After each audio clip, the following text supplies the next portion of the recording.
It was already evening outside, but the light from one of the windows of the student dormitory illuminated the dark street. Clutching his cell phone in his hands, Michael couldn't believe that he had just received a message from his girlfriend informing him that their relationship was over. He made his last attempts to establish communication, typing message after message and telling her how good they would be together. But this did not change the girl's decision, and in the end, Michael saw that she had blocked his contact. Noticing Michael's strange behavior, his roommates asked if he was okay, to which the young man responded with something not entirely clear. But a moment later, Michael suddenly slammed his fist on the table with all his might, and without saying a word, he stood up and quickly left the room, dropping his chair and half-eaten Chinese noodles. And his neighbors already realized that their friend had been abandoned once again. Where this time the one who broke off relations with Michael was one of the beauties of the institute, Veronica. Meanwhile, Michael had already managed to get to the place where they intended to meet and discuss everything before the girl sent him a message about breaking up, where he was still lucky enough to meet the dazzling Veronica. Recalling the joyful beginning of their relationship, the young man, holding out a bag of goodies, began to persuade the girl not to end it, claiming that he was ready to change if she was not satisfied with something about him. But the ruthless girl left him no chance, saying that she did not hold any grudge against Michael, but simply realized that her ex-boyfriend needed her more and wanted to get back together with him. This statement deeply hurt the young man, who would have been ready to accept his imperfections, but could not believe that he had given in to another, and not the best option at that, who had already managed to deceive Veronica several times in the past. At this time, a luxury expensive car pulled up to the side of the road. The passenger side window rolled down and the man sitting behind the wheel smugly invited the girl to get into the car. Veronica didn't keep him waiting, and at the end she told Michael that it would be better for them not to meet again and not to communicate at all. After these words, the girl got into the car and the car quickly sped away, taking with it the young man's last hopes and leaving him completely alone on the streets of the night city. After thinking for a few minutes, Michael threw out the goodies he had bought for Veronica and walked away. He walked around the city at night for a long time and finally decided to go into a supermarket. Washing down his grief with mineral water, the young man thought about why girls don't appreciate the sincerity of guys. He didn't know where to vent his anger and clutched the empty bottle with all his might. Fury and anger literally overwhelmed his entire being, and Michael decided that he would no longer behave politely and follow the lead of the girls, but would do so that they themselves would run after him. And then something happened. Some voice from outside first said that the connection of the master system was completed. Then a transparent screen appeared before the young man's eyes, on which his name was written.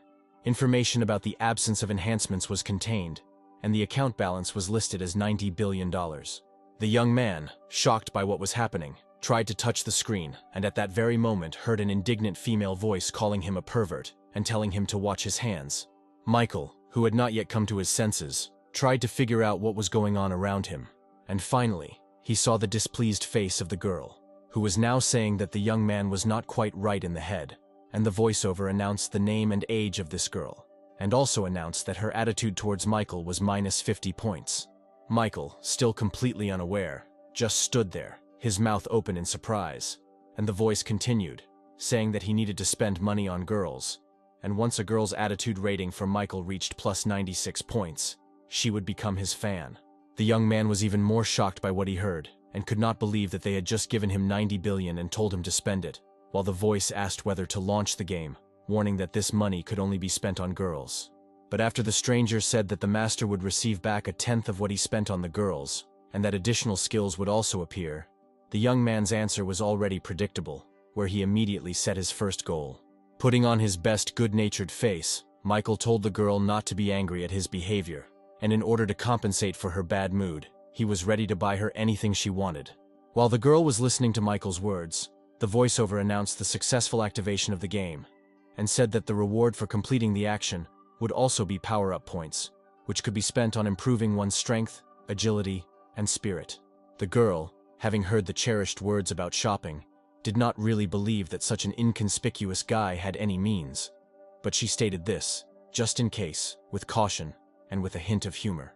Michael examined the slender body of Angelica, who was listed at the institute as the first beauty of the art department, and without thinking twice, he replied that the girl just needed to try asking, and not throw words around out of ignorance. After these words, the girl said that she wanted to treat all the students of her faculty, and therefore she needed financial assistance. To herself, She thought that this beggar was simply trying not to lose face in the eyes of others, and that he needed to be disgraced.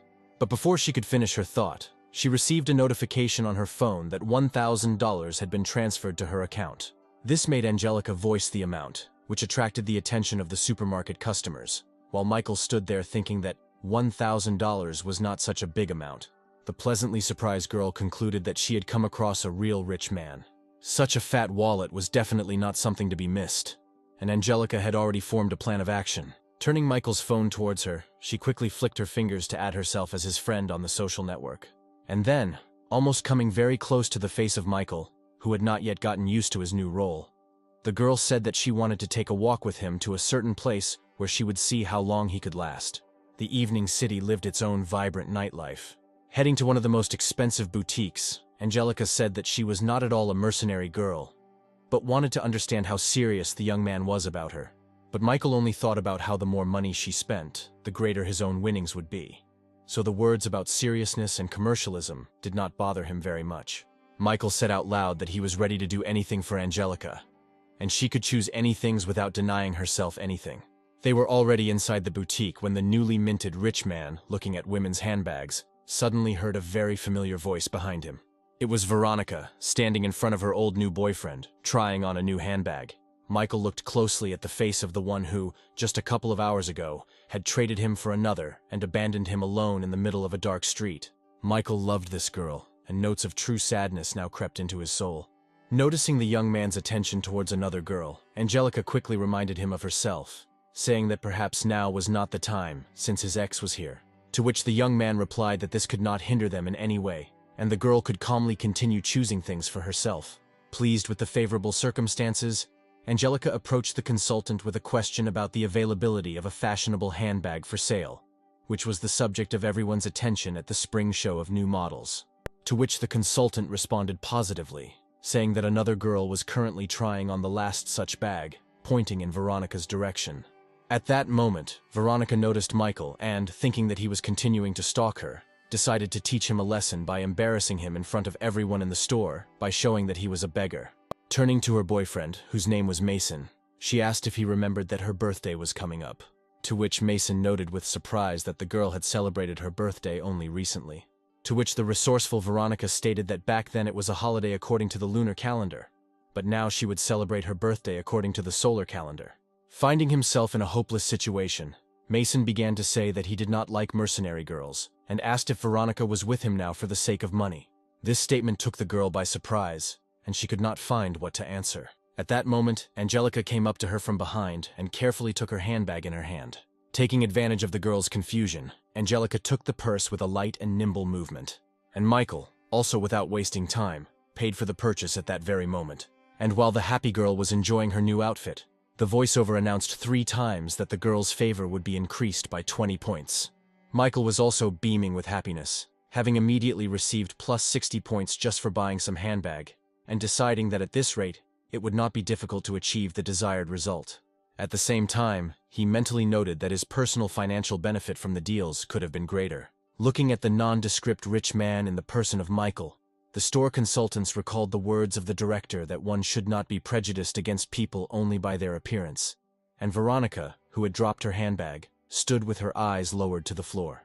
Angelica, on the contrary, was happy, noting that both the bag and the guy with the money were now taken by an owner who was better than Veronica. She looked in fascination at the simple guy looking at the handbags, and again came to the thought that this jackpot could not be missed. Approaching Michael, she gently grabbed his hand and began to thank him for his generosity, calling him sweet, which the young man did not expect, and was a little embarrassed. Veronica watched this whole scene with tears in her eyes, saying that the young man's behavior had crossed all boundaries. Veronica pushed Michael away and rushed out of the store, but he mentally noted that this was only the beginning. At that moment, a familiar voice announced that Veronica was the second object, and that her relationship with the master was currently -10. As Michael listened to this, he watched as Mason took off, and he ran after the girl who was rushing away from the boutique, where none of the participants in the action heard how Michael was promised a reward of 20 power-up points when Veronica's attitude towards the master reached 96 points. And Angelica, not missing her chance, clung to the young man, asking where they were going now, to which Michael, who had gotten a taste for the game, replied that it was exclusively where he could spend money, since he would never believe that a girl would be satisfied with just one handbag. In one boutique, Michael pointed to the most expensive dress. In another, on the most elegant and insanely expensive jewelry. And everywhere, he invariably paid with the same card that appeared to him after he agreed to participate in the game. Angelica, who was in some kind of positive state of shock, of course, did not hear the voiceover announce that her disposition towards the master had improved by another 5 points. Buying a new expensive perfume will add another 5 points to your disposition. Then the cosmetics department, and again 5 points added to Angelica's disposition. Numerous clothing boutiques also invariably added to the popularity rating. Finally, the girl herself said that she had probably had enough this time, because all of this simply wouldn't fit into her small apartment, to which Michael simply replied that this was no problem at all, since he would immediately buy the girl a new, spacious apartment. However, the girl suddenly said that this would be too much, because this was their first meeting, where she just wanted to joke, and Michael was immediately told that the girl's disposition had dropped by -5 points. This forced the young man to be distracted from the actions of searching for an apartment, where he came to the conclusion that the statement about buying an apartment was really already unnecessary and only frightened the girl. He quickly found himself approaching Angelica and naming her full details, the faculty she studies at, her favorite color, her zodiac sign, her favorite food, and her favorite movie, which left her completely confused. After which he said that he was very attracted to her, which was what was making him behave so recklessly. After finishing his speech, he turned to the store consultant and asked to open an account in Angelica's name, to deposit $50,000, and asked to offer her only the best the next time she visited the store. And again he turned to Angelica, saying that in this way he hoped to make amends to her for his unsuccessful joke about buying an apartment. The girl, flushed from everything that had happened, stood there for a minute, unable to say anything. And Michael, who continued to play his role, came closer to her and whispered in her ear that if the girl was embarrassed by his gifts, then she could offer him something in return.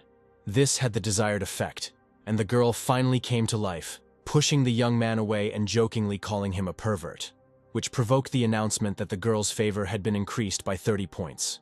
Michael, not noticing the admiring glances of the consultants, who were literally ready to throw themselves on his neck, concluded that if you are rich, then you will get away with anything. And Angelica suddenly asked why the young man didn't think about himself after he bought her so many gifts. To which Michael simply, and without a twinge of conscience, replied that he did not have money to buy anything for himself. The dazzling Angelica gently took the young man by the hand, and saying that it was now her turn to give gifts, pulled the young man along with her, casting an enticing glance at him. First, the girl took him through boutiques with men's clothing, and then they got busy with the young man's hair. And so, after all these manipulations, a completely different person appeared on the street. Angelica enthusiastically noted how attractive this young man really was. And Michael himself said that he now feels somehow strange, and not very confident. To which Angelica, approaching the young man, said in a gentle voice and with no less gentle movements that there was nothing strange, and that they made a very beautiful couple. But then she let go of his hand and began to move away. Throwing a kiss goodbye, the girl said that they would see each other later, and that she was so happy today that she almost decided that she had fallen in love, and Michael was informed that, as a result of today's meeting with Angelica, her disposition had become plus 68 points. There were fewer and fewer illuminated windows in the dormitory. Michael opened the door to the room and entered, shining like a new penny, the sight of which made his neighbors surprised. When asked what he had been doing all this time, Michael replied that he had been on a date with Angelica, to which his neighbors began to complain in turn that he had not yet managed to decide anything with Veronica, and was already dating Angelica, who, moreover, was the first beauty of her faculty. Then one of the guys approached Michael and said that Angelica was a girl not at his level, where the young man would not have enough money for her, and was immediately thanked by Michael for his friendly advice.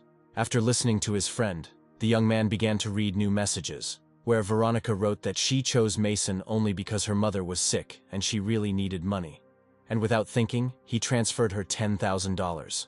At that very moment, a cry of surprise sounded so loud in the women's dormitory that it was heard far beyond the dormitory. It was Veronica's surprise that she noted that as soon as she mentioned the money, Michael immediately transferred the required amount. Her friend asked if this was the same Michael with whom Veronica had broken up, to which the latter answered positively and added that they needed to get rid of Mason, who couldn't even buy her a bag, and take Michael into their fold. She began quickly typing one message after another on her mobile phone. She asked where the young man got so much money, what his relationship with Angelica was like, whether he still had any feelings for her, for Veronica. Meanwhile, Michael, having heard the announcement that Veronica's favor had been increased by 5, began to think that Angelica was not as selfish as Veronica. Having decided not to answer the girl for now, the young man began to look for places where he could still spend money on girls. And so he found what he needed, an online broadcast of a famous blogger, Mirinda, who was accepting financial assistance for herself. Michael's joy knew no bounds, because he found himself in the right place to spend a good amount of money, which he did not hesitate to do. Having seen the transfer from a user named Lone Wolf, Mirinda, without even looking at the amount, sent him words and a sign of gratitude. But when the amount was shown on the screen, not only the blogger girl was shocked, but also everyone who was watching her online broadcast. It didn't take long to receive comments from viewers, who noted the rich man's appearance there, and asked him to give them some money. But instead of responding to these meaningless comments, Michael decided it would be a good idea to make another translation and press the corresponding button on the screen of his mobile phone. Meanwhile, in the office of the online broadcasting company where Mirinda worked, a real commotion began. The project manager literally burst into the boss's office without knocking, and with a wild expression on his face, shouted that some rich man had just transferred $1 million to Mirinda. The boss's reaction was immediate, where he suggested that it was either a scam or money laundering. Meanwhile, other girls who were also broadcasting online from this company were vying with each other to write to the Lone Wolf, telling each other how this rich man had just transferred $1 million to Mirinda. Mirinda herself could not believe that she had just received a transfer of $1 million. The director was quick to appear, and with signs indicated the boss's instructions to take this rich viewer into circulation. But Mirinda stated that she could not be told about this, since she herself would not let such a goldfish go anywhere. After blowing a kiss, the girl told the Lone Wolf to send her a private message so that he could receive the gratitude he deserved from her. But the Lone Wolf did not respond to this or any of the following messages, because Michael had long since fallen into a deep, healthy sleep. A new clear and warm day arrived, and the first rays of the sun illuminated the walls of the men's dormitory. Having woken up, Michael lazily read the correspondence in the general chat about a certain rich man who appeared in the online broadcasts yesterday. While the young man was washing and brushing his teeth, he noted that his transfers from yesterday had not affected Mirinda in any way, because there was no announcement about her being added to the system, nor about the accrual of favor points. He was just thinking that perhaps a personal meeting was needed for the system to recognize a new girl, when he discovered a huge number of messages from various girls who offered to meet him. However, almost immediately he noticed the commotion his comrades caused when leaving the room and asked what had happened, to which they explained to him that they were rushing to an open lesson in order to have time to take the best seats, which would allow them to fully enjoy Jessica's beauty. She was an insanely beautiful girl, whom literally all the guys at the school dreamed about, and Michael also remembered this girl in great detail, the location of which was the dream of all the guys at the university. After all, Jessica was famous as a very educated and cultured girl, developing in literally all areas. She was the chairperson of the Students' Association. Her musical talent for playing the piano left no one indifferent. Jessica did not lag behind in more dynamic sports, where she diligently studied ballet and became a state champion in fencing. While Michael was going over in his head all the merits of this university beauty, he was noticed by the students sitting nearby, who assumed that he had transferred from another group, since they had not seen him here before. But the young man didn't care about them. He was thinking about how to establish contact with Jessica, who always stays only in her own company, and for 3 years, no one has even managed to just talk to her. And then Veronica noticed him with her neighbor, where the neighbor, whose name was Inga, noted that Michael was dressed up nicely, which was probably intended to please Veronica. And at that very moment, it was announced that Veronica's favor had been increased by 10 points. Michael glanced sideways in the direction where the girl was, and noted to himself that Veronica really was some kind of superficial woman, since her disposition improved only because he dressed up a little. But, throwing aside unnecessary thoughts, the young man tried to concentrate on how he could meet and add Jessica to the system. He was distracted by loud shouts from the left side of the audience. It was one of those guys who suffered from excessive self-confidence and arrogance, who loudly declared that he was now going to get Jessica's phone number. Jessica's attention was also drawn to such statements, which made her very surprised. But before she could say a word, a self-confident guy named Greg was already nearby and offered to get to know the girl better and exchange contacts. But his unceremonious actions only confused Jessica herself, while her roommate who was nearby was not very pleased with the young man's behavior. Greg, however, wasted no time in getting closer and closer to Jessica, saying that they would be a good couple and that they should start dating. But suddenly, with a sharp movement, someone's hand pulled the guy away from the girl.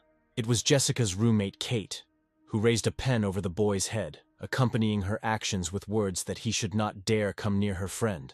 Greg, looking at the sharp end of the pen above his head, began to hastily justify himself by saying that he only wanted to join the student union and that Kate had misunderstood him. Saying that this was the dumbest excuse to approach a girl, Kate sent the unsuccessful suitor away. But not even a few seconds had passed before the attention of both girls was drawn to another voice asking Jessica to add him as a friend on a social network, which surprised them quite a bit. It was Michael, who had already prepared his phone to exchange contact information. Kate noted out loud that at least this guy was cute and sarcastically asked about his intentions to join the student society. But Michael said as honestly and openly as possible that he doesn't care at all about all these student associations, which prompted the question of why he needed Jessica's contacts at all. Delaying the moment of answer, the young man first said that it should be more than obvious to everyone. But without much pause, he immediately added that he just wanted to date Jessica. Jessica immediately blushed at what was said and didn't know what to answer to such frankness. Moreover, all the people in the audience were shocked by Michael's directness. The result of this frankness was not long in coming and was extremely unexpected for everyone, where the unapproachable Jessica suddenly took out her phone and said that she would not mind trying. Veronica looked angrily at everything that was happening, while Inga, standing next to her, added fuel to the fire, asking the girl if Michael should be her personal dog and run after her all the time. Meanwhile, Michael, enjoying his victory, concluded that simply being in communication was not so bad and had just borne fruit. And suddenly an announcement was made that a new target had been added in the form of Jessica, whose disposition was currently 0. At the end of the lecture, Michael and his friends and neighbors left the academic building, where the young people accompanying him expressed words of congratulations regarding the establishment of relations with Jessica. They asked him, after closer communication with her, to introduce them to her friends, to which Michael replied that it was too early to think and talk about it. A rather rude call made the young man stop talking and turn around. It was Greg and his minions, who expressed their misunderstanding and dissatisfaction with how Michael managed to get the contact of the university's first beauty. To which the young man simply replied that Greg should not disgrace himself now more than what had already taken place in the audience. This statement enraged Michael's opponent, but his urge to physical violence was restrained by his comrades, who reminded him of the words of the police after the last arrest that next time they would go to prison. Michael was about to continue on his way when his attention was drawn to the familiar voice of Angelica, who said that she had been waiting a long time to meet him. This statement from the first beauty of the Faculty of Arts shocked everyone on the street, and Michael, without missing a beat, said that in order to make up for the girl's wait, he would treat her to dinner. But the girl refused dinner and asked the young man if she liked the way she looked with the things he bought her, to which Michael remarked that she looked simply amazing, especially with that handbag. Veronica listened to all this, huddled in the crowd of students, feeling the feelings of jealousy and annoyance raging inside her. Meanwhile, Angelica took Michael by the arm, and together they walked away from the walls of the university, continuing their dialogue and leaving behind the shocked crowd. And Greg, also watching what was happening, literally with tears in his eyes, wondered what was wrong with him. Veronica couldn't stop her tears either, asking herself many questions, including how Angelica was better than her, and why Michael made such a choice. It was getting on towards evening, and the sun was gradually beginning to sink lower and lower. Angelica suddenly stopped her movement, and turning to face Michael, showed him her recent creation. It was a portrait of Michael, where the girl explained that she had stayed up late to finish it. She insisted that the young man take the gift, where she stated that she would not forgive him if he threw away the portrait. The young man was shocked by this attitude, because it was the first gift from a girl in his entire life. Pleased with the reaction, Angelica smiled sweetly and asked if the young man liked the portrait. For a moment, Michael simply stared at the portrait in silence, showing no emotion. But gradually some thoughts began to form in his head. He remembered the girl's previous attention to him regarding his clothes and appearance, the blown kiss, and now this gift, and decided that these were just tricks on her part, so that he would fall into her net. The young man concluded that Angelica had deliberately developed such a plan right after he had spent several thousand on her. Michael grinned evilly and concluded that he was no longer the same as before, and would not fall for all these tricks. The girl, observing the changes in the young man's facial expressions, mentally noted that he did not look happy. Finally, Michael, with the most indifferent expression on his face, asked why he needed this picture. The young man's reaction greatly confused the girl, who simply did not know what to answer. and Michael suddenly abruptly closed the distance and asked how the girl intended to pay for all the gifts he had given. And at that very moment, with a deft movement, he tore the sheet of paper with the portrait from Angelica's hands. With his other hand, he stopped the movement of the girl's hand, which tried to take away the sheet of paper. Again, indecently shortening the distance, he said that he liked the girl herself more than her gift, which made her cheeks turn pink. Angelica felt how she literally dissolved in the most pleasant feelings when this young man was nearby, when he touched her.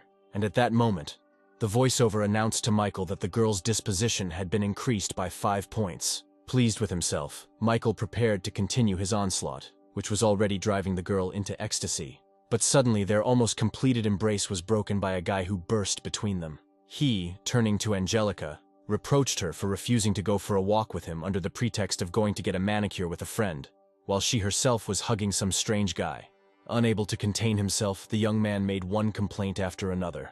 Pointing at Michael, he stated that she only lets this guy hug her because he has money. Michael was very familiar with this behavior of the young man, and he immediately realized that this young man was a fan of Angelica. Meanwhile, the girl, enraged by the guy's behavior, began to angrily scream that he was nobody to her at all, and he shouldn't care who she hugged or what she did. But the escalation of the conflict was interrupted by the intervention of Michael, who introduced himself to the guy, asked his name, and inquired about how long he had been trying to court Angelica. The young man replied that his name was Tommy. He was also studying at the Faculty of Arts, and had been trying to attract the girl's attention for more than 6 months. It immediately reminded Michael of himself, where he had been chasing one girl for 3 whole years. He told this story to his new acquaintance, telling how he had to work 4 jobs and eat whatever he could to satisfy the selfish needs of his passion. And, finishing his sad story, he added that in the end, this girl still preferred to climb into someone else's Mercedes. Tommy was clearly shocked by such a story, which left him without any hope of attracting the attention of a girl like Angelica. And Michael followed up with some good, friendly advice, saying that those who do this to them only motivate them to become better. After which he urged him to return to the hostel and forget about Angelica, who would come running to him sooner or later, seeing his success in life. The girl didn't understand at all what was happening now, watching the action with surprise. She approached Michael by saying that Tommy was just an acquaintance, and she had never even considered him as a romantic partner. To which the young man replied that he didn't care at all what the girl might have had with this guy in the past. And then Michael, saying that the girl did not respect either herself or him, began to tear the portrait right in front of her face, causing great amazement in the girl. After tearing the piece of paper into small pieces and throwing them into the air, Michael turned around and walked away from the girl, saying that until she figured out her surroundings and learned to communicate, it would be better for them not to meet. He thought to himself that he was very interested in how the girl would react to such an attitude on his part, and what she would do. And the girl's thoughts were filled with memories of how Michael treated her at their first meeting. After all, no one had ever been so kind and indulgent to her. With tears in her eyes, the girl concluded that Michael really liked her, and now she had ruined everything herself. And as Michael was leaving, it was announced that Angelica's favor had been increased by 5 points. Studying statistics along the way, the young man came to the conclusion that the worse you treat a girl, the more she starts to like you. He decided that he was done with Angelica for now, and needed to start winning Jessica's favor. And suddenly he discovered that Jessica was also broadcasting online, specializing in music and dance. Michael found this activity very cute and assumed that this girl could only pretend to be cold and unapproachable. But in fact, she was quite nice and open. But before he had time to appear online, Miranda immediately began writing him messages that she was very happy to see him, but was in no hurry to agree to the offer to meet. From which Michael, of course, concluded that the girl was simply trying to trick him out of money, having promised to dance for him online today.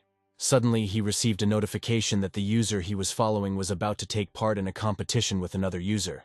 Michael became very curious about who the unattainable first beauty of the university, Jessica, would compete with. The opponent turned out to be Miranda, who concluded that she had accidentally called out a new girl, which meant that victory was in her pocket.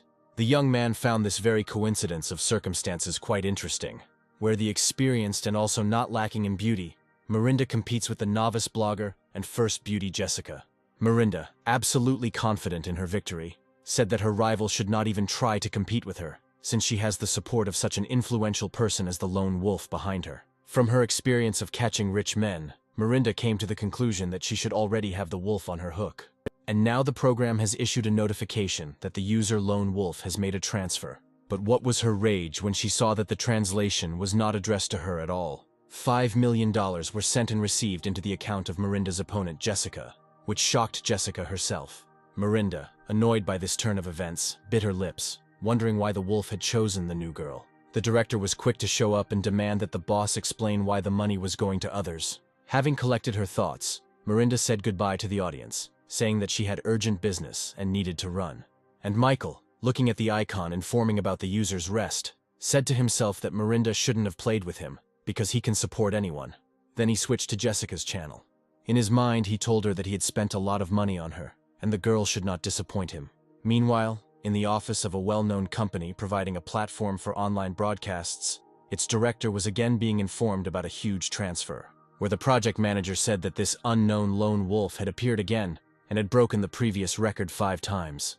Upon receiving this information, the boss became furious, declaring that this guy was probably some kind of oil tycoon, and the rest of the envious women who conduct their online broadcasts noted Michael's translation, concluding that today the lone wolf is in a musical mood. And then, clearly lacking depth of thought, they all took turns calling their assistants to carry their musical instruments. And it was already approaching late evening, where the sun had already disappeared behind the horizon, and the night darkness was gradually beginning to descend upon the city. Jessica sat at her musical instrument, shocked by the events that had happened, and Kate couldn't get enough of the fact that it all happened online, and now they could become popular. But today's heroine wasn't very happy with the prospect of becoming popular and making various men happy with her appearance. She said that the most important thing for a woman is a career and independence, both material and in all other aspects of life. Annoyed by her friend's attitude towards the issue of popularity, Kate told her not to teach her about life. And immediately after these words, she furtively asked if Jessica knew the rich man who had sent the money today, to which the girl angrily replied that she didn't know and shouldn't know him. But immediately after that, with obvious interest in the person of this rich man, she said that he really did send a lot of money, for which she needed to write him a few words of gratitude. And Kate, as she collected her equipment, thought with disappointment that her friend had said one thing, but was doing the exact opposite. Suddenly, a wild scream from her friend made the girl literally jump up and drop all the equipment. Unable to swear, she turned around and saw that nothing critical had happened, and could only quietly ask what had happened. To which Jessica responded, confused, that she apparently knew who the lone wolf really was, where she concluded that it was Michael. The girl immediately remembered the story of one boy who was the son of a very rich and successful man, but at the same time was modest and did not want to show his wealth and high position. He received the best education, but realized that he did not want to be the object of everyone's attention, and wanted to live freely. One day he met a beautiful girl, fell in love with her and decided to win her favor, but as an ordinary poor man. But the girl's friend listened to this story without enthusiasm, and only said that she had read too many romance novels. The girl began to worry a lot about this poor boy, who had been surrounded by the best since childhood, and now it was probably very difficult for him to pretend to be a simple person. Meanwhile, Michael managed to take a shower in his dorm. Having almost finished drying himself, the young man noticed that he had received a message on his phone. Taking the phone, Michael, not without surprise, noted that Jessica had invited him to dinner without even asking where he got so much money, and decided to check her out. The second half of the next, as usual, sunny day was already in full swing. Michael was on his way to a date with Jessica, where he chose a moped as his mode of transport. He stopped near a women's dormitory, where a certain man had already parked his luxury car. The man was the first to start the conversation, saying that he was waiting for his girlfriend and asking Michael who he was waiting for. At that moment, the young man saw Jessica appear on the street, looking around, apparently looking for Michael, and then the young man, pointing to her, answered the man that this was the very girl he was waiting for here. This statement greatly amused the man, where he said that with such a beauty, he himself probably had more chances than a guy who did not even have the means for a good car. Meanwhile, Jessica saw a young man waiting for her. She continued to believe in her fantasy, where Michael seemed to her to be a secret rich man who was hiding from everyone. Intoxicated by her fantasies, the girl quickly headed in his direction. Meanwhile, the guy was busy telling Michael how he had to work hard, and then, maybe in 15-20 years, such a girl would get into his car. While this tale of success was going on, Jessica had already managed to approach Michael and take her place on the moped behind him.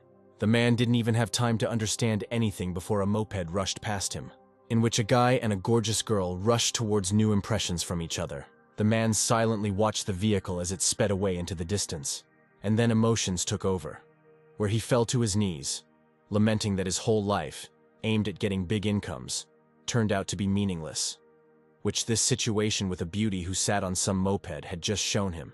Jessica didn't see herself on a simple moped. She saw an expensive bike and a prince in a white suit behind the wheel.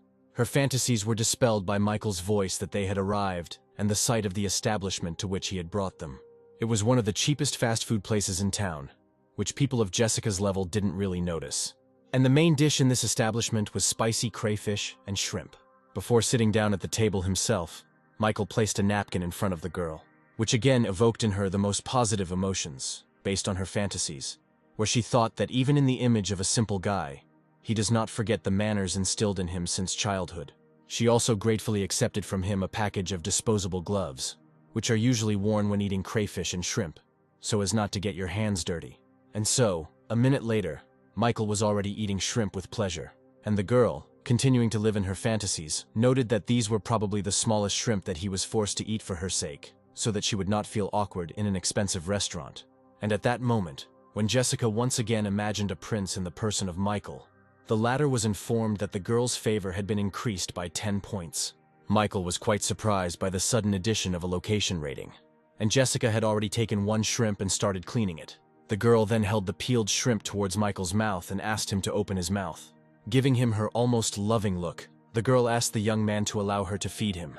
Michael was completely perplexed by what was happening, but he did not resist and accepted the kindness and tenderness from the girl.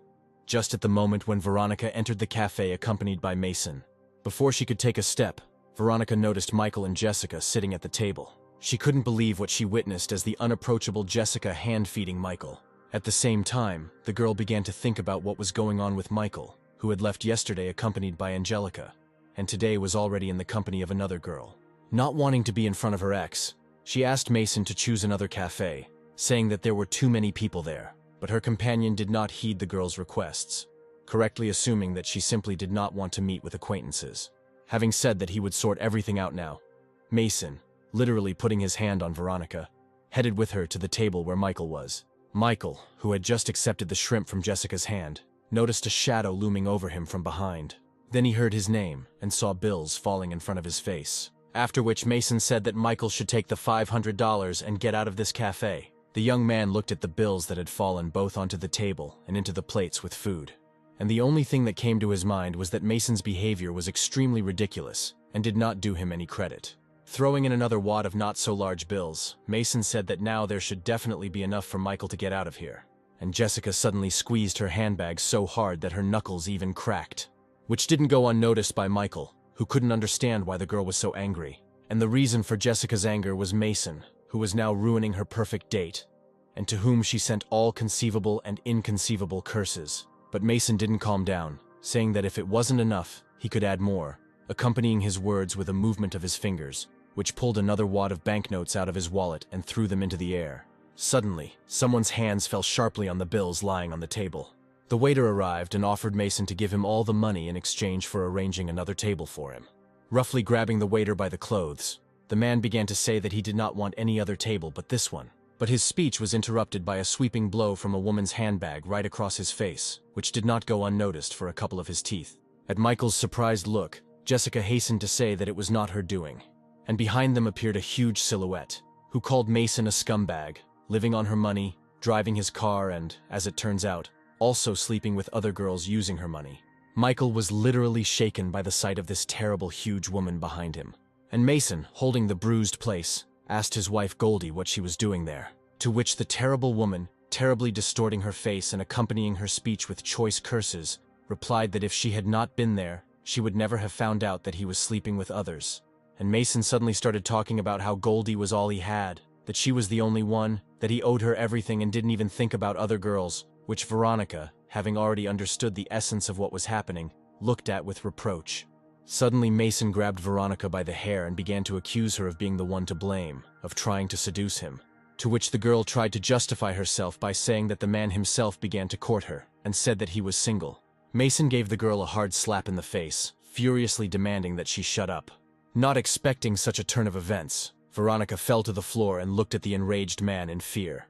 But Mason did not calm down. Having entered into the role of a victim on whom women's charms were tested, he already raised his hand for another blow. However, someone's hand stopped his movement, It was Michael who said that the man was only disgracing himself by hitting a woman in front of the entire cafe. Veronica, who continued to sit on the floor and clutched her cheek, which was burning from the blow, suddenly realized that Michael still loved her. Meanwhile, Michael was informed that Veronica's favor had increased by 60 points and that the favor had reached the maximum possible level. After which, the voiceover said that Veronica is a fan of the master. The amount of Michael's personal financial benefit from spending on the girl is $5,000, and 20 points of reinforcement are also awarded. Without thinking twice, the young man gave the order to use 10 points to improve his physical characteristics. And at that very moment, with a deft movement of his hand, he performed a technique of bending Mason's arm behind his back, which made the latter howl, after which he pushed him away. But the restless man was not about to admit defeat. Grabbing a bottle that was standing on one of the tables, with shouts and curses, he swung his sword over the young man's head. But for Michael, who had improved his physical attributes, Mason moved too slowly. With one short lunge forward, the young man literally knocked his opponent out of his way. Michael told Mason, who was kneeling before him, that there was no shame in being kept by a woman, but there was shame in raising a hand to a woman. But these words flew past the ears of the disgraced man, who did not want to accept the loss and began to take a knife out of his pocket. Seeing the bladed weapon, Jessica shouted to her companion to be careful, and the enraged man had already managed to straighten up and begin to make a stabbing motion with his hand forward, squeezing his weapon tightly. But it was not difficult for the pumped-up young man to get out of the line of attack, simultaneously grabbing the opponent's hand and knocking the knife out of it. Where immediately after this, without giving his opponent a second to come to his senses and react, Michael used a technique that wrestlers call a throw over the back. The sound of the slap hitting the floor seemed to be heard even on the street. And here Mason lay unconscious on the floor, defeated by the brave young man who defended the girl's honor. The winner himself, modestly placing his hands in his trouser pockets, headed towards the exit, where Jessica followed him. But suddenly his movement was interrupted by Veronica, who, grabbing his leg, said that she was wrong towards him and asked him to give her another chance. Michael thought for a moment, but quickly pulled himself together and began to speak. He reminded the girl of how he dragged her several kilometers to the hospital when she got injured. He reminded her of how he worked tirelessly for 6 months to give her a new phone, which she refused because it was not the latest model. He also remembered that he had always known about her frivolity and commercialism, but he stubbornly believed that sooner or later she would notice him and appreciate his efforts. In closing, Michael said that Veronica had a lot of time and chances. Now that Michael, who ran for her, has died, and the girl has made her choice, tears of grief and despair welled up in Veronica's eyes, because every word of the young man was the truth, which, as we know, always hits hard, where the pain from its blows is always stronger than physical pain. Once outside, Michael apologized to his companion for everything that had happened and ruined their date, to which Jessica playfully replied that everything was great, and she had a unique chance to see the young man from a different side. The girl's words greatly embarrassed Michael, but at the same time they were pleasant to him. And Jessica, unable to take her eyes off the young man and replaying the events of today's date in her head, was firmly convinced that this guy could still surprise her with many more things.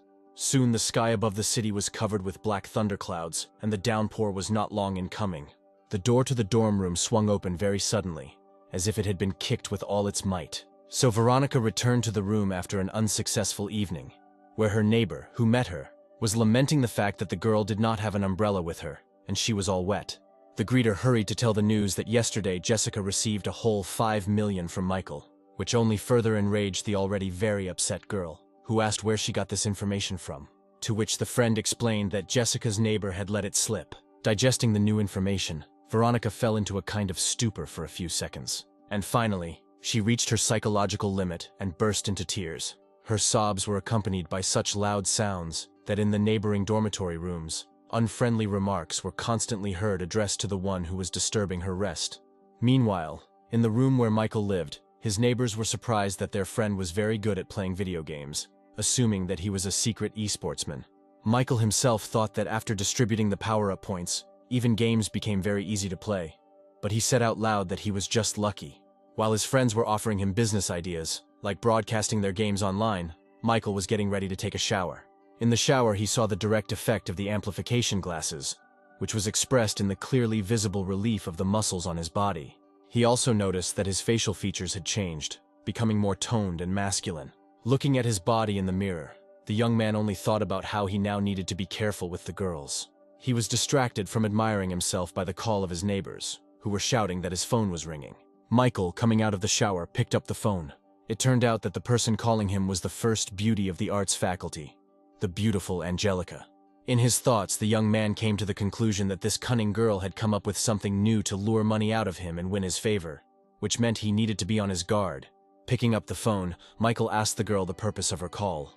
But the loud sobbing and screaming heard through the phone speaker literally forced the young man to pull the receiver away from his ear. The apartment where Angelica lived was located in another part of the city. The room was scattered with new things, the labels of which had not even been removed yet. The girl herself was sitting in the middle of the room, kneeling on the floor, with her head bowed. Unable to stop her tears, Angelica asked Michael to lend her $500,000. She began to tell that her father had always been addicted to gambling, and then one day he lost big. Bandits came to them and took everything they had, after which their previously well-off family found itself at rock bottom. At the end, the girl added that she was not at all selfish. It was just that their family had a lot of debts that needed to be repaid. After listening to the end, Michael simply hung up without saying anything in response, which surprised the girl quite a bit. But a moment later, a message arrived on the girl's phone. After reading this, Angelica was simply shocked, because $5 million were deposited into her account. And Michael sent her a voice message that he had just accidentally missed 10. Clutching the phone with the treasured message to her chest, Angelica swore to herself that she would definitely thank Michael. The rain outside was getting heavier and heavier. Michael sat in his room, annoyed that despite everything, Angelica's disposition had not reached the foot level and was 94 points. Something had to be done. Something had to be done differently, perhaps directly. He remembered Sun Tzu's Art of War, where one of the rules was that the enemy must be forced to act when he hesitates. By morning, the rain had stopped, the clouds had cleared, and a nice, warm, sunny day was in the offing. Michael walked from the dorm to the academic buildings, accompanied by one of his neighbors. Suddenly, he heard a female voice calling out to him. It was Veronica, who, handing him a bag, said that she had prepared lunch for him and suggested that they go to lectures together. But before Michael could say a word in response, another female voice caught his attention from the other side. It was Angelica, who, holding out a special thermos for food, said that she had also prepared a delicious lunch for him, as she thought that he was probably already tired of the food in the student cafeteria. And then the two girls' gazes met, not foreshadowing anything good for each other. And Michael stood between them, stunned, not knowing what to do or what to say. At that very moment, when the situation seemed to have already become tense to the limit, Michael heard another call behind him. The young man turned around slowly, and his amazement knew no bounds. Behind him stood Jessica, who said that she had also brought him lunch, where she chose beef noodles for her dinner dish. At that very moment, the girl was met with less than friendly glances from other contenders for Michael's attention. Where to outside spectators, all this seemed like some kind of duel inside the ring. And Michael, taking the bag of food from the girl's hands, asked in surprise how Jessica knew that he liked beef noodles. To which the girl timidly replied that yesterday, when they were eating shrimp, she assumed that the young man liked spicy dishes, where everyone knows that one of the best spicy dishes is beef noodles. Michael thought to himself that this girl had a distinct advantage because of her attentiveness, and out loud he thanked her, saying that it was always nice when someone showed concern. And calculating, Jessica said that gratitude is not required. You just need to always take into account the preferences of the person you are cooking for. And the enraged Veronica and Angelica continued to devour with their eyes the seemingly quite modest Jessica. But no matter how hard they tried to make it look scarier, the opponent had already delivered her signature blow, from which all her rivals flew in different directions without any chance of success. Suddenly, Jessica pulled out a small box and handed it to Michael with words of gratitude. Michael was simply shocked, because it was the latest model of smartphone. The students standing nearby all this time, who witnessed this whole scene with the participation of Michael and the three most beautiful girls of the university, were again shocked by the fact that the unapproachable Jessica was giving gifts to this guy. Her rivals were no less shocked, and also wondered about the level of wealth of a girl who could afford to give such an expensive gift. It was a control blow from Jessica that literally smeared her opponents across the floor, and the girls had no choice but to watch the departing couple. The day was just beginning, where the sun was only just gaining its height. Veronica was the first to break the silence after Michael left, telling herself that she just wanted him back, but didn't understand why it had become so difficult. Angelica was much better at keeping her composure and turned to her recent rival, who had found herself in the same situation, asking her name and whether they could discuss something, to which the girl responded with a sudden outburst of anger, shouting that they had nothing to talk about and that this whole situation arose because of Angelica. But the enterprising girl, stopping this outburst of rage, said in a soft voice that they should act together. Because this is the only way they can effectively confront Jessica, who is taking Michael away from them. Meanwhile, Michael stood nearby Jessica and admired both the gift itself and the personal qualities of the girl who gave it. But then he looked carefully first at the girl and then at the level of her location in the system. And at that very moment, the realization came to him that such a low level of affection did not fit in with her actual actions. Where, without information about her affection, the young man could have come to the conclusion that the girl had fallen in love with him. This means that now all this, delicious food, an expensive phone, is nothing more than bait for him. Michael came to the conclusion that this girl is really smart, and her methods are very sophisticated, where the predator allows the prey to think that she is the hunter. After thinking about it, the young man concluded that he needed to find some way to speed up the process of increasing Jessica's favor. Michael was distracted from his thoughts by Miranda's messages, who apologized for not being able to arrange a meeting with him last time. But that did not mean that she did not want to meet, which greatly amused the young man, who understood all her selfish motives. But right after Miranda's message, Michael received another one, which contained a link and password to enter the coolest chat in the city, where the most noble and wealthy people communicated. Having logged into this chat, the first message the young man received was a question about the possibility of discussing a business proposal. But Michael immediately realized that all these rich people just wanted to test him and decided to play this game with them. He wrote that he was ready to discuss any proposals from his new comrades, to which he immediately received a photograph indicating the location of a rich villa and an offer to purchase this elite property. The offer was unexpected, and the real estate in that area was indeed worth tens of millions. But Michael wrote that he could take a look at the house in a few days, after which he returned to Jessica's company. Meanwhile, in that very country villa, the following events took place. Having unexpectedly received permission to view the property, a certain man informed his companion that apparently this lone wolf was not a swindler, and that he really did have money, to which his interlocutor said that this would become clear in the next 2 days, and there was no need to worry in any case, because no matter how you look at it, their team would be the winner and would either get a new wealthy partner or expose the fraudster. A few minutes later, the young man received a message on his phone with the address where the villa was located. And then the question arose in his head: how much could Jessica's position improve if he gave her such a villa? The next day, Michael and Veronica got out of the taxi and were already standing in front of the house at the very address that the young man had received in a closed chat for the chosen few. The owner of the house, accompanied by a girl, stood next to the house and looked out for a wealthy buyer. He waved his hand at the young men who had emerged from the taxi and apologized for not sending a car for them, to which Michael replied that everything was fine and the man had nothing to worry about. And the owner of the house assessed the simple appearance of the guy and the sophistication of the girl, trying to understand where this simple-looking young man got so much money. But without coming to any conclusions, the man said that he himself was a businessman, but was currently experiencing some financial difficulties, and therefore decided to sell this luxurious house. After which he invited the young people to come inside, accompanying his invitation with a hand gesture.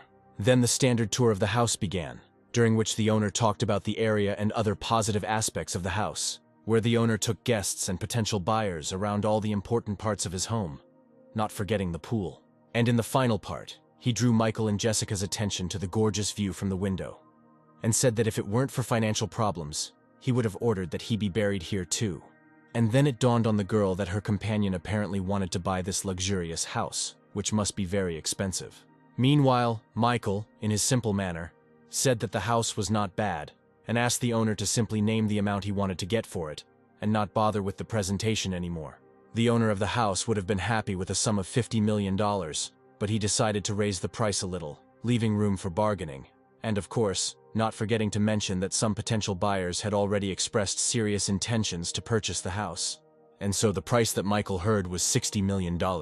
With the most disinterested expression on his face, the young man said that just $60 million was no problem for him, and he agreed to buy the house. After these words, the shocked owner of the house mentally reproached himself for not naming the sum of $80 million, and his companion could not believe that there were people in this world for whom $60 million was not money. Meanwhile, Michael turned to Jessica, asking her questions about what she thought about the house and whether it was worth buying. The girl, not expecting such a question, asked a counter-question about why the young man was suddenly interested in her opinion, to which the young man replied in a sweet tone that the reason for such interest was that he was buying this house for her. The seller could now only be surprised at how this unknown rich man was buying gifts for $60 million. On the one hand, The girl was infinitely happy to hear this. But on the other hand, she thought that it was turning out to be an overly expensive gift. She immediately imagined that after such a gift, the young man could literally decide that he had become the full owner of her body, and perhaps her soul. Very carefully, Jessica began to tell Michael that she was very grateful to him for such a luxurious gift. But precisely because of its high cost, she could not accept it. However, the young man approached her, took her hand, and began to say that too much real estate was already registered in his name, and the state had recently been imposing new restrictions. So he thought that it would not be a big deal if one villa was registered in the name of a girl. And in conclusion, Michael added that he still hopes to give the girl this house in the future. Jessica looked at the young man with her enchanted gaze, her face burning with the surging emotions. The house could only be registered in the name of the spouse, and thoughts immediately flashed through the girl's mind that Michael already saw their future together in marriage. Jessica's happiness knew no bounds, and she finally lost her head. And Michael didn't stop his onslaught, saying that he didn't see any point in dividing anything as belonging to him or her, given the level of their relationship. The girl was struck by these heartwarming words, and Michael received message after message that Jessica's favor was increasing. The young man noted for himself that his acting skills are getting better every day. At the same time, the girl accompanying the owner of the house, who, apparently, was connected to him by something more, timidly asked when the man would give her some similar significant expensive gift, at least in the form of an apartment. But the man, realizing that he was not financially capable of such gifts, only laughed absurdly in response. And now the moment has arrived that is so cherished by the owner of the house, the transfer of the advance payment. After the transfer, Michael, already saying goodbye, said that he would transfer the remaining $50 million after signing the purchase and sale agreement, to which the owner of the house, of course, agreed, saying that he would prepare all the necessary documents. And so the young people left this luxurious villa and its owners, calling a taxi again. The car with Michael and Jessica inside was moving towards the campus, and the young man sat and mentally calculated that as soon as Jessica's favor reached the required level, those $60 million spent on the house would turn into his personal $6 million, according to the rules of the system. But the girl had completely different thoughts, which she based on her experience of reading novels, where she believed that the next step on the part of the young man accompanying her now should be a declaration of love to her, where it won't be far to the wedding, which would be nice to hold somewhere in the Alps. And then they will have a long and happy family life together, children and a joint old age, until which they will carefully preserve their feelings for each other. All these dreams and fantasies made the girl's head spin, intoxicated with feelings. Michael's words that they had arrived at their destination abruptly brought Jessica out of her pleasant fantasies, where, looking out the car window, she saw the university buildings. Getting out of the car, the girl asked in surprise why Michael wasn't coming out, to which she immediately received the answer that he had been invited to a gaming club, where he was now heading. After which the car suddenly took off, leaving the girl completely alone. This was not how she saw the continuation of today, and she stood disappointed that she had not received a declaration of love. Soon the taxi brought Michael to one of the city's gaming clubs. The comrades who met him said that they had been sitting there for a long time, and had managed to lose several times while Michael was not with them. Saying that there was nothing wrong with losing, Michael said that there was no need to worry, as he was now making up for his absence. Approaching the cash register, the young man made a large order for all his friends and acquaintances in this gaming club, asking to extend the game time for everyone, bring soda and cigarettes. But the girl standing behind the cash register suddenly called him by name, where, turning his head, Michael saw Angelica, whom he did not hesitate to ask about what she was doing there. To which the girl explained that after the young man helped pay off the debts, her father founded a network of gaming clubs, of which this club is one of them. After which, the happy girl first said that everything Michael ordered today would be free for him, but then changed her mind, saying that it would always be free for him. But before Michael could say a word in response, there was a terrible roar behind him, which almost made his heart jump out of his chest, where the source of this noise was not slow to appear in the form of a big guy with a bat on his shoulder, with which he had just smashed one of the computers, who declared that he needed his money. Angelica replied that she and her father had already returned everything they owed, to which the big man said that they had forgotten about the accrued interest. But the girl was not going to give in and stubbornly defended her position, declaring that this was simply some kind of extortion.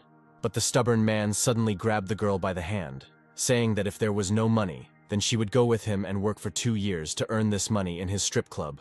The big guy didn't even have time to understand how he suddenly lost control of the girl's hand and found himself in a not very comfortable position with his hand behind his back, where Michael, who was holding his hand, accompanied his actions with words about the man getting out of here. The girl looked at her savior with fascination and joy, saying words of gratitude. At that moment, his entire retinue rushed to the aid of their boss, which didn't frighten the young man at all, who had been pumped up by the system.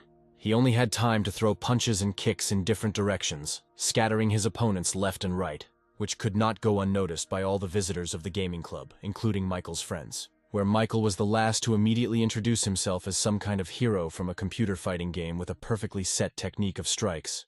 It was as if they were watching real-life footage from a movie where the main character was skillfully dealing with villains, and they couldn't understand when their comrade had managed to improve his martial arts skills so much. And so, a minute later, this entire indecent company hastily retreated from the battlefield, taking with them a bunch of bruises, bumps, and broken noses.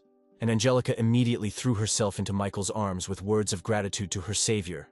At the same time, the young man was informed that the girl's favor had reached the required level, which meant that the master would receive $530,000 out of the $5,300,000 spent on her, as well as 5 power-up points.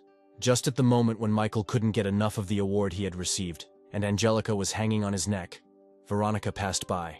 She got the girl's attention by calling her a lying creature. In a rage, Veronica began to accuse Angelica of breaking their agreement to confront Jessica together, and of trying to seduce Michael on her own. Seeing that the situation was getting heated, Michael instructed the system to spend all the boost points on his movement speed and literally disappeared from the scene.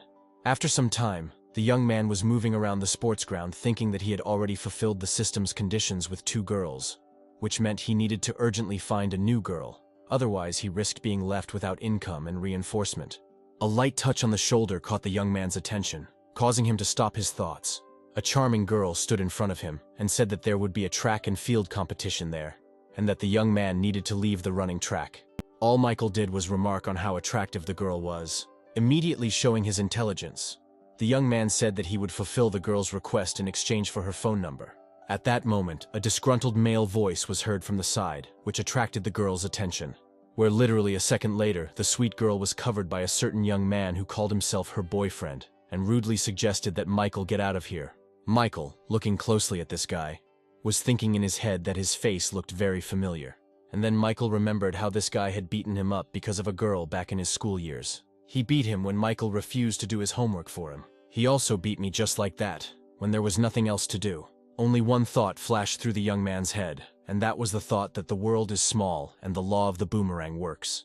And while the girl was leaving with her boyfriend, the system announced to Michael that a new object named Christy had been added with a disposition level of -5, and upon reaching the required disposition level, the owner would receive, as always, 10% of the investment and 22 reinforcement points, which couldn't help but please Michael, since 22 points of reinforcement already sounded quite serious. Meanwhile, the start of the competition was approaching, where the athletes were already taking their starting positions, and Christy was shouting words of support from the stands to her boyfriend Billy, who was sending her various greetings, and the guy in glasses sitting next to her managed to notice that an extra runner had appeared at the edge of the running track. The commands to start and get ready have already been given, where the runners have taken up their corresponding pre-start positions, and then a shot from a signal pistol rang out, replacing the start command. The race began with Billy taking a huge lead, basking in his smugness, and calling those lagging behind worthless insects. He didn't even have time to understand what had happened when Michael rushed right past him at great speed. In a split second, he left Billy and all the other athletes behind him. Michael ran, mentally communicating with Billy, where he told him that now he would lose in the area where, it would seem, he had no equal. Well, Billy, meanwhile, as if hearing Michael's thoughts, also mentally said that he shouldn't be underestimated. Stopping, he took off his shoes, which he believed would significantly improve his speed, and said that he would now quickly make up for lost time. Billy glanced around and just started to pick up speed again to run. Suddenly, Michael rushed past him again, having managed to make a full circle during this time, throwing out words along the way that it would be better for him to start working with his feet and not his tongue. Watching Michael speed off on another lap, Billy couldn't believe that he had already managed to make a full lap in such a short time. Michael, again mentally communicating with his opponent, said that Billy had dedicated his entire life to hard training, but he could not compare with the capabilities of his system. Meanwhile, the commentator of the sporting event, noticing Michael's speed, began to shout loudly that he had never seen anything like this before, and that even their current champion was unable to withstand such speed. And so, less than a minute after the start of the race, Michael crossed the finish line, becoming its winner. Christy was so surprised that she couldn't believe that her boyfriend had lost. Well, Michael was already grabbed by the crowd of fans and thrown into the air, while the commentator said that they had all just witnessed the birth of a new champion. When the crowd of fans finally left Michael alone, he was approached by a track and field coach who, after first noting the young man's extraordinary abilities, invited him to join the national team. Hearing this, Billy almost cried out with tears in his eyes that this place in the team was reserved for him. Michael, on leaving, made a final statement by declaring that he was not interested in such a proposal at all. Michael's victory, appearance, and behavior did not leave Christy indifferent, where she noted the strength of spirit and masculinity of the young man. Billy's question about the essence of the girl's thoughts, voiced with a very displeased intonation, brought Christy back to reality, to which she quickly pulled herself together and replied that she was simply worried about Billy's failure at the competition. And Michael, pleased with his revenge, listened with pleasure to the system's messages about Christy's improved position. In parallel with these events, Jessica, pleased with the developments, returned to her room and, right from the doorway, and without even letting her neighbor say a word, declared that Michael had given her a house.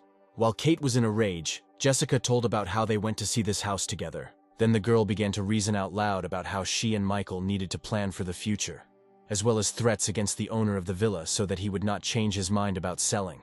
And Kate, after listening to all this for some time, decided to go online and was shocked by what she saw and read there. One of the pages of the news section of the university website featured a photo of Michael with the caption that he was the university's main ladies' man. Kate was quick to show this to Jessica, where both girls were at a loss as to what it all meant. Michael's roommate also discovered the news and showed it to the young man, who immediately declared that it was complete slander, since he was only spending money on girls.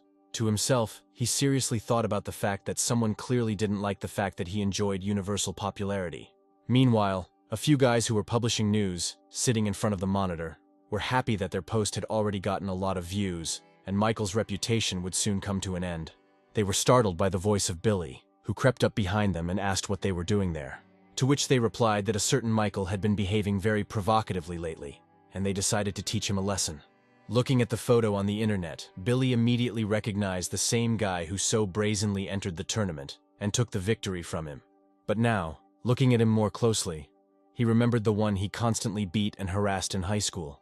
And then he declared that he had known this guy since school, and the definition of a ladies' man certainly did not suit him. He was more of a sycophant, brazenly pestering girls and clinging to anyone who showed him attention. And since there was some intriguing material coming up here, the young correspondents quickly sat Billy down more comfortably and asked him to tell everything in detail and more slowly, so that they could have time to write everything down. Billy, on the other hand, was reveling in the thought of revenge, where not a trace would remain of Michael's reputation, who had so brazenly deprived him of his coach's respect and first place in the competition. Soon the entire university was reading and was shocked by the news, where Michael was accused of harassing girls, of violence against them, and in general of almost half of the crimes provided for by criminal law. Having shouted that this state of affairs was unacceptable, the university rector slammed his phone on the table with all his might. He suddenly stood up from the table and loudly declared that such a thing should not happen at his university, and he would personally conduct the most thorough investigation, where he would kick that guy out if everything was confirmed. And his personal assistant looked with tears at the broken phone, which he personally looked for the boss for a whole week. Michael is a unique person, coming from a wealthy family, and cannot ignore the girl's misfortunes. He is a fair and selfless person who will never pass by someone else's misfortune and will always protect them. Every girl in this city can rely on him and count on his help and support. Every night he turns into a superhero, punishes evil, and saves this sin-filled city. This is exactly how Jessica described Michael, sitting in a chair in front of the investigation team members. Those who could not believe what they heard said that the girl was clearly exaggerating and asked for an explanation of the source of such conclusions. To which the girl discontentedly stated that these conclusions were based on unquestionable female intuition. The rector, who was standing nearby, asked the assistant whether the words of this girl could be trusted, to which the assistant, reading the personal file, replied that the girl was from a good family, was the chairperson of the student society, and there was no reason not to trust her. But the distrustful rector gave orders to ask the opinion of other students, including those studying in the same faculty as Michael. In connection with this decision, the members of the investigation team asked Veronica, who was walking through the campus, to come with them, And so she, bursting into tears, was already sitting in the office and telling how she and Michael had broken up because of her. And now he was not paying attention to her. But at the same time, she called him the most reliable and worthy person. Where the investigation team member, having handed over the napkins, was very surprised that despite the fact that the young man had rejected the girl, he still continued to be a good person for her. The rector watched the girl's words about Michael silently from behind the glass. And then, without saying a word, he turned around and left the room, leaving his assistant alone and with a feeling of not understanding what was happening. Lighting another cigarette, the rector stood and thought that there was a high probability that Michael had been slandered, and that he was actually a good guy. He was distracted from these thoughts by Angelica and her father, who approached him, and he asked them how he could help. To which they, unfurling a poster that said Michael was innocent, said that this guy had helped their family a lot, and they had come to support him, where Angelica also studies here, only in a different faculty. This state of affairs could not leave the rector indifferent, where absolutely everything spoke in Michael's favor. Having said that he would certainly sort everything out immediately, and having thanked Angelica and her father for their participation, the rector said goodbye to them. And then he decided to visit the internet himself, where he could read independent and objective comments from people who were not interested in the outcome of the issue, where, literally from the first page, he came across a positive review about Michael and an expressed desire to get to know him better from some girl. This was followed by an independent description of the young man's participation and victory in a track and field competition, where he beat the reigning champion. There was also talk about Michael's most benevolent attitude towards all girls, where under the pictures and videos, there were dozens of comments from girls that this decent young man was simply slandered, and each of them would be happy to be listed as his girlfriend. This finally convinced the rector of Michael's innocence, where he saw that the guy was simply an idol of all the girls, which probably provoked his envious people to slander. Instantly, images of the past appeared in the man's head. After all, he too was once the best of the best, and a unique, handsome man in the entire university, attracting the attention of all the girls. Of course, there were regularly all sorts of envious people. There was no internet back then, and to set him up, these envious people damaged university property in his name, for which he was brought to disciplinary responsibility. His parents paid a fine, and this whole story almost ended with his expulsion. With tears in his eyes, the rector spoke words of understanding out loud to Michael, who was not there. And finally, having collected his thoughts and wiped away his tears, the rector loudly declared that he, the head of this university, would never allow lies and slander to flourish here, and justice would be restored immediately. Just a couple of hours later, all the university students were gathered in the assembly hall, where Michael stood on the stage in complete confusion and listened as the rector made a statement that the information recently disseminated about this young man was a brazen slander. The rector's impulses reached the point that he embraced the young man and said that today they had all gathered here to restore his good name. Then, saying that Michael was the pride of the university and the most kind-hearted person, the rector presented him with a certificate of honor. And at that very moment, the entire hall burst into thunderous applause for Michael. And in the middle of this applauding crowd stood an angry Billy, who could not understand what had happened, because he had expected that the false information he had reported, spread online, would completely destroy Michael, who had just been suddenly awarded a certificate of honor for some reason. Christy stood nearby, supporting the applause, and noting to herself that Michael was very good. And then Michael saw messages that Christy's favor was starting to grow with a plus sign, after which he looked at the beautiful girl, who was clearly beginning to have some feelings for him. The event was over, and all the students began to disperse in different directions.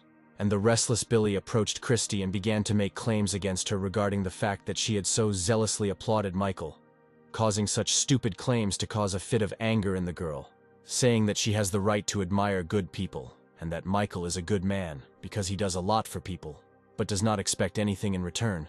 The girl turned around and walked away from the evil gentleman.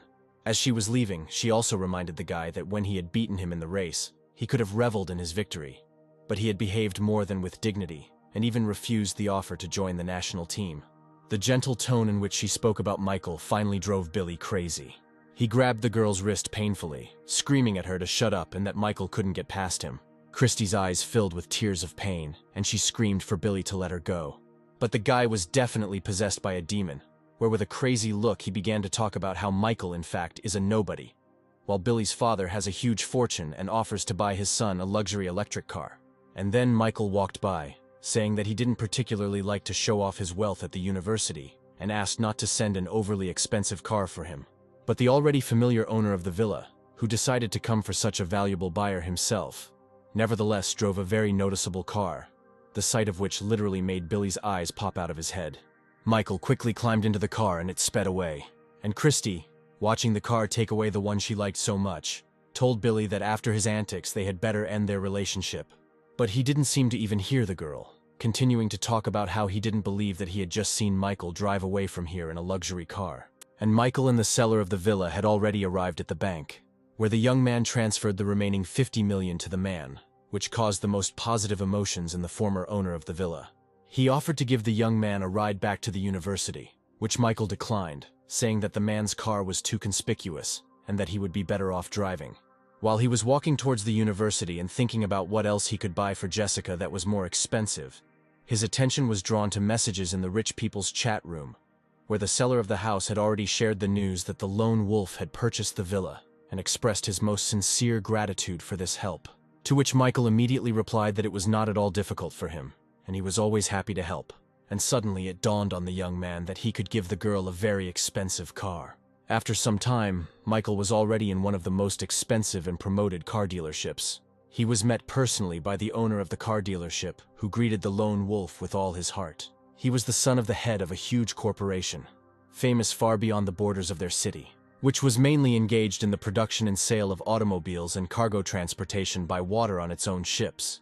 Looking at the business card handed to him, Michael thought that for his age, this young man named Mark occupied a very good position in society. Without wasting time, Mark immediately invited Michael to walk around the showroom and inspect the cars. And the salon employees who accompanied Mark, watching the men leave, were guessing who this visitor was, whom the director had decided to accompany personally.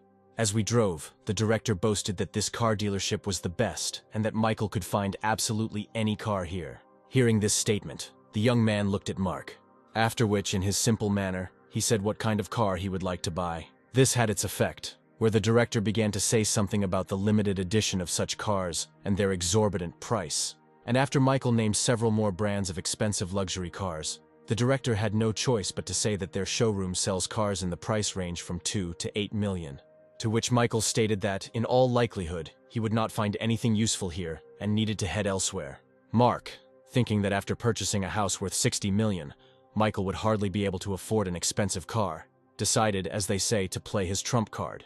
Approaching one example, he said that he was ready to offer the young man the most expensive car they had in their showroom, after which he tore the white sheet off the iron horse, revealing its beautiful form to the capricious buyer. And then Mark was quick to name the price of this masterpiece of automotive engineering, $22 million.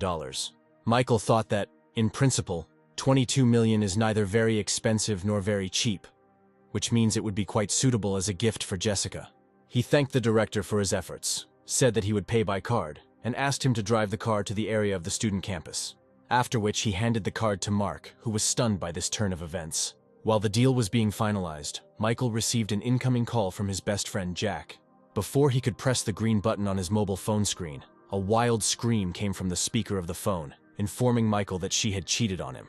Jack said that just yesterday his girlfriend Linda went to a friend's house to get her nails done, but by late evening she hadn't returned. He went out into the street, intending to follow the route the girl was supposed to take, where he witnessed a farewell scene between Linda and some man. Jack forcefully put the mug down on the table and, with tears in his eyes, finished his story by saying that he already had plans to introduce her to his parents. And then, without thinking twice, Jack emptied the mug as Michael told him to stop drinking. And his friend suddenly turned to Michael with the question that maybe it was not too late to get Linda back and persuade her to be with him.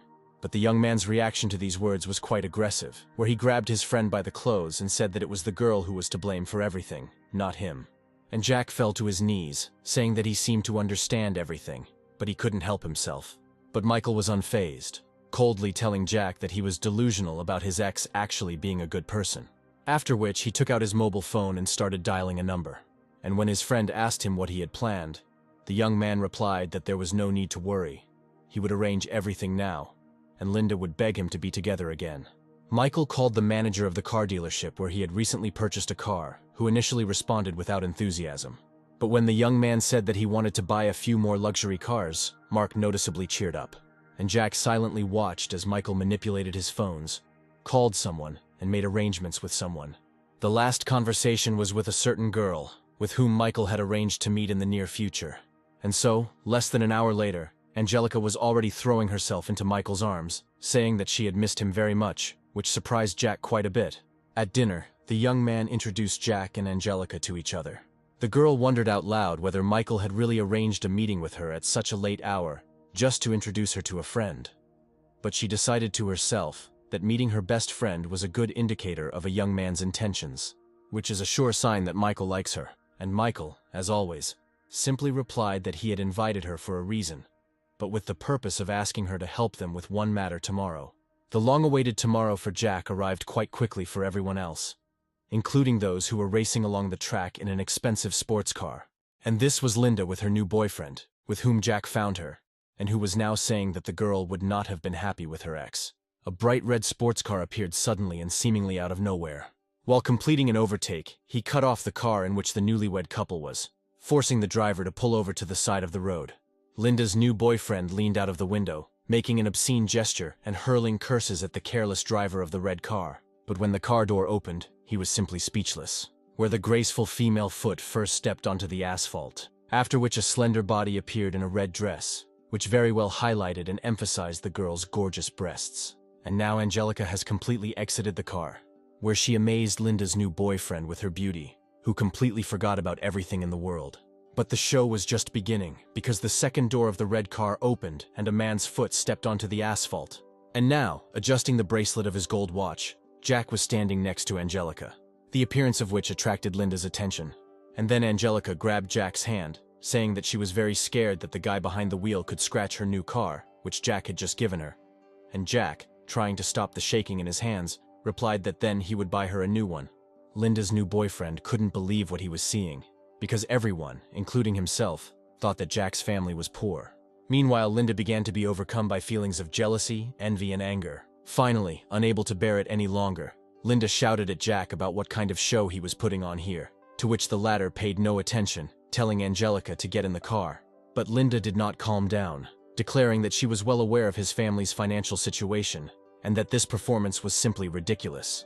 Meanwhile, Mark, who remained in the car, said that this woman had figured them out, to which Michael immediately replied that it did not matter, since the final stage of his plan was beginning, which would fix everything. Before he could finish speaking, a loud roar of engines was heard, and elite sports cars began to appear from around the corner, one after another, which stopped near the place where the performance was taking place, instantly filling the empty space with their chic shine. At that moment, many young people got out of their cars, greeted Jack in a friendly manner, and headed towards Linda's new boyfriend. The young man in white, who introduced himself as Julian, literally hanging himself on Linda and her companion, asked what this scoundrel had told her about himself, assuming that these were tales about his family owning coal deposits. After which Julian immediately turned his attention to Linda's new boyfriend, saying that he was a common liar who only pretended to be rich in order to drag girls into bed. And then, returning to the others, the guy laughed and loudly added that this loser's methods were as old as the world, and it was completely unclear how anyone else could fall for them. Everything she heard plunged the girl into extreme shock, where her head was filled with thoughts about how she could have made a mistake in her choice. In a fit of rage, she rushed after her lover, shouting curses after him and wishing him a quick death. And Jack, looking sadly at what was happening, just as sadly suggested that Angelica return to the car, to which she agreed. But then his movement, which had begun, was stopped by Linda, who literally grabbed the young man's leg, accompanying her actions with words about how she had made a mistake and requests to forgive her and give her another chance. But Jack, having silently listened to everything the girl tried to justify her behavior with, just as silently, with a sharp movement, pulled his leg out of her hands, and as he walked to the car without turning around, he said that from that moment on he was cutting off all ties with Linda and asked her not to call him anymore, not to write to him, and generally not to appear in his life. And Linda's new ex-boyfriend, who tried to quietly disappear from the scene, didn't notice how he bumped into someone. It was Michael who said that he couldn't just leave here, because he would now give him 100 slaps in the face for his friend. The day, which began with a grand performance, continued with young people in one of the city clubs, where the spotlight was on Michael, who thanked everyone for helping him teach a lesson to a mercenary girl today. Before the young man could finish his words of gratitude, Julian suddenly approached him and said that he had already heard about how Michael supported girls on the online platform, and now he needed a little help. Realizing that he could only spend money on girls, the young man became a little tense when he asked what exactly Julian needed, to which Julian responded that there was one girl on the platform that he would really like to support, but at the moment he did not have the free funds to do so. Hearing this, Michael on the one hand relaxed, and on the other hand realized that this was a great opportunity to spend money on girls, and at the same time strengthen his position in the company of these rich boys. Here Mark intervened in the conversation, saying that there was no need for a lone wolf to support who knows who on the platform, and addressed some not very flattering words to Julian, and told Michael not to take the request seriously. Having listened to everything the young people said, Michael suddenly put his glass down on the table with force, which attracted the attention of the entire group of young people, who became wary in anticipation of what might happen now. But Michael, unlocking his phone, rolled it across the table towards Julian, saying that while he was going to the toilet, he could spend money on the right girl. The young man never expected such a turn of events, where he would be so easily trusted to manage other people's money at his own discretion. And a satisfied Michael went to the restroom, thinking that it would have been much worse if his company had asked him to pay the bill. There was a big guy standing next to Michael in the restroom, who was quite surprised when he saw the person standing next to him. Without further ado, the big guy gave Michael an approving gesture, which greatly surprised the young man, who did not understand what kind of attention this guy was giving him. Upon returning to the hall, Michael's eyes were met with a picture where everyone who was in their company had gathered around Julian, shouting and giving advice in turn about how much more money needed to be transferred. He somehow managed to squeeze through the dense rows of spectators to see what was happening. And Julian, who saw him, literally begged for salvation and asked that the lone wolf take the phone as soon as possible. Having fulfilled his requests and looked at the balance, the young man noted out loud with disappointment that he had been gone for quite a long time, but the guys were only able to spend 20 million. This did not go unnoticed by the company, which immediately once again asked the question of who this lone wolf was and what was the state of his family. And Julian himself, wiping his forehead, sweaty from the strain, said that he himself spent no more than several tens of thousands of dollars at a time, but several million was too much. Michael suddenly said that perhaps 20 million was not serious, and the amount should be increased to 60, which completely shocked his new friend. Julian hurried over to Michael and, grabbing his hand with the phone, declared that the girl on the platform was definitely not worth it, and there was no need to spend so much money on her. After all this, Mark came up to Julian and said that there was no point in testing the lone wolf. Such people just need to be respected. After which Julian, raising his glass, asked Michael for forgiveness for his behavior, and placed himself at the latter's disposal at any time of the day or night. And the girls watched the young people's conversations from the side, noting that the lone wolf must have a strong influence, since Julian himself, whose family is very famous in the city, pays him signs of respect. Suddenly, Michael was attracted by a message that arrived on his mobile phone. Having read it, he quickly said goodbye, and, suggesting that they continue another time, since he had urgent business, he left the club at a measured pace. Looking after the man leaving, someone dared to say that Michael simply did not want to pay the bill, to which he immediately heard in response that a person who calmly spends millions in a couple of hours is definitely capable of paying the bill. As he walked down the street, the young man typed a message to Mirinda, who wrote that she had returned to the city, agreeing to her offer to meet. Michael waited a long time for this mercenary girl to ask him for a meeting, and now it was time to get points, favor points, boost points, and cash bonuses from what he spent on her. The next day, Mirinda, who had just stepped off the plane, walked and mentally prepared herself for the fact that this was just a date, and she would be able to extract more money from the lone wolf. After all, she had absolutely everything a man could dream of. After the meeting, Michael and Mirinda headed to the nearest cafe. There they chatted over coffee, where Michael was constantly distracted by his phone, where Veronica was constantly writing to him, asking for forgiveness. Because of this, he often simply did not hear what the girl was telling him, and repeatedly asked her to repeat what she had said. Of course, Mirinda was very angry that the guy was not focusing his attention on such a beauty as her, and she thought about getting up and leaving, but at that very moment she remembered her boss, who would definitely not be happy if the lone wolf was missed. And trying on the most good-natured expression on her face, she continued the conversation, repeating her words that Michael was very young, but at the same time very rich, which was probably a consequence of the fact that he occupied a high position. Suddenly, the system gave a message that Mirinda's disposition towards the master was plus 60 points, and therefore the system could not register her, which was not very good, since all the money spent risked being wasted. A plan quickly formed in the young man's head. where it was necessary to simply lower the rating of favorability a little, which he immediately did, sticking his finger up his nose and saying that he did not hold any positions, but was the most ordinary poor man without an education. The girl, who did not want to believe this, said sheepishly that the kind of money the young man had did not fall from the sky, which meant that he at least had his own business. To which Michael simply replied that he had no business, he was simply spending his father's money. But now his father's company had gone bankrupt, and now they owed creditors several million. And then, taking the girl by the hands, Michael added that he actually met her in order to ask her to return part of the money that he sent her through the online platform. This state of affairs, of course, finally drove the girl crazy, where she screamed that Michael was not a real man and only behaved like a rich man, although in fact he was a beggar, and the system immediately notified the young man about a significant decrease in his location rating. Taking out her phone and searching for the right contact in her address book, Miranda said that she was just wasting her time with him here, while the system, meanwhile, continued to send messages about the rating decrease.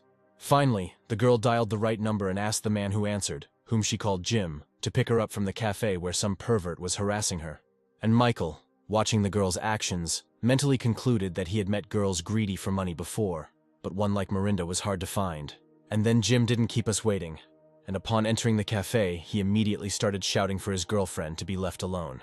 The girl, seeing the savior and his joyful face, immediately rushed towards him, lamenting about how the pervert grabbed her hand behind her back. But instead of embracing Miranda, Jim suddenly walked past and moved on, where he approached Michael and firmly shaking his hand, was happy about such an unexpected meeting, and asked the young man, who did not understand what was happening, what he was doing here. Seeing that Michael didn't recognize him, Jim reminded him that they had been drinking together at the club with Julian yesterday. And then Michael remembered this guy, also expressing his joy at the meeting. And his new friend expressed regret that yesterday they were not able to have a proper walk, and therefore today he is treating, where Michael's refusal he will not accept.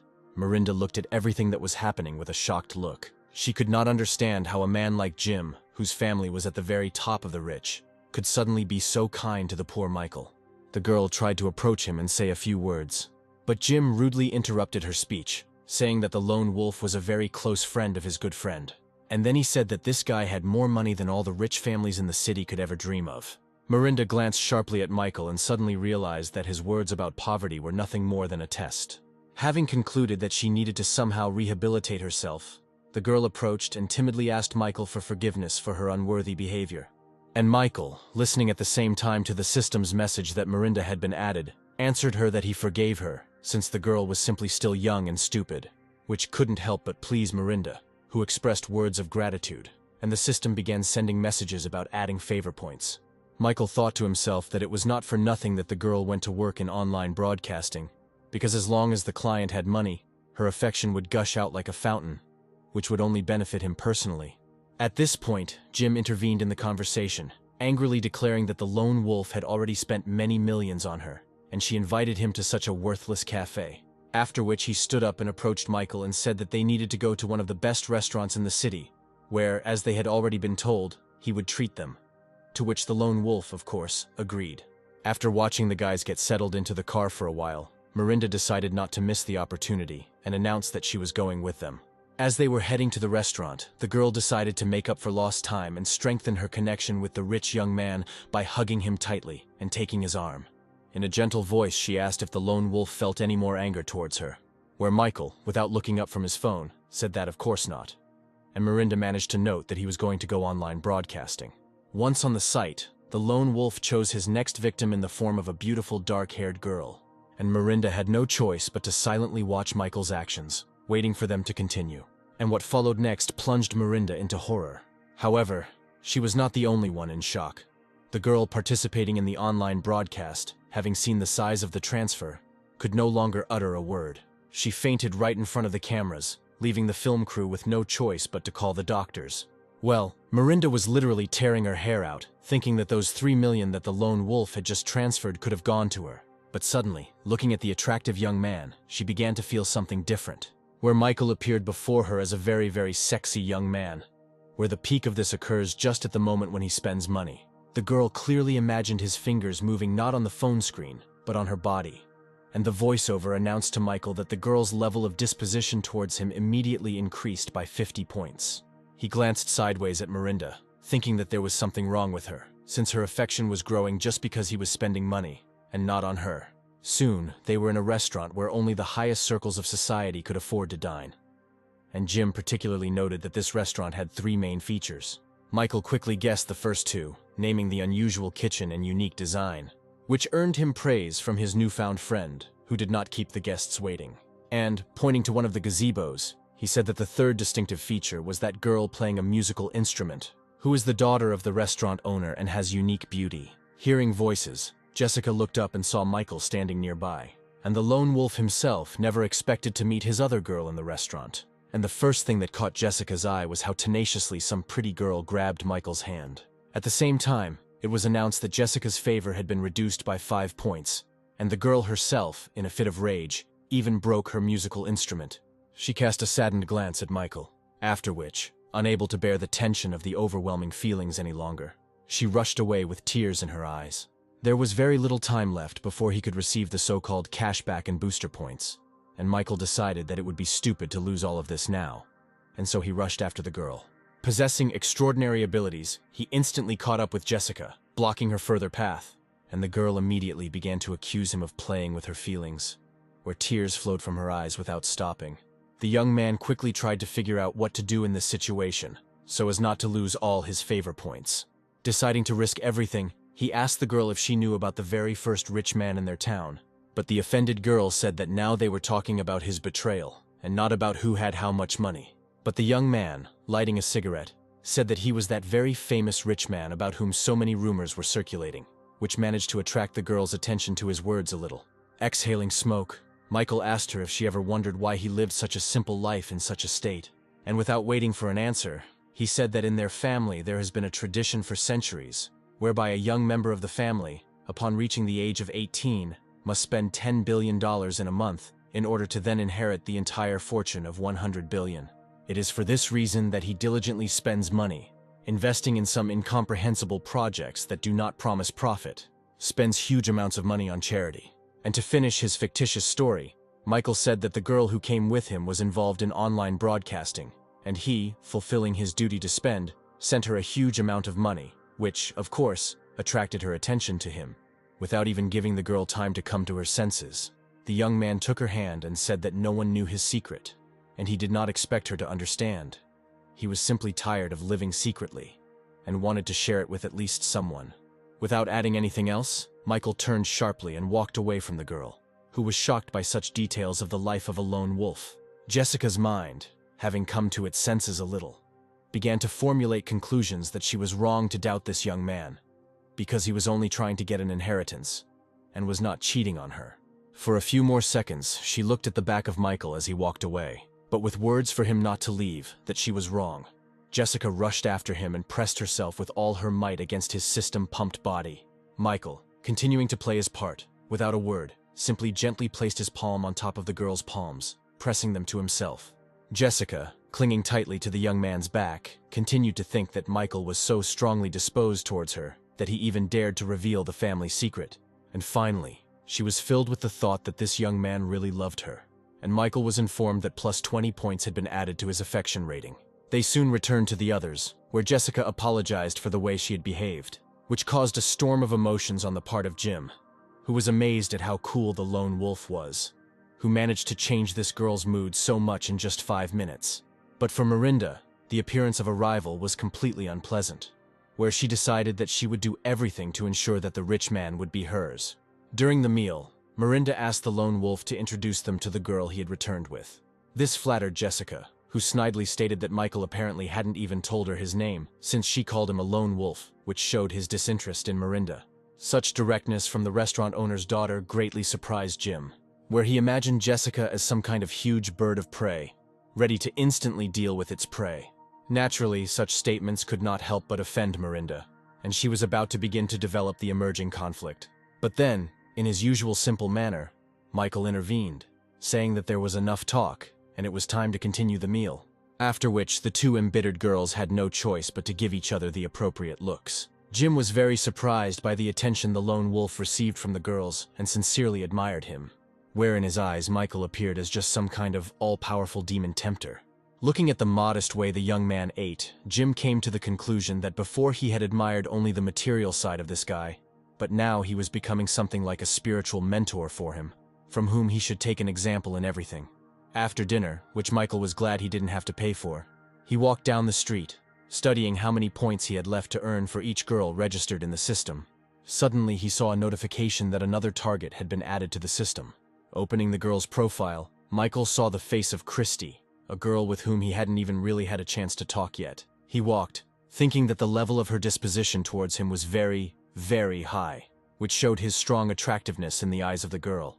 And then he heard a conversation between two guys about how one of the students was about to confess his love, and he needed to have time to see this spectacle. Michael also became curious about what kind of knight on a white horse decided to so openly confess his feelings. It was Billy, kneeling with his arms outstretched, clutching a large, beautiful bouquet. On the contrary, Christy stood in complete bewilderment and listened to Billy's words of apology and requests to give him another chance. Here, Michael squeezed through the crowd and immediately noted that the performance that Billy had put on was nothing more than a cheap show. No sooner had the young man appeared than he was immediately noticed by Christy, who immediately became noticeably more cheerful. Paying no more attention to her ex, the girl rushed towards Michael, where Billy had no choice but to shed tears and scream for the girl to come back. Approaching the young man, Christy first asked if she remembered correctly that his name was Michael, and also expressed her most joyful feelings about the fact that they met again. Without further ado, she said that she had sent Michael a friend request on a social network and asked him not to ignore or reject it. And for Billy, it was a complete collapse of all his hopes, where he dropped his hands on the asphalt and helplessly bowed his head. Gradually, he began to be overcome by rage, where he decided that he would not accept this state of affairs and would take revenge on both Michael and Christina. And Michael, as if hearing Billy's bad thoughts, suddenly turned his attention to him. Coming closer, he told Billy in a hypothetical manner that he now thinks badly of both him and Christy, does not understand how this happened and cannot come to terms with what happened. To which Billy reacted very sharply, shouting that Michael had decided to make fun of him even more. But suddenly Michael said that in fact he had always envied Billy, where Billy is well built, actively involved in sports, and has earned female attention. But he immediately disappeared as soon as he stopped being in the spotlight after Michael's victory in the tournament. And all because for Billy the only thing that mattered was winning, where he trained hard for many hours a day, completely forgetting that he needed to devote time and attention to his girlfriend. In closing, Michael said that Billy had pushed Christy away from himself, and if anyone should be hated, it should be himself. There was a grain of truth in his competitor's words, and now Billy fully realized it. And the crowd immediately picked up Michael's words, and shouts could be heard from everywhere, where people came to the conclusion that Billy himself was really to blame for the fact that his relationship had fallen apart. But Michael's speech had the strongest effect, of course, on Christy, who was now only thinking about how well this guy understood her, while this guy, meanwhile, was listening to the message that the girl's level of affection had already exceeded 90. Among this whole crowd, Jessica's neighbor Kate became an involuntary spectator of what was happening. Believing that Michael and Christy had some kind of connection with each other, the girl resolutely headed to the dorm, intending to immediately tell her roommate everything. Jessica, who was applying a face mask, almost felt her heart jump out of her chest when Kate burst into the room. She immediately began to tell her friend that she had just witnessed some girl confessing her love to Michael, to which Jessica responded that Michael cannot and should not control other people's feelings, and that the fact that other girls are grateful to him for his help is completely normal. But Kate didn't calm down. She took out her mobile phone, showed her friend how much money the lone wolf spends on other girls, and asked how she could explain it. To which Jessica replied that she was aware of these expenses of his, since Michael had mentioned them, and that these were far from all of his major expenses. She then added that her relationship with Michael was built on trust, which completely discouraged her poor neighbor. Humming a song to herself, Jessica left her friend with the thought that Jessica's crush and her conclusions were not very smart. Michael yawned loudly and impolitely, to which his companion told him to concentrate, but immediately heard in response from the young man that he had not intended to come here at all. The girls sitting opposite him recognized Michael and made eyes at him, asking if he was free that evening. And while his companion was trying to somehow justify the behavior of these girls, whom, in fact, he had invited, Michael suddenly asked what she was doing here, pointing somewhere. There, Veronica was moving through the hall, bursting into tears. Michael's companion said that she found out that he would be here, so she came too, and then added that she was visiting a doctor after talking with Michael.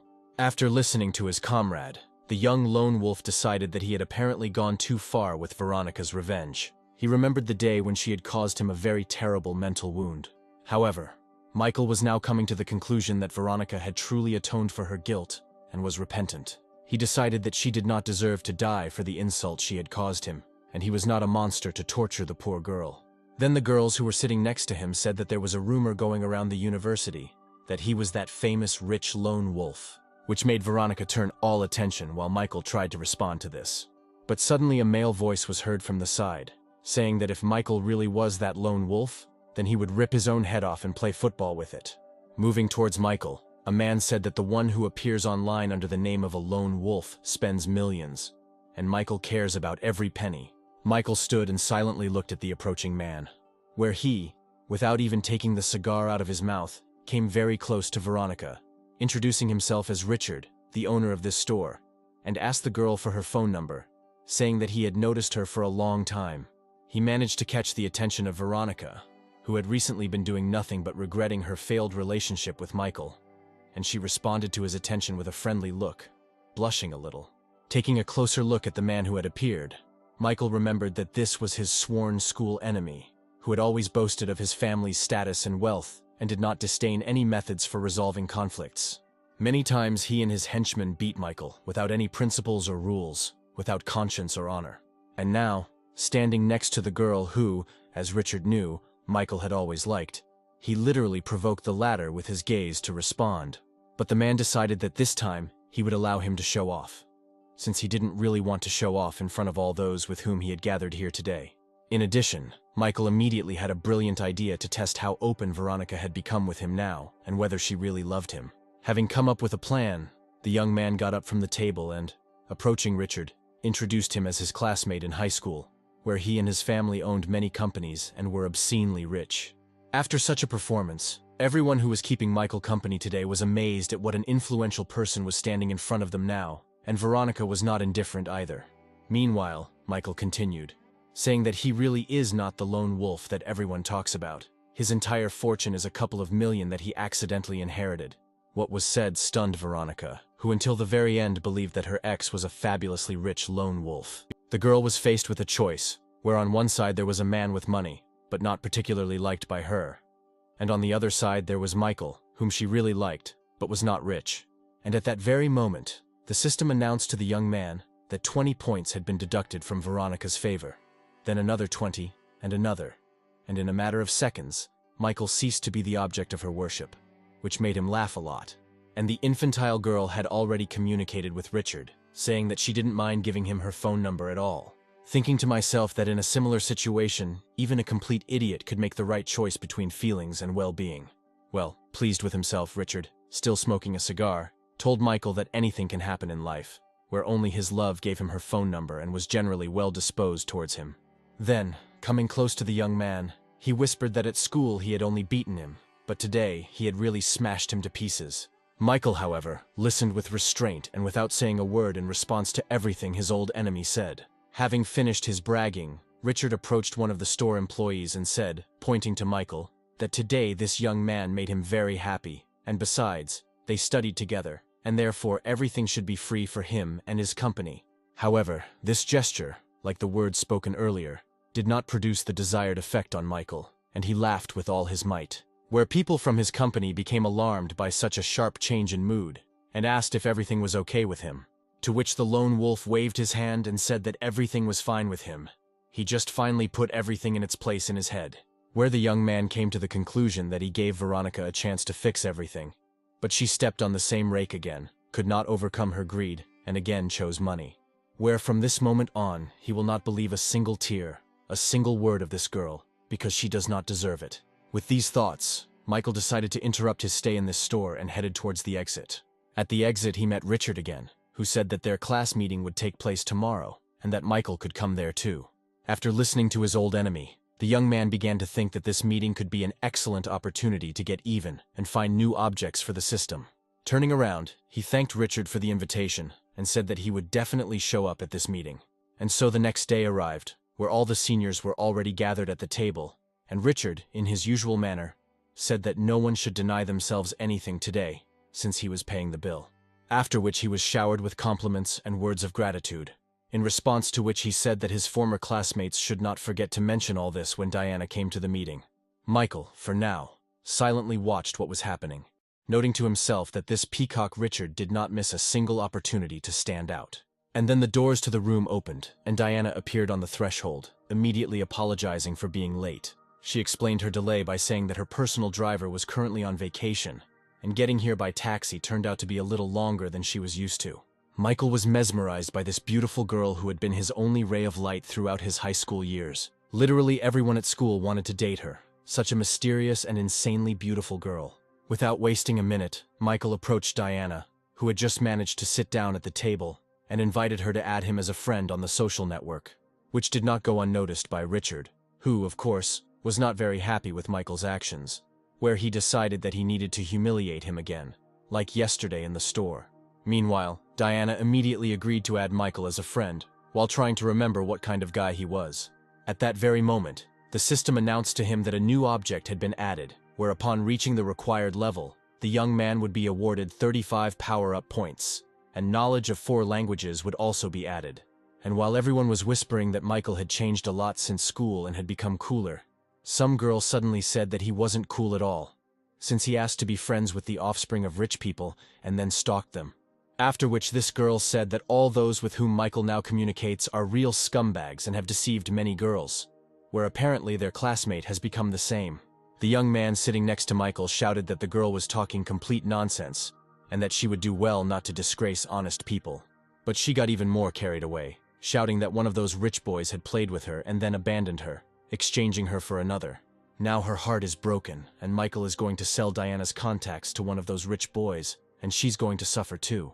And while the girl continued this performance, the system announced one message after another to Michael, where each time the level of Diana's disposition towards him fell lower and lower.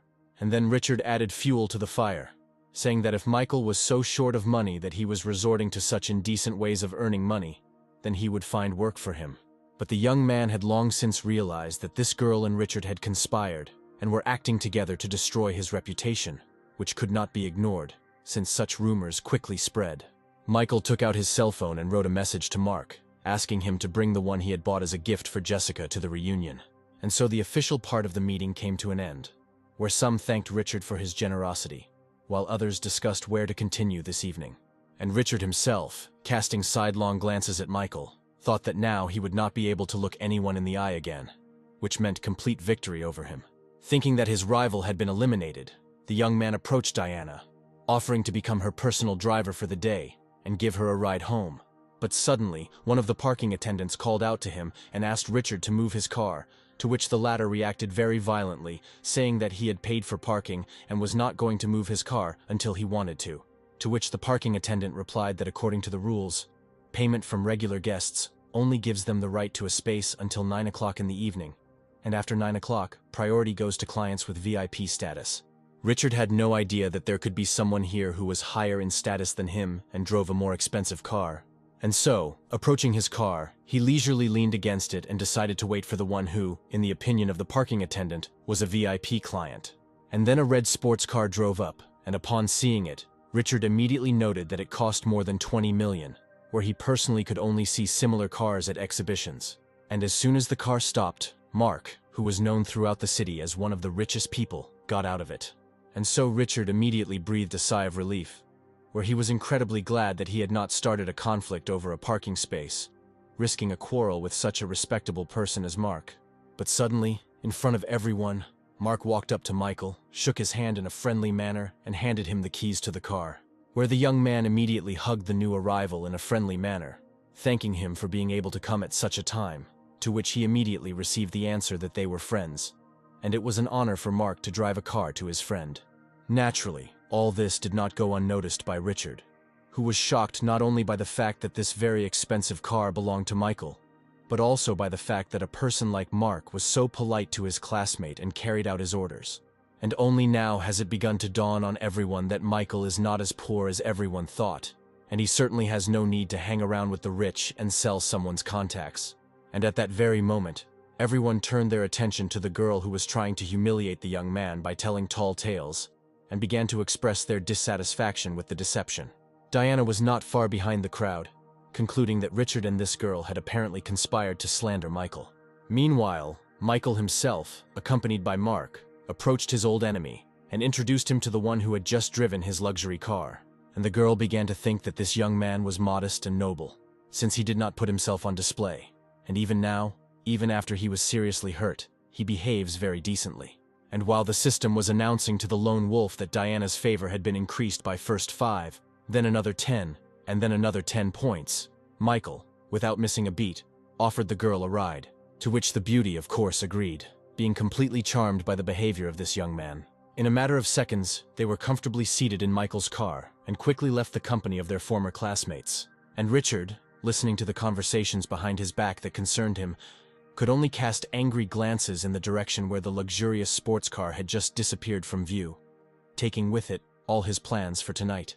An expensive red sports car raced along the illuminated night streets of the city, standing out sharply from the crowd of other cars. Only now did the girl begin to think that, under the influence of emotions, she had acted very recklessly by getting into the car of a young man who was essentially a complete stranger to her. And the driver of the car, Michael, unexpectedly turned to the girl, where he said that he couldn't help but notice a keychain in the form of a character from one of the popular cartoons. Surprised, Diana literally screamed, asking again if the young man really knew who this hero was and was watching this cartoon series. To which Michael replied that of course he watches this cartoon all the time, and this is his favorite hero, since he has the coolest abilities, to which the girl immediately agreed, explaining that she has also been watching this series for many years. After this was said, the young people looked at each other, which caused a very awkward pause. But after a few seconds, they were both laughing at their stupor after discovering the same hobby. Looking at the girl's face, Michael was surprised that she could be so active and cheerful, where it turned out that her regularly detached and indifferent facial expression was nothing more than a mask or some kind of defense mechanism. Looking at this joyful and happy face, the young man really wanted to protect this girl all her life, so that she would always smile like that. Michael felt the birth of some completely new feelings within him, previously unknown to him. Following the girl out into the street, the young man said, imitating the gesture of their favorite cartoon character, that he was very glad to get to know Diana from this new side. Responding with the same gesture, the girl said that she too was very pleased to get to know him better, after which she thanked the young man for giving her a ride. After which, for the second time, there was that same awkward pause, during which the young people stood opposite each other, frozen in those funny poses. And again, after some time, they both laughed heartily at themselves and at each other. Michael said goodbye to Diana and headed to the car, and the girl thought that this young man was not like all the other men she had had to deal with before. Diana had barely entered the house when she immediately heard her mother's displeased voice, asking where her daughter had been for so long. But before the girl could say a word in response, her mother continued, asking if her daughter had thought about that date, where, without waiting for Diana's answer, the woman continued, reminding him that things were going badly in her father's company. They couldn't do anything about it, and they really needed new investments. And then, finally, the girl was able to object, asking her mother through tears why no one cared about her happiness, and why on earth she should marry some playboy from the McEnroy family. But the formidable woman immediately objected, saying that she owed her family for raising her, growing her, feeding and clothing her. But if the father of their family's business comes to an end, then the whole family will also have a very, very hard time. Then, after a short pause, the woman said more softly that Kevin McEnroy was, of course, not the best match. But after marriage, all men reconsider their priorities and behavior. Poor Diana had no choice but to stand there and cry quietly, listening to her mother's harsh words, where her tears dripped right onto that very keychain that had brought her so much joy today. Meanwhile, Michael, who had returned to his dorm, went online with a bun between his teeth, where he intended to look for places where he could spend more money on girls. And then he came across a news item that said that the daughter of the Rockwood family was marrying the son of the McEnroy family. Michael's mouth dropped open in surprise and his bun flew down. Diana, his Diana, whom he liked so much and with whom he had such a great time, is getting married. The young man remembered how he had previously yearned for this beautiful girl, not even daring to speak to her. In that distant past, he didn't interfere when he saw her walking with some other guy. But suddenly, clenching his fists, Michael literally jumped up from his seat, resolutely heading somewhere, where he decided for himself that this time he would not remain a passive observer as his happiness slipped away from him. At that moment, a woman saw the young man walking, and the man accompanying her told her that this was Michael. Lost in his thoughts, the young man did not notice how someone blocked his path. Looking up, Michael saw a girl who, handing him her business card, introduced herself as Julia and offered to become an internet star. Without even looking at the card, the young man walked on, saying as he left that he was not at all interested in it. And Julia came to the conclusion that her proposal was rejected so decisively that it could be assumed that the young man had signed a contract with another company. Rushing after Michael, the woman tried to stop him, saying that she had a stable company that guaranteed him a high salary. Where, having overtaken the young man, Julia said that the most important thing is that their company is supported by the well-known rich lone wolf.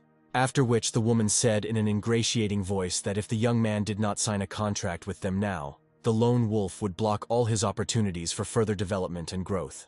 Michael, after hearing all that was said, found this woman very disgusting, thinking to himself that he was the lone wolf that she was now hiding behind. But the persistent madam had no intention of backing down, asking if the young man had decided to cooperate with their company. Without saying a word in response, Michael took out his cell phone and quickly wrote a few messages. Julia continued her pressure, asking if the young man was ready to sign the contract. But suddenly her phone rang, and when Julia picked it up, she immediately received a good scolding from her boss, who told her to immediately stop what she was doing and go to the office.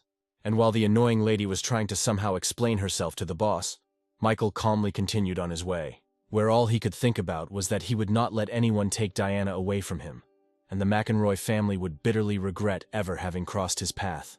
Meanwhile, the car carrying the Rockwood family members was heading to the designated location where the meeting with the McEnroy family members was to take place.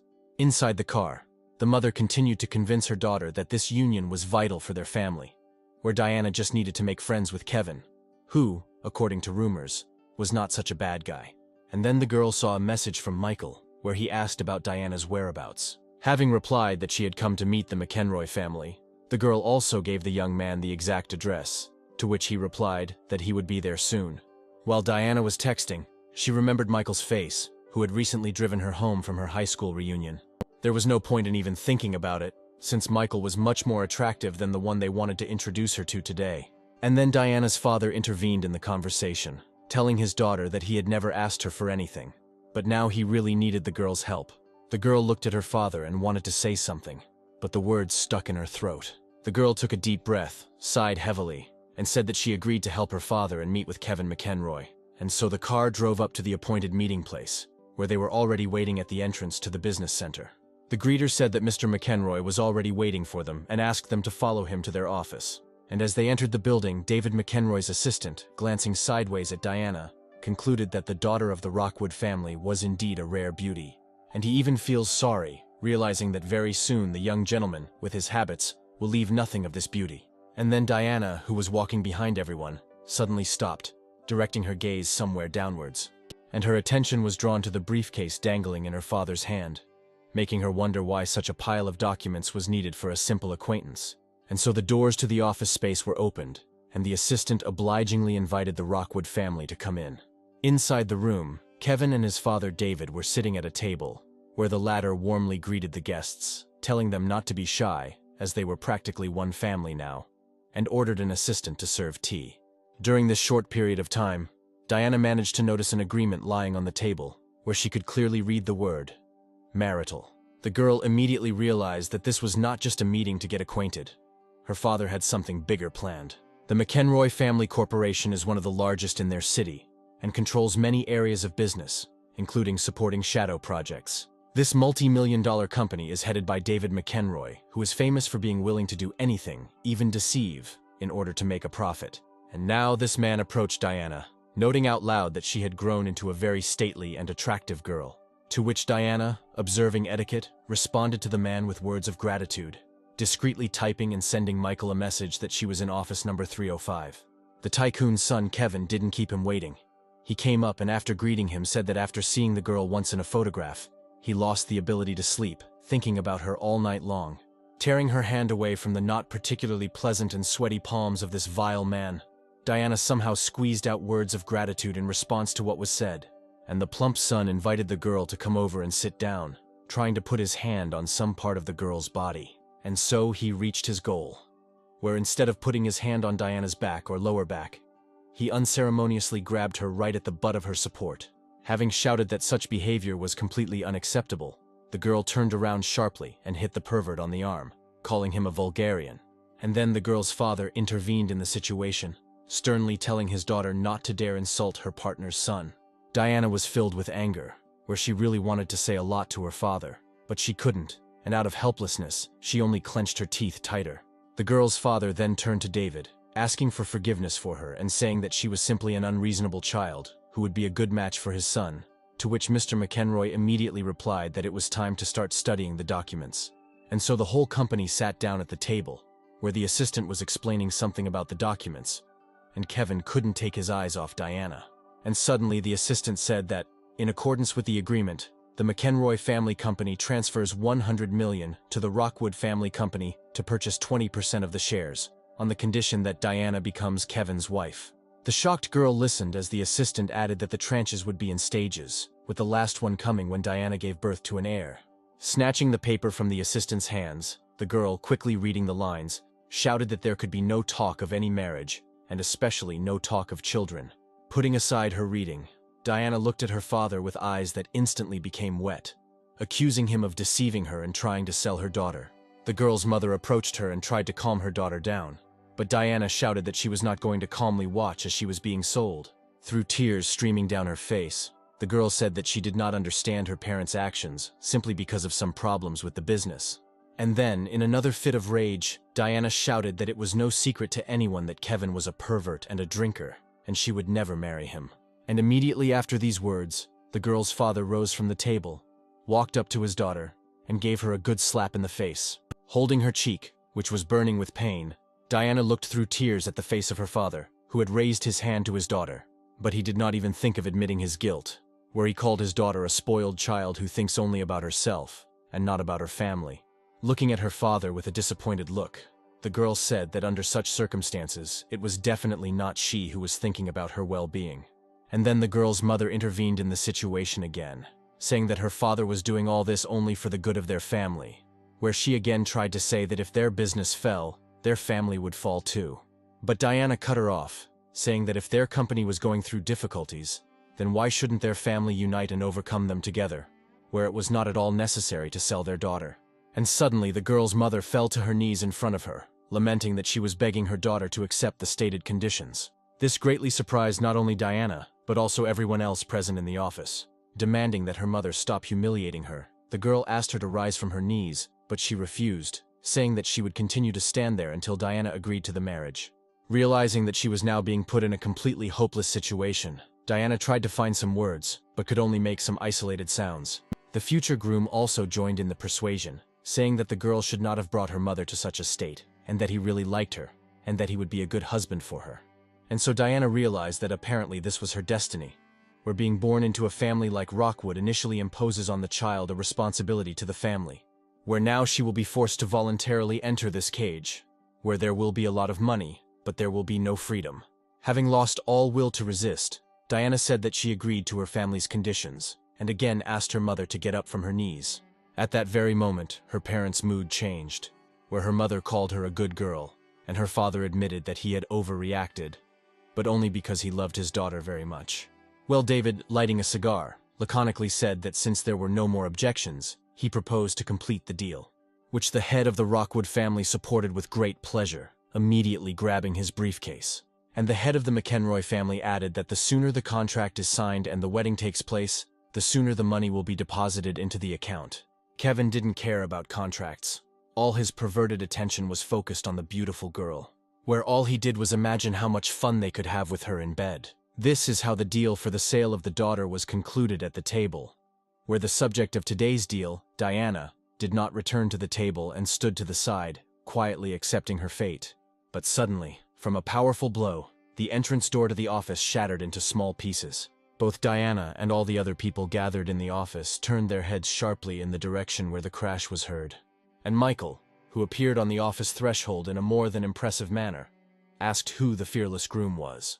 When Diana saw her savior, her face immediately brightened, and hope began to glimmer inside. The groom didn't keep us waiting and, expressing his incomprehension of where this impudent fellow had come from, rushed towards Michael with the intention of striking him. But as soon as he was at arm's length, the overweight groom was met with such a blow that the pervert flew back several meters, throwing chairs around with his bulk. Michael, imitating the way one blows away smoke streaming from the barrel of a gun, called after the groom who had flown away that now he could go and complain to his daddy.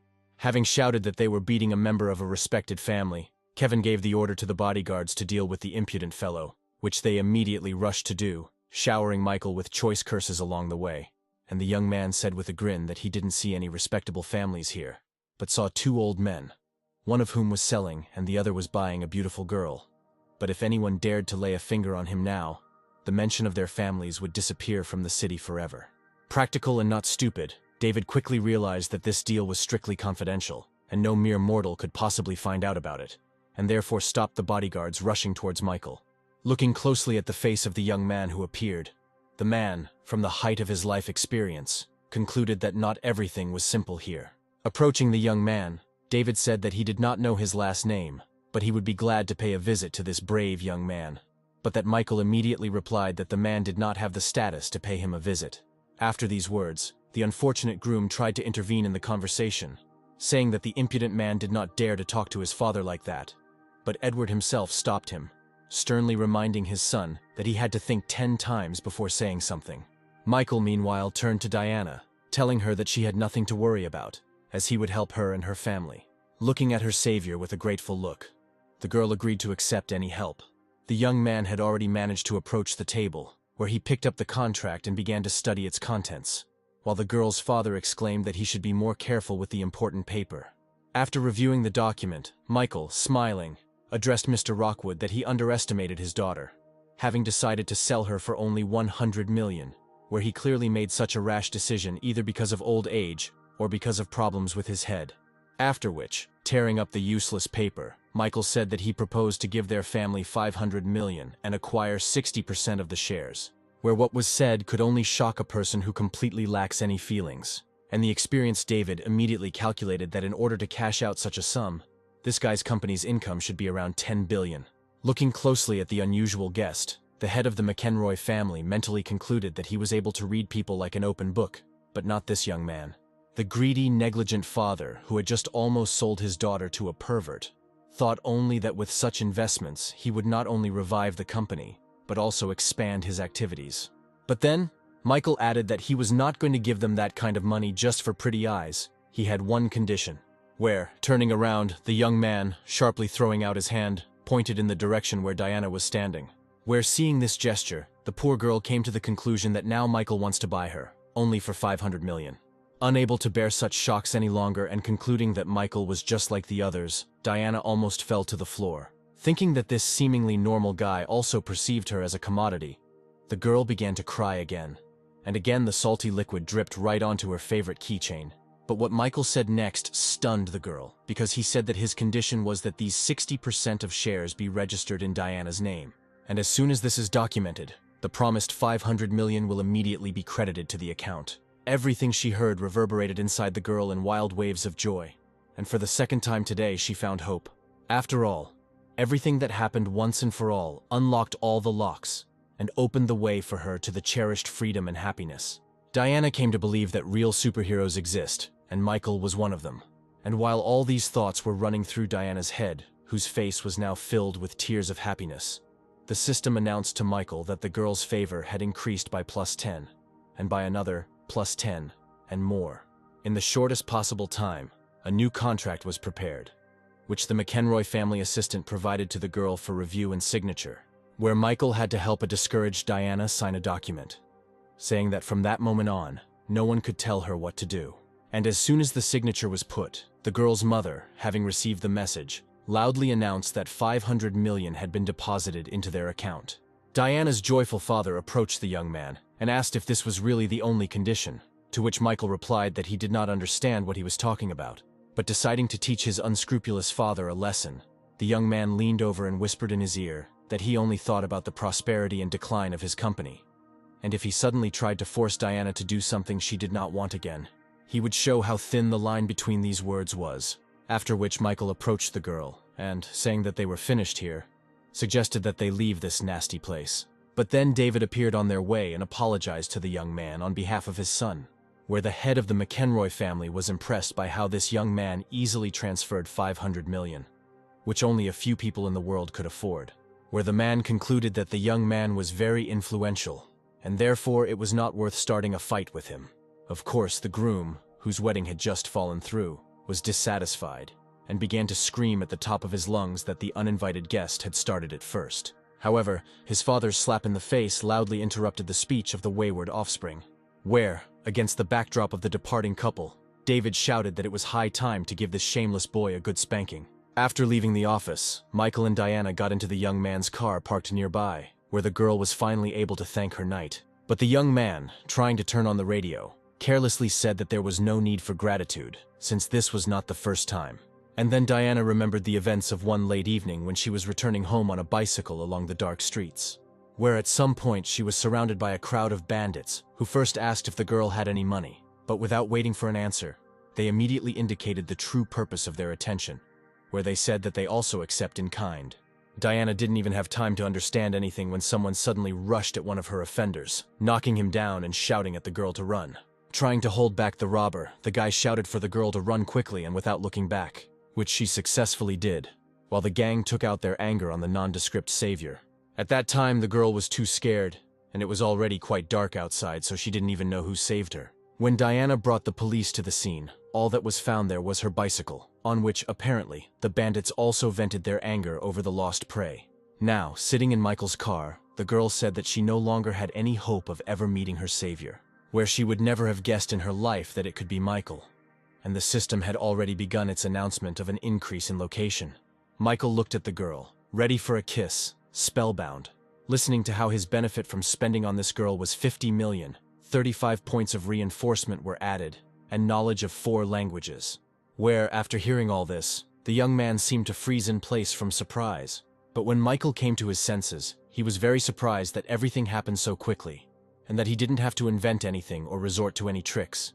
Which overall was not bad at all, considering that the girl was now ready for real intimacy. Michael immediately remembered himself from the distant past, where he told himself that he would not let him down, he would not miss his chance, since now he had the strength and opportunities with which he would show his feelings. Lost in these thoughts, the young man did not notice how he found himself very close to the face of the girl he had saved twice, where only a few centimeters remained before their lips touched. However, the beautiful ending of today's events was unceremoniously interrupted by the young man's phone ringing. On the other end of the line was Jessica, who informed the young man that she had already moved into the villa, and then asked if he knew what would happen tomorrow. Thinking that the girl had called at the wrong time, Michael nevertheless said that he remembered her birthday, and had even already prepared a gift. However, the girl asked him to do without expensive gifts this time, since there would be a lot of not very wealthy classmates at the party, whom she did not want to put in an awkward position. To which the young man replied that in that case, he would have to think carefully about what to give her, where he imagined that instead of this expensive car, he would show up for his girlfriend's birthday in a house bought for 60 million with some nondescript painting. This is not how he imagined his appearance at this rich girl's party. Only now did Michael realize, glancing sideways in the direction where Diana was sitting, that she hadn't said a word and hadn't even asked who had called him. Deciding that it would be better not to hide anything, the young man said that a classmate had just called him and invited him to her birthday party, after which he asked Diana to join him. Where Michael figured out that if he asked her to go, it would eliminate all suspicions. But if she agreed, then something would have to be thought up. However, the girl declined the invitation, saying that tomorrow at home there would be a large-scale discussion of today's events with a clear head, and there would also be a celebration with Michael's friends, whom she did not know. Diana thought to herself that some questions were better left unanswered, so it was better not to ask. The young man said that he was very sorry that she would not be able to go with him, since the girl would outshine everyone there, to which she replied that next time she would definitely accept his offer. The young man himself, who seemed to be showing politeness, was inwardly glad of the refusal, since consent would have been much more problematic. Diana was lost in her thoughts, concluding that rich and successful men always have various beauties hanging around them, but no one could take this gentleman away from her. Saying goodbye on the street, Diana once again thanked her savior, apologizing at the same time for the fact that he had spent so much money for her sake. And the resourceful young man, approaching the girl, said that if she was so worried about it, she could always share a percentage of the profits with him. However, instead of answering, Diana suddenly approached Michael and kissed him on the cheek. After which, the girl, already leaving, turned around and said that this was his percentage, where with these actions, she left her mark on Michael, which means that now, he belongs to her. The young man, not knowing what to say to all this or how to react, simply stood there, thinking that this girl was perfection itself. It was a busy day, and humming a tune to himself, Michael walked to the car, thinking that it would be nice to play video games now. But suddenly his attention was drawn to a painfully familiar female voice calling him by name and asking if this was his car. Turning around, the young man saw Veronica standing in front of him in the company of her friend. Without saying a single word to the girl, Michael quickly got into his car, and pressing the gas pedal to the limit, he quickly left the place where he had said goodbye to the wonderful girl, which a minute later became the place where he met the one whom he could no longer respect.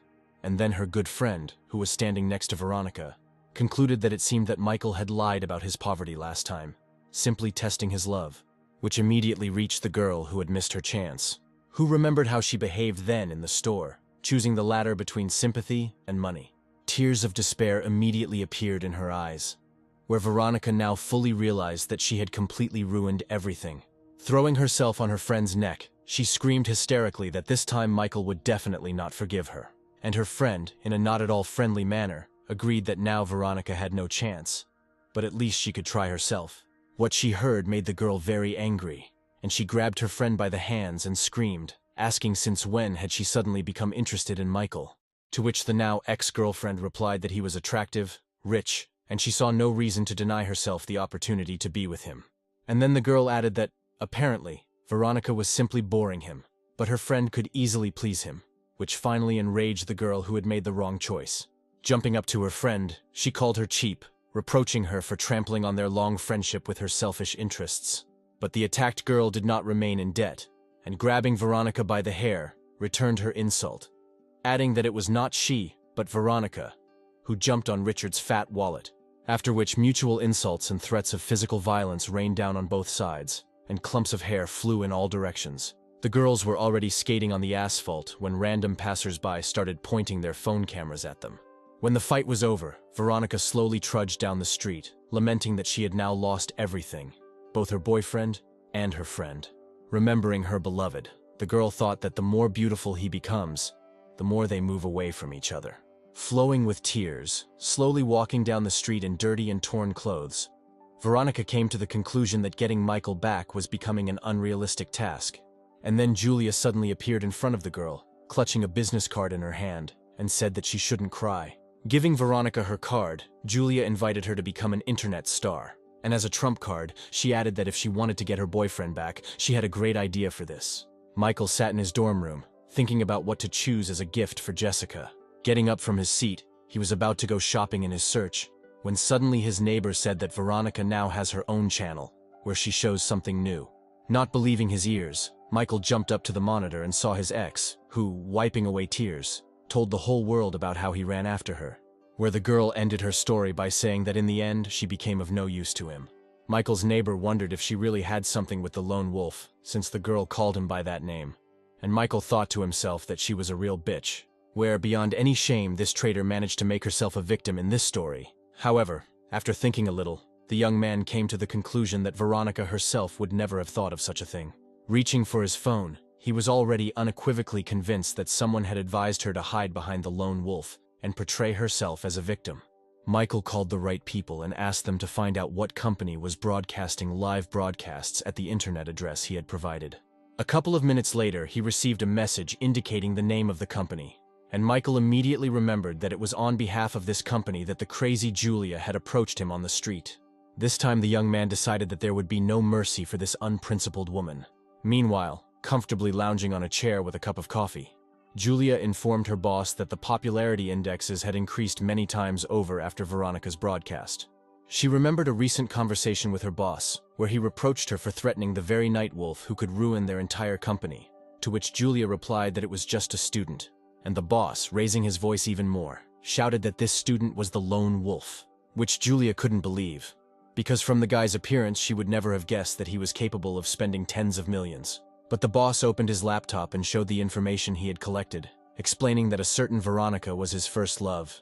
He had been pursuing her for 3 years, but now they had broken up, which greatly pleased the enterprising woman, who decided that this was an excellent coincidence, where a lone wolf would never forget his first love, and this should be used. Where, according to Julia's plan, Veronica should become popular, which will cool the guy's ardor, where he will understand that it was in vain that he refused to cooperate with her. But suddenly her phone rang, and the words that came through the speaker struck like thunder, as it said that their company was blocked throughout the entire internet space. In parallel with these events, Michael typed and sent a message that the company that was currently broadcasting false information from Veronica, to put it mildly, he did not like, and he would be grateful if this company disappeared once and for all. And so, the next day, something unimaginable began throughout the city, where some people doubled the star's fees, luring them to themselves, while others terminated contracts with Julia's company. Others checked for information about tax evasion, while others took on the liquidation of all assets. After Michael's message, the days of this office were numbered. And now Julia's assistant was already telling her that all the major shareholders had withdrawn their assets, and now the company had to pay them $10 million, which the woman naturally did not have. Completely broken and destroyed, without a penny in her pocket, Julia was left wondering who could have done all this. It didn't take long for the creditors to come forward and remind us that the loan payment was already 6 months overdue. Following them, the stars that Julia's company broadcast on the internet arrived and said that they were quitting, wishing their former boss good luck. And when the woman returned to her office, she was reminded that she needed to pay the rent, where if the payment was not made on time, the lease agreement would be terminated. And so, by evening, Julia and her assistant were carrying out the last remaining property from the completely destroyed company. Bursting into tears, the woman came to the conclusion that all this was the work of a lone wolf, and that only he had the connections with which such a thing could be done. Michael, reading the message about the complete liquidation of the company, smiled and said to himself that he would somehow need to thank those to whom he turned for help in this matter. After which, the young man got into his luxurious car and decided that it was time to sort out a gift for Jessica, since there was less and less time left before the start of the holiday. But suddenly a sharp blow to the side window literally made the young man jump in surprise. It was Julia who said that she had made a mistake, that she would be smarter next time, and asked the lone wolf to give her at least some chance of survival.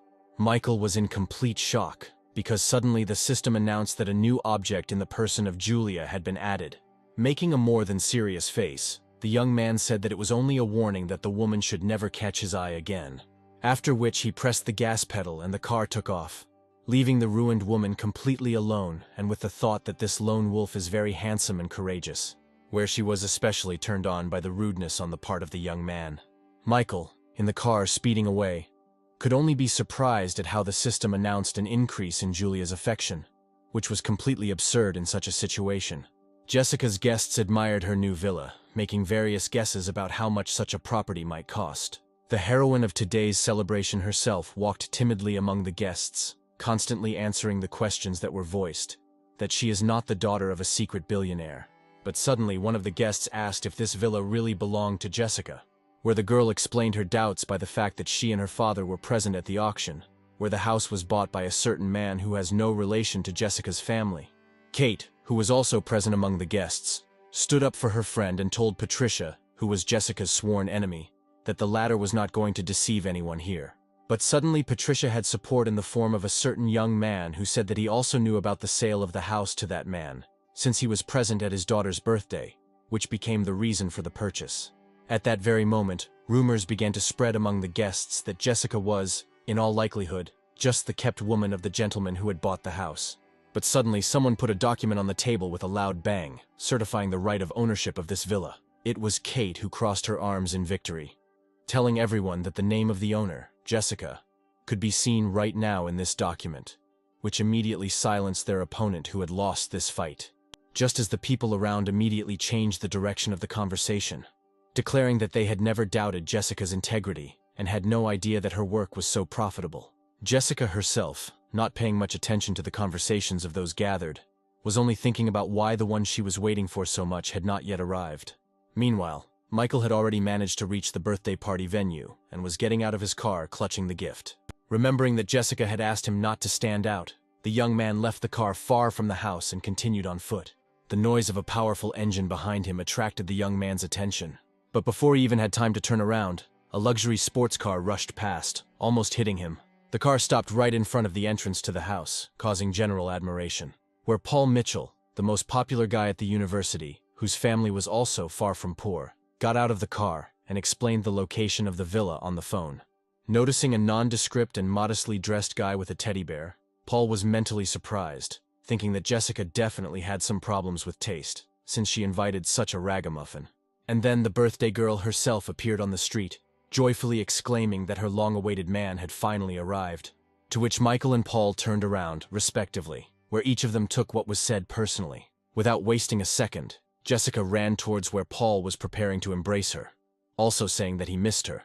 But with a deft movement, the girl dodged the embrace and continued on her way, where she stopped only near Michael, who, in front of the shocked rival, congratulated the girl by presenting her with his modest gift.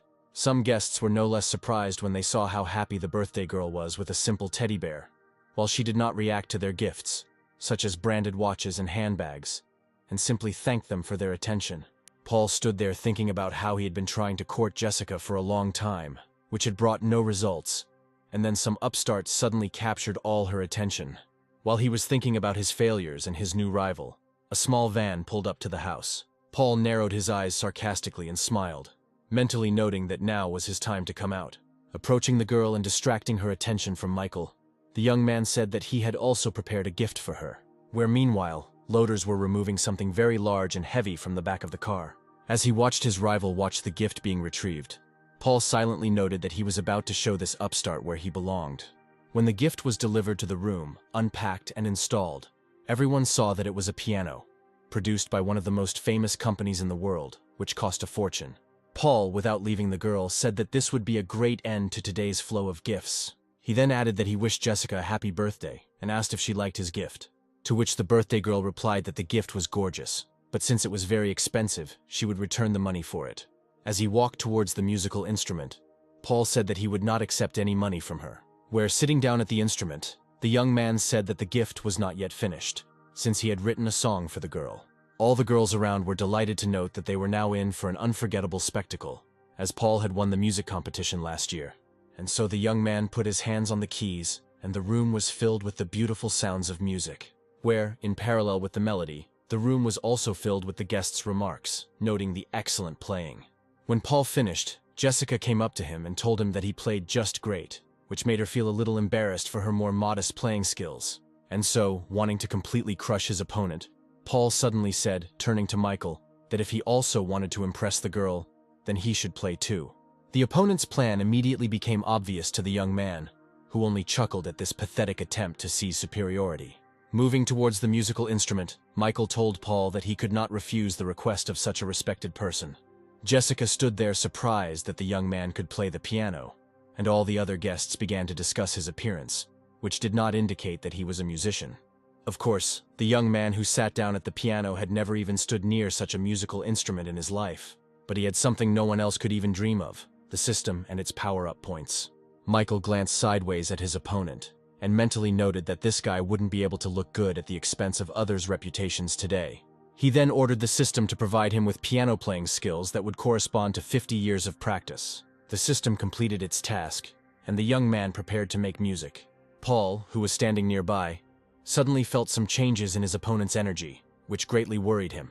And then Michael's fingers began to deftly move over the piano keys, extracting from it the sound that was already familiar to everyone, which made Paul's eyes open wide. After all, it was the same melody that he himself had just performed that was playing, and no one else was able to remember it in such detail after hearing it only once. Noting to himself, not without a smile, that he had already managed to shock his opponent, the young man also mentally said that the best was yet to come, and then his fingers began to increase the tempo of the melody, where Paul couldn't believe his eyes that at such a speed the young man never made a false note, and Michael's playing speed continued to increase exponentially. The guests at the festival began to feel as if it was not just one person playing, but a duet, and that the performer had not two, but four hands, where one of those present had already managed to mention that this was a long-lost art of speed playing, which was possessed by a single maestro of the distant past, where teaching such a practice has always been famous for its particular cruelty towards the student. And once we master the skill, every note of the music literally hits the very hearts of the listeners like bullets.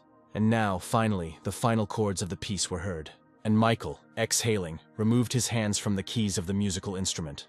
All the guests at today's event stood with their mouths open and looked in amazement at the one who had just managed to amaze them all. Michael, standing up from his seat, took a cigarette out of the pack and lit it from the hot strings of the instrument, and the young man headed straight towards his opponent today, Giving Paul a friendly hug, Michael said that he was actually playing well, where he just needed to practice more. Then success awaited him in the future. After which, with one deft movement, the young man placed the cigarette he had lit into his opponent's mouth.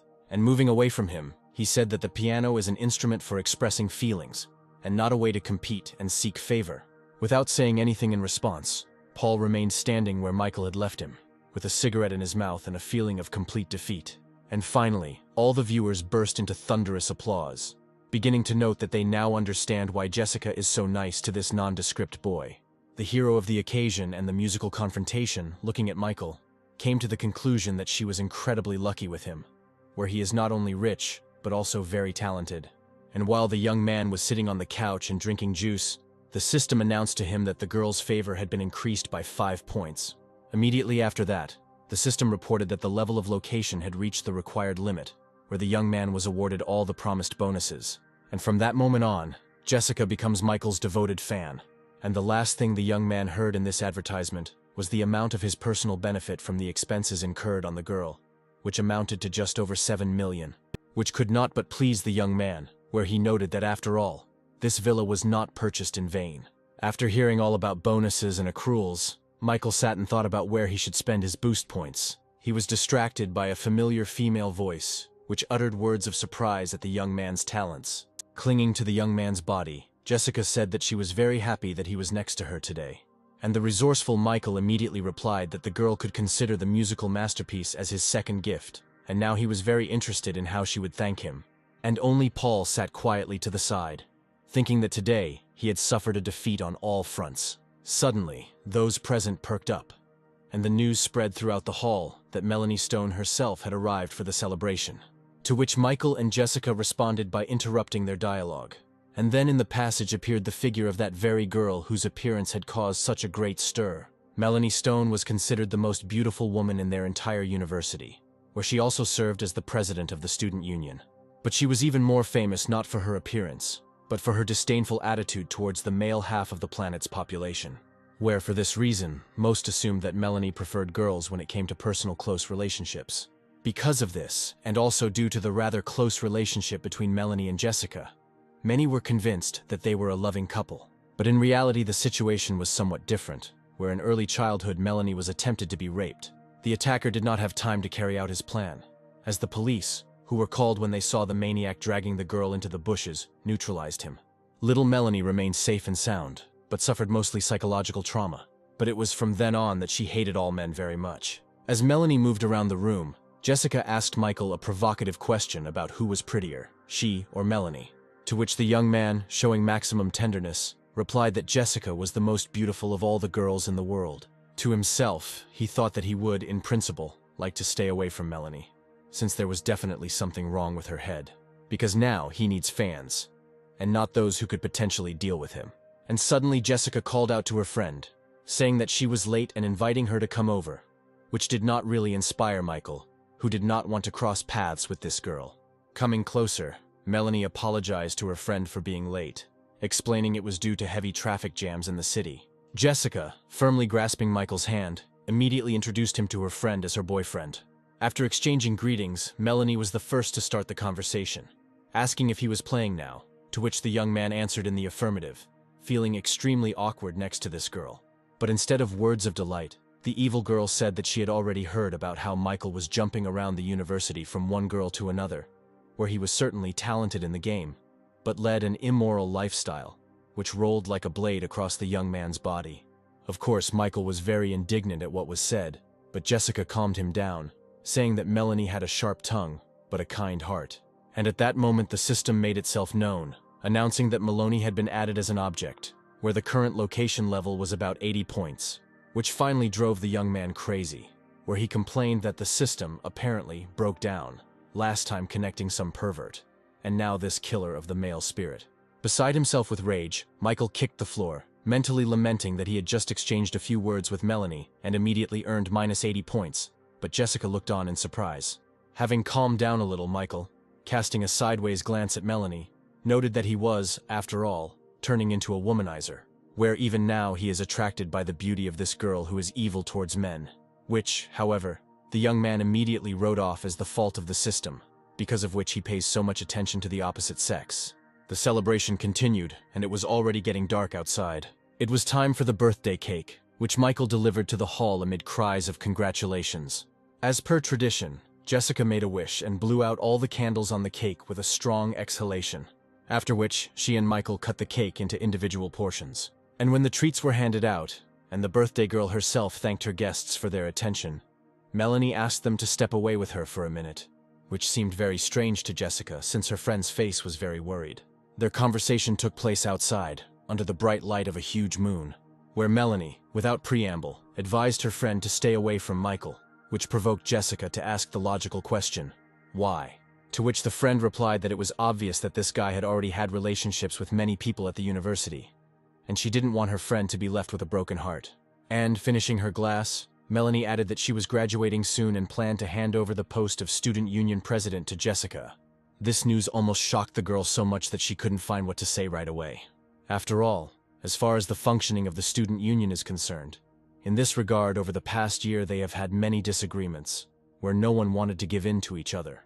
And now this impulse to give her such a high post made Jessica think seriously, where the first thought that came to her mind was that Melanie really was more into girls and apparently was hitting on her. Quickly starting to shake his head and hands, Jessica told her friend that she wasn't sure she could handle such responsibility, and Michael was actually a very good and caring young man. To which Melanie, approaching the girl, sternly said that she did not recognize her, since previously her deputy had been more demanding of herself and others, which, in general, would not change the decision to transfer powers. But Jessica, in a less than decisive tone, suddenly said that she was planning to leave the student union altogether so that she could spend more time with Michael. What made her friend even more angry was that she menacingly asked where her friend's determination and persistence had gone, adding that Michael was generally dangerous to society. At that very moment, the system announced to Michael that Melanie's level of affection towards him had dropped to -90 points, causing him to almost choke on a piece of cake. He looked at the girls standing on the balcony, not understanding how he could have earned -10 points when he was simply eating cake. And so the guests began to gradually disperse to their homes, where the hostess of the house warmly thanked them for their visit and wished them a safe journey. Michael was also about to head towards his dorm, but he was suddenly stopped by Jessica's call, who, having caught up with him, said that she still needed to talk to him. After talking with the girl, the young man finally left her house, thinking that as soon as the level of favor increased, the girl began to seem even more beautiful to him. During the conversation, she simply suggested that they go to the movies together tomorrow, but she suggested it in such a tone as if she were asking him to spend the night with her. This attitude towards him from a beautiful girl flattered Michael very much, but his pleasant thoughts, feelings, and fantasies were interrupted by the sounds of a man's crying. Michael turned around to see Paul sitting next to his car, bawling and moaning about how the years he had spent not learning to play the piano had been wasted. Seeing his recent opponent in such a defeated state, Michael could not help but feel moral satisfaction. In one swift movement, he found himself on the hood of Paul's car, where he jumped up in surprise, calling the young man by name, and Michael expressed his pleasure that his name had been remembered so well. Then, looking closely at his defeated opponent, the young man noted that there was nothing wrong with the fact that he had lost their little musical battle. The tone in which Michael spoke and his facial expression did not please Paul at all, who then shouted that such communication with him was unacceptable. Jumping off the hood of the car, the young man said that of course Paul was right, after which he headed towards his car, noting that he was so full that it was hard to walk. But the young man, excited by the confrontation, did not calm down, saying that he was ready to admit that Michael had surpassed him in playing the piano. But, immediately taking out the key to his car, he continued that in terms of security, Michael is far behind him, where probably he is not able to pay even for a taxi home. But the young man, who was no longer interested in further confrontation, simply walked up to his car, opened the door, and began to get inside. Clutching his car key so tightly that it shattered into several pieces, the young man stood and watched silently as his opponent got into a car that cost about 5 times more than his own. But then his feelings got the better of him, and Paul fell to the ground, cursing Michael and trying to figure out where he got such an expensive car. Michael himself had long been immersed in thoughts about what kind of movie he and Jessica would watch tomorrow. And then his attention was drawn to Melanie standing on the side of the road. The night was quite cool, and it was clear that the girl was literally shaking from the cold. However, Michael concluded that it was none of his business, and this crazy girl could die of cold, but it would not affect his feelings. With these thoughts in mind, he drove past, leaving Melanie all alone in the middle of the street on this cold night, and believing that now a few more points of favor would disappear, which was of no concern to him. But suddenly the young man, looking in the rearview mirror, pressed the brake pedal, where in the reflection he saw how several strong guys approached Melanie and began to pester her. Having surrounded the girl from all sides, the bandits took turns asking questions about why such a beauty was standing there alone at night, and offered her their protection, where one big guy, attracting Melanie to himself, said that they would not take money from her for security, but would prefer other ways to pay. However, neither the number of villains nor their intentions frightened the girl at all, who shouted for the bandits to leave until she called the police. But what Melanie said didn't have any significant effect on the guys, who only laughed loudly and unanimously in response to her words. And apparently the leader of these bandits began to approach the girl, saying that with such a stubborn character as hers, their pleasures would only become more fun. But before he could finish his thought, a sharp pain pierced his entire huge body. The reason for this was a precisely aimed kick from Melanie to the place that the robber planned to use for pleasure, which all his henchmen looked at with horror. And while the man was screaming in pain, holding his injured area, and his team was trying to help somehow, Melanie quickly broke out of the encirclement and ran away. Noticing that the nimble prey was hiding from them, the wounded man shouted for the others not to let it get away. And then several robbers rushed after the girl, shouting threats of violence if she did not stop immediately. Looking back to assess the distance the bandits had approached, the girl thought that they were like a pack of hyenas. And if there had been a little less of them, then with her hand-to-hand combat skills, she would have given them a good beating. Since Melanie was looking back, she didn't see Michael suddenly appear in her path, and she crashed into him with all her might. Looking at the out-of-breath girl, the young man asked if everything was okay with her, to which Melanie said nothing, only mentally asking herself what this guy was doing here.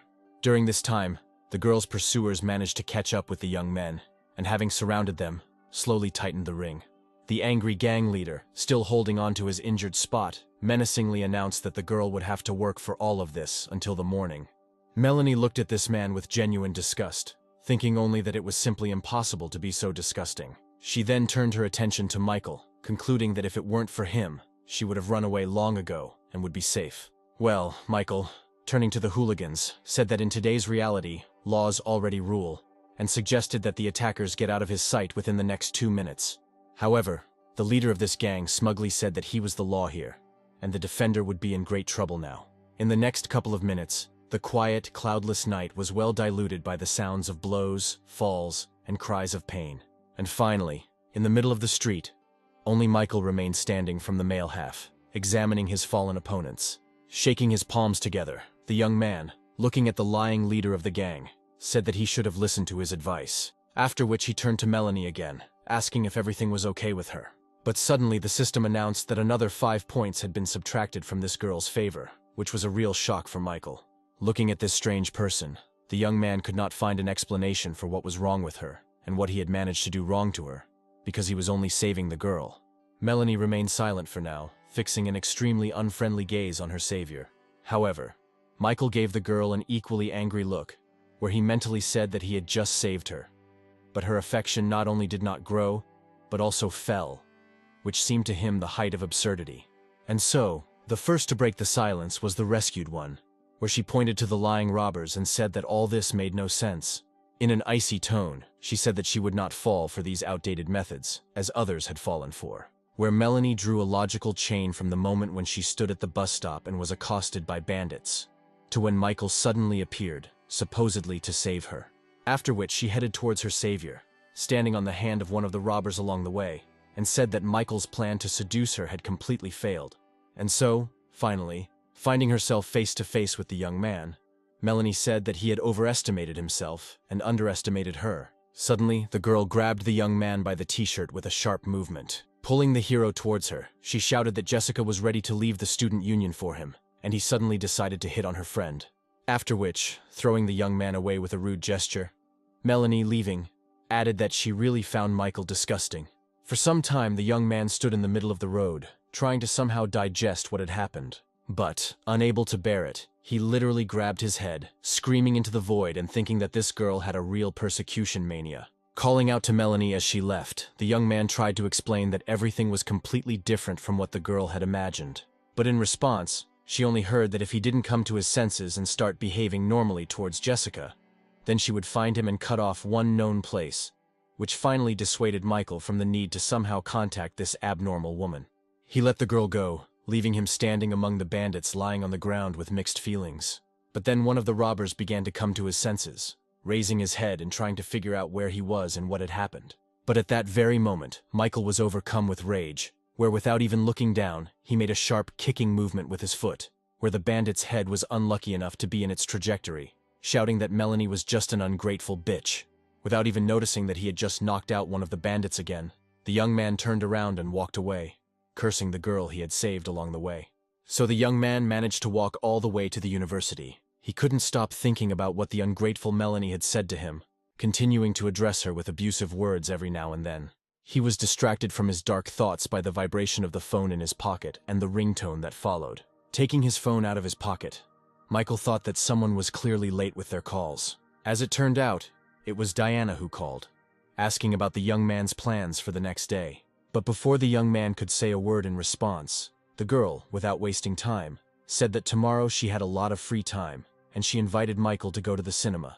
Realizing that tomorrow he would also have a date with Jessica, the young man tried to object, but the persistent girl said that it was her first invitation, which he could not refuse. Michael had no choice but to accept the invitation, where he decided that he simply had to space out the dates so that they did not overlap in time. The next day, Michael was sitting in his car near his university dormitory, sending a message to his friend. He asked where he had been staying for so long.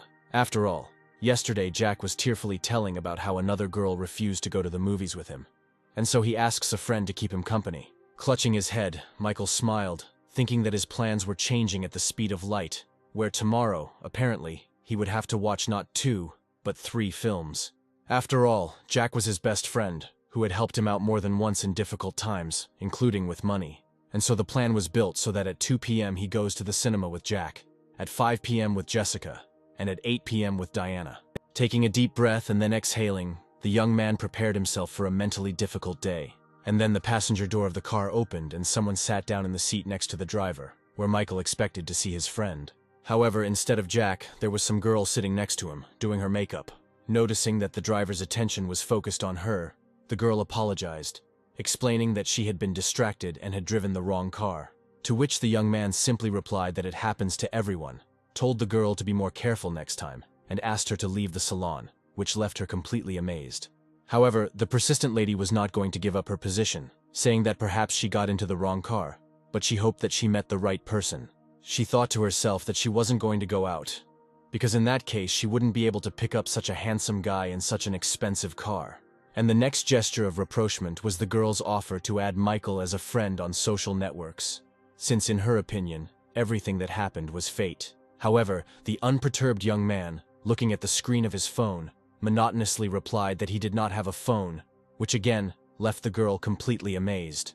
Assuming that this was nothing more than someone's trap, Michael thought that he would definitely not fall into it, unlike many others. The young man's last answer clearly touched the girl to the quick, and she irritably said that in that case it was time for her to go. But as soon as she started to get out of the car, her gaze met the gaze of Jack, who approached and asked the girl what she was doing there, where both the girl herself and Michael were surprised by this strange coincidence. And the young man who approached said in confusion that the girl had refused to go to the cinema with him under the pretext of visiting her mother in the hospital, but she herself got out of his best friend's car. Michael immediately realized that this was the very girl for whom he was going to the movies with his friend today, and he hoped that Jack would understand everything correctly. The owner of the car, who had also left the showroom, began to tell his friend that he would now explain everything to him. But Jack interrupted him, angrily addressing the girl that, in his opinion, she was not at all acquainted with the owner of the car, where he continued, accusing the girl of simply seeing an expensive car and deciding to flirt with the one who was driving, not knowing that he would turn out to be Jack's friend.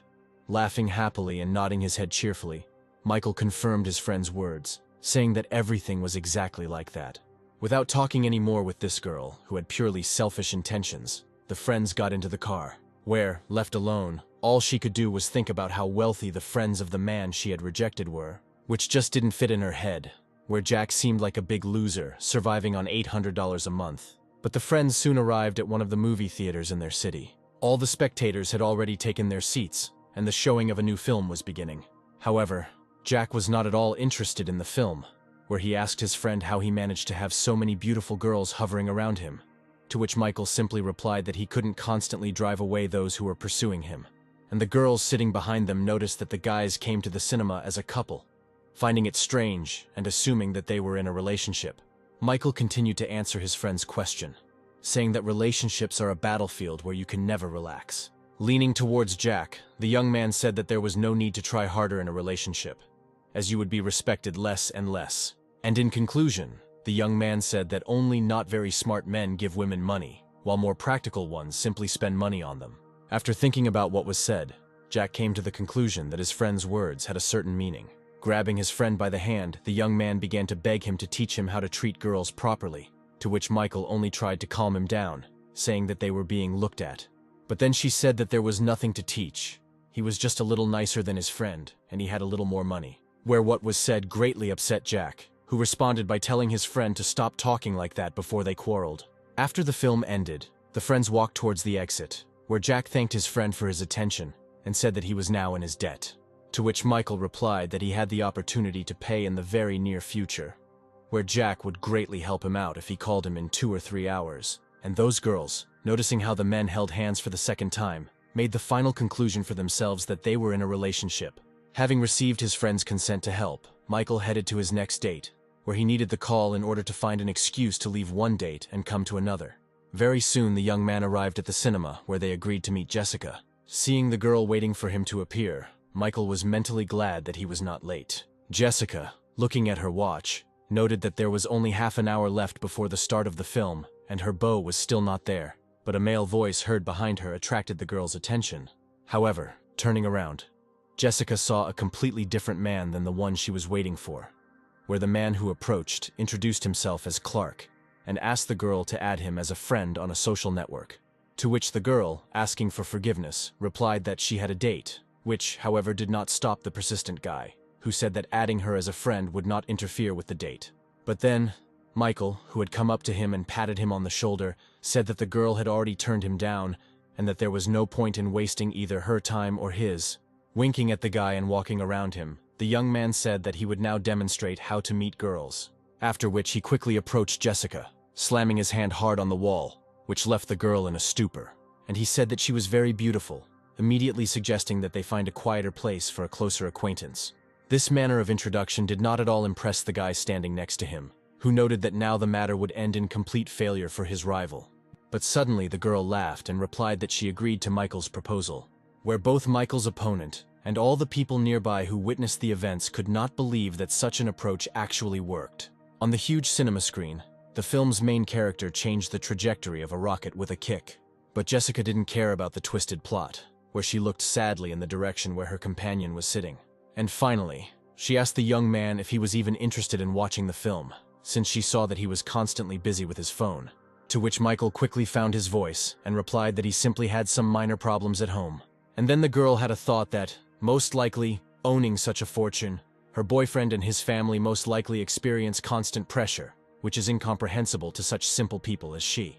Remembering the way he played, Jessica concluded that all other people only see his talents, but do not fully realize the effort it took him to achieve such results.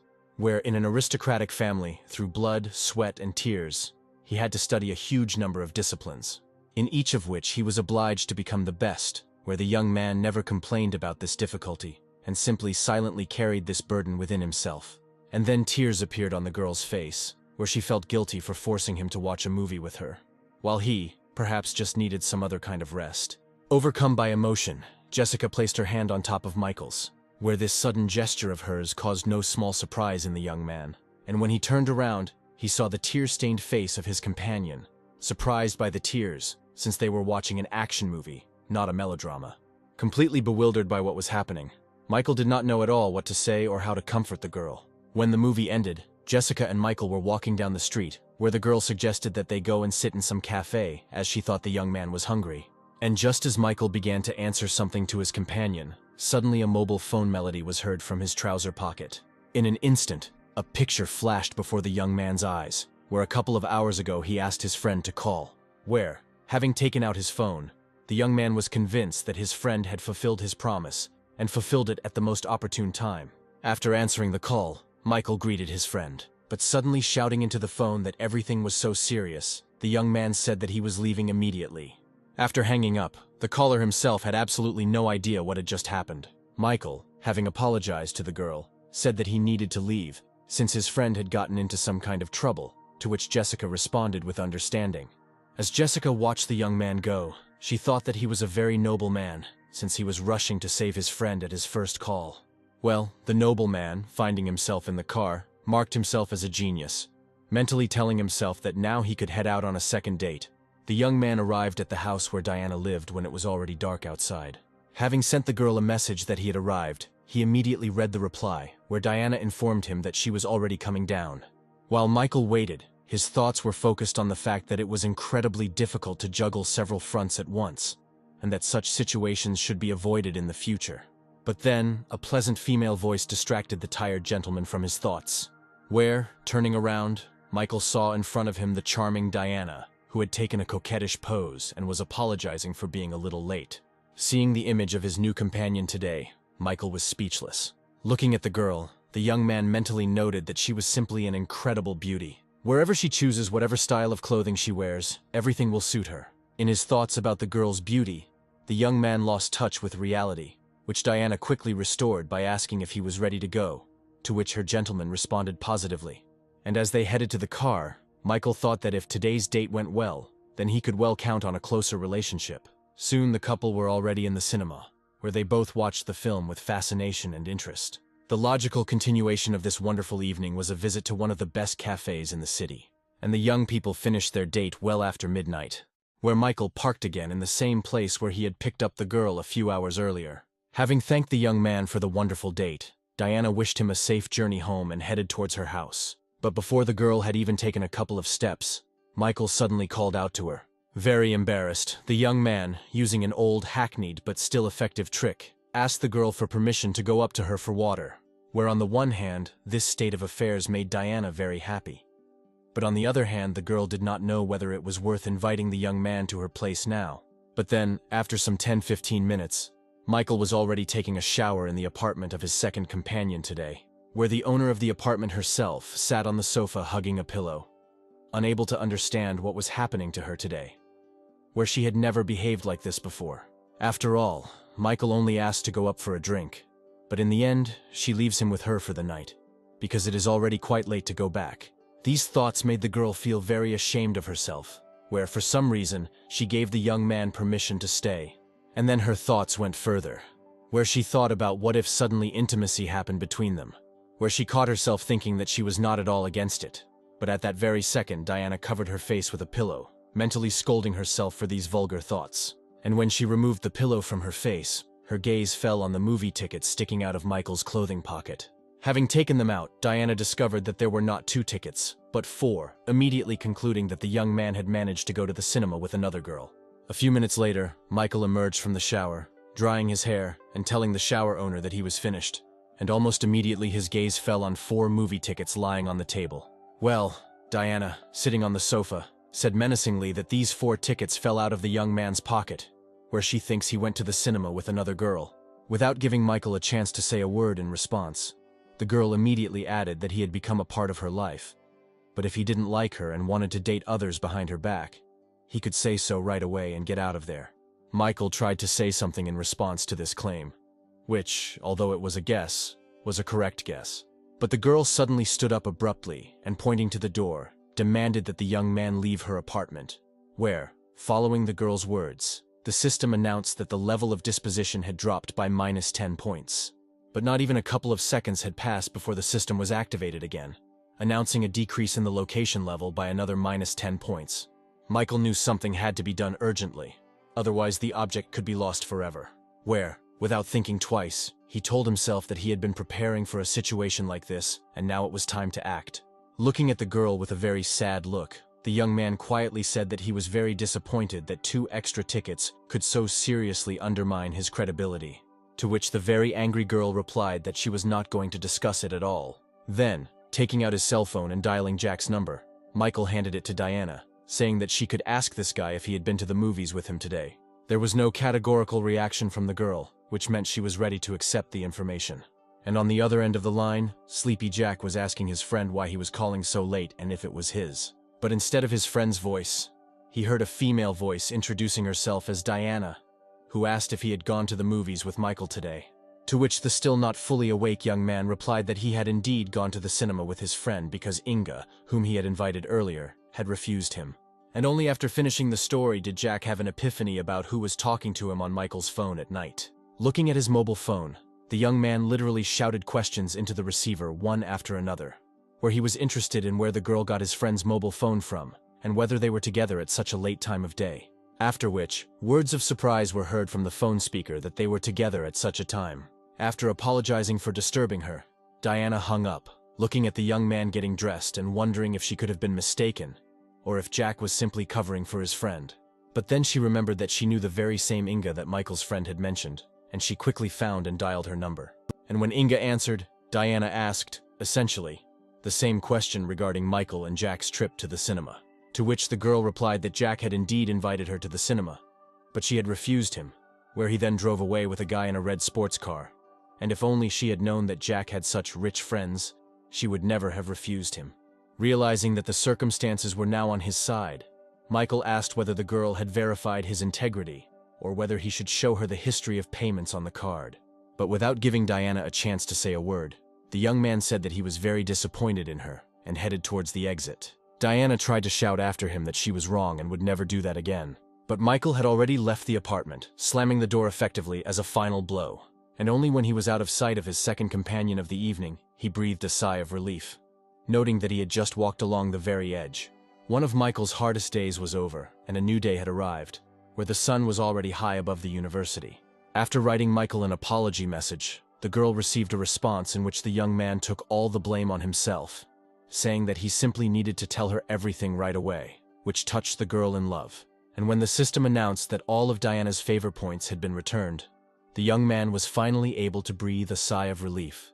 Noting that he had even gained 1 point more than before, Michael, wiping the sweat from his forehead, assured himself that he would not get himself into such stories again.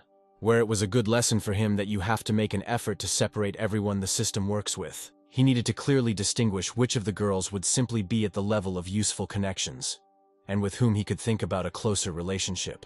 With such opportunities, Michael shouted that he was one of the few who did not need to choose one from several girls, since with the system he could provide for the needs of almost everyone.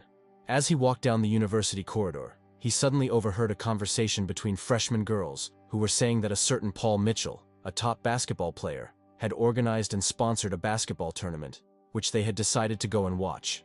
Hearing the familiar name, Michael was surprised that this crybaby was called the strongest basketball player, and without thinking twice, the young man decided to attend this event, immediately heading towards the gym. The game was already in full swing, and the hall was simply overflowing with both fans and fans of Paul, who shouted at the top of their lungs that they loved their idol and wanted children from him. But Michael saw some kind of pretense in everything that was happening. While the young man was thinking about his own business, two very attractive girls standing nearby noticed him, where Veronica only managed to notice that Michael was present in the hall, while Angelica had already jumped up from her seat, heading towards the object of her affection. The young man and the girl were already greeting each other warmly, and Veronica could only be angry at her own sluggishness. But before any conversation could begin, Michael's attention was suddenly drawn to a touch on his shoulder. Turning around, the young man saw another object of his system, the athlete Christy, who concluded out loud that Michael also liked basketball. Watching as Michael was surrounded on all sides by the most famous beauties of the university, the freshmen standing nearby quietly shared gossip about what was happening and discussed the girl's appearance. At that moment, Jessica appeared in the hall, accompanied by Melanie, where the latter, upon entering, managed to express a complaint to the guys, pointing out the inadmissibility of discussing the beauty of girls. Walking a little further, Melanie noted that it smelled terribly of sweat, to which her companion said that this was, after all, a sports competition. And so, having received another serve, Paul suddenly saw that Michael was in the hall, where he was furious that he was constantly surrounded by the most beautiful girls, who, for some reason, did not pay any attention to such a handsome man as Paul himself.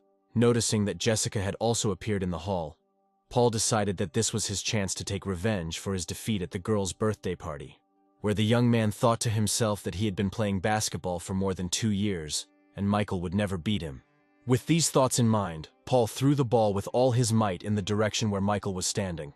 However, the young man's reaction, pumped up by the system, was more than excellent, where he immediately noticed movement on the left. With a light and calm movement of his hand, Michael stopped the ball from moving. Looking menacingly at Paul, the young man asked how he should interpret this gesture, perhaps as revenge for losing the musical battle. To which Paul smugly replied that Michael thought too highly of himself, thinking about some kind of revenge, and he suggested a one-on-one basketball match. Throwing the ball back, the young man said that he would be happy to join in the game, and Paul, getting ready to catch the ball, noted that judging by the throw, his opponent had never played basketball in his life. But as soon as the ball touched the young man's hands, he was literally blown away along the trajectory of the ball. Such was the force of the throw. Watching what was happening, Jessica enthusiastically noted that Paul himself, the captain of the team, was unable to receive a serve from Michael, and Melanie, in her usual manner, noted that men can only rely on brute physical force. Meanwhile, Paul was trying to get to his feet while his teammates were asking him if he was okay. Casting an evil glance at Michael, the young man wondered how this seemingly nondescript guy could possess such incredible strength. Well, Michael himself had already approached his opponent, who was on all fours, saying that he was ready to play 5-on-5, where he would be able to assess the level of all the team players. Such a bold statement left no one in the room indifferent, but most of all, Paul was surprised, who noted that all the players were his people, as were the judges, which Michael knew very well, but he still decided to play. However, this state of affairs, in general, suited the university's first basketball player, since in fact his opponent would not be playing 5-on-5, but 1-against-9. And so the teams were formed, the players took their places, and the game began. When receiving the serve, Paul would rush like a hurricane to the hoop, giving instructions to everyone to clear the way for him. His thoughts were only about how he would now crush Michael, that he would rehabilitate him in front of Jessica, who would see what a worthless person he was. And his opponent stood nearby, surrounded by players from Paul's team who were trying to deprive him of the opportunity to maneuver. Looking at everything that was happening with a cold gaze, Michael mentally chuckled at this whole staged game. And now he has already turned to the system, asking to use a certain amount of reinforcement points to develop his basketball playing skill, equal to 30 years of experience.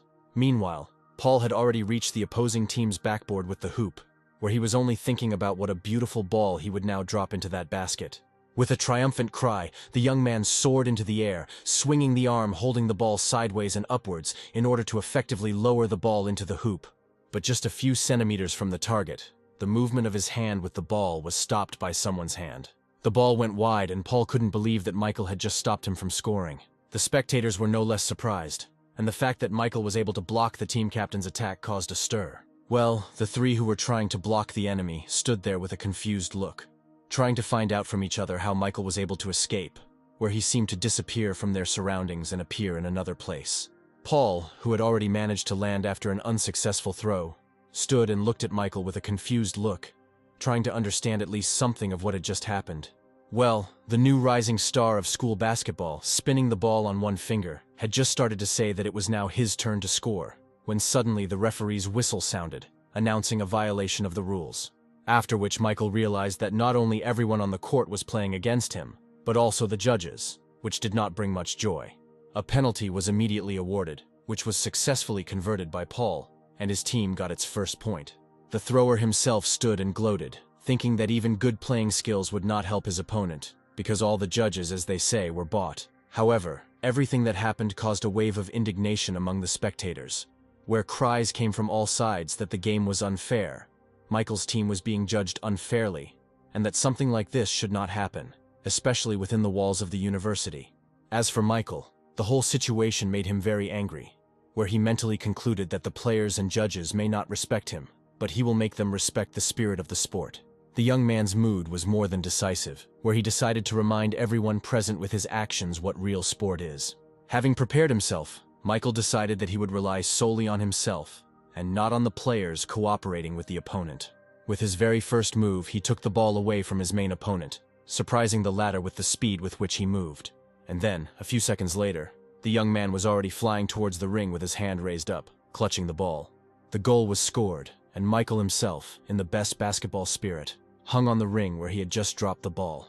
Not even a minute had passed before another ball was delivered by the young man straight into the hoop. And Paul, losing patience, nervously gave his team instructions that they simply needed to surround the opponent, not giving him freedom of maneuver. And these instructions concerned not only the players playing for Paul, but also those who were formerly on Michael's team.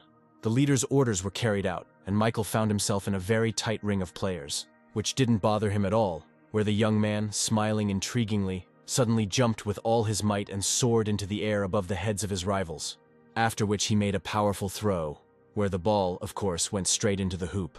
And now, finally, he was able to attract the real attention of the players on the field and the referee, where everyone wondered why this young man was playing the game so furiously, where the players were most confused, realizing that this was just a staged match. And it was completely unclear why Michael was trying so hard in the game, following the rules and striving to win. The first thing he remembered about his basketball past was the referee, where his mentor always taught him that refereeing is the foundation of the game, where after the final siren, the referee's conscience must be clear. Where, having replayed these memories in his head, the judge immediately remembered the sporting spirit and respect for sport. The next ones to dive into memories were the players of the teams, where everyone had in their heads the words of the coach that victory or defeat is determined not by the score on the scoreboard, but by how much you gave it your all in the game. And now, remembering this, they looked in confusion at Michael, who, unlike them, played fairly and put in maximum effort. At that very moment, all these men mentally christened themselves as people so lowly fallen that they should not play basketball or referee the game at all. Michael, having regained possession of the ball and picking up speed to dash towards the opposing team's basket, suddenly saw that all the players had frozen in place, not understanding what was happening. Spectators and fans were also shocked by the fact that at one point the game simply stopped. No one interfered with Michael anymore.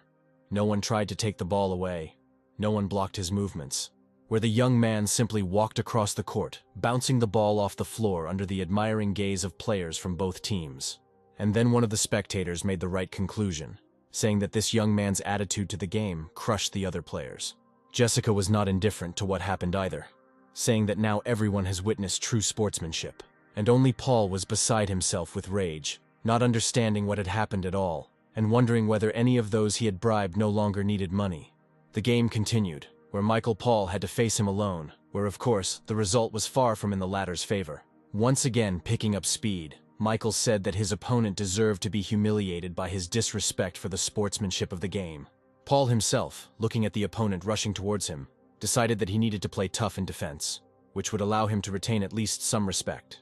And so Michael, having drawn level with his opponent, decided not to go around him, but to jump and drop the ball into the basket from that spot. And just as he soared into the air, Paul suddenly, with a sharp movement, delivered a powerful blow with his elbow to the young man's torso. However, the effect of this unsportsmanlike action was the exact opposite of what Paul expected, where something in his joint crunched loudly and he experienced severe pain. A sharp pain literally knocked the young man off his feet, where he screamed hysterically in pain, while simultaneously being outraged at how this was even possible. Michael, as if nothing had happened, calmly dropped his game-winning ball into the basket. Looking at everything that was happening, Jessica happily applauded, where the system immediately announced that her disposition level had grown above the minimum required, for which Michael was awarded another 10 boost points. Veronica and Angelica, who were standing nearby, also did not skimp on applause, where the system also announced an increase in their level of disposition and the awarding of 10 points of reinforcement to them. Like all of Michael's other fans, Christy also experienced the most positive feelings, and the system reported that her level of affection also exceeded the minimum required level, for which Michael also received reinforcement points. Michael himself, addressing his opponent, who was sitting on the floor and defeated in every sense of the word, said that, taking into account his moral qualities and physical abilities, Paul was not worthy of being the captain of the university team. And, concluding his speech, he added that competing with a worthless person like him is disrespect for one's abilities. But all Paul was capable of in this situation was to shout back that his opponent was simply an arrogant jerk, and that sooner or later he would take revenge on him for all the humiliations. Meanwhile, Christy, standing next to the fans who were actively discussing the events of this unusual match, tried to see where Michael had gone, who had just been on the field, where she wanted to offer him a drink after a difficult game. And then Christy's attention was drawn to Jessica, who was standing nearby, also clutching a bottle of water in her hands and looking for her lover with her eyes. Where in the end all 4 girls with water in their hands were left with nothing, since Michael never appeared in the hall again. He used the second exit from the gym to leave the university walls unnoticed, where, having avoided a collision with 4 objects of the system at once, Michael breathed a sigh of relief, noting that if he had not managed to escape, then the choice between who to take water from could have led to complete failure. Soon the young man reached his room in the hostel, where he took a shower with great pleasure after a difficult and intense game, both physically and mentally. Suddenly his attention was drawn to the illuminated screen of his mobile phone. Michael picked up his phone and saw that he had received notifications that someone named Mickey Sullivan wanted to add him as a friend and had sent one message. Having read the contents, Michael burst into wild laughter, as this Mickey asked if the lone wolf needed a wife. Catherine Sullivan was known as the youngest actress to play a leading role in a global blockbuster and an incredibly beautiful girl. However, quite recently a scandal broke out where her reputation was seriously tarnished, and she was threatened with a fine of $30 million. Having told all this, Mickey added that this girl was his sister, and he contacted the lone wolf in the hope of help. Taking a sip of coffee, Michael inquired as to why his family was related to him, since he had offered his sister as a wife, to which Mickey quickly explained that he wrote it simply to attract attention, since he thought that such a rich man as a lone wolf would not respond to his message at all. After which he added that this whole scandal around his sister was simply a setup aimed at extorting money. And finally, after a short pause, Mickey asked if the lone wolf would like to buy out his sister's house. Thinking about what was said, Michael noted to himself that he had indeed thought about investing his new personal savings in real estate.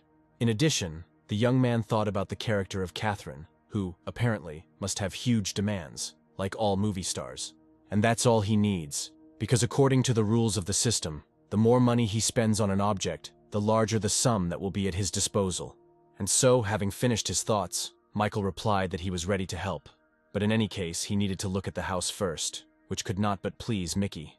He quickly pulled out his phone from his pocket, saying that he would now arrange a time, thinking to himself that the lone wolf was indeed a very rich and worthy man.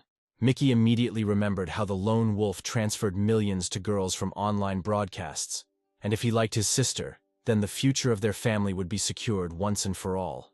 At the same time, in one of the cottages on the outskirts of the city, Catherine was talking loudly on the phone, where the girl told her invisible interlocutor that she would not date that man since there were not the most pleasant rumors about him. And when the conversation was over, the girl forcefully put the phone on the bed and began to vent her anger on the pillow, cursing the men who only think about her body. When the rage subsided, the girl fell exhausted onto the bed, thinking about what she should do now, because she had to somehow pay off the $30 million, which, of course, they were ready to give her, but on the condition of a very close personal relationship. Putting her hand on her head, Catherine sadly said into the void that she only wanted to act in films, which was not difficult at all. Her sad thoughts were interrupted by the ringtone on the phone that was lying nearby. As it turned out, it was her brother who called and happily announced that he had found her a sponsor, which did not make the girl very happy, as she decided that Mickey had apparently taken up pimping, selling his sister to rich people, which she then told her brother. What was said could not help but hurt his feelings, where he said that he was trying for her sake, and the sponsor would be a lone wolf, about whom there are so many rumors, and who is ready to buy the girl's house. Listening to her brother's explanations, Catherine, of course, imagined the image of a lone wolf in a very peculiar way, where any rich man seemed to her like a not very pleasant-looking, overweight adult man. Where, after introducing another candidate, the girl literally screamed into the phone that her brother was making fun of her, and that as soon as he appeared before her eyes, things would not be easy for him, which caused the young man to even drop the phone. However, quickly getting ready and picking up his cell phone, Mickey told his sister to trust him, since the lone wolf was very cool and would be with her very soon.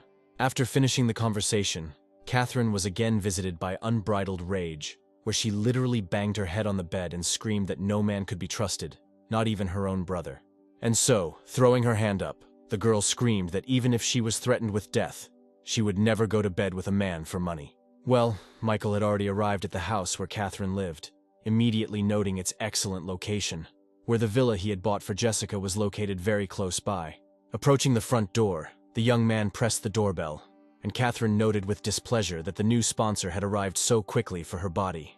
The girl walked towards the door at a leisurely pace, cursing out loud both her brother and the one who was now standing behind the door. Opening the door, Catherine began to say in the most unfriendly tone that such a grown man should already learn patience. But when she opened the door completely, her speech suddenly stopped, where, instead of the one she expected to see, there stood before her a young and rather attractive young man, who, having greeted the girl, said that he was a friend of her brother. While Catherine was at a loss, not knowing what to say, Michael walked inside in a friendly manner and without invitation, apologizing along the way for disturbing her. Of course, the girl could not help but note all the positive aspects of the fact that the lone wolf turned out to be not what she imagined, where she first met a wealthy man at such a young age, and with such a pleasant appearance. Michael, having already comfortably settled himself on one of the sofas, in a proprietary manner, invited the girl to stop being embarrassed and sit down as well, causing her considerable surprise with his behavior. Thinking that the young man had already begun to take charge of the place that he had not yet bought, Catherine nevertheless kindly offered to inspect the house, to which Michael replied that he already saw that the house was good, after which he added that the most important thing for him now was not the house. After which thoughts flashed through the girl's head about what this guy was trying to hint at now.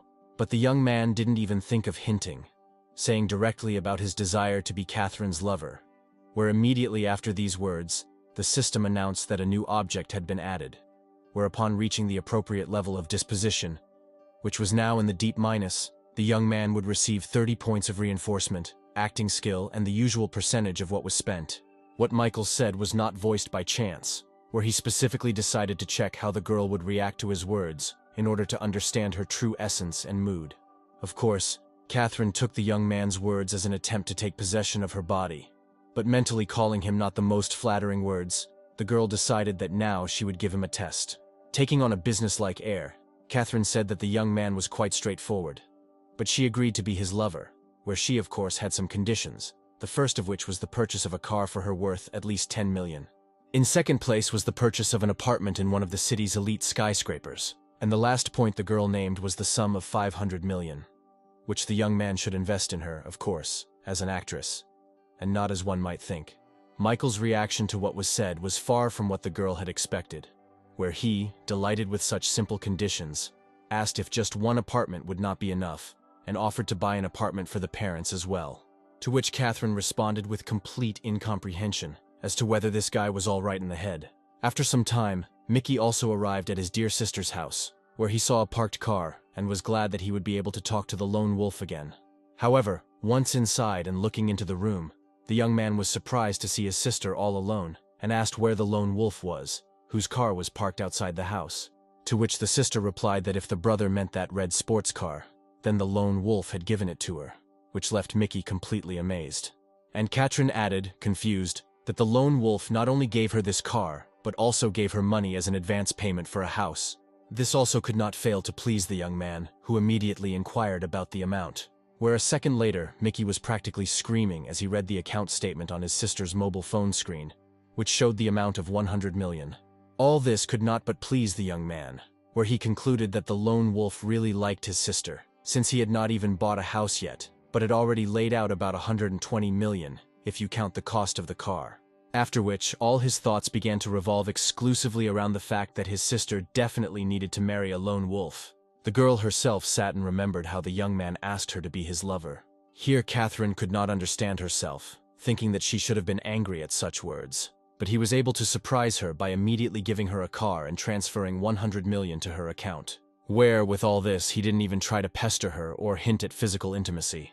Of course, this attitude won over Catherine, and thinking about the lone wolf, she came to the conclusion that he was not so bad, and the system immediately announced to Michael an increase in Catherine's level of favor by plus 30 points.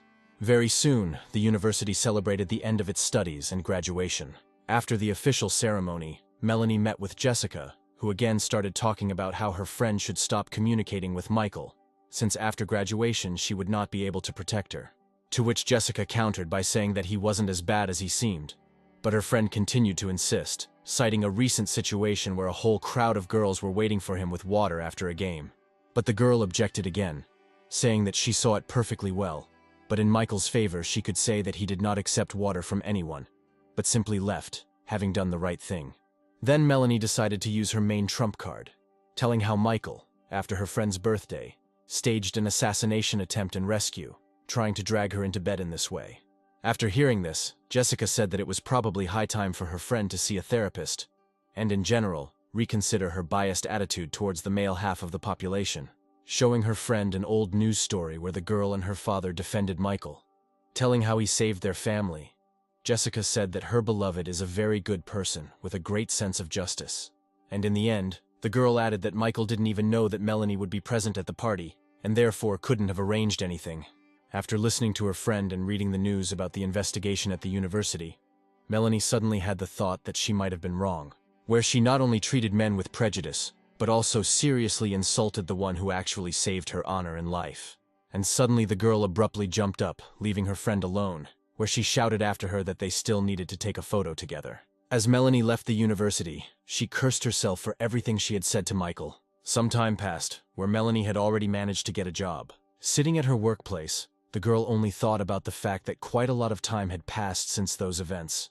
But she was still ashamed of her behavior, first of all in front of her friend. Every now and then she remembered the situation when Michael stood up for her, only to be subsequently insulted by her. The girl was literally burning with shame for her behavior, and did not know how to pacify this feeling within herself. Her attention was drawn to the manager's voice, who demanded that Melanie come in to see her, and the girl immediately complied with the request, asking how she could be of service. To which the manager explained that a charity auction was planned soon, where, according to rumors, the lone wolf himself would be present, and where Melanie should go as a representative of their company, make friends with this rich man, and thereby ensure their future. Of course, such a request did not please the girl very much, who did not welcome prosperity at the expense of personal relationships between the sexes. But she couldn't refuse, saying that she would try, to which the manager harshly responded that there was no need to try, but to do. Michael was sitting in his university dorm room as usual, where he was talking on the phone with his longtime friend Mark, listening to the latter's story about how the scandal around Catherine Sullivan came about, saying that the internet was full of material on the subject. Everything that concerned the new system object, of course, interested the young man, and he decided to read the articles, approaching the computer screen. And Mark continued his story, saying that she had crossed some rich man, where several clauses were secretly added to her contract, which are now being blamed on her as having been violated, and are also destroying her reputation. Michael, listening to his friend and simultaneously reading an article discrediting Catherine, noted that she was different from most of those around her, as she had worthy moral principles. And Mark had already changed the subject, saying that if we were talking about the environment and high society, then a charity auction would soon take place, where the cream of society would be, and where a lone wolf would certainly come. The word auction appealed to Michael, where he noted to himself that it looked like a place where you could spend a lot of money and was worth visiting. But before taking part in it, the young man had to do one more very important thing. Meanwhile, in the house where Catherine lived, there was real chaos, where the owner of the house and the object of the propaganda that was defamatory towards her demanded that her assistants immediately close the resource with the false news before the news was spread throughout the entire network. To which one of the people present said that serious forces with big money were playing against them, and they did not have the means to resist them. But suddenly Catherine's attention was drawn to the lit-up screen of her phone, which showed information about a message coming from the bank. Having read the contents, the girl was shocked and confused because another 100 million had just been credited to her account. Catherine immediately realized that the lone wolf saw the information war unfolding and realized that her side might not have the resources. This gesture of goodwill on the part of the young man touched the girl to the quick, and the system immediately announced to the sponsor an increase in the level of favor of the object. And then came the day of the auction, where the organization of the event was at the highest level, and where only the richest and most famous people of the city gradually came. Those who arrived earlier were already inside and waiting for other guests to arrive and the event to begin. Julian, who was also there, asked Mickey what had changed his mood so much, to which the latter replied that now everything would be fine with his family, since his sister had established a good relationship with the lone wolf himself. And then all those present spoke out regarding the mysterious person of the lone wolf, who really managed to surprise many people. And Julian, after listening to Mickey, noted that this explains why Catherine started a war with such influential people, since the support of a lone wolf costs a lot. While the rest of those present were asking Mickey to introduce them to the lone wolf, Paul, who was in the same company, suddenly decided to leave their company. When asked where he was going, the young man waved his hand and replied that he simply needed to go to the restroom. In fact, Paul didn't go to the bathroom. He just moved around the room and thought that Mickey and his sister wouldn't be worth it without a lone wolf and a little finger. The young man's thoughts also revolved around the fact that today's auction was simply a distribution of spheres of influence for the next decade, where everyone came here in search of influential partners, and where a lone wolf would have a significant influence on the balance of power. In fact, Paul had been collecting information about this mysterious person for a long time, and he had no doubt that he had managed to create a high-quality psychological portrait of a lone wolf, where, in his opinion, a lone wolf should be a wise, far-sighted, charismatic, and at the same time reserved man of venerable age. Having decided to be the first to meet this respected gentleman today, the young man left the hall and went out into the street. While waiting for this fateful meeting, Paul only thought about how today he would prove that he was a worthy heir to his family. And suddenly his gaze stopped on a very familiar figure. Where Michael stood near the entrance to the gala event, Paul immediately noted his very modest attire. Michael himself believed that he had spent a fortune to acquire this suit and everything that went with it. With a shudder in his body, he recalled how he tried on these new things in one of the city's expensive salons. And I noted to myself that spending my own money wasn't such a great pleasure. And only now, when Michael looked at everyone who was at the entrance, he noticed one oddity. The guards who carried out the access control wore exactly the same suits that he was wearing.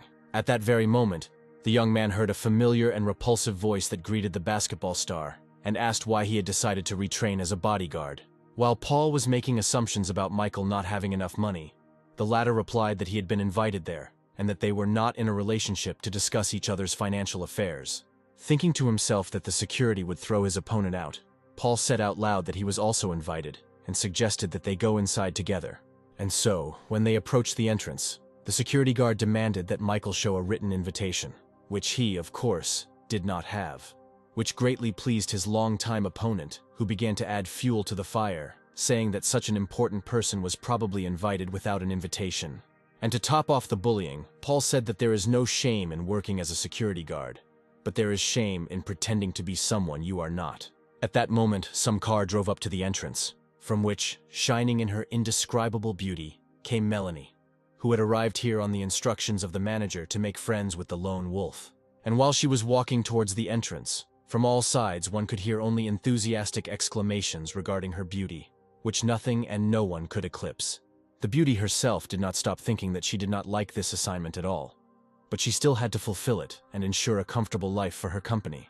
And then the girl's attention was drawn to the men's conversation, which was taking place in raised tones, where, turning around, she saw Michael, whom the security guard was reproaching for trying to get into such a serious event without an invitation. To which the young man once again emotionally responded that he really did not have the necessary piece of paper, but that did not mean that he was not invited. But the security guard said that all guests had been given invitations, and Paul added that only very important people, such as his older brother John Mitchell, the head of the largest internet broadcasting corporation, could be there without an invitation. After which the young man, with a clearly mocking intonation, asked Michael what corporation he was the head of to come here without a written invitation. But then Melanie intervened in the conversation, saying that Michael had arrived with her, after which she handed over her invitation card, which contained an entry with the participant's last name and a +1. While the guard was checking the invitation, Michael himself was surprised that the girl who hated him more than anyone in the world suddenly decided to help him. He received an answer to his question almost instantly, where Melanie, who had headed inside, said that she was helping him not out of the kindness of her heart, since she had not changed her opinion of him, but only out of a sense of duty for saving him. Where she admitted, with her eyes closed, that she had indeed gotten it all wrong that night when she was attacked. Michael, having called the girl overly self-confident in his mind, also mentally said that her favor would not prevent him from publicly humiliating Paul, where he was going to soon call the right person who would resolve the issue of getting in without an invitation. And so he, smiling, said that he did not need any handouts, where he was invited here not as Melanie's companion, but as an independent guest. After which he recommended that the girl, who was shocked by such a reaction, not meddle in matters that were none of her business, since this was no longer a student union where she was the main one and meant something.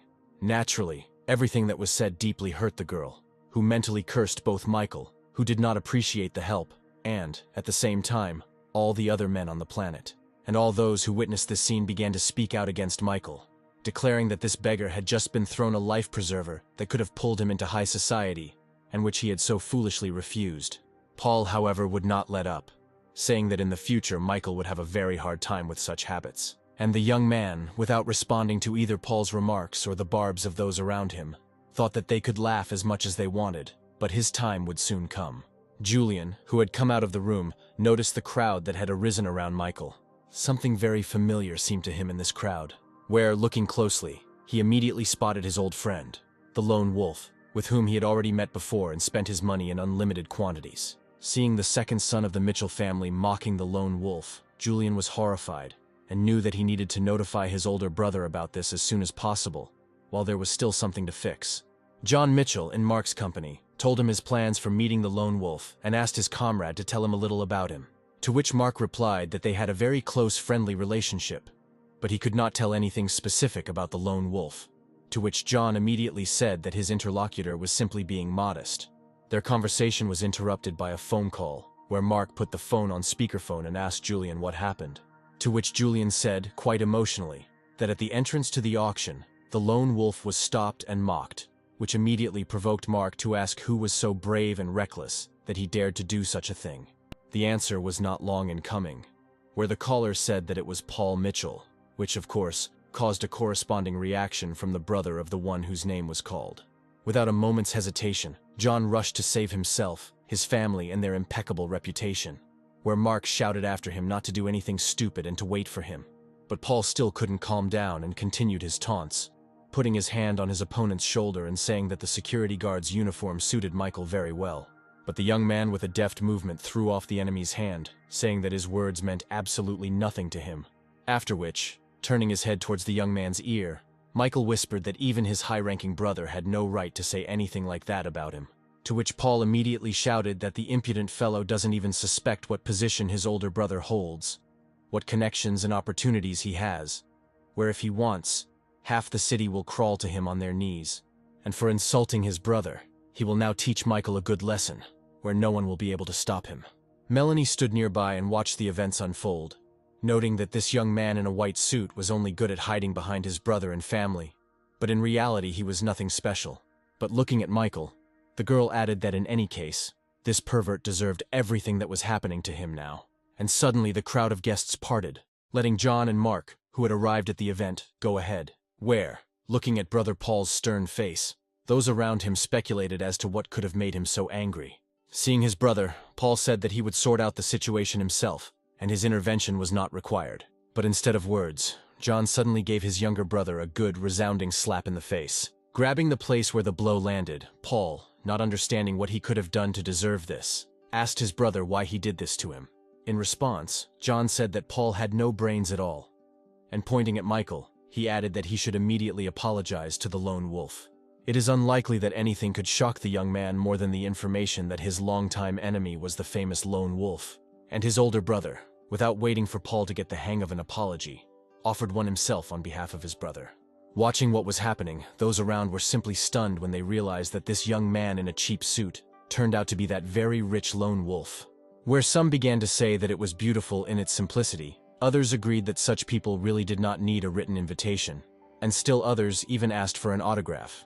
And once again, Michael's defeated and completely crushed opponent stood to the side, noting that this young man had surpassed him in literally everything, in music, in sports, and in his position in society, where instead of becoming the lone wolf's first friend, he became his sworn enemy. Here, Mark intervened in the situation, saying that this was all his fault, and that the lone wolf should have called immediately, and all the issues would have been resolved instantly. To which Michael, slapping his friend on the shoulder in a brotherly manner, said that that was why he didn't call, since his friend was too kind and had already done a lot for him. After which Mark addressed everyone present, announcing that the auction would soon begin and it was time for everyone to go inside and take their seats. Following Michael was Melanie, thinking that she had been categorically mistaken about this young man, who, it turns out, does not live for show, but is very modest, where, given his condition and position, he could get absolutely all the girls not only at the university, but also in the city. And then the girl felt doubly ashamed for all her wrong beliefs in relation to this young man, as well as for the rude words she had spoken. Clutching her head, Melanie also thought about how she could now fulfill the manager's order and establish friendly relations with the one she had humiliated for so long.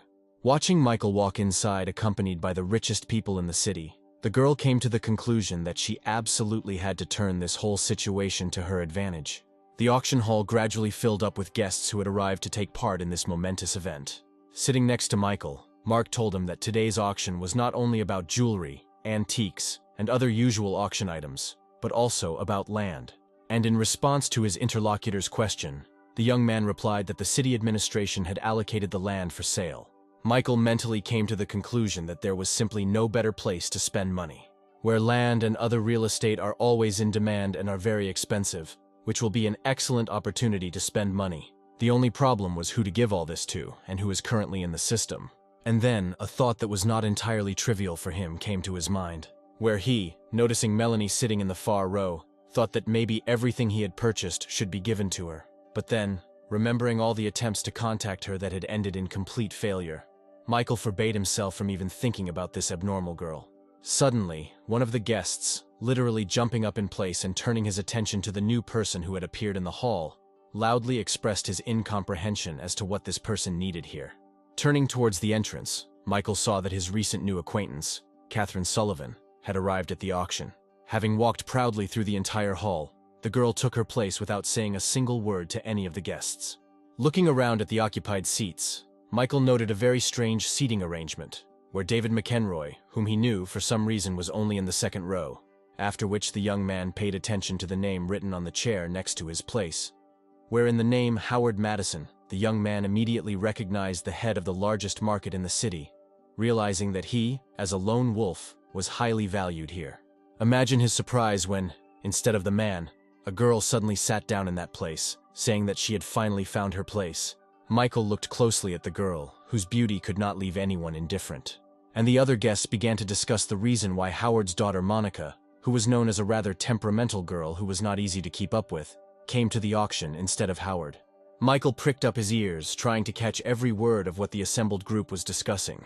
Michael was captivated by Monica's beauty, and from that moment on, all his thoughts were consumed only by this girl. But suddenly realizing that all this could lead to her ending up in the system, the young man abruptly cut off his fantasies and turned away.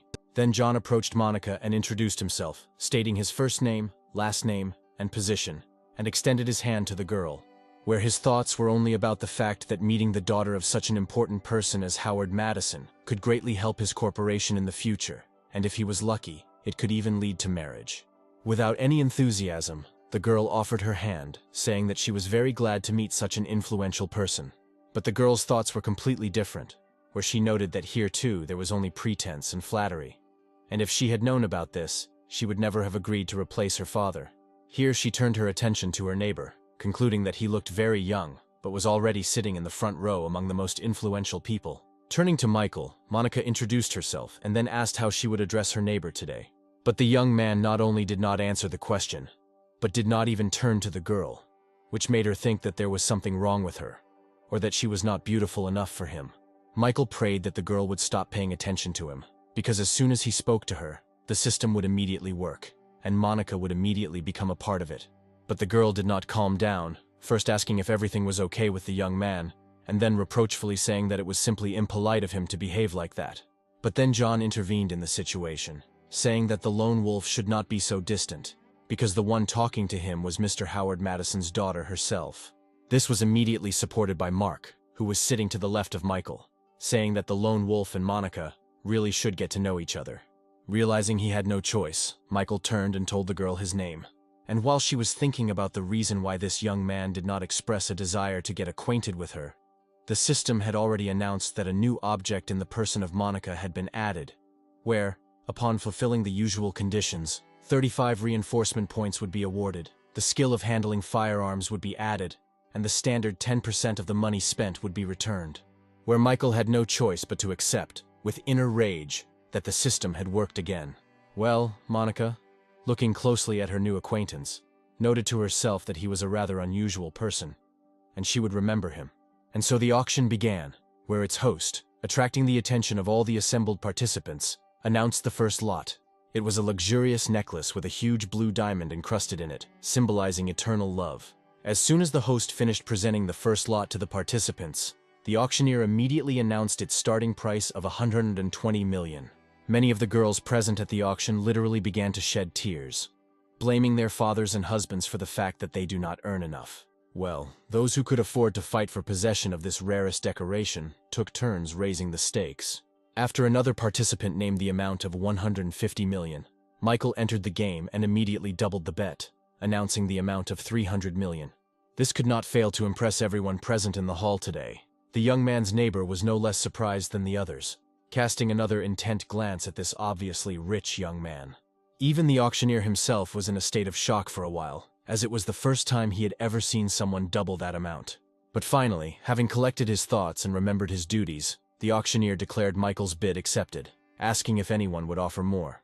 The men sitting in the room were silent, unable to beat this bet and thinking about how upset their wives would be. And those who were careless and showed up at the auction with their significant others were already beginning to experience their completely unhappy emotions. Meanwhile, the auctioneer had already counted out the amount offered by Mr. Lone Wolf 3 times, and, as expected, struck his gavel on the podium, announcing that the necklace had been sold. Well, when Michael paid for the purchase, he gave orders to send this jewelry to the actress Catherine Sullivan. Melanie, who was in the hall, noted with some annoyance that such an expensive gift had suddenly gone to an actress who had recently caused a big scandal. The system began to announce the addition of affection points, and Catherine's brother Mickey could not be happier that the lone wolf was showing such affection towards his little sister. The recipient herself could not understand why this young man, who was obviously only accustomed to playing with the hearts of women, was showing her such a sign of attention.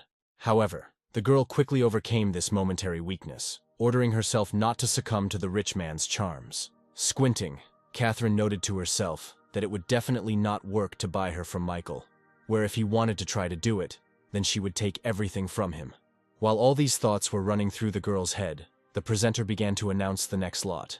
It turned out to be one of the most expensive pianos, made of crystal, at which only one famous musician sat and played, performing the national anthem at the opening of the Olympics several years ago. Once the presentation of the lot was finished, the host took on the role of auctioneer and started the auction by naming the starting price of 30 million. Everyone who was interested in buying this unusual musical instrument immediately began to place their bids, each time raising the price by 5 million. One of the auction's honored guests, who, like Michael, sat in the front row, smugly outbid all bids. But even he couldn't sit still when the lone wolf announced that he was raising the stakes to 200 million. Ignoring those who were shocked and even unhappy with his bets, Michael thought about how much Jessica would like this musical instrument. However, the young man's joyful thoughts were interrupted by someone's voice announcing a new bet of 210 million. Michael turned to look at the one who had the courage and money to outbid him. This person turned out to be the daughter of the head of a large company developing mobile games and applications, Brenda Carter. Looking intently at his sudden opponent, the young man named a new sum of 300 million. But the girl was clearly interested in taking the piano home with her today and immediately countered with the sum of 310 million. The young man didn't really like this confrontation, and he even frowned, throwing a not very friendly look at Brenda. And so, with the most serious expression on his face, Michael immediately raised the bet to 190 million, indicating the amount of $500 million. This statement created a real sensation in the hall, where no one expected that the lot could be valued at an amount that was approximately twice its real value.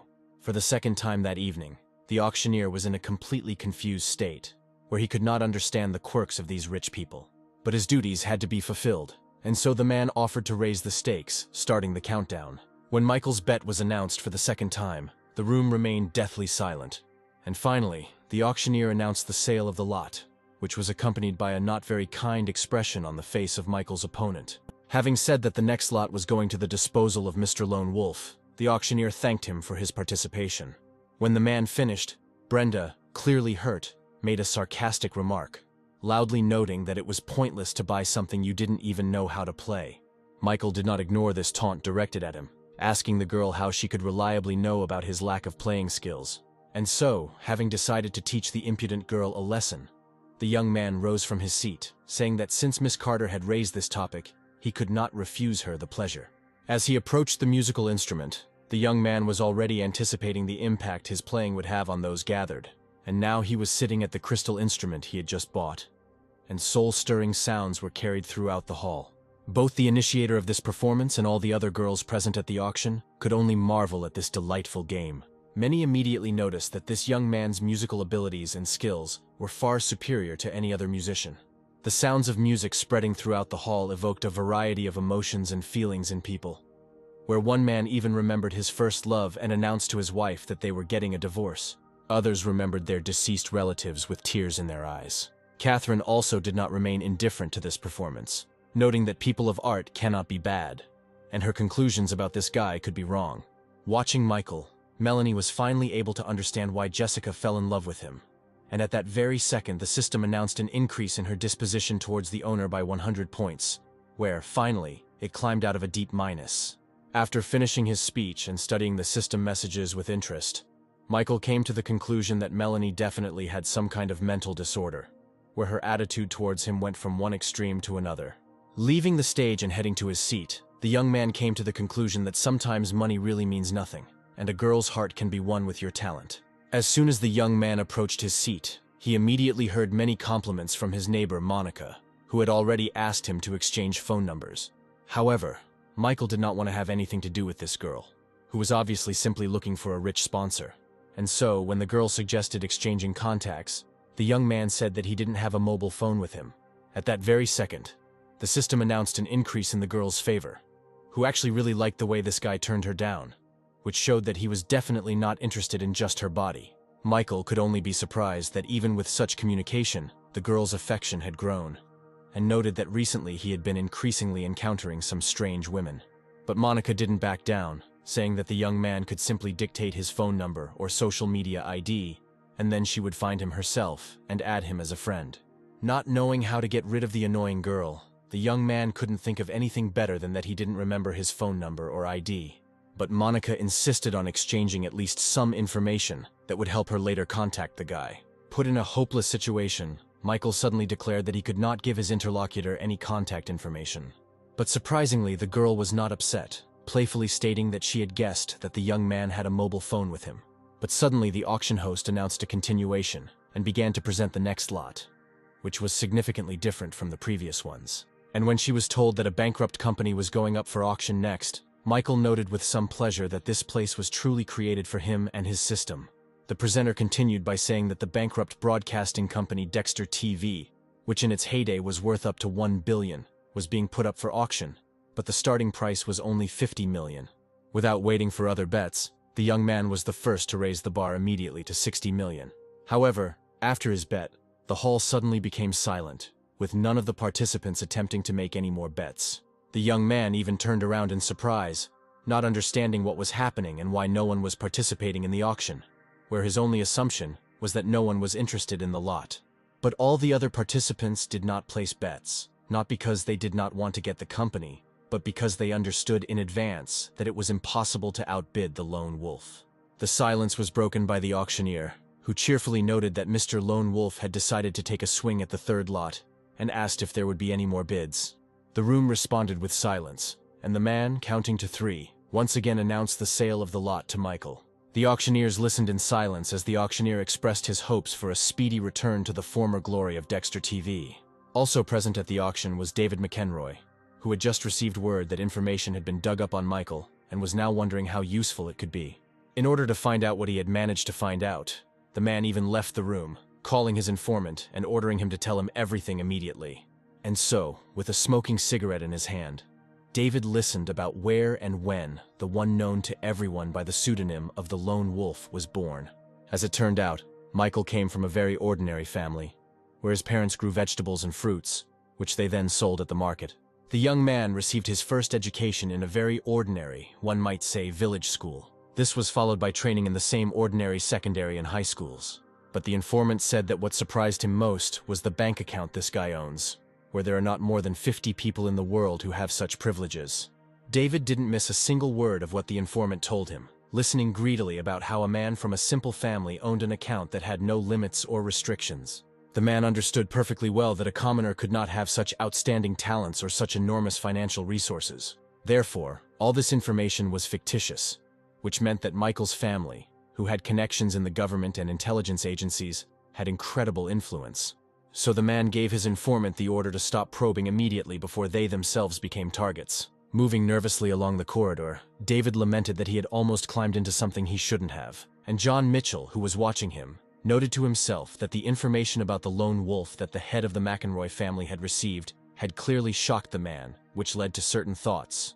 Meanwhile, the auction ended, and all its participants gathered to take part in the ceremonial reception. And so, information began to spread among the guests of the auction that Mr. Lone Wolf came from a very influential family. Here, Julian approached Mark, who was in the company of his close friends, and was in a hurry to share new information. He said that Mr. Lone Wolf is a descendant of one of the 4 secret families that have the greatest influence in their country. And the appearance of one of the members of such a family in public can only mean that his family has decided to change the world order. Breathing a heavy and simultaneously relieved sigh, the head of the car dealership noted that this explains a lot about the Lone Wolf's behavior. Michael himself, moving around the room and listening to all these speculations about his identity, humorously noted to himself that his father was the simplest fruit seller. Suddenly, the young man's attention was drawn to female voices, which stated that in front of them was definitely a lone wolf.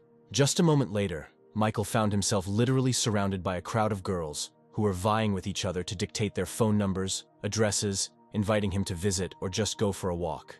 Meanwhile, the music began to play a little louder, and everyone present gradually began to form pairs that slowly circled around the hall. The girls literally swarmed around Michael, not giving him a break, one after another, trying to attract him to dance with them. Not knowing what to do, the young man looked around and soon saw his life preserver, where he chose as such the actress Catherine Sullivan, standing nearby with a glass of champagne in her hands. Breaking free from the clutches of the fans surrounding him, Michael asked for forgiveness, stating that he already had a partner at the event. And now the young man was already standing next to Catherine, holding out his hand to her and inviting her to dance. This gesture was extremely unexpected for the young actress, who stood there and thought about how she could act so that this guy would not consider her too pliable. She even blushed a little, remembering the gift he had given her today, and deciding that it would be somehow wrong to refuse. And as soon as she extended her hand to the young man, he suddenly pressed the girl to himself, hugging her around the waist. Finding herself very close to her partner, Catherine tried to express indignation regarding his actions, but resourceful Michael immediately said that for her sake, he had refused almost 24 girls, and therefore did not intend to wait. The system immediately activated dance skills, where after a few seconds the girl noted for herself that this guy also dances very well. On the one hand, Catherine was very embarrassed, feeling Michael's hands on her, but on the other hand, she caught herself thinking that she really liked it. In the next dance movement, the girl looked straight into the eyes of her partner, who she began to like more and more. The girl's face instantly flushed when she allowed herself to admit the thought that she was starting to feel something for this guy, and the system immediately announced an increase in the level of affection. And from all sides came enthusiastic exclamations, which saw Michael and Catherine as a very beautiful couple. Monica also watched the young people dance from her place, noting Michael's loyalty on the one hand, but on the other hand not understanding why he was with such a scandalous person. The daughter of the head of the market was especially pleased that this guy did not fall for the tricks of other girls who were ready to do anything to get such a sponsor. But at the same time, Monica was very angry that Michael refused her, where she could not believe that he valued this actress Catherine Sullivan more. Then John approached the girl and, according to all the rules, tried to invite her to dance. But she responded in a very rude manner that she doesn't dance, and she's also not very interested in old men. The man, who had just turned 30, was taken aback by Monica's abrupt statement. Meanwhile, the music ended, and Michael noted with satisfaction that he had not done this dance in vain, since Catherine's favor had increased by a whole 5 points. Just as he was about to leave the dance area, his attention was suddenly drawn to a female voice behind him. Monica approached him, extended her hand to the guy, and invited him to the next dance. Seeing this, John was beside himself with rage, because this girl had just told him that she didn't dance, and his younger brother Paul was standing to the side and sympathizing with him. Well, Michael had no intention of continuing dancing, and therefore rejected Monica's offer, citing fatigue. But the persistent girl was not going to let him go so easily, asking the young man to talk to her for a little while. Noting the excessive importunity of this person, Michael reluctantly suggested that she step aside for a conversation.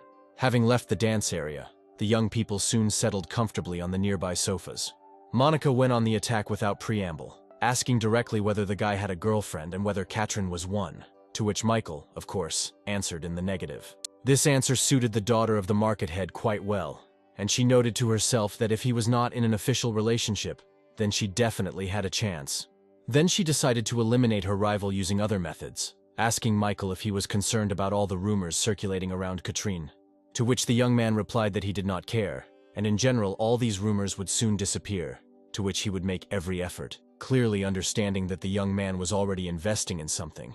Monica asked how much he had already invested in the actress's activities, to which the guy replied that he bought her a car, an apartment, and is also investing about 500 million in her projects. Monica, having listened to her interlocutor, mentally concluded that he, apparently, did not even understand that he was simply being used. Where, being raised and educated in such a rich family, this poor young man never met evil and greedy people like Catherine. Imagining how this actress was extracting money from Michael, Monica literally became indescribably furious. Out loud, she asked the boy if he thought Ms. Sullivan's demands were too high, to which the young man replied, completely unperturbed, that spending money on girls was perfectly normal, and he had just sent Carton another 200 million. Unable to contain herself any longer, Monica practically pounced on her interlocutor, telling him directly that the actress was simply using him and his wallet. But very soon the girl calmed down her ardor, saying that the young man himself was free to decide who and how much to spend, and she only wanted to warn him. And when the young man replied that he was not that stupid, Monica came to the conclusion that anyone who was in love would say the same thing. Then the girl remembered how this incredible young man played the piano. His simple-minded face remained before the girl's eyes, where she could not drive away the thought that he was behaving very naively. And now the system was already announcing to Michael that Monica's level of favor had once again increased. Receiving the third message from the system about the increase in the level of his favor, Michael finally realized that this was most likely due to her feeling sorry for him. At that moment, he himself felt sorry for Monica, who did not even suspect that he was the king and god in this situation. Not without pleasure for himself, the young man came to the conclusion that his interlocutor did not even suspect what he was capable of. But then, distracted from this conversation, Michael suddenly ran his eyes around the room, wondering out loud where Catherine had disappeared to.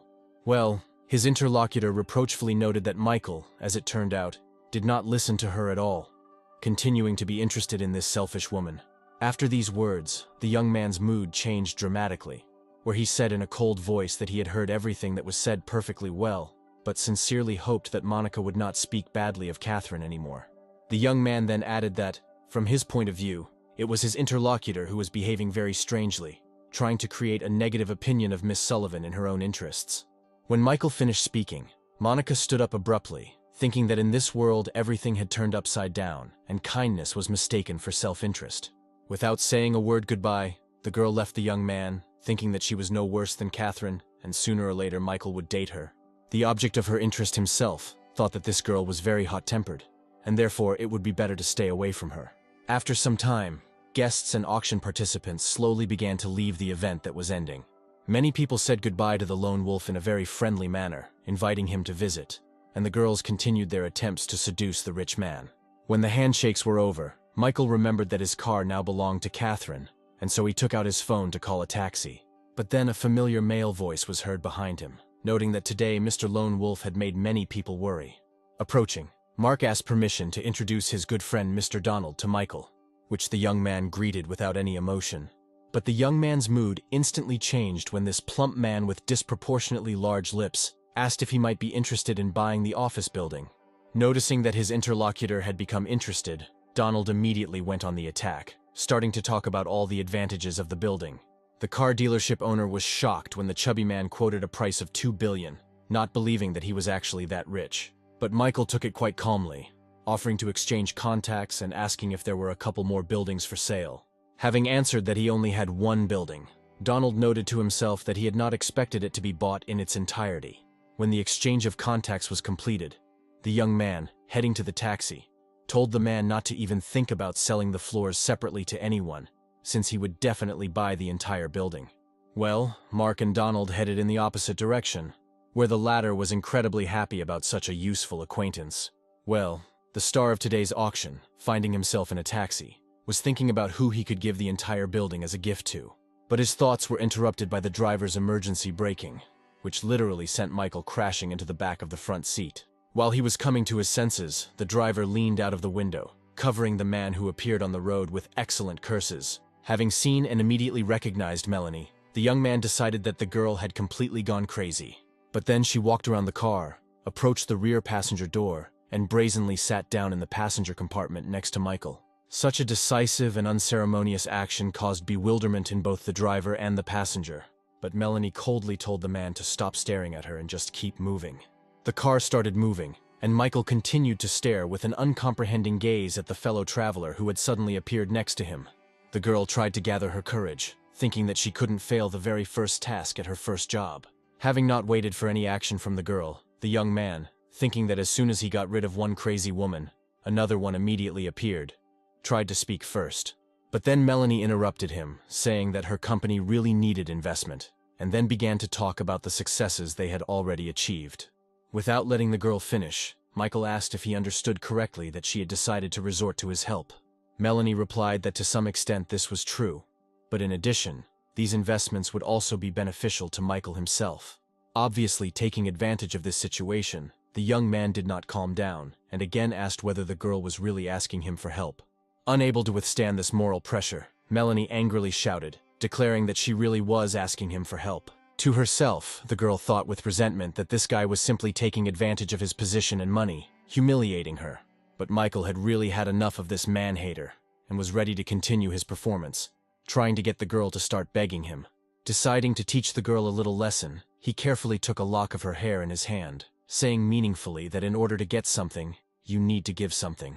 And so, getting as close as possible to the girl's face, the young man asked if she understood what he meant. Periodically watching the scene in the rearview mirror and hearing everything the young man said, the driver noticed his low moral qualities. But Melanie's patience came to an end, and with a sharp movement of her hand she shouted that she would never sleep with Michael, and now she was absolutely sure that he was deceiving Jessica. But the young man, clearly prepared for such a reaction, suddenly declared that the girl had too high an opinion of herself, since he was not at all interested in such cold and angry partners as she. These words clearly had an effect, which was immediately evident from the confused look on Michael's companion's face.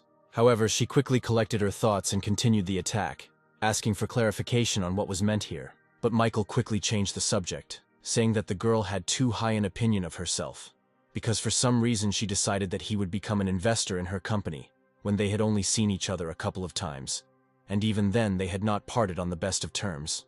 Melanie tried to respond to this, but the young man immediately reminded her of their last meeting, where she did not even bother to apologize. The girl had nothing to say to this, and she, pursing her lips in annoyance, said that she understood what her interlocutor was saying. Having emotionally agreed that it was all her own fault, Melanie declared that she would no longer bother the guy. And so, turning to the driver, the girl asked him to immediately stop the car and let her get out. And while she was addressing the man, Michael, looking out the window, suddenly noticed that they were in a completely different place than they should have been according to the route. The car stopped abruptly, and the young man, clutching his head, noted to himself that nothing good could be expected from the appearance of this person. And just as he thought about this, suddenly the car was surrounded on all sides and blocked by 3 more cars. From all the cars that appeared, people gradually began to emerge onto the street, and there were quite a few of them. Michael looked around, noticing that a whole gang of bandits had arrived to confront him. While the young man was noting that this time it would most likely not be possible to figure it out in a simple way, Melanie asked him what they should do, to which the young man simply replied that they had no choice but to surrender, which greatly surprised his companion. Meanwhile, the apparent leader of the group praised the young man in the waiter's suit for the excellent idea of arranging the kidnapping of a rich man from an auction. After hearing what the men were saying, Michael offered to separate peacefully, where he would be willing to give them as much money as they wanted, to which the gang leader replied that he was very happy to have such an understanding victim, but they still wanted to beat him up a little first. The man didn't have time to finish his thought completely, where his vile speech was interrupted by Michael's heel striking him right on the head. The rest of the gang didn't even understand what had happened, watching their boss lying unconscious on the asphalt. Michael, however, looked closely at his future opponents, noting that they were not just street hooligans, but a trained group of bandits. And now this group has already rushed forward with the goal of dealing with the impudent young man who dared to raise his foot against their boss. But the system did its job, and Michael's pumped-up body easily repelled attacks and dealt counterattacks. Here, one of the participants in the battle drew attention to Melanie standing nearby, offering to grab her, which would help calm the ardor of their victim. Having already experienced a kidnapping as a child, the girl became furious when she heard the men's words about her captivity. Masterfully skilled in hand-to-hand combat, Melanie prevented the attacker from carrying out his plan, where, after meeting the girl's leg, one of the attackers, with a broken face, noted that he clearly underestimated her abilities. Michael, while continuing the fight, at the same time assessed the situation, deciding that it was necessary to end all of this as quickly as possible. And so he instructed the system to use a certain amount of enhancement points to increase physical strength and agility. And the system immediately complied, reporting that the order had been carried out and the owner's characteristics had been improved. Immediately feeling how much stronger and faster he had become, Michael immediately rushed to attack his numerous opponents. His incredibly strong and fast blows broke the noses and cracked the jaws of his opponents every now and then. One of them tried to shout something, but his impulse was interrupted by a powerful blow to the groin area from Melanie, after which the girl walked away, showering the man with the most unflattering words along the way. However, the recent waiter at the auction came to his senses rather quickly, abruptly rising to his feet and snatching a knife. And now he quickly rushed in the direction where the girl who had humiliated him was heading. Melanie didn't have a chance to react, but when she turned around, she saw someone's hand stop the deadly blow, grabbing the knife right by the blade. Michael, who appeared in front of the former waiter, noted that attacking a girl from behind with a knife was not at all nice. Well, the victim herself, who miraculously escaped death, stood and watched as blood flowed from the hand of her savior.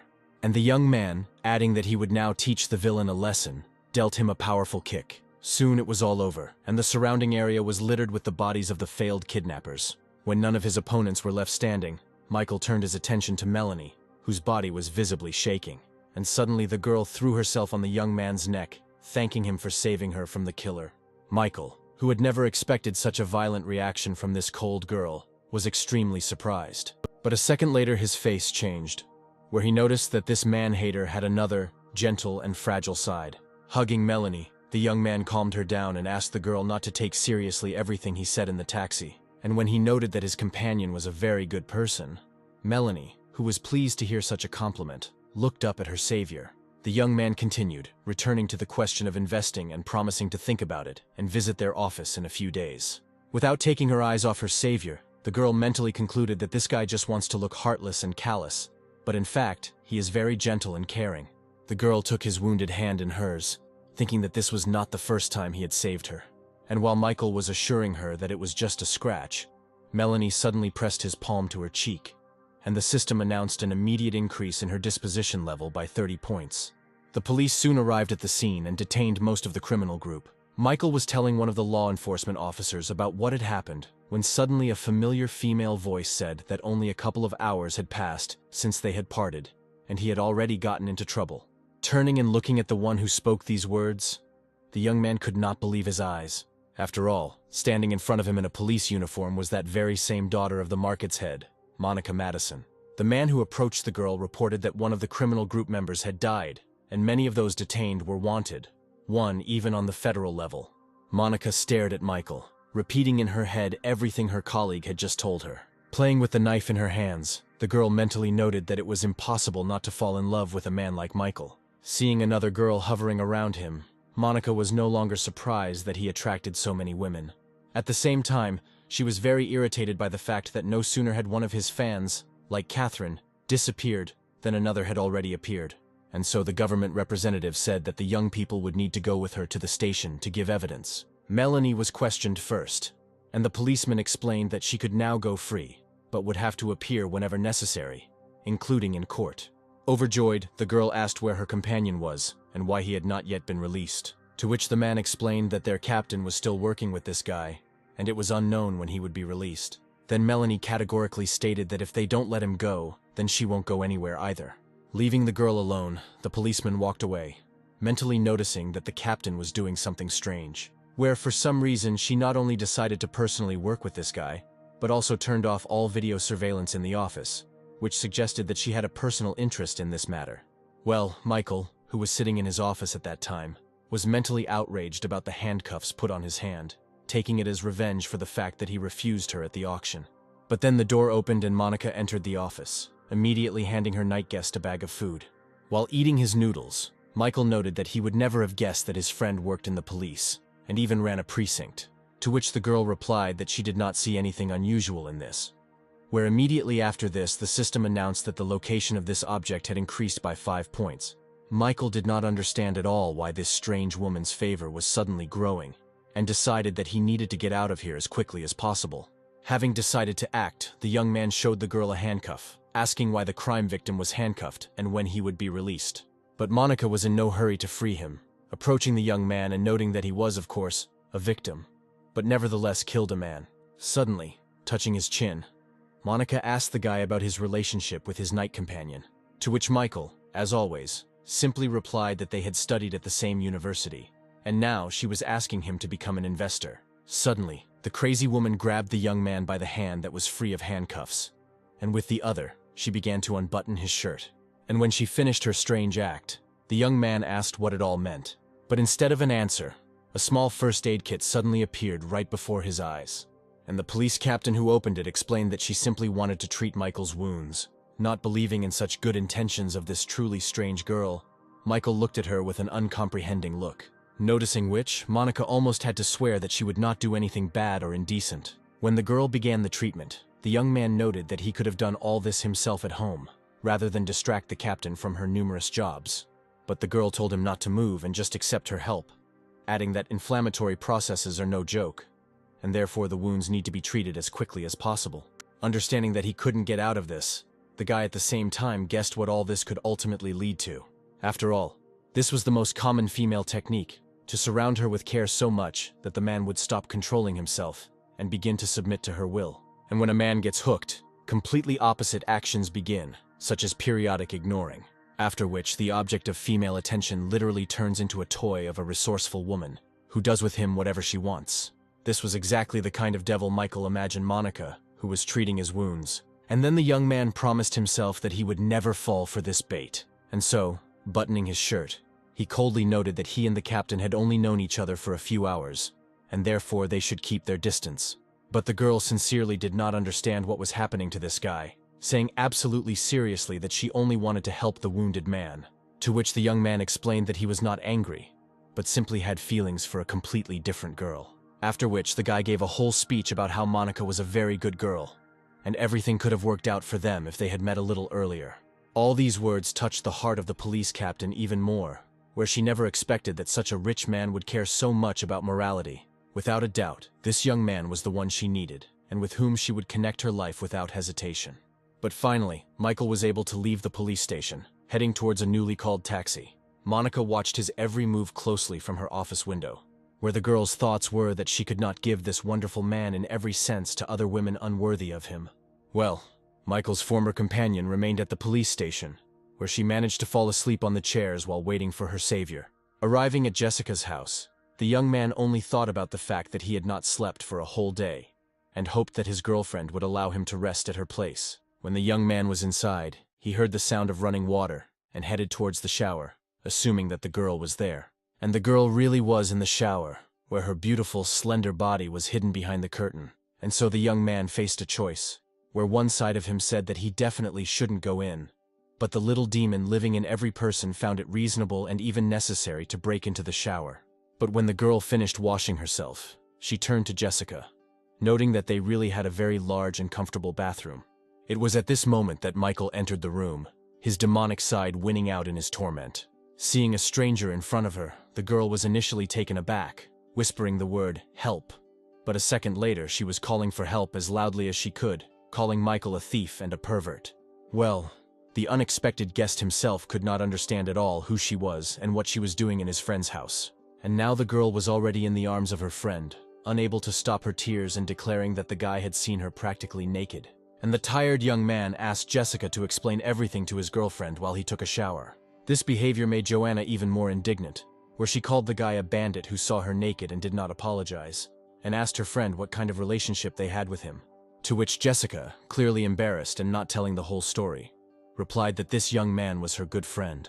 Joanna noted to herself that something was clearly wrong here, since her friend had never behaved like this around a man before.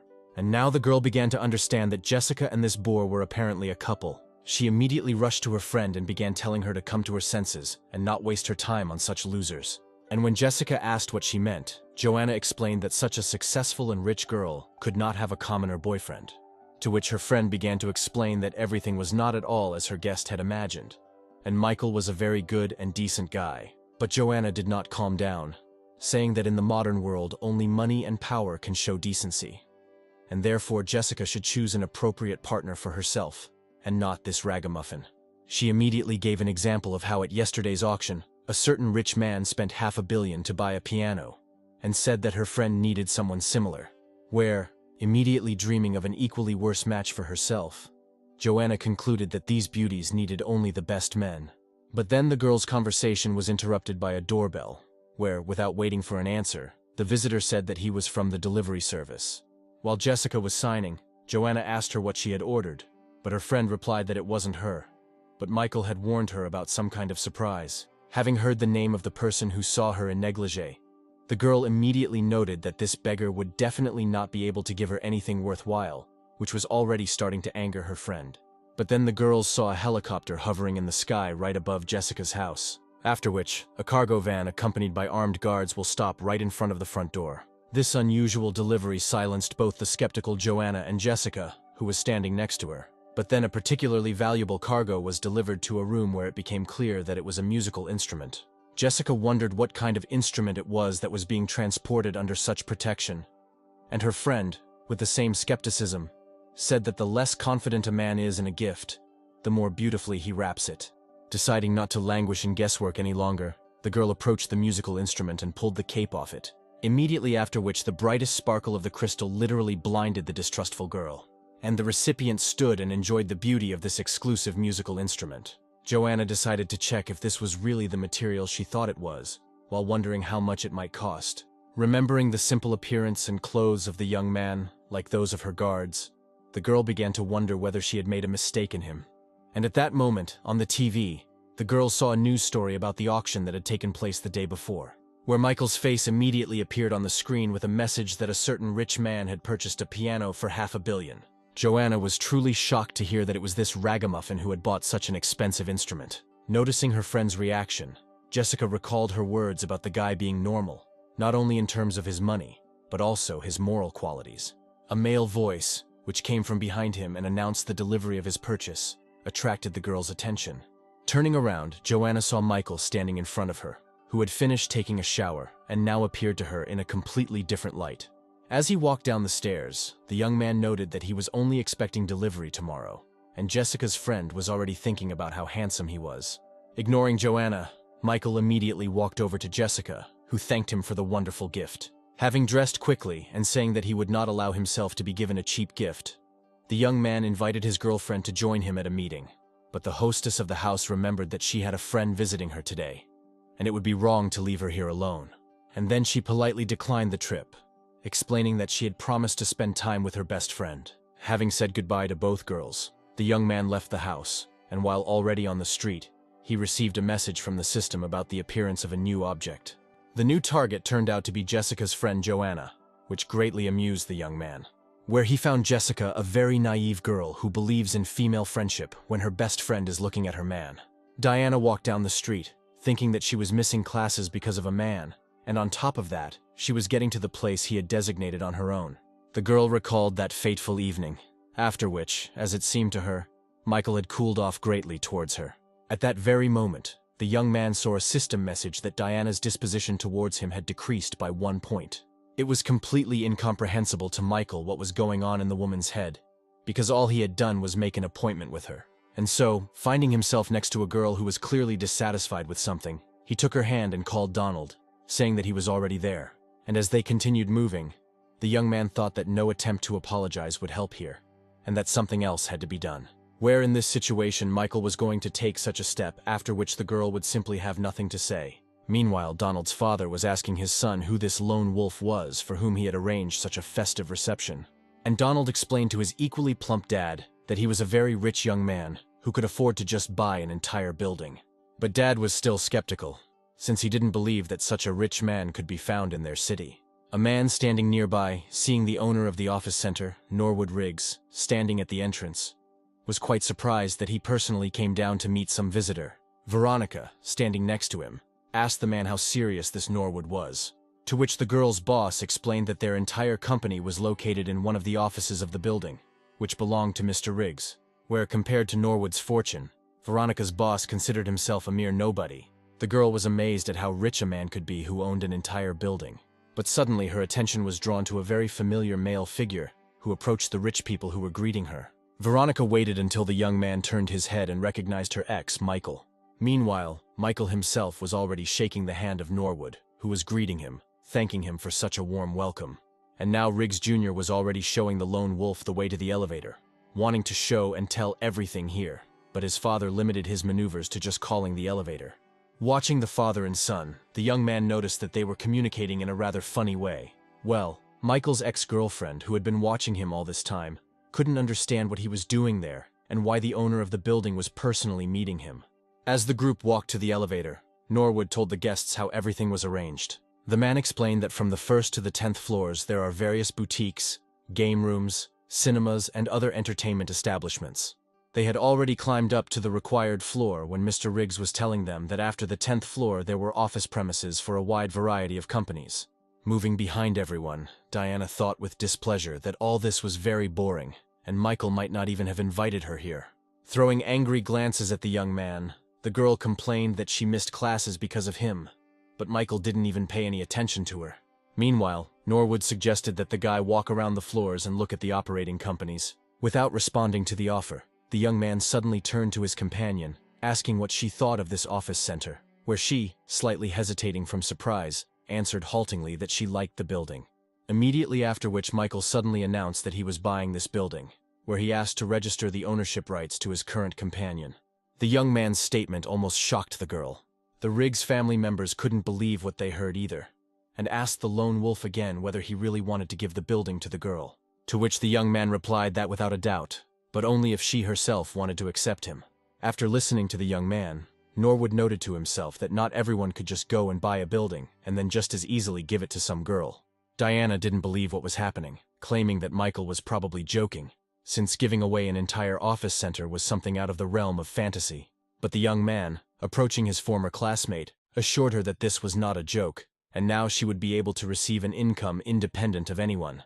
Michael then added that he did not want Diana to be dependent only on her family's affairs, and with an asset like this office center, she will always have a financial safety net. Looking into the eyes of this incredible young man, Diana reproached herself for having treated him badly lately, and the system was already conveying information to the owner about the increase in the level of the girl's disposition. But the person most pleased in this situation was the salesman, who noted with affection that an agreement had been reached between the young people. Norwood then added that the final cost of this office center is $2,600,000,000. Having shown his magic card, Michael asked him to start the registration procedure, where upon completion the man would immediately receive his money. It didn't take long to get all the paperwork done, and Mr. Riggs was already congratulating Michael on his purchase, to which he explained that he was only paying the bills, but that Miss Rockwood would become the owner of the building. And now the entire hired staff of the office center, who were transferred to its new owner along with the building, were already greeting the lady in unison. Watching her subordinates, the girl began to feel like a big boss. Only now did she understand this taste of power, and realized why her father spent so much time in his office. Diana suddenly felt how strongly this intoxicating feeling of power could affect a person. Noticing the crowd, Veronica asked one of her colleagues what had happened there, to which the girl explained that everyone was welcoming the new owner of this building, who today was a certain Miss Rockwood, who was barely over 20 years old. But despite all this, someone else acquired the building and gave it to her, which certainly doesn't happen every day. Finishing her explanation, the girl wanted to ask Veronica something, but suddenly noticed that she was no longer nearby. Running away somewhere to the side to hide her tears from everyone, the girl thought that all this should have become her property. But having replaced despair with anger, Veronica firmly decided for herself that Michael would be her boyfriend again, no matter what it cost her. While already in the subway car, Diana asked the young man why he didn't drive his own car, to which Michael had to explain, trying to get out of it, that it was sometimes useful to take a break from the car. And besides, he wanted to spend more time with his companion. Of course, the girl was pleased with such a statement from the young man, where she, deciding to keep up the conversation, suddenly asked him if he had heard of such an actress as Catherine Sullivan. Telling himself not to panic about Diana possibly finding out about his relationship with the actress, Michael replied that he had heard something about her out of the corner of his ear. And when he asked why Diana was interested in her, she explained that they were writing about this actress everywhere now. After what the girl said, the young man exhaled, as he realized that she had simply decided to discuss the news with him. And Diana continued, suddenly reading that a couple of days ago some rich man bought a crystal piano at auction. Michael didn't know what to say when his interlocutor called it downright stupidity to buy some musical instrument for such a crazy amount of money. Only now did the girl notice that her companion was all wet, where he explained that it was really hot for him here. Having reached the right station, Michael said goodbye to one of his many girlfriends. Only when he found himself completely alone was he finally able to relax completely. As he continued to move, the young man wondered whether Diana was really just reading the news, or whether she knew something and was trying to check him. Then one of his neighbors called him and recommended that the guy quickly come to the dormitory and see how the former student had been standing near the entrance for more than 6 hours waiting for someone. Melanie was indeed standing at the entrance to the men's dormitory, and behind her, they could only whisper that she had already received her diploma and that her presence here was completely incomprehensible. People also discussed what kind of amazing person he was who made her wait so long. Melanie herself looked at the display of her mobile phone for the umpteenth time, noting that it would soon start to get dark, but Michael was still not there. And then the girl remembered recent events, where she, waking up in the police station, discovered that Michael had already left it, and now she, without understanding the reason, came to the place where she could definitely meet him. Melanie didn't understand her feelings, where she felt somehow hard from the fact that she didn't see her savior. And then the thought flashed through her head that she was falling in love with Michael, which she immediately drove away, reminding herself that he was her friend's boyfriend. Meanwhile, Michael himself appeared in the crowd, wondering if this girl had come here because of him. Melanie, meanwhile, was trying to convince herself that she had come solely to not miss out on such a rich investor. And then she saw her savior, where at that very second she forgot about everything she had just been thinking about. Rushing forward, she joyfully clung to Michael's body, stunning the latter with her unexpected behavior. Next to this man, the girl was filled with feelings of stability and security. The young man tried to free himself from these embraces, but the girl began to beg him to let her stay close for just a little while longer. Michael's roommates watched the scene in amazement, unable to believe that such an unapproachable girl as Melanie would throw herself into the arms of their neighbor. At that moment there was a clap of thunder, then lightning flashed, and a couple of seconds later it started to rain. All the spectators on the street scattered, the luckiest of whom had an umbrella with them. Michael, turning to his new admirer, suggested that they also leave the street and take refuge in some warm and dry place. And now, Melanie was already entering the young man's room, where the latter's neighbors were already simply in a state of quiet horror. Sitting down on a chair and looking around, the girl noticed that the male dormitories were actually not as bad as they were said to be. Well, Michael's neighbors were already torturing the young man about why he brought this girl here. But then he was distracted from explaining to his friends by Melanie's voice, who noted that the guy had a lot of dirty clothes. Where, stretching out her hand, the girl suddenly pulled out from the laundry basket the most unexpected object for her. A little later, she recalled with great shame what she was holding in her hands, and how humiliating it really was. But then Michael told Melanie that the storm had passed, the rain had stopped, and now he could walk the girl home. When they went outside, the young man asked the girl why she had come to the dormitory, since she could have simply written about funding issues. However, Melanie insisted that she had come here for business purposes only, and only now did she realize and tell her interlocutor that she did not have Michael's contact information. And while she was offering to exchange them, happy that she could now contact him at any time, the young man himself was amazed that there were still people in the world who could wait 6 hours for a meeting. And so the young people exchanged contacts and added each other as friends on social networks, where Melanie was very happy that now she could contact Michael at any time, of course, exclusively on investment issues, as she assured herself. As he was leaving, the young man told his companion that she didn't have to worry about the investment, since he was planning to visit them at the office the following day. As she watched Michael go, the girl thought that they could call her whatever they wanted. But she really had the warmest feelings for this guy. The only thing that worried the girl was what her friend Jessica might think and say about her. The next day, sitting next to Melanie in the car, Michael suddenly noticed a strange expression on her face, as if asking him who he was texting there. The young man noted to himself that this girl probably had some kind of split personality, since yesterday everything was fine, but now she was angry again. Melanie herself was thinking about the fact that this guy already had a girlfriend, and she didn't want to ruin his relationship or be a third party in it. Taking out her mobile phone, the girl in love called her boss, informing her that she and the investor would soon arrive at the office. When they arrived at the location and left the car, Michael could not believe where the office of the company where his companion worked was located. The girl immediately noticed the young man's strange reaction to where they had arrived, where the young man noted to himself that out of hundreds of buildings in their city, the company where Melanie works is located in the very one that he had just bought and given to Diana. They were already standing waiting for the elevator when Michael thought that a meeting with Diana herself now might not be at all opportune. But then the elevator doors began to open, and behind them the young man could already discern familiar facial features, where Diana, looking at him in surprise, asked how he ended up there, since earlier he had told her that he had some business. Michael had no choice but to enter the elevator and go up, accompanied by 2 objects from his system at once. The young man mentally gave himself the instruction to remain calm and not let anyone know that he was in any way agitated. And so the guy decided to introduce the girls, introducing first Melanie, with whom he studied at the same university, and who now works in one of the companies that rent space here. After which, Michael introduced Diana, saying that they had once studied at school, and now she was the owner of this entire building.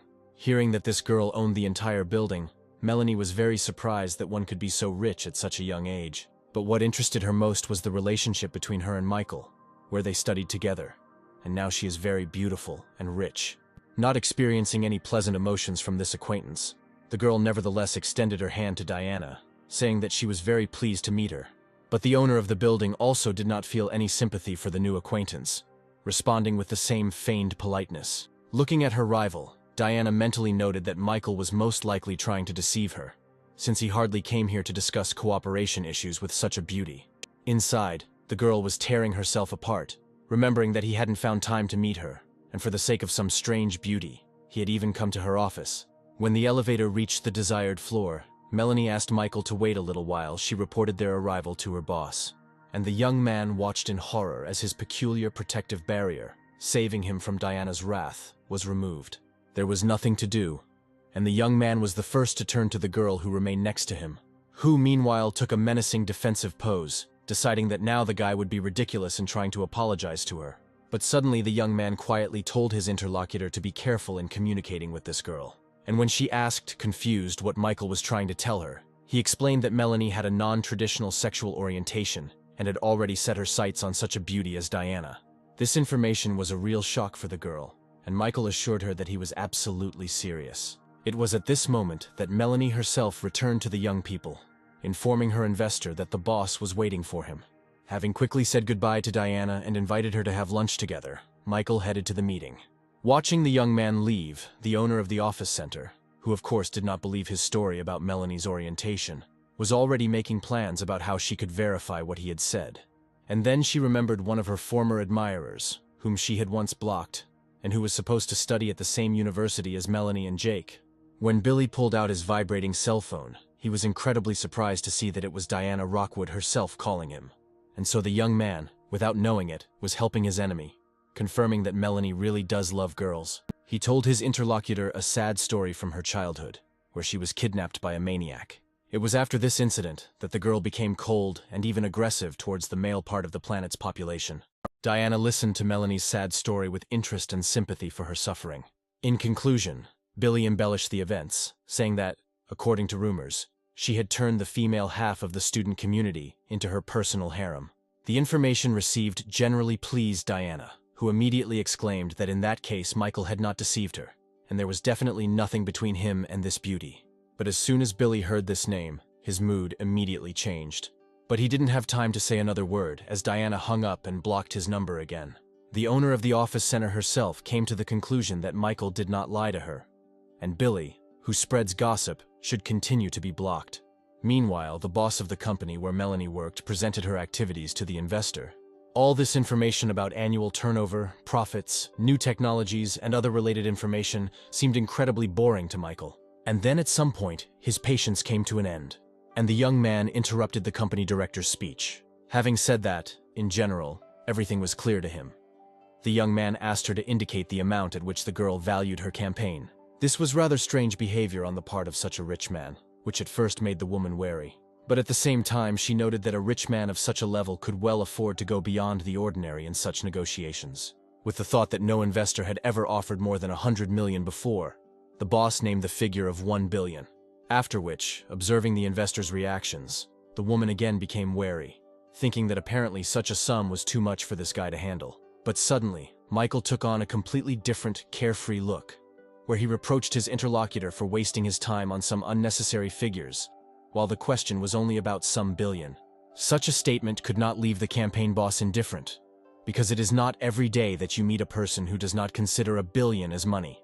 Meanwhile, Michael continued, stating that he would buy 49% of the company's shares, but in order to do so, the woman would have to do something for him. The last words spoken by the investor, his mysterious tone began to lead the girl to certain thoughts, where the first thing that came to her mind was that this young man wanted to have an intimate relationship with her. She was much older than the guy, which at some point confused the woman. But a second later she thought that the rich have their own quirks, and was not at all against fulfilling his request.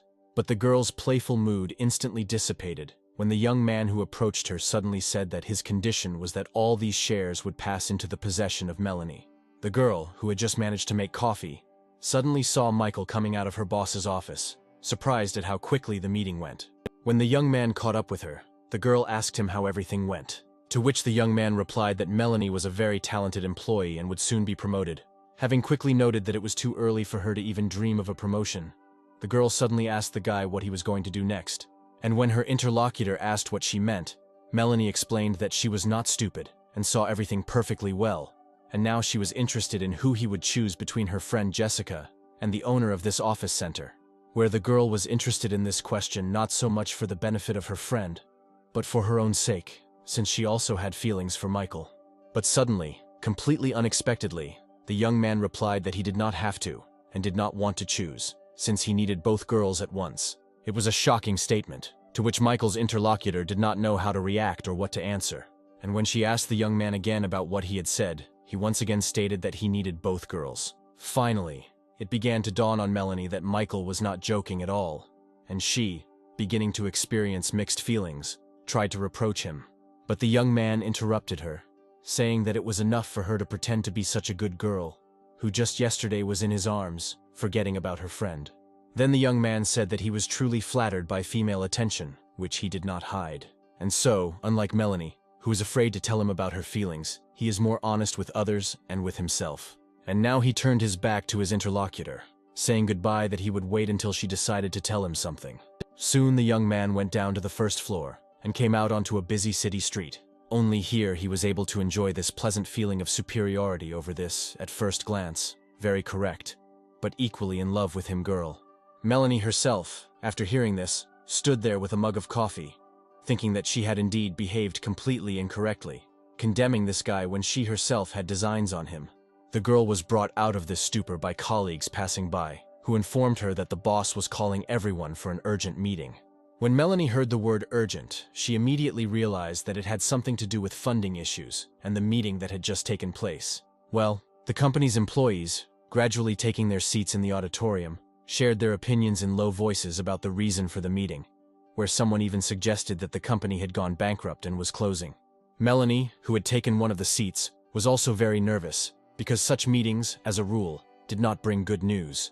But then the woman appeared in front of her employees and announced that, as of today, Melanie Stone would be appointed her deputy, which was a shock not only for Melanie herself, but for everyone who was present at this meeting. Not all of the company's employees were happy with the fact that the deputy's post was taken by some young girl, who, moreover, had not even worked for the company for a year. But the boss was adamant and, accepting a document from one of her assistants, explained that Melanie had done more for the future of their company than all the other employees combined. While demonstrating the agreement, the woman announced that it was this girl who attracted investments of $1 billion and also became the owner of 49% of the shares. And when she finished speaking, she noted to herself that if she were younger, she would definitely be a competitor to this young lady in the race for such a rich man. The employees were already discussing how rich and influential their colleague Melanie was, and why she invested $1 billion in a company that wasn't worth even half that amount on its own. At this point the meeting ended, where the boss announced as a farewell that, given the receipt of funds, everyone would receive a bonus by the end of the year. While everyone was leaving, Melanie herself, for whom everything that was said was as much of a surprise as for everyone else, stood in complete bewilderment, mentally wondering why Michael did all this for her. And then the girl remembered how her last conversation with Michael had gone, where he essentially directly stated that he knew about her sympathy for him. And a new idea immediately formed in the head of the woman in love, according to which this guy had been in love with her for a long time. With affection, she came to the conclusion that, of all the candidates, Michael, in all likelihood, wanted to choose her. And so, on the wings of love, the girl rushed out of the office, thinking only about the fact that she absolutely had to meet Michael, and the system began to issue messages about the increase in her level of disposition. And while the girl was running, her disposition level continued to increase every second until it reached the minimum level required to receive rewards. And so the system announced to the owner that he had been awarded 35 boost points, as well as 100 million of the billion spent on this object. The guy immediately remembered the situation with Angelica, when direct spending only did harm and led to a loss of favor points. praising himself for how he arranged everything regarding Melanie. While walking down the street and thinking about his strategies, the young man heard the ringtone of his mobile phone. Taking out his phone, Michael was very surprised that the unapproachable Catherine Sullivan herself suddenly decided to call him. And when he answered the call, at that very second he heard the hysterical cry of a girl who was declaring her not very good mental abilities. And when the young man asked what was going on, the artist explained that famous people had come out in support of that director, and now she was left holding the bag again. After listening to the explanations, the young man simply refused to understand how this film industry was structured and operated, where he had poured hundreds of millions into it, but still had not received any results. However, this was a great way to spend a lot more money, and so Michael told his interlocutor not to cry, as he would solve everything. There have been constant rumors surrounding director Floyd Hicks, that he was using his position to seduce young actresses who wanted to break into the big screen. But there has been no evidence to support this. And this time, all the talk around this director died down when several actresses, led by celebrity Cheryl Farrell, spoke out in his support. Listening to this information, Michael was surprised that the simple words of this actress were listened to so strongly. And his informant continued, adding that Cheryl is not only good as an actress, she also does a lot of charity work. And so Mark concluded that this time Floyd saved his reputation thanks exclusively to this girl. But in order to bring this man to the very bottom, you need to act extremely inventively. Michael didn't quite understand what his old acquaintance meant by the word inventive. And the owner of the car dealership, handing the guy a card, explained that he had hired private detectives who had found one useful person. Soon, the young man arrived at the address indicated on the card, where he was very surprised that the person he was looking for lived in such a remote place. As he approached the apartment he needed, the young man suddenly heard a loud, rude voice telling someone that he did not intend to do charity work here. Opening the door slightly, Michael was quite surprised when he saw the one standing in the very center of the room. It was Kevin McEnroy himself, who was showing a certain man a bat in his hands and demanding that he return all the money immediately. In response, the unsuccessful director Wally Fox asked the gentleman to give him another chance, where his next creation would definitely become a box office hit. But Kevin clearly had no intention of believing the man, saying that he would not give him any more money, and there were rumors that Wally had managed to cross someone in the film industry. However, the director did not despair and asked to be given at least one more chance to make the film. But the enraged son of the McEnroy family angrily shouted that now he himself would show him an action movie from the 90s, swinging a bat. But his momentum was suddenly stopped by a powerful and unexpected blow that sent the little mafia boss flying far to the side. Jumping to his feet and holding the bruised area, Kevin angrily shouted that the impudent man who dared to touch him was no longer a tenant. But then he heard a familiar voice, which advised the guy to watch his words before a bunch of troubles fell on his family. Kevin immediately recognized the one whose fist had already touched his body, remembering his father's words that Mr. Lone Wolf came from a secret, influential family.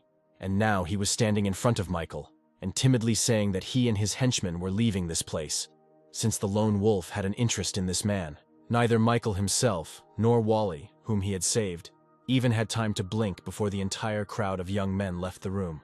But the director had already turned his attention to his savior, in whom he immediately saw a very influential person, of whom even the McEnroy family was afraid. Michael, glad that there were not many problems here, turned to the man he had saved, saying that he had one important matter for him. Adjusting his glasses, the lenses cracked from the beatings he had received, Wally replied that he would help in any way he could, but he had one condition. And suddenly he literally threw himself at the feet of the young man, begging him to become his patron.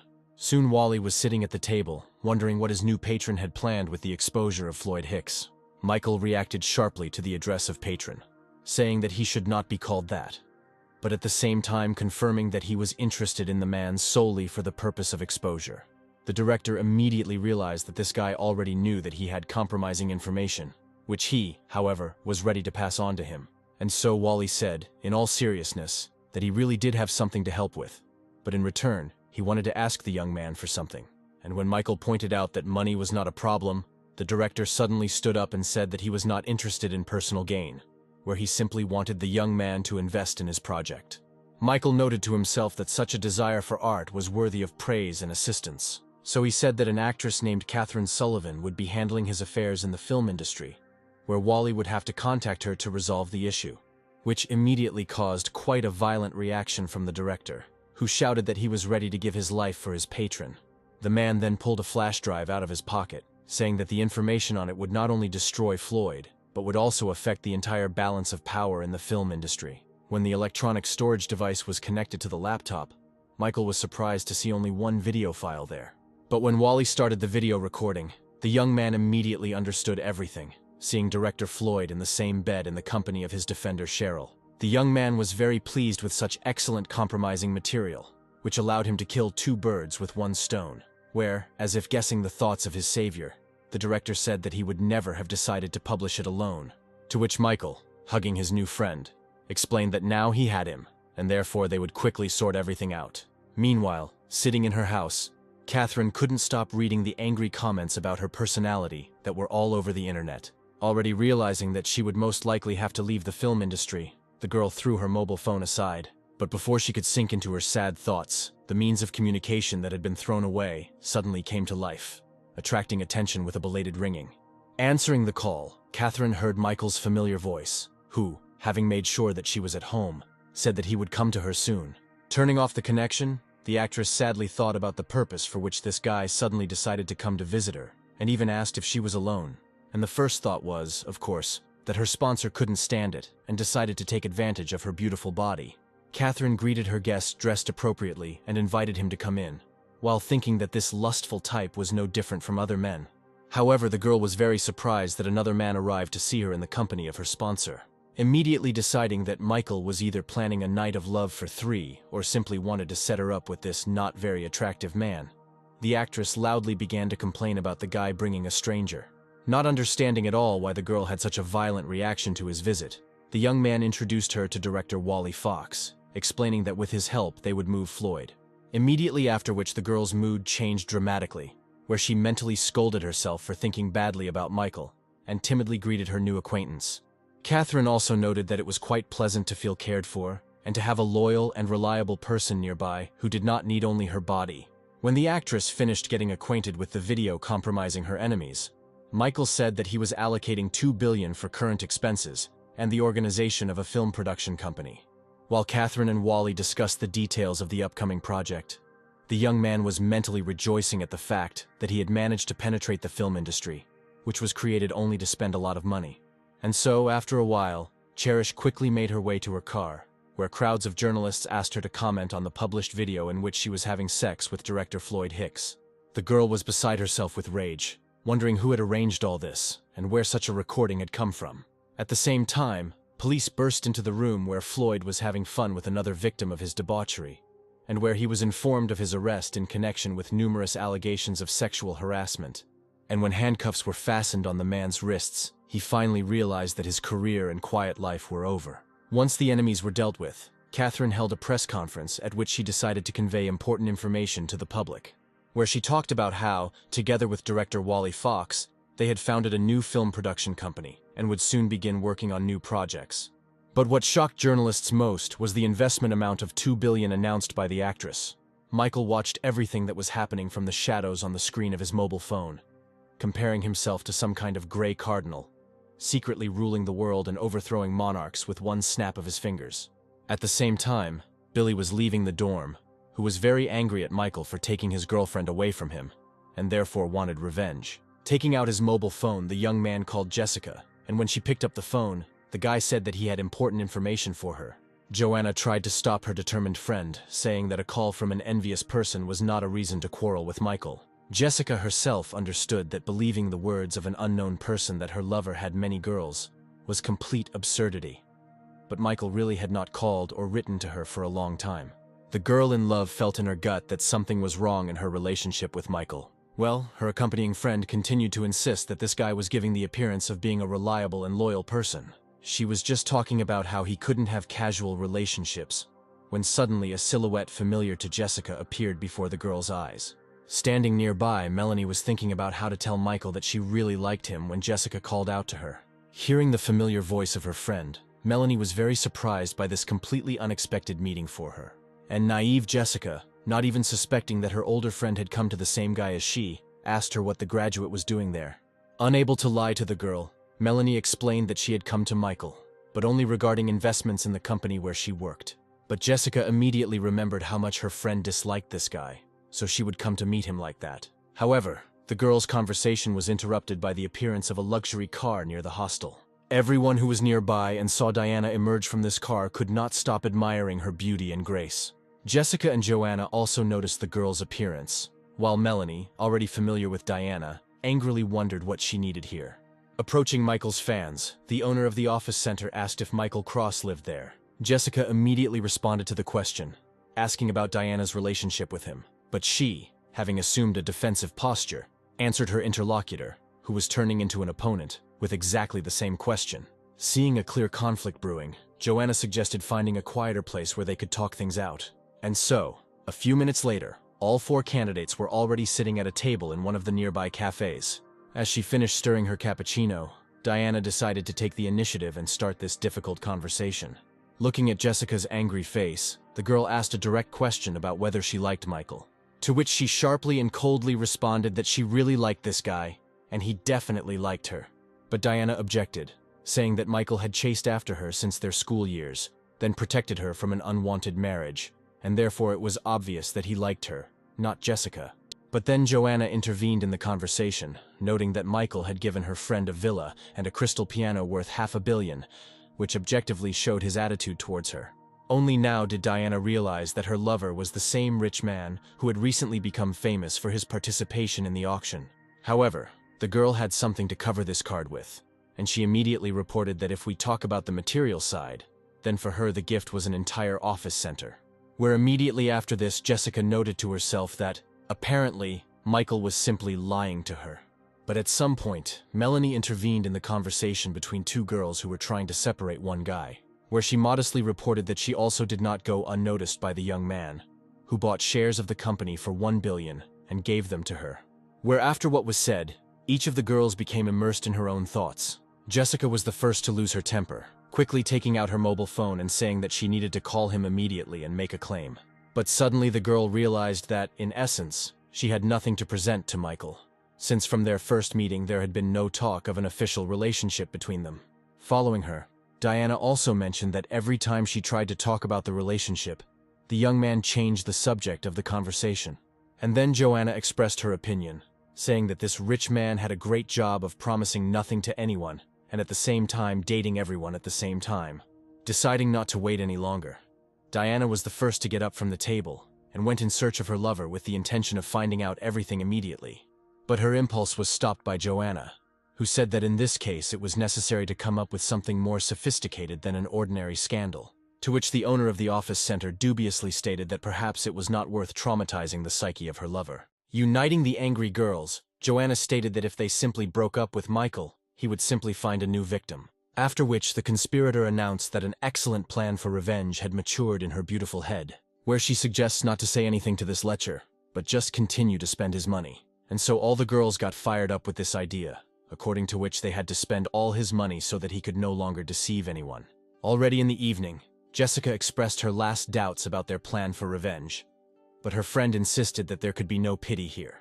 And so Joanna snatched the phone from her friend, saying that if she couldn't make up her mind, then she would do it herself. Noticing the animated screen of his cell phone, Michael immediately saw that the message was from Jessica. Having read its contents, the young man realized that the girl was simply asking him for money, saying that she had recently been thinking about creating her own broadcasting company. Remembering that he had bought a bankrupt channel at auction, Michael also wondered whether she had thought of it herself, or whether someone had suggested it. And so both girls were shocked when they read in response that the young man was not only giving Jessica a broadcasting company, but also investing $5 billion in its development. Jessica interpreted this gesture in her own way, deciding that Michael had been planning her future for a long time, knowing about her passion for broadcasts, and having bought the bankrupt channel. And now the girl was already thinking that although this guy was a rake, he was far-sighted enough and cared about the future of his girls, among other things. Her friend tried to interrupt her romantic mood, saying that she needed to urgently put the squeeze on the guy before he changed his mind about investing. Jessica, of course, tried to convince Joanna that the guy's words could be trusted anyway, but she didn't listen to her at all, continuing to attack Michael with messages. To herself, the girl lamented that she had not gotten this man, where she was not at all against sharing him with other girls. Well, Michael himself, having analyzed Jessica's current communication style, came to the conclusion that it was definitely not she who was communicating with him. The young man immediately realized that the girl's phone was most likely in the hands of her enterprising friend, who was scamming him for money. But Michael didn't care at all, because the main thing for him was that the money was spent as much and as often as possible. At the same time, Diana informed her mother that she had learned of several of Michael's hobbies, which greatly surprised the woman. The girl was finishing telling the details of the exposure when the screen of her mobile phone began to glow. After showing her mother what was on the screen, Diana explained that she and all the deceived girls had created a common chat. And while she was reading the message about Jessica getting $5 billion and a broadcasting company, angry that she hadn't gotten anything yet, her attention began to be drawn to the woman sitting next to her, who told her surprised daughter that their entire alliance against Michael was nothing more than a deception. And so, remembering her sad past, the mother told her daughter that she and her father came from different social circles, where she had to make a lot of effort in order to marry him. The woman then reminded them that although their family was rich, they were still far from Michael's level. And as we know, all influential and rich men will always be surrounded by female attention, which does not give a reason to retreat and give such a value to rivals. Diana tried to object, but her mother immediately noted that despite the assertions of all her companions that Michael was a scoundrel, not one of them had ever ended their relationship with him, where each one hopes that the others will do just that, and in the end only one will remain next to this rich man. The experienced woman's arguments were not without meaning and greatly inspired the almost desperate girl. And Mom kept adding fuel to the fire, saying that it was her daughter who should get Michael, thereby ensuring the best future for herself. And so the determined girl decided that she was leaving this coalition and ending the Cold War against her lover. Sitting on his bed, Michael took out his mobile phone, which unexpectedly received a late message. The young man immediately saw that the message came from Diana, where she asked him for forgiveness for something. Having compared all the oddities that he had managed to notice in the girl's behavior today, Michael began to guess that they had most likely found out about each other's existence, which meant that countermeasures had to be taken. And so Diana noted with horror that Michael himself was calling her, where her mother recommended that she answer the call as soon as possible. Having accepted the challenge, the girl greeted her lover in the most tender tone.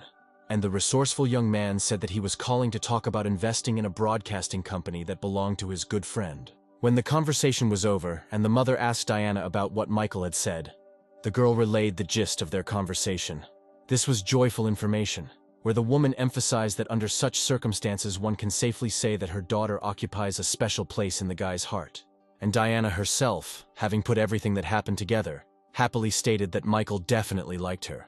With tears in her eyes, she reproached herself for having conspired behind his back with other girls when he was being as open and honest with her as possible. And so she told her mother through tears that she had acted simply terribly and really wanted to atone for her guilt before the guy. Suddenly, Diana's face seemed to brighten, as she decided to definitely pick out some kind of gift for Michael. The man, handing Jessica another folder of documents, said that she only had to sign one more thing. And when this was done to her, he congratulated the girl on the fact that she had become the full owner of the broadcasting company. As Jessica dug into the report, she sadly noted that the company was deeply in the red. And if Michael had not invested the money, things would have been very bad. The girl also noted that the young man, although flighty, was a very reliable and caring person. And so she came to the conclusion that for everything he had done for her, she needed to properly thank the guy.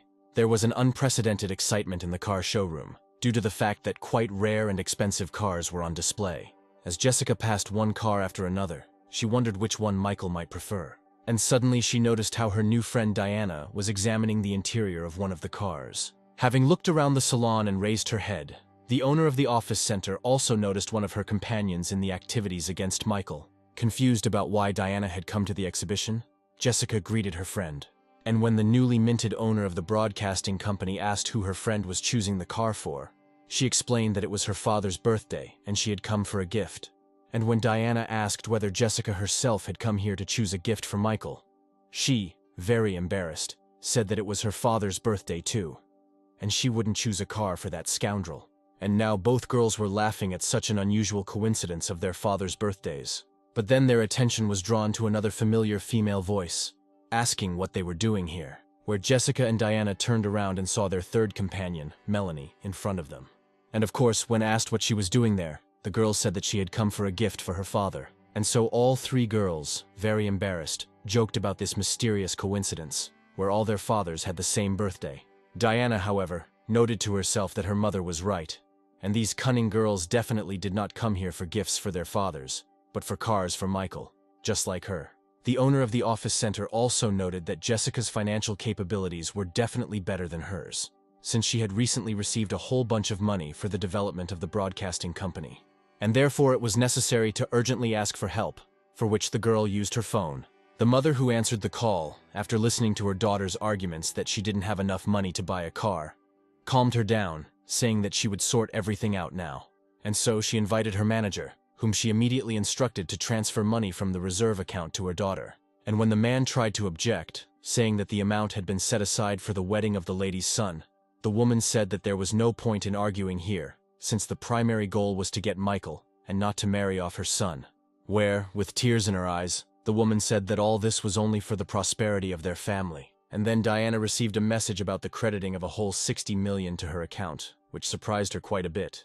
The girl, with tears in her eyes, noted that she had been wrong about her parents having a priority over her brother. Full of determination, Diana sent a mental message to her mother not to worry, as she was definitely going to get Michael. Meanwhile, Michael himself was walking through the exhibition in the company of its owner, Mark, to whom his friend informed about the arrival of the ordered car.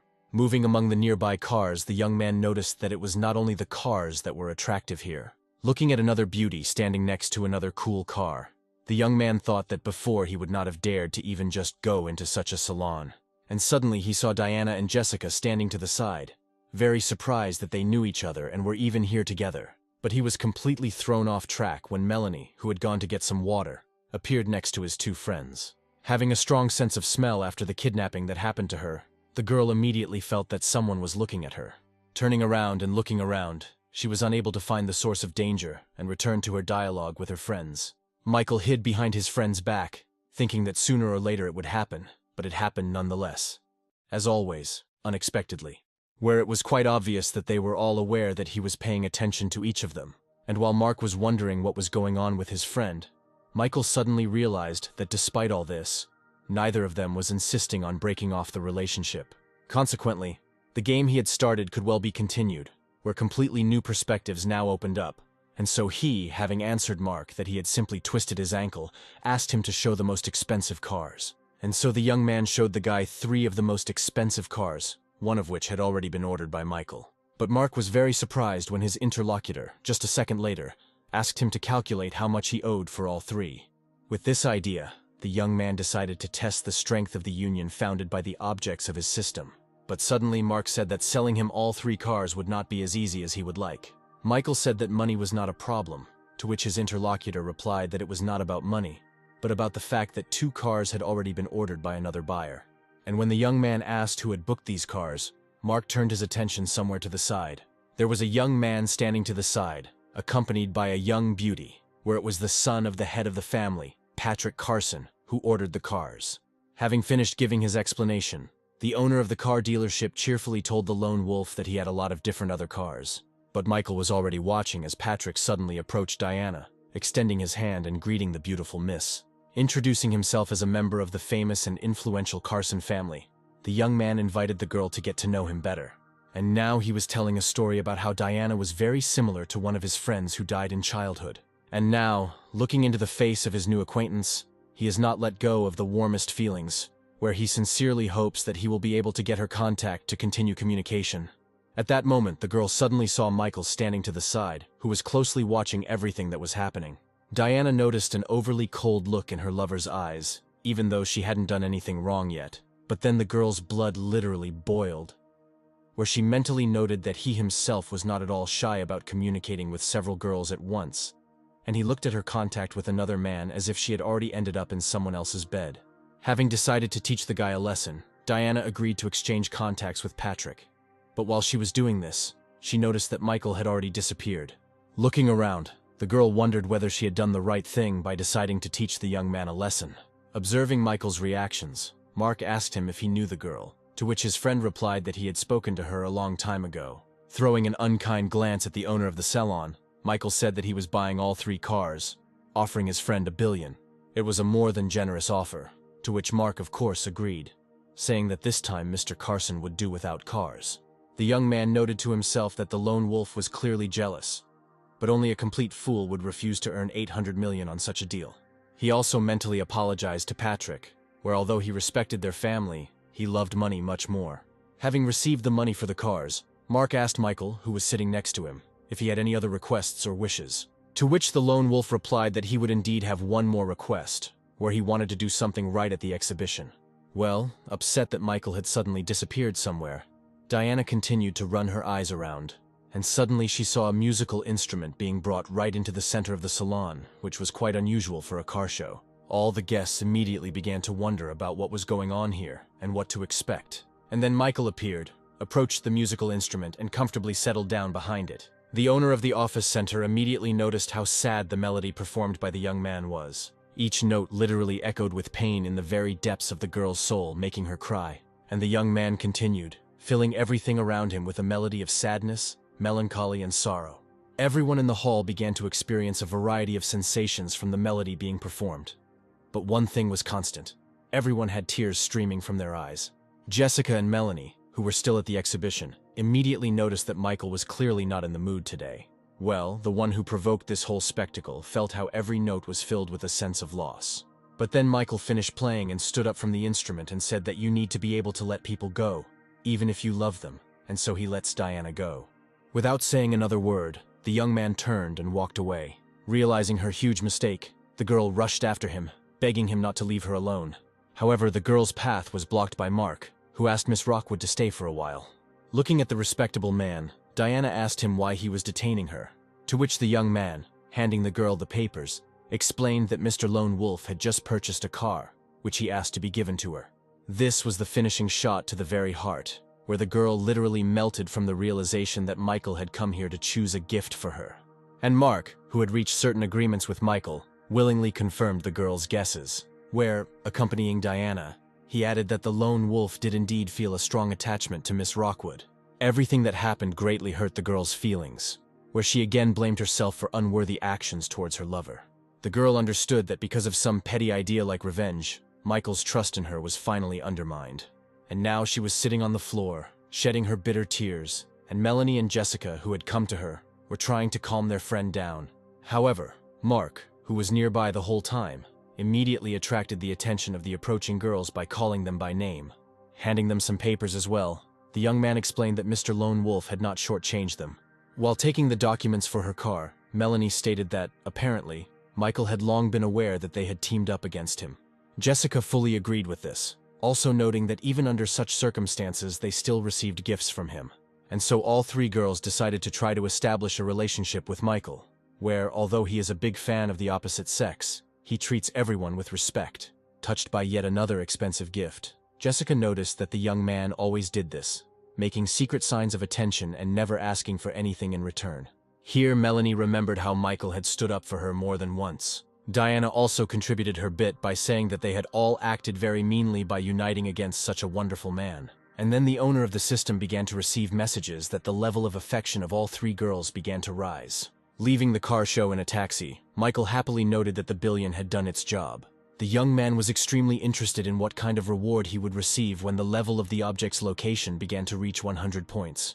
Receiving messages from Diana asking for forgiveness, the young man decided that a few days of completely ignoring the girl would only do him good. And suddenly the young man's attention was drawn to a painfully familiar female voice, which he had not heard for a very long time. Turning around, Michael saw in front of him the very first object of his system, Angelica, who stated that they had not met for a long time. Trying to find some excuse, the guy immediately noticed that this girl began to look completely different. But without allowing the young man to justify the relatively long break in their communication, Angelica pulled him along, saying that she had to show him something. And when Michael tried to find out what was going on, the girl told him to just trust her and follow her. With a completely indifferent face, the young man thought about what this selfish girl could need from him, where the options could be another branded handbag or something like that. Soon they entered some house and stopped at the door, where, in response to the guy's next question, Angelica explained that it was a surprise. And then the girl opened the door, behind which the young man saw an apartment, all hung with his own portraits. Looking at the picture gallery of his portraits, the young man asked his companion in surprise whether she had painted all of this herself, to which the girl sheepishly explained that she had bought this apartment quite recently. The living room looked somehow nondescript, and so she decided to decorate it in this way. Then Michael, smiling, said that the surprise was quite unusual, to which Angelica, even more embarrassed, replied that the surprise was not these pictures at all. Looking the young man straight in the eyes, the girl suddenly said that she was giving him this wonderful apartment, which could not help but shock the young man, to whom no one had ever given such gifts. Angelica reminded her interlocutor of how he helped her family and dealt with debt collectors. After this, her father promised never to play again, and in general, their life began to improve, where the changes affected her as well, who was able to look at herself and her life from the outside. Now she understands why Michael did not respect her at all before, where she was a materialistic and selfish girl. Now she wants to try to become worthy of her savior, and try to improve their relationship. This girl's behavior was very different from the one Michael had known before, where the past Angelica would definitely never have given him an apartment. Turning to his girlfriend, the young man said that in general, he understood her intentions, but giving her an entire apartment was too much. But Angelica, handing the guy the key, said that she understood perfectly well that he could buy himself a dozen such apartments. But for her, this gift meant a lot. Looking at the key in his hand, Michael finally understood the reason why the girl had not contacted him for so long, preparing this surprise. The newly minted owner of the apartment also noted that of all his girls, Angelica was in the most difficult situation at the time of their meeting. The girl's decision to give him an apartment certainly didn't seem very well thought out to him, but it certainly corresponded to his wishes. And so, after thinking for a moment, Michael said that he accepted this dear gift. Then one of his neighbors called him, inviting him to sit in a cafe and celebrate the upcoming holidays. And now he was already turning to the girl, asking her if she would like to join him at a meeting with friends in a cafe, where Angelica, of course, happily accepted his offer, under the system's message about increasing the level of her location. To herself, the girl was glad that she was not indifferent to Michael, who decided to introduce her to his close circle. The young man himself understood perfectly well that this girl might not be as simple as she seemed. And watching her preen, Michael mentally addressed a request to her not to let him down. While in the taxi, Melanie tried to figure out what to do next, remembering what an expensive car Michael had given her. But then the driver announced that they had arrived at the designated location, saying that payment could be made by scanning the code. And as soon as the girl brought her mobile phone up, she suddenly saw Michael standing nearby in the company of some girl. A taxi service car also pulled up to them, and they settled in. Melanie recognized one of the most outstanding beauties of the art department almost immediately, and now she was giving the driver orders to follow another taxi, saying that she would pay double the price. Some inner feeling in the girl told her that something very important was about to happen. But she was very surprised when she saw that Michael and his companion had simply arrived at the cafe. Leaning against the window, Melanie watched the couple's every move as the driver tried to get her attention so she would pay for the ride. Hearing the man's requests, the girl apologized and transferred the money by scanning the code. After which she got out of the car and headed to the same cafe, deciding to continue surveillance. Michael's friends greeted him loudly, noting at the same time that the girl accompanying him looked very familiar. As the couple approached, the young people had the opportunity to examine her more closely. And now the guys were amazed that their friend was once again accompanied by one of the most famous beauties of the university. Meanwhile, Michael approached his friends and apologized for their delay. Observing the rules of decency, the young man decided to begin by introducing the girl to his roommates, whom she must have seen many times at the university. And the guys, who had only seen Angelica from afar but had never spoken to her, introduced themselves to her one by one. Then Michael tried to introduce his current companion to his friends, but the guys immediately stopped him, saying that there wasn't a single person at the university who didn't know Angelica. But one of the young man's neighbors asked a provocative question about what kind of relationship he had with the girl. This was clearly not expected by those to whom the question was addressed, nor even by the other guys nearby. Angelica was the first to speak, noting that she herself did not yet understand what kind of relationship there was between her and Michael. She also noted that she had been chasing him for a long time and even gave him an apartment, but he had not yet reciprocated, which shocked all three guys. And so they all agreed that their friend Michael was a real demon tempter.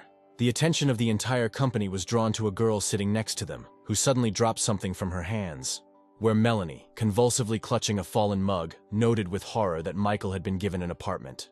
The girl blamed herself for the fact that for everything this guy did for her, she never thanked him. Where now his opinion of her will definitely be completely ruined, and the girl who is now with him will gain an advantage. Realizing that Angelica could pose some serious competition, Melanie decided to write about it in the general chat. And so the dinner was over, where, having asked for the bill, the young people suddenly found out that it had already been paid by a girl from their company. And when everyone asked why she did it, Angelica explained that she was simply happy to spend time in such pleasant company and decided to treat the guys. Michael tried to say something else, but the girl asked him to stop, saying that this was the least she could do to thank him for his help. And so, having said that she still had things to do at the internet cafe that she managed, Angelica said goodbye to the guys. Analyzing the behavior of this girl, Michael noticed that she managed to intrigue him without irritating him. Watching her rival go, Melanie noted that this was a very worthy opponent, since not everyone could come up with and implement this kind of manipulation. And if at first glance the girl assessed Angelica as not the strongest opponent, basing her judgment only on her appearance, now she has significantly raised her level. Meanwhile, one of Michael's neighbors asked the latter how he managed to attract such beauties, to which the young man explained that even if he told his interlocutor about this, nothing would come of it. And suddenly Michael's neighbor noticed that today Angelica appeared before them in a completely different light, and therefore Michael should be very attentive and sensitive to her. After listening to his friend, the young man replied that he was not one of those who could allow himself to break a girl's heart so easily. Continuing their simple dialogue, the friends soon found themselves on the street, where, unexpectedly for both sides, a meeting took place between Michael and Billy, who called Jessica and informed her about his enemy's promiscuous relationships. Without saying a single word to each other, the young people went their separate ways, where the wily Billy mentally gloated over the fact that Michael had no idea who was causing him problems. At that moment, a luxury business-class car suddenly braked next to the young people, and then Diana appeared on the street, looking more than serious, so one could think that she was going to at least beat someone up well. When he saw the charming girl whom Billy had once tried to hit on, he couldn't take his eyes off her. And when she headed towards where Michael was standing, the young man again mentally gloated, believing that now the girl would give his enemy a good thrashing. But suddenly, contrary to all expectations, Diana threw herself into Michael's arms, declaring that she had made a mistake and begging him to forgive her. Michael's friends standing nearby could not believe that as soon as their friend broke up with one girl, another one immediately hung around his neck. Billy couldn't understand what was happening either. He didn't believe that this formidable girl was behaving so strangely. Meanwhile, Michael, responding to Diana's argument that she had deleted Patrick's contacts, said that he had no claims against her, since they were not connected in any way, and she was free to do whatever she wanted. To this, the girl explained that she had come to the exhibition that day in order to buy a gift for Michael. And so, having handed the young man the key to the very same luxury car in which she had arrived here, the girl asked him to accept it as an apology. Billy, watching what was happening, mentally noted that this girl didn't even deign to look at him, but was giving such a car to some Michael. Well, the recipient himself stood by the car and, looking at the key, thought about how Diana had learned to curb her character and draw the right conclusions. But continuing his game, the young man said that although he accepts the gift, it does not make any fundamental changes in their relationship, since it is now difficult for him to believe the girl's words. Then something happened that no one expected, where Michael loudly told Melanie to stop hiding, come over and get into the car so that he could drive her home. As she approached, the girl noted that she felt a little uncomfortable, since the young man should have given Diana a lift, not her. To which the young man explained that the car now belonged to him. Therefore, he himself decides who he gives a ride to in it. Having said that the guy's position was completely understandable to her, the girl opened the door and sat in the front passenger seat. And as soon as she slammed the door, Michael pressed the gas pedal to the floor, causing the car to take off with a screech. Left alone in the middle of the street, Diana silently watched the expensive gift she had given Michael recede into the distance. At that moment, Billy approached her, deciding to take advantage of the situation and declaring that this guy, who treated her like that, behaved extremely disgustingly and was unworthy of a girl. But Diana suddenly demanded that the young man shut his mouth, saying that he could not even imagine how much good Michael had done for her.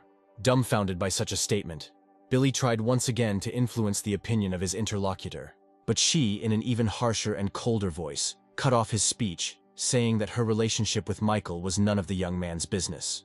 The girl's thoughts were that Michael was deliberately making her angry because he was not at all indifferent to her. Meanwhile, Melanie asked the young man why he had done this to Diana. To this, Michael explained that there was no specific reason, where this girl simply did not live up to his expectations.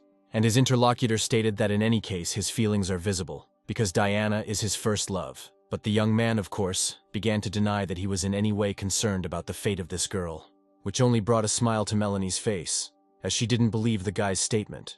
Deciding to change the subject of the conversation, the girl turned to the guy, asking permission to ask him one question. The request clearly intrigued Michael, and having said that he was ready to answer, he prepared himself to receive another portion of information. And so the girl asked why he gave her $1 billion worth of company shares, and what his general relationship was with her. And when the young man asked if Melanie wanted to hear the truth, she abruptly declared that only the truth interested her. To which the young man simply replied that he did all this in order to increase the level of the girl's disposition towards him.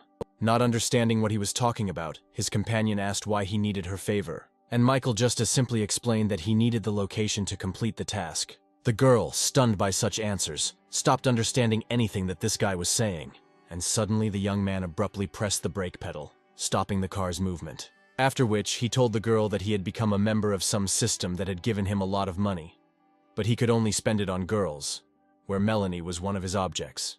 After this statement, the young man's interlocutor asked him to stop talking nonsense. Realizing that no one would believe the truth, Michael changed his position, saying that he spent money on the girl only because she was beautiful and he wanted to get her into bed. This explanation was closer to reality, where the girl mentally noted that this could well explain everything. And Michael was amazed at the girl's reaction, where just recently she could have castrated him immediately for such statements. But now she looks very interested, and so Melanie watched from the window of her home as Michael's car drove away. The girl blushed deeply, thinking that this guy was always talking nonsense, which meanwhile, he regularly got away with. While washing the fruit, she thought that for the money he spent on her, anyone would have been in his bed long ago.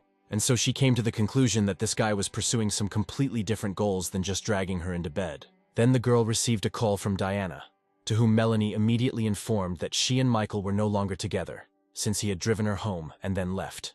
The caller then asked her friend to tell her about the essence of their conversation on the road. In particular, she was interested in whether Michael had talked about her, and Melanie told everything they had talked about, including the young man's answer to the question of why he had given her $1 billion stock. And then Diana realized that she too had wondered about the young man's investments, which obviously would not pay for themselves. And now there are suggestions that this guy is running some kind of big game of his own, which began with large investments in female bloggers. He then invested money in the Rockwood family's projects, bought a bankrupt broadcasting channel, an office center, and made other investments. On the one hand, all this looks like waste, but on the other hand, it could well be part of some global strategy. And then Melanie realized that their company had recently begun testing a new artificial intelligence, and Michael could have invested because he saw potential, where Diana immediately confirmed her interlocutor's guess. And now the girl openly stated that all these excuses about sexual interest were nothing more than a cover for Michael's true plans. This young man is very smart and cunning and can change the world, where he clearly should not be underestimated. As the conversation ended, Diana suddenly received a message from Jessica, who asked her to rent out space in her office center in order to locate the office of her new broadcasting company there. Having answered her friend with consent, Diana immediately returned to her thoughts about how Michael had planned all this a long time ago. At the same time, Michael himself sneezed and thought that someone was definitely remembering him, because after the system was strengthened, he practically stopped getting sick. Having collected his thoughts, the young man attracted the attention of all his roommates by saying that he had important information.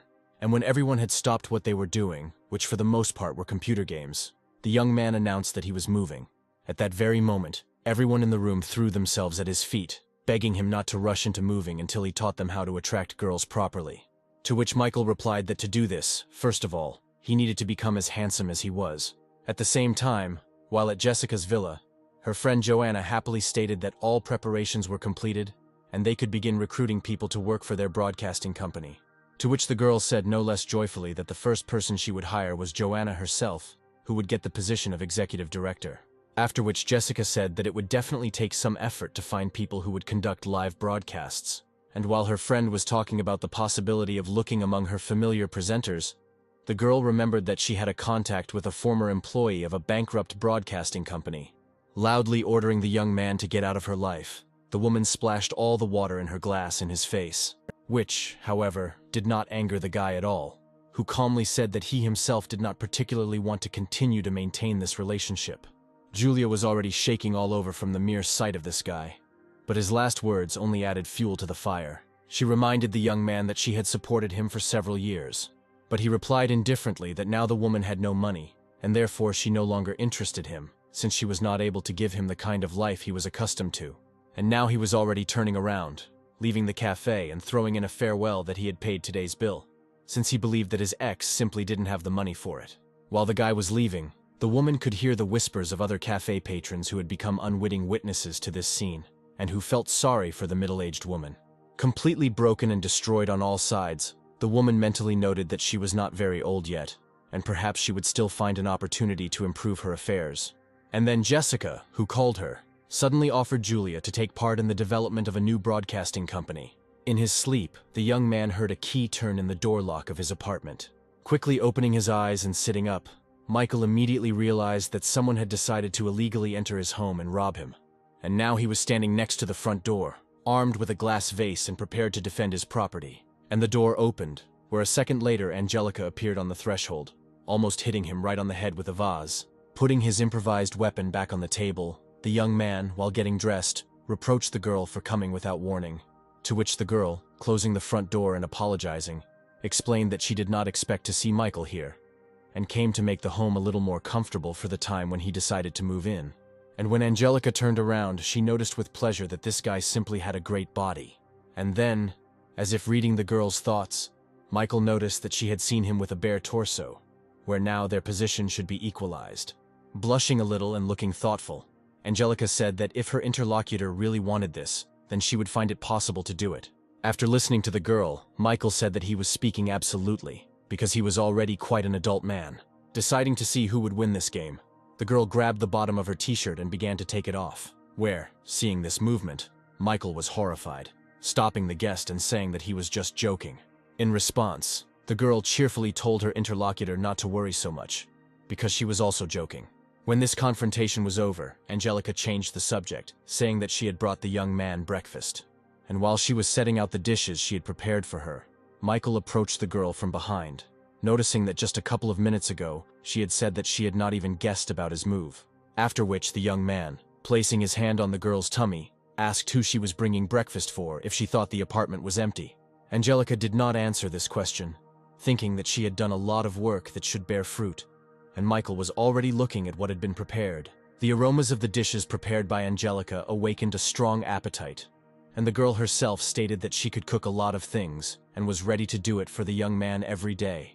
Such a statement could not leave the guy indifferent, where he would not mind at all receiving such a delicious breakfast every day. And so, sitting at the table, he was already offering the girl to hire her as a housekeeper, where he was ready to pay her a lot of money, to which Angelica stated that she did not need any money, since she was ready to do all this completely free of charge. As Michael continued to enjoy this delicious breakfast, he mentally noted that a beautiful girl who cooked delicious food really attracts attention. Where the young man appreciated her skills in flirting and capturing a man's interest, the young man was distracted from his breakfast and his own thoughts by his mobile phone starting to ring. And the young man was called by Catherine Sullivan, who once again asked him for help. Talking on a wireless earpiece, Michael asked what was wrong, asking the girl to hurry up and citing his busy schedule, to which Catherine replied that she really had no one else to turn to for help. And so the girl said that she and director Wally Fox had everything ready to start filming, but the company they were working with unexpectedly refused to continue collaborating. Hearing Wally's name, the young man asked the girl who he was, and his interlocutor reminded the guy of the man who calls him his patron, saying that Michael needs to work on his memory. And when Catherine finished explaining the situation to him, the young man told her not to worry, as she would help him. After which he added that in order for the work to continue normally, Katrina and Wally must refuse to work with intermediaries and organize everything completely independently, for which he allocates $500 billion. Receiving a message about the transfer of money, the girl stood and could not believe that this guy was just transferring unimaginable amounts of money for the umpteenth time. Well, the benefactor himself, taking a sip, said that in a couple of days he would come by to find out how they were doing, and for the girl to call if any problems arose, and then disconnected the connection. Putting her phone aside, Catherine noted that Michael was talking about $500 billion the same way she would talk about 5 cents. Well, the rich man himself, having finished breakfast, thanked Angelica for this wonderful food. But immediately after this, he noted that he found it reasonable to leave this apartment after all. The girl, who had not expected such a statement, exclaimed in alarm, asking why he had decided to do this. And so, having assumed the most open and submissive pose, Angelica asked him in her melodic voice what she had done wrong. In response, Michael explained that he would not be able to feel at home here if a girl were to show up at his place without warning. Immediately after which the young man added that the problem could be solved if she was ready to give him the second key to the apartment. Agreeing to the conditions put forward, Angelica sadly handed her interlocutor the second key. The cunning girl noted to herself that she had several such keys in reserve. But Michael, as if reading her thoughts, suddenly said that he understood perfectly well that his morning guest might still have the keys. But if she didn't respect his privacy, he would simply move out. Noticing that Angelica was a very understanding girl, Michael said goodbye to her, citing business. As he left, the young man thought about how to put women in their place in time, something he had learned long ago. When Michael arrived at the scene, he didn't even have time to get out of his car when he suddenly heard a familiar voice. It was his best friend Jack, in the company of his new girlfriend, who also greeted Michael. When he saw Sophia, the young man was a little upset, as he wanted to spend time only with his best friend. But there was nothing to be done, and Michael invited both young men into his brand new car. Finding herself in the luxury car, Sophia mentally noted that her boyfriend's friend was very rich, assuming that they would go to eat in one of the most expensive restaurants. But all her hopes were dashed when the girl saw the place where the young people had gathered to have a bite to eat. Jack, on the other hand, was very pleased that they had come to this particular place and not to some restaurant. And now he was happily telling his companion that there was very tasty food here, which the girl would definitely like. Having supported her boyfriend's mood, the girl at the same time thought that this Michael could only be pretending to be rich, since rich people definitely don't eat in such places. They were already sitting at one of the tables when the company's attention was suddenly drawn to a news story on TV. And then Katrin appeared on the screen, greeted all the viewers, and said that she had to report some very important information. And so the girl told them that Mr. Lone Wolf had invested $500 billion in their company, with which they were going to create the largest company in the film industry. Michael's friend understood that they were talking about him, and immediately asked if he really decided to reshape the world of cinema. Well, Jack's companion's mood instantly changed, where she fully realized how rich her boyfriend's friend was. Michael himself was not very happy with the fact that Catherine's statement made him so popular. Meanwhile, Jack did not stop, begging his friend to get autographs for him from Catherine and other stars. And when the young man started asking Michael where he got all that money from, the latter literally had to shut him up with food. Well, Sophia, who was nearby, looking at Jack, mentally concluded that this guy was her guide to a bright, and most importantly, rich future. The girl was determined to seize this opportunity where Michael makes everyone around him rich. And so, showing a completely unexpected concern for Jack, Sophia began to help him wipe the remains of the sauce from the corners of his mouth. This news story did not go unnoticed by all the other fans of Michael, who were quite surprised that it amounted to $500 billion, where the girls were interested not only in the reason why he decided to make such investments, but also in how he knew the actress Catherine Sullivan.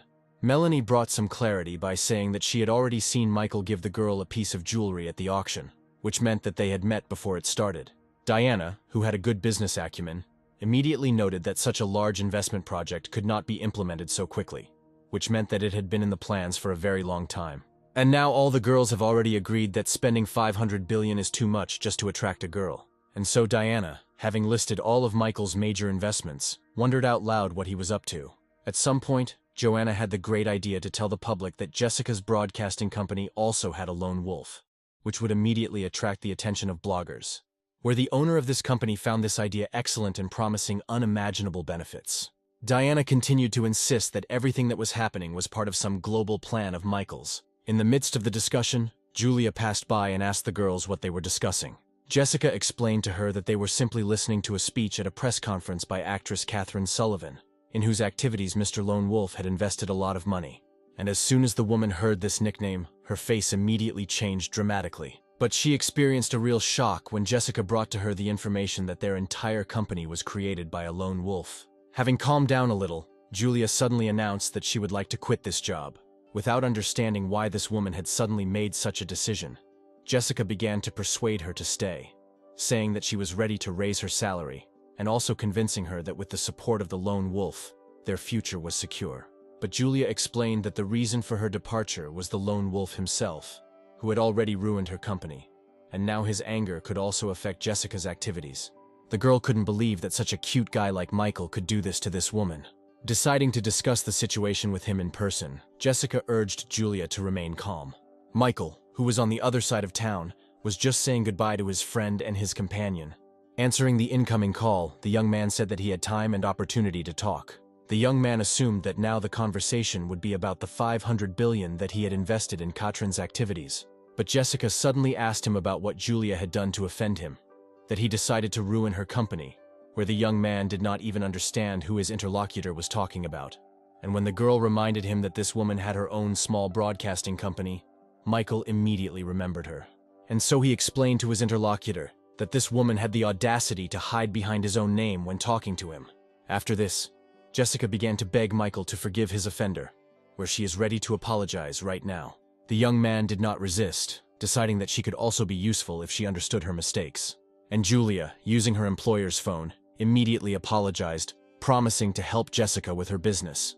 When the conversation was over, Julia felt a sense of relief in her soul, which only made Jessica happy.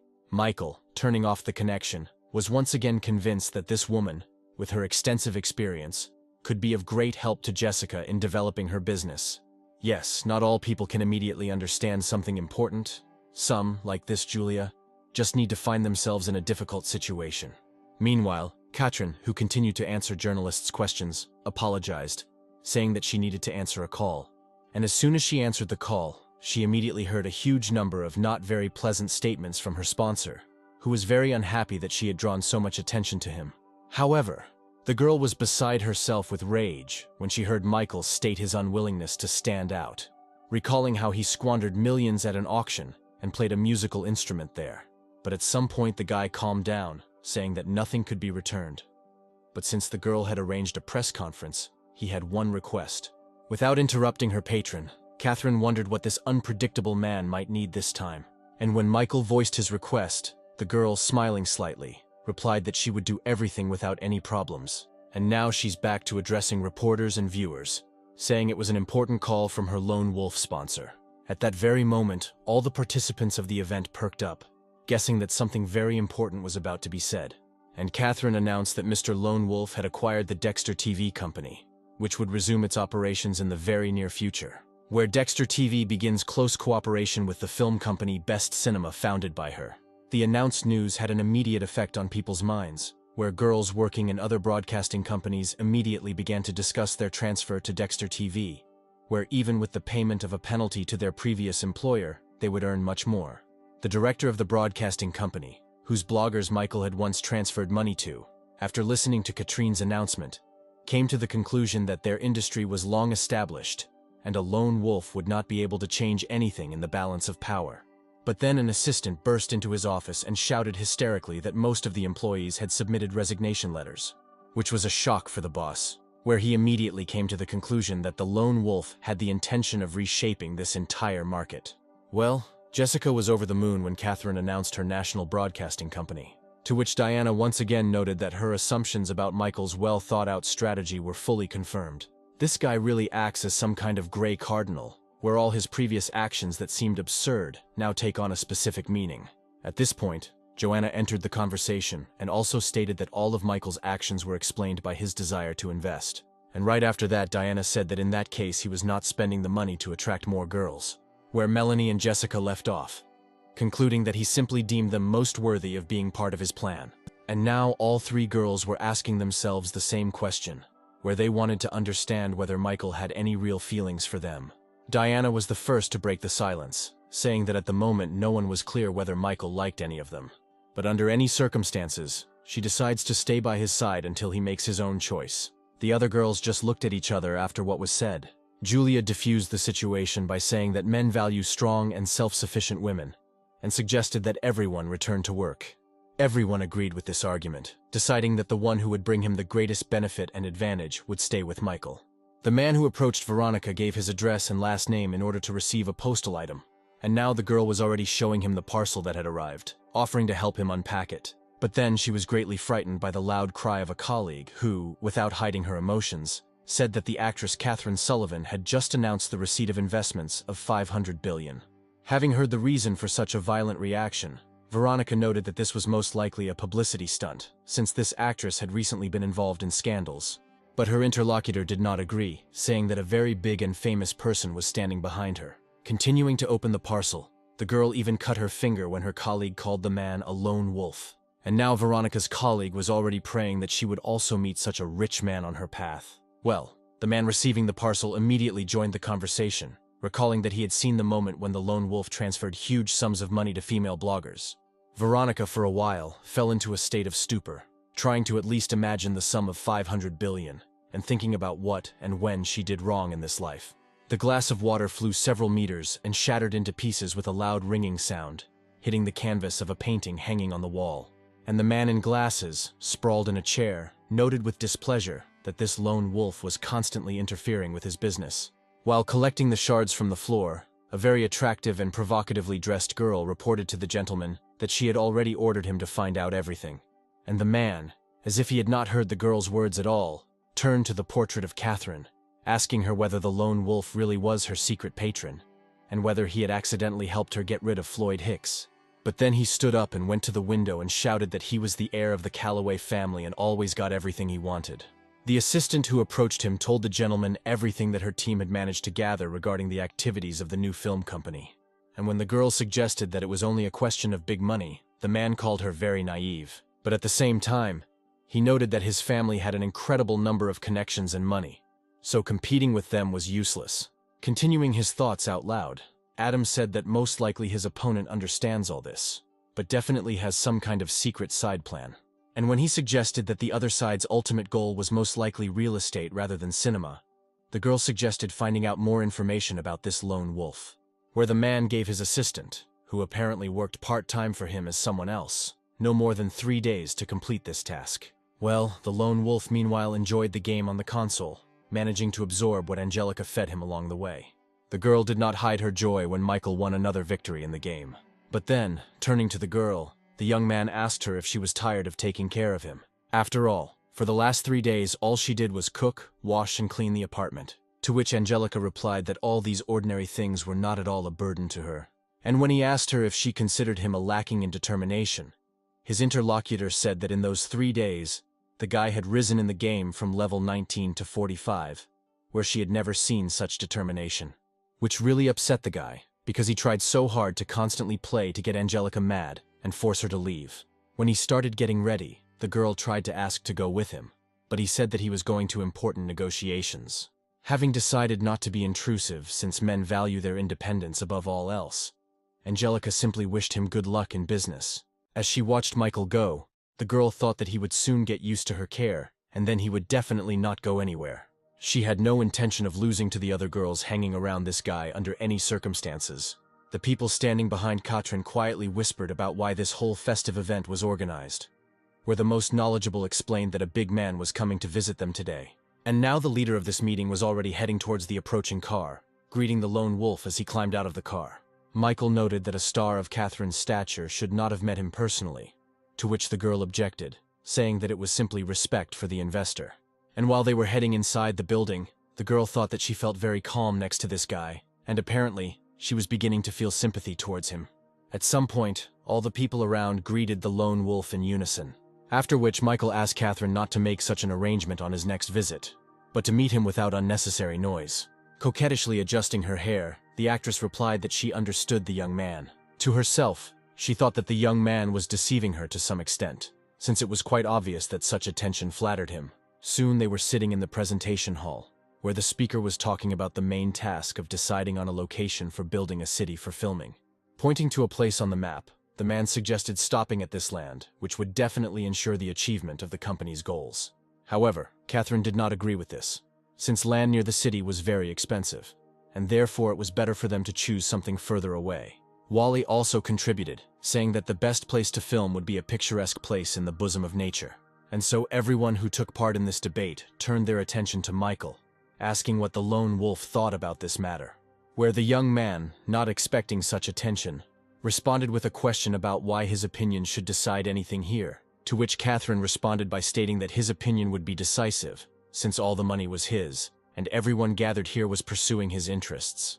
After thinking for a moment, Michael suddenly said that none of these 3 options were suitable, and so he went up to the map and circled a small settlement that was quite far from the city. And when he heard the opinion that this remote land had no commercial potential, he completely agreed with it, adding that they would take part in creating it. And very soon, the whole crowd of executives, managers, and other interested parties were already sitting and discussing the non-trivial decision of the lone wolf. The great businessman himself thought that he was born in this small settlement, where there would never be any commercial benefit even if an alien ship suddenly landed there. However, his plans, unlike the team's, were to spend as much money as possible. And so, sitting down in the chair, the young man stated with satisfaction that he had decided to invest in this small town. As they went to their workplaces, the company employees noted that in many years of their work, this was the first such short meeting of directors. Looking at the young and obscenely rich guy, people wondered whether he was a genius or just a fool. Well, the Grey Cardinal himself was completely satisfied with his own plan, since the money he gave to Katrin for the development of the company would definitely not be enough, and then it would be possible to invest more. These pleasant thoughts about the upcoming multi-billion-dollar expenses were interrupted by a call from Jessica. It was a video call where the girl said that they were about to have a meeting regarding the hiring of company employees, but she was very surprised that Michael was not in a work environment, but on the street, where she immediately assumed that he had forgotten about their agreement.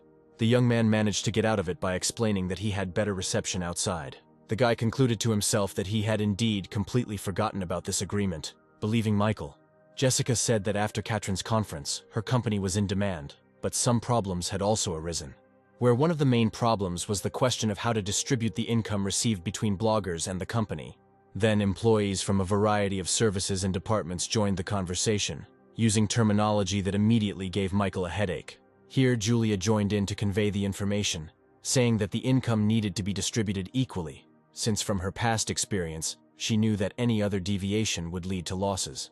And suddenly at that moment, Michael came to life when the word that was so cherished for him, losses, was heard. When he asked the woman to repeat what she had said, she explained that the company was only just getting back on its feet, and any wrong steps could lead to its complete collapse again. But the young man, on the contrary, needed to organize everything so that the companies would operate at a loss. And so he declared that the company should give at least 80% of its profits to presenters and bloggers. Where, from such a statement, all the participants of the meeting fell into a state of complete stupor. Well, the leader himself continued, saying that Dexter TV should become the #1 broadcasting company in the entire country, so that everyone could earn money from them. He then added that his goal is to capture the entire market and popularize their company in the shortest possible time, where there is no need to worry about money, since he has more than enough of it. And when he finished his long and shocking speech, he turned to the participants of the meeting with the question of whether there would be any objections. But as expected, not a single objection was received to the lone wolf's arguments. A few minutes after the meeting ended, Jessica noticed her phone vibrating, where, upon opening the received message, the girl discovered that another 5 billion had appeared on her account. Well, the founder of 2 companies, aimed only at waste, was very pleased that he could now spend an unimaginable amount of money, where he would then receive his well-deserved reward. A man sitting near Jessica asked the girl why her face literally started to glow, to which she, not without pleasure, told about the latest transfer from the lone wolf in the amount of 5 billion. Everyone who was still in her office could not believe that their company had just received another round of support, and in such a large amount. And so the man who turned to Jessica mentally noted that at first he had strong doubts about the company's future, but with such support, they certainly had nothing to fear. Julia was also lost in her thoughts, thinking that she knew about the wealth of the lone wolf, but she had not even thought about how great it was. Jessica herself also thought about Michael, only not about his money, but about his mental abilities, recognizing him as a real genius. Looking at his frozen face on the screen after the end of the video call, the girl could not understand why he transferred the money not to the company account, but to her personal account. The answer came by itself, where Jessica decided that Michael did it to increase her authority among the employees, after which the warmest feelings overwhelmed the girl, who was ready to hug and kiss her sponsor non-stop. At the same time, Michael suddenly realized that he had accidentally transferred the money to Jessica's account, and not to the company's account.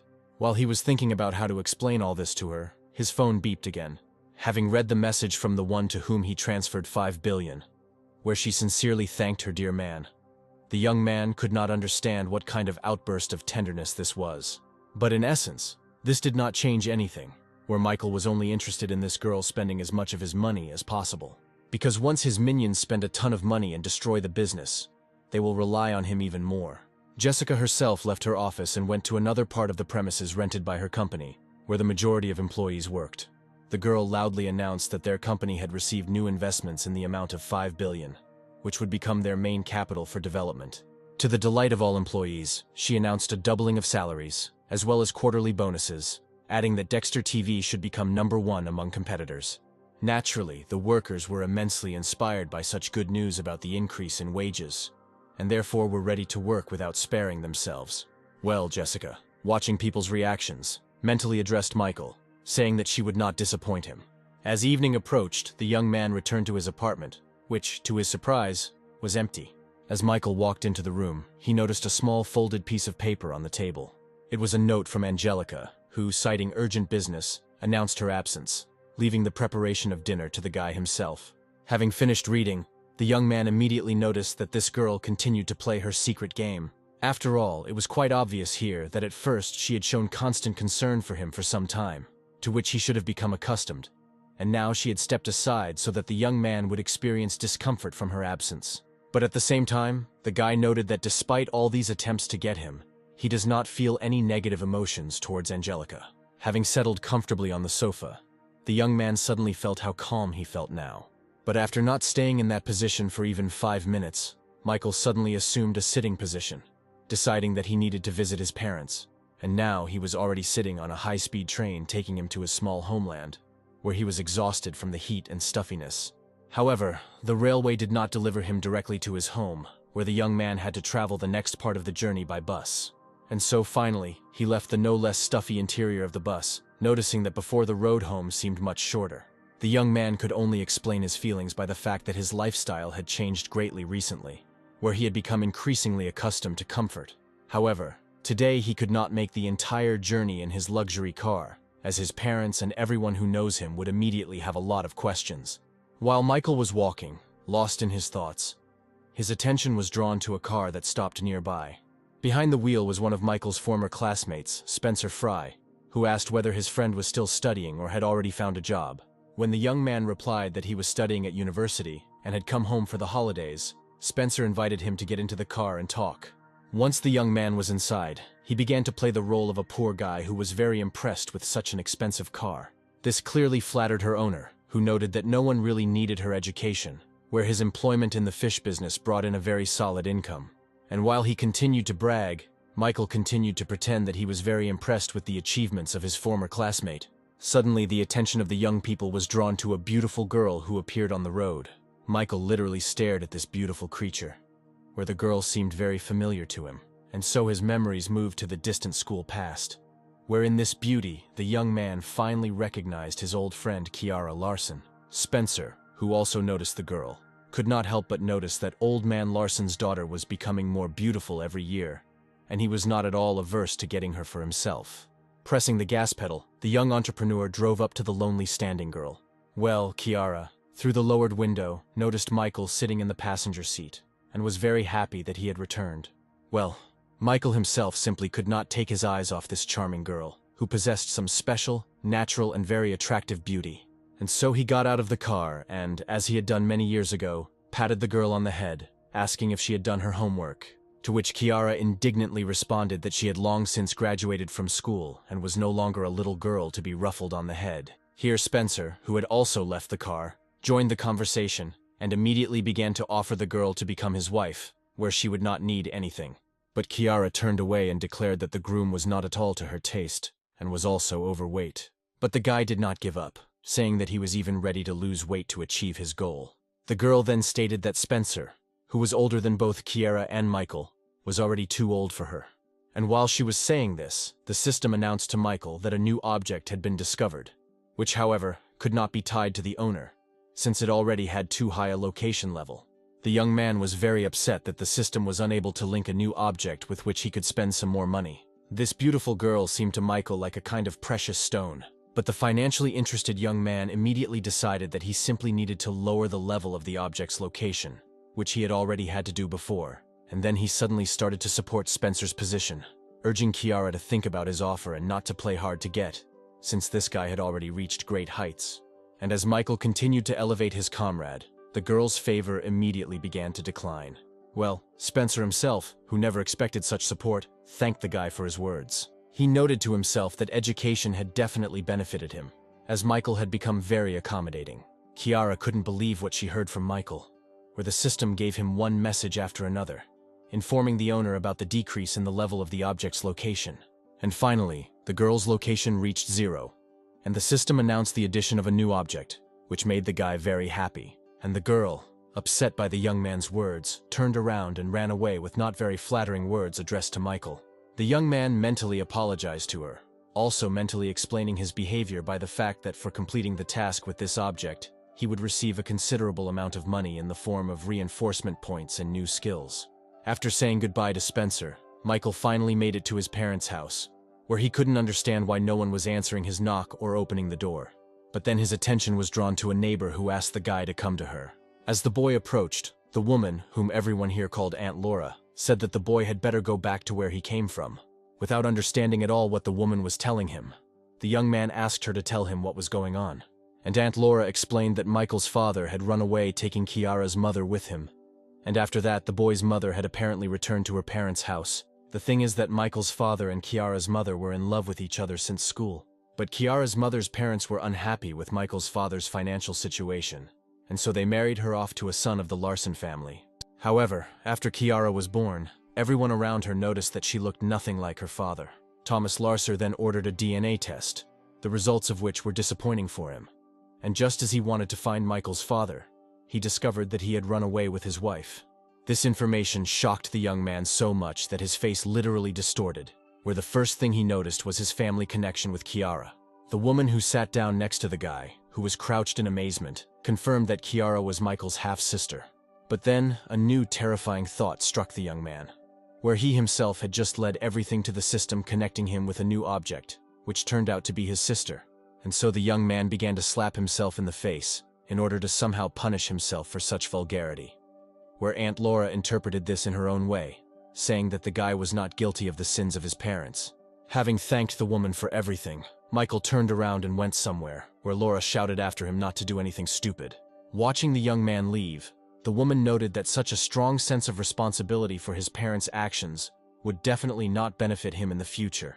Well, Michael walked and thought that since Kiara was his little sister, he would not allow anyone to hurt her, and especially would not give her to this arrogant Spencer. At the same time, Kiara herself was hanging washed clothes in the yard, thinking about what had changed Michael so much, where he suddenly began to support that arrogant guy who wanted her as a wife. The girl's thoughts were suddenly interrupted by a strong kick to the front door, accompanied by the curses of a heavily drunk man. And then, staggering from side to side in the courtyard of the house, Thomas Larson appeared, drinking and cursing everything and everyone in this world. Looking at her drunk father with a frightened look, the girl carefully said that he should not abuse alcohol so much and so often. But the enraged man suddenly grabbed the girl by the hand and gave her a good slap, shouting that she was not his daughter. The girl protected herself from the blows of her fake father as best she could. And suddenly someone's voice was heard behind the man, demanding that he stop. Turning his head, Thomas saw Michael approaching, menacingly noting that this scoundrel Cross had come to him himself. As he approached the young man noticed that he was so drunk that he mistook him for his father. And so, under the influence of the firewater, Thomas, obsessed with a thirst for revenge, grabbed the sickle and rushed at Michael. Already frightened, Kiara, noticing this jerk, shouted at the guy to be careful. But Michael didn't need any help, advice, or tips, because his body and skills were improved by his system. Without even blinking an eye, the young man effortlessly stopped the movement of his armed hand, squeezing it so hard that the enemy dropped the sickle. And now the drunk and enraged man was already kneeling in an immobilized position, which deprived him of the opportunity to perform any further actions. However, this did not dampen Thomas's ardor at all, who continued to shout that he would kill his enemy. And then Michael turned to him, saying that he could scream and swear as much as he wanted, but he was not his father and was not guilty of anything. But these arguments had no effect, where the enraged man shouted that he didn't care who was standing in front of him, since he would destroy their entire family. The thought flashed through the young man's mind that under other circumstances he would have dealt with the impudent fellow long ago. But here, by and large, Thomas was not to blame for anything. And so, he again called on him to remain calm. Realizing he needed to free his hands, Michael asked his sister to fetch a rope.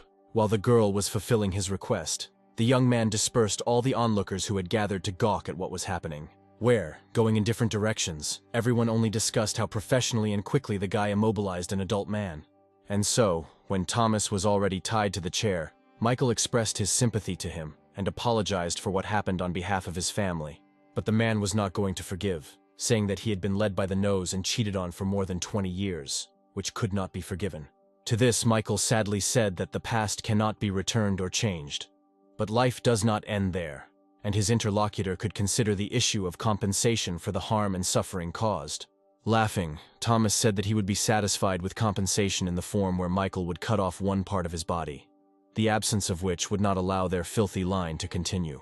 But the resourceful young man immediately declared that such a statement did not do the man any honor, and besides, this measure would no longer help. And when the man asked what he meant, the young man simply turned his gaze to his sister, who could well continue his lineage. Thomas had nothing to say to this, and taking advantage of his confusion, Michael suggested considering the issue of financial compensation, to which the man first shouted that no amount of money would bring his wife back, would not turn the girl standing next to him into his own daughter. But a second later, he said that even if he agreed, the guy would hardly have 100 million. But after this, the young man perked up, took out his mobile phone, and said that if Thomas gave up his plans for revenge, he would have 100 million. His opponent could not believe that this man from a poor family was actually offering him such a huge sum. Michael didn't say anything in response, simply showing his interlocutor the screen of his mobile phone, which displayed his bank account. Beginning to realize that this guy was not joking, and he really did have 100 million, Thomas thought about it. After all, this opened up completely different prospects for him, where he could marry again and have his own children. Where now before him, still a fairly young man, stood the choice between a new life in happiness or a new life in prison. As if even sober, Thomas asked Michael if he was joking about the money, and the guy confirmed his intentions, saying that he would send this money to the account of Kiara, who, although not his daughter, would repay him with kindness, where every year for 10 years he would receive 10 million. And when Thomas asked why not the whole amount at once, Michael explained that it was his insurance against a possible change in the man's plans. Understanding all the pain that his father had caused Mr. Larson, the young man hoped that this money would somehow help him cope and start his life anew. Meanwhile, Kiara, who had heard the entire conversation, was in shock that she was not the daughter of the man she considered her father, but was Michael Cross's sister. The system had already started sending messages about the increase in the girl's affection level, who was delighted with how her brother had protected her. Michael immediately noticed that the system messages were different from the messages about other girls, where in this case, Kiara was motivated not by financial interest, but by feelings of kinship and trust in a loved one. After transferring the money, Michael approached the man, saying that he would now untie him and asking him not to do anything stupid.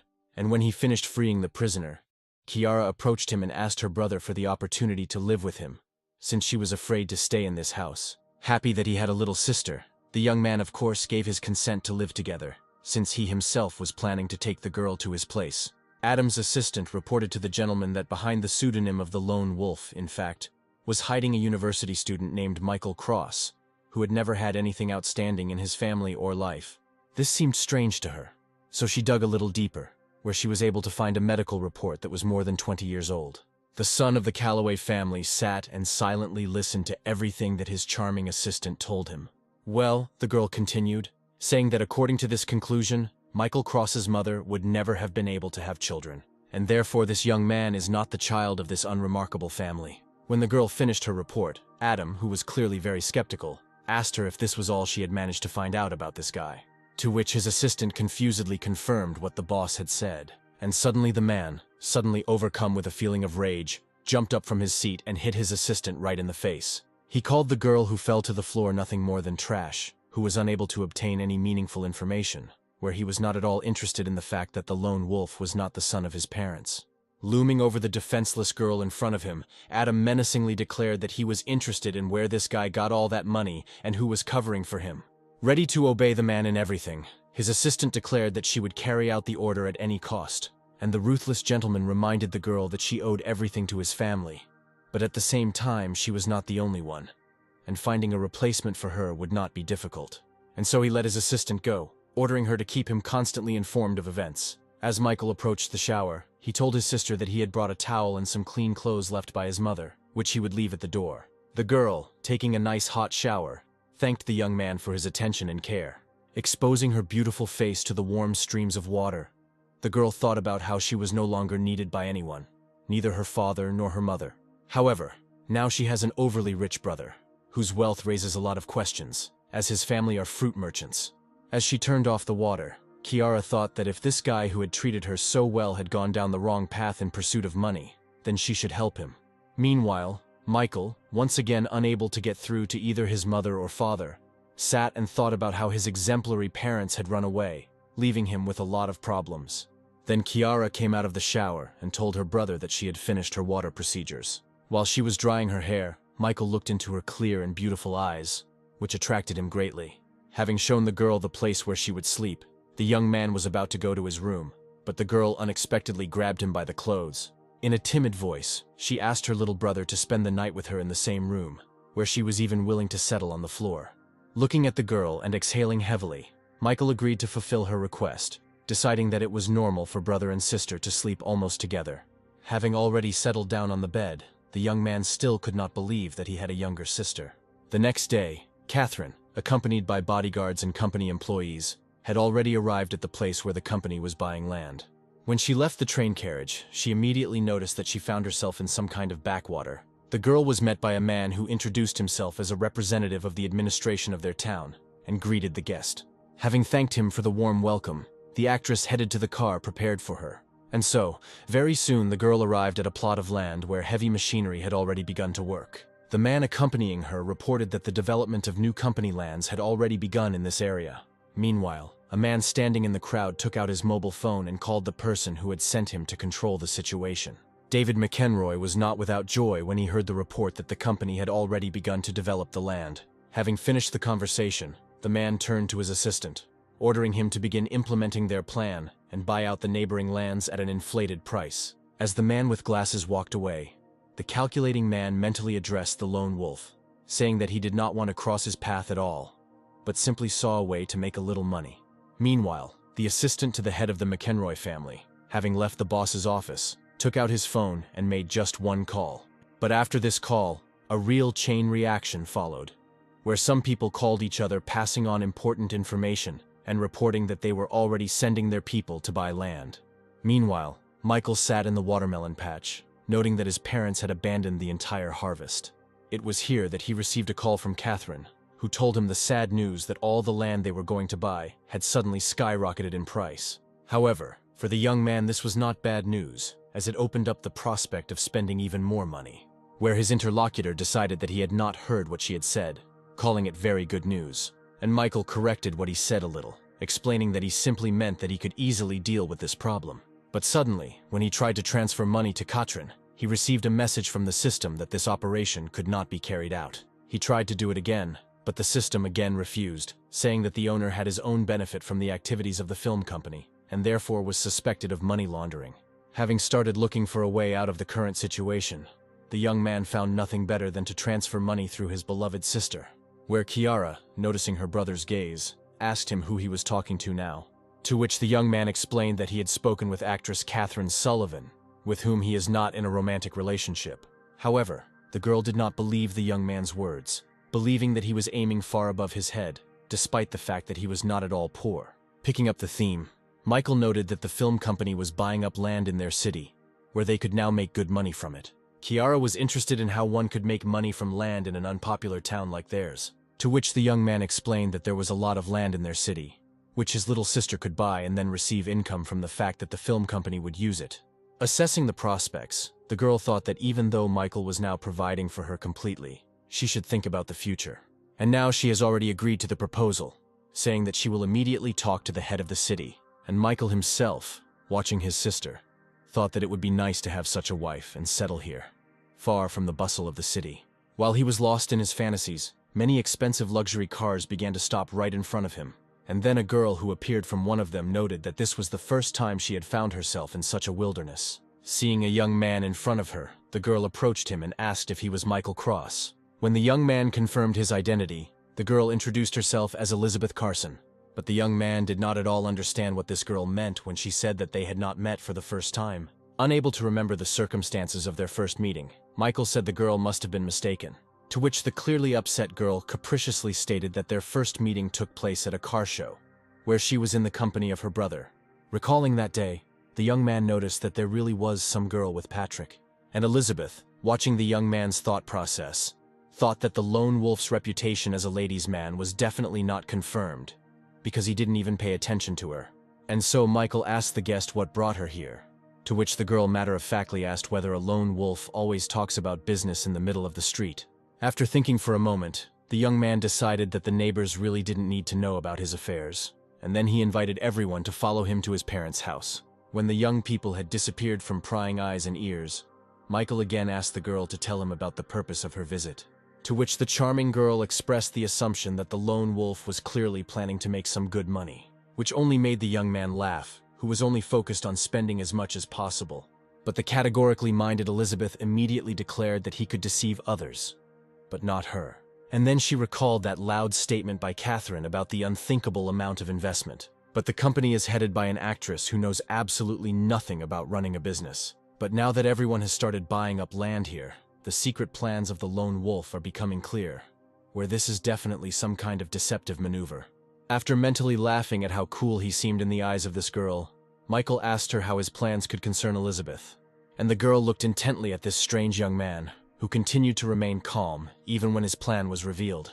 After all, even her influential brother would immediately abandon his plans, and therefore it is definitely impossible to quarrel with a lone wolf. And so Elizabeth declared that she had come here on behalf of their family, in order to discuss the possibility of doing business together. But their conversation was interrupted by a female voice demanding that she be let go. It was Kiara, returning from the mayor of the city, who was not allowed into her own house by the guards of the uninvited guest. Roughly grabbing the girl by the arms, the young guards told her that she could not enter the premises, but the owner of the house himself was already approaching them, angrily declaring that this was his sister and demanding that they let her go. Well, Elizabeth decided not to interfere for now, deciding to see what this cold-blooded lone wolf, who instantly lost his temper because of his little sister, would be ready for. Seeing that his guest's guards were not going to fulfill his demand, the young man coldly said that he would teach them a lesson now. Having shouted that he would now make the young men let the girl go, the guy grabbed one of them by the head and threw him aside with all his might, where all the other guards and their mistress were shocked by the incredible power this guy possessed. Elizabeth, the most shocked of all, could not believe that the guard, who was a member of the special forces, could not do anything against his opponent. Well, Michael himself had already approached his little sister, for whom he was ready to tear anyone apart. Elizabeth, watching every move of the young man, was already dreaming of getting this man for herself. And then the system issued another message, informing the owner about the addition of a new object in the person of the youngest daughter of the Carson family. But Michael did not express joy about this, looking sternly at the girl and accusing her of coming to this house to insult his loved ones. And when Kiara asked who this girl was, her brother replied that she wanted to discuss cooperation issues, but apparently their conversation was over. Contrary to all Michael's expectations, his dear little sister was enchanted by Elizabeth, who at such a young age was already engaged in such important affairs and negotiations. Well, the business girl herself reluctantly agreed that she was to some extent to blame for the guards' actions, although her brother had recruited them. But the young man remained adamant, declaring that he was not very sure of the girl's words, nor was he sure whether they should continue this conversation. But then Kiara intervened in the situation, reproached her brother for his unfriendly attitude, and introduced herself to their guest. Elizabeth, who was a little embarrassed by this attitude from the girl, also introduced herself in response. And so, a few minutes later, Michael was already watching as two girls were discussing the fact that, as it turned out, they were even born on the same day. Soon the young man had no choice but to go and do his chores while his sister and her new friend continued to actively get to know each other. But then Kiara approached her brother, saying that according to Elizabeth's stories, he was incredibly cool, to which the young man replied that she still had a lot to learn about him.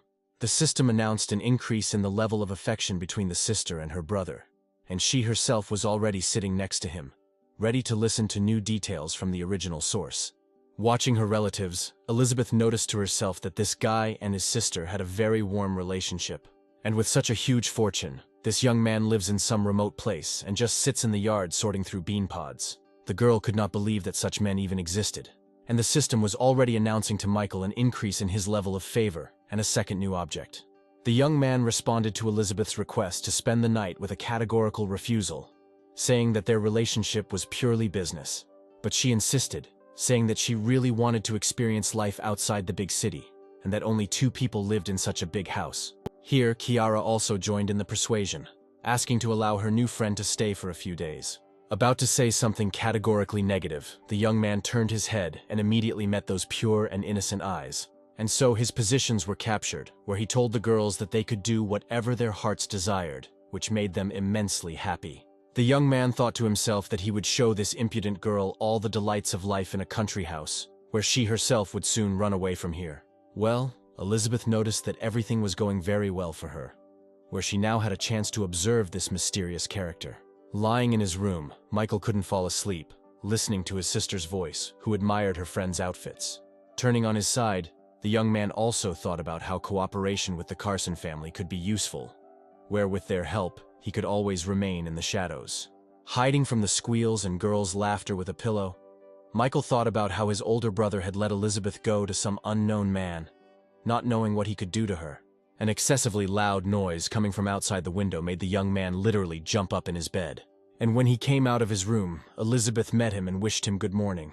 Looking out into the street, the young man saw heavy construction equipment and immediately accused his guest of abusing his hospitality. But the girl objected to him, explaining that she simply decided to tidy up the place. Since she was going to live here for a while, she had to fix the toilet first. She then led Michael to the barn where the animals were kept, saying along the way that everything there was absolutely terrible. But now the pigsty sparkled with cleanliness, where each pig even had its own bath. Watching all this absurdity, Michael could only think that all rich people were a little crazy. Having finished inspecting the pigsty, Elizabeth led the young man into the room in which she planned to live for some time.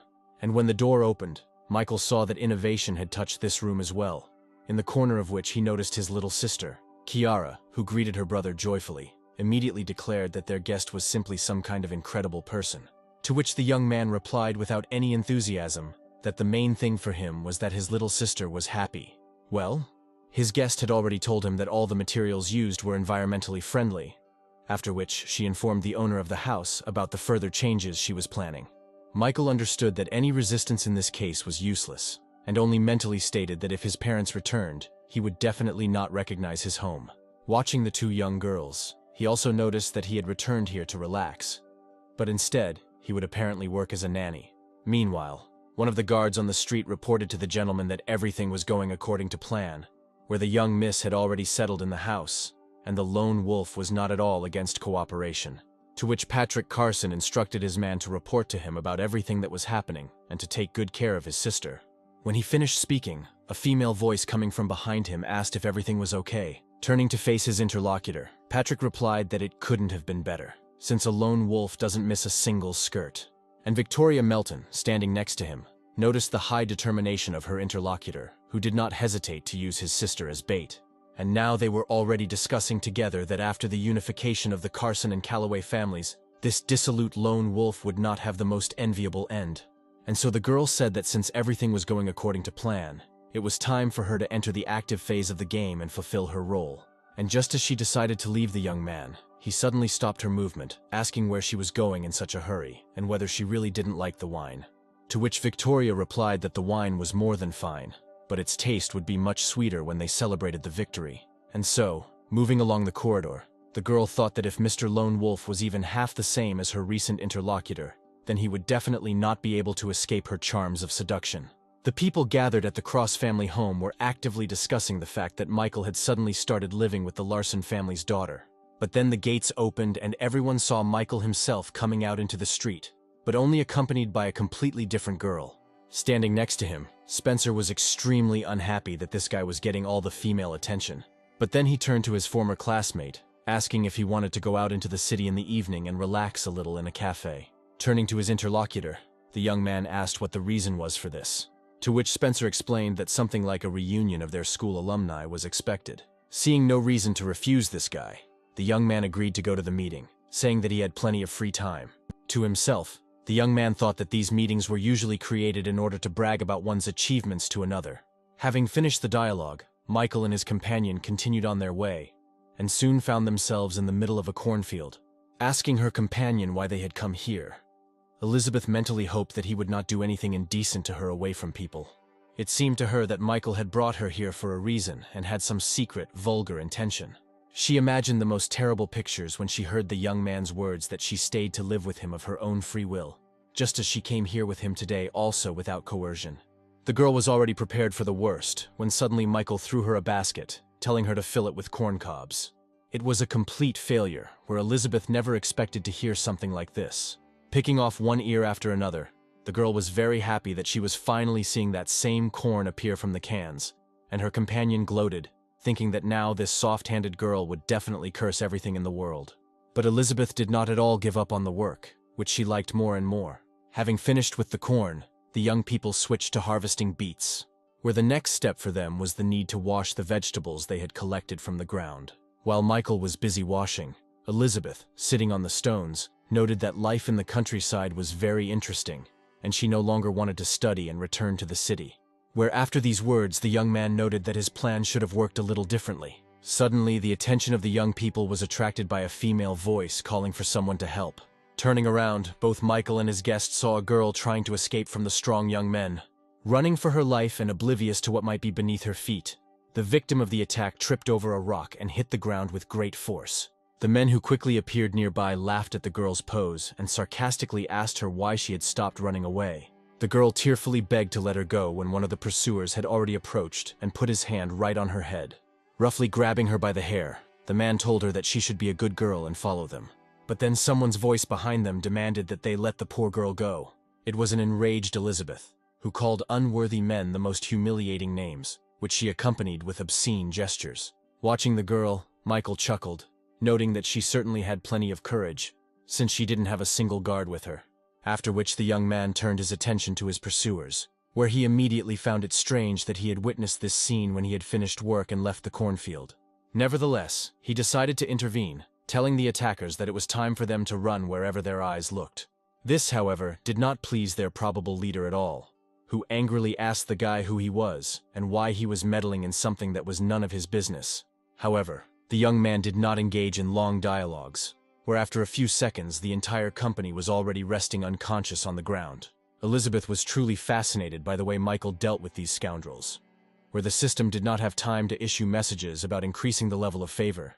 Well, the savior himself approached the girl and, helping her up, asked how she was feeling.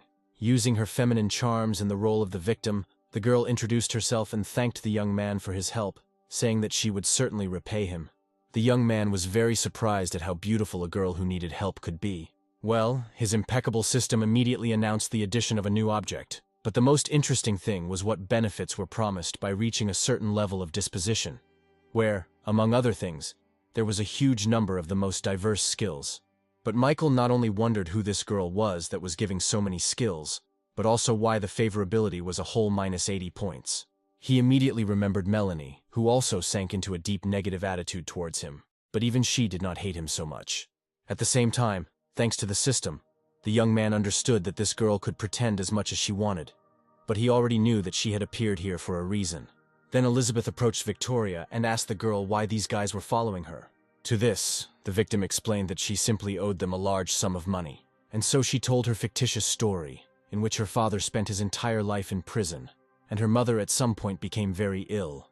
Since the bank did not approve the loan, she had to turn to private individuals to borrow money. But her mother died, and the debt remained. And these men demanded that she work off the money by selling her body, so she ran away. Finishing listening to this sad story with tears in her eyes, Elizabeth said that she was the daughter of the Carson family and would help her with money. But Victoria refused help, saying that she would solve all her problems herself, and that she just needed a little more time. And her interlocutor admired the strength and determination of the girl, who clearly was not looking for easy ways. Michael was closely watching the dialogue between the two girls, and skeptical notes had been creeping into his gaze for a long time now. Looking at Elizabeth, the young man noted that only such an inexperienced person as she could believe in this hackneyed, absurd, and obviously fictitious plot. But at the same time, the guy decided not to expose his new acquaintance for now, deciding that she could entertain him quite well. The young man also found it necessary to find out who was behind this girl, and so he instructed Elizabeth to take the girl they had rescued into the house, treat her wounds, and help her get herself in order. But looking at the happy daughter of the Carson family, Michael noted that she herself would also benefit from a shower and change of clothes, so as not to look like a pig after a mud bath. Having decided not to put off his plans for later, the young man suddenly turned to Victoria, saying that he could offer her a job. Casting a not very interested glance at the lone wolf, the girl began to say that she did not yet know what to answer to the offer. The spy noted to herself that it turned out to be much easier to infiltrate than she thought, where this guy really is crazy about girls and is already offering her a job. But suddenly Michael simply declared that since the girl was not eager to find a job, he would refuse his offer. Victoria did not expect such a strange turn of events, thinking about the guy's unusual behavior. Elizabeth decided to intervene in the situation, saying that such a beautiful and obviously educated girl would definitely not be left without a good job. To which Victoria, trying to change the subject, said that Miss Carson was much more attractive than she was.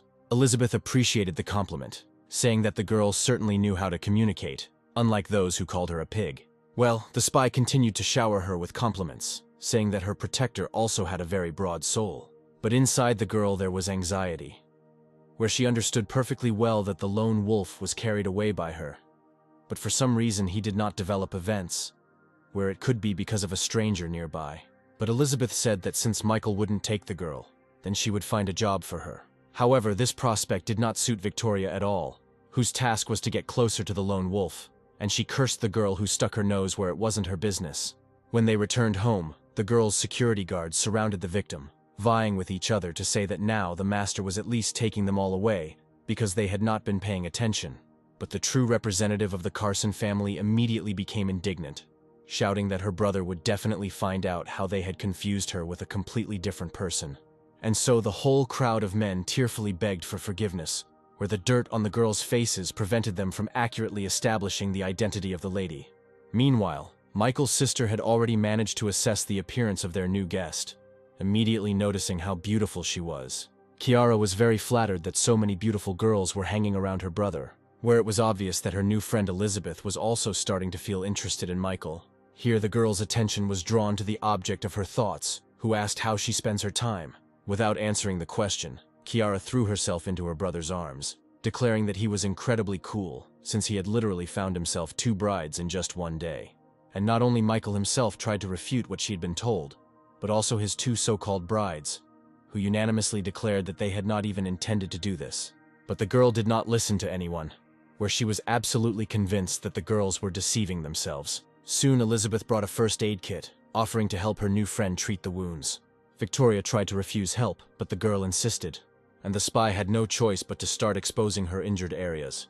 At first, Elizabeth tried to wipe the wound with a cotton swab soaked in iodine, which, of course, caused severe pain to the wounded woman. Then the Carson family's daughter decided to try a different method, simply pouring the contents of a bottle of iodine onto the wound. Experiencing incredible suffering, Victoria only thought about killing this crazy woman. But the torture was stopped by Michael, who decided to provide medical assistance himself. Having explained to Victoria that Elizabeth had most likely never provided first aid, the young man promised to do everything quickly and as carefully as possible. In the most tender voice, the girl thanked her savior, giving him a tender and sensual look, while the system reported that her level of disposition had dropped by 5 points, which came as a complete surprise to the owner of the system, who had done literally nothing to lower the level. Unable to hide his surprise, the young man raised his head and looked at Victoria. The girl immediately felt something was wrong and asked Michael what happened, to which the guy said that everything was fine, mentally concluding that this girl would make a wonderful actress. Where, of all those whom In had managed to meet, perhaps only Angelica could have been a worthy competitor to her. The enemy was truly worthy, and therefore it was necessary to be constantly on guard. Well, the spy herself, meanwhile, was watching Michael, thinking that this man only seemed normal at first glance. But inside, he had long been rotten. The girl remembered the information from the medical institution, according to which Michael's mother could not have children. Therefore, he and that pretty girl Kiara are not brother and sister, where no one, probably, even guesses what terrible horrors he can plot against this innocent girl, covering up their life together with family ties. And so the spy decided that she would definitely expose this werewolf and completely bankrupt him. When the first aid was completed and the girl came out of the shower, changed into clean clothes, the guards could not take their eyes off such beauty. Kiara admired the girl out loud, and Michael noted her outstanding appearance to himself. At the same time, his precious little sister noted to herself that the girls who appeared in their house were worthy of each other, where her brother definitely knows a lot about girls. Victoria, having thanked Kiara for the compliment, also noted that she has a very extraordinary appearance. But then their tenderness was interrupted by Michael, who offered the girl he saved to become his personal assistant. Having said out loud that the offer was very unexpected, the girl rejoiced inwardly, happy that she had managed to win the heart of the development subject. And so she said that she did not want to remain in debt, and therefore she would work selflessly to repay for the rescue. Delighted by the candidate's consent, the young man said that in order to fully assume the position, she would need to pass some special tests. The very word special already made the girl nervous, where the only thing that came to mind was physical intimacy.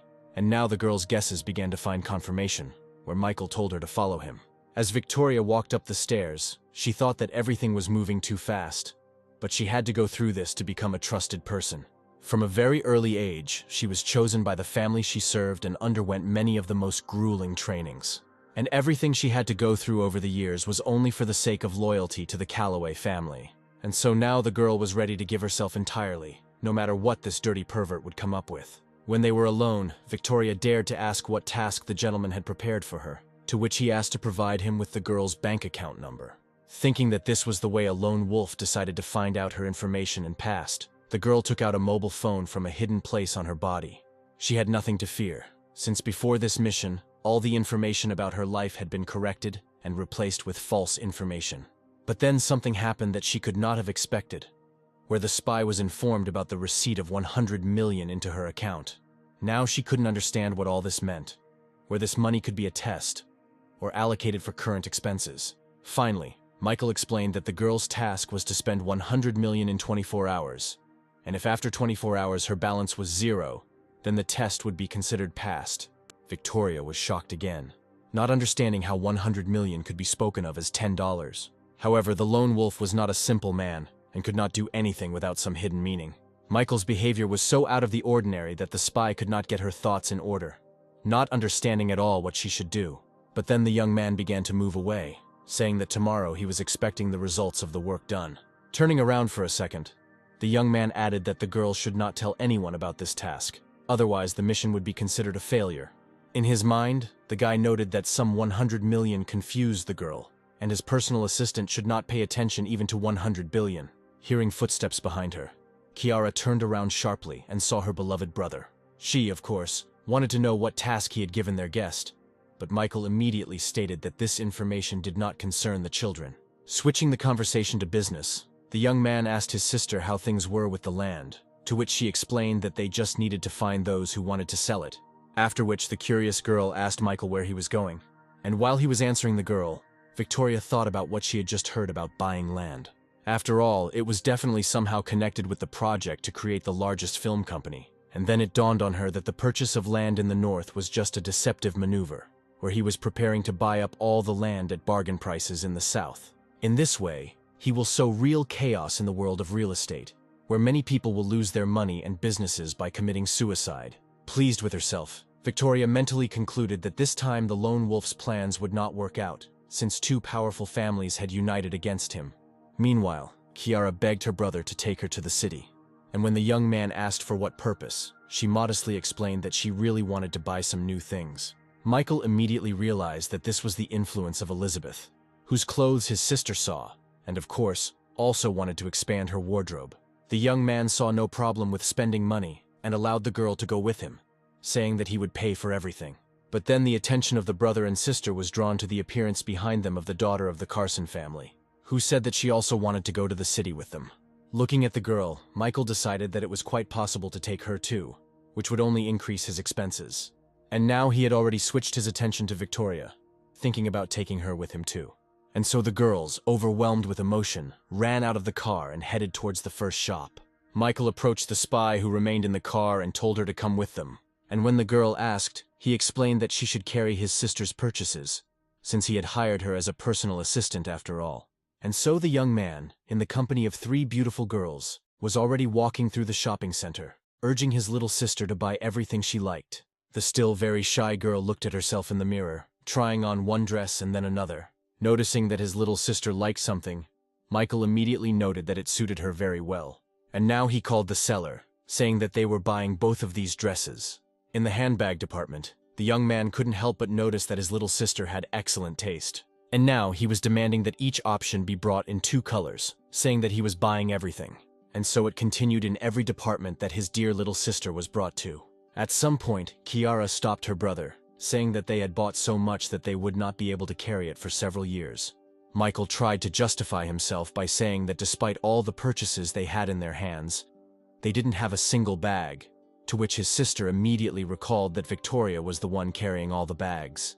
After this, the young man immediately approached his assistant, sarcastically asking if she was tired, where, of course, she replied that her job was not difficult. And Michael said that even if the girl was tired, it wouldn't change anything, since she had to prove that she could be useful.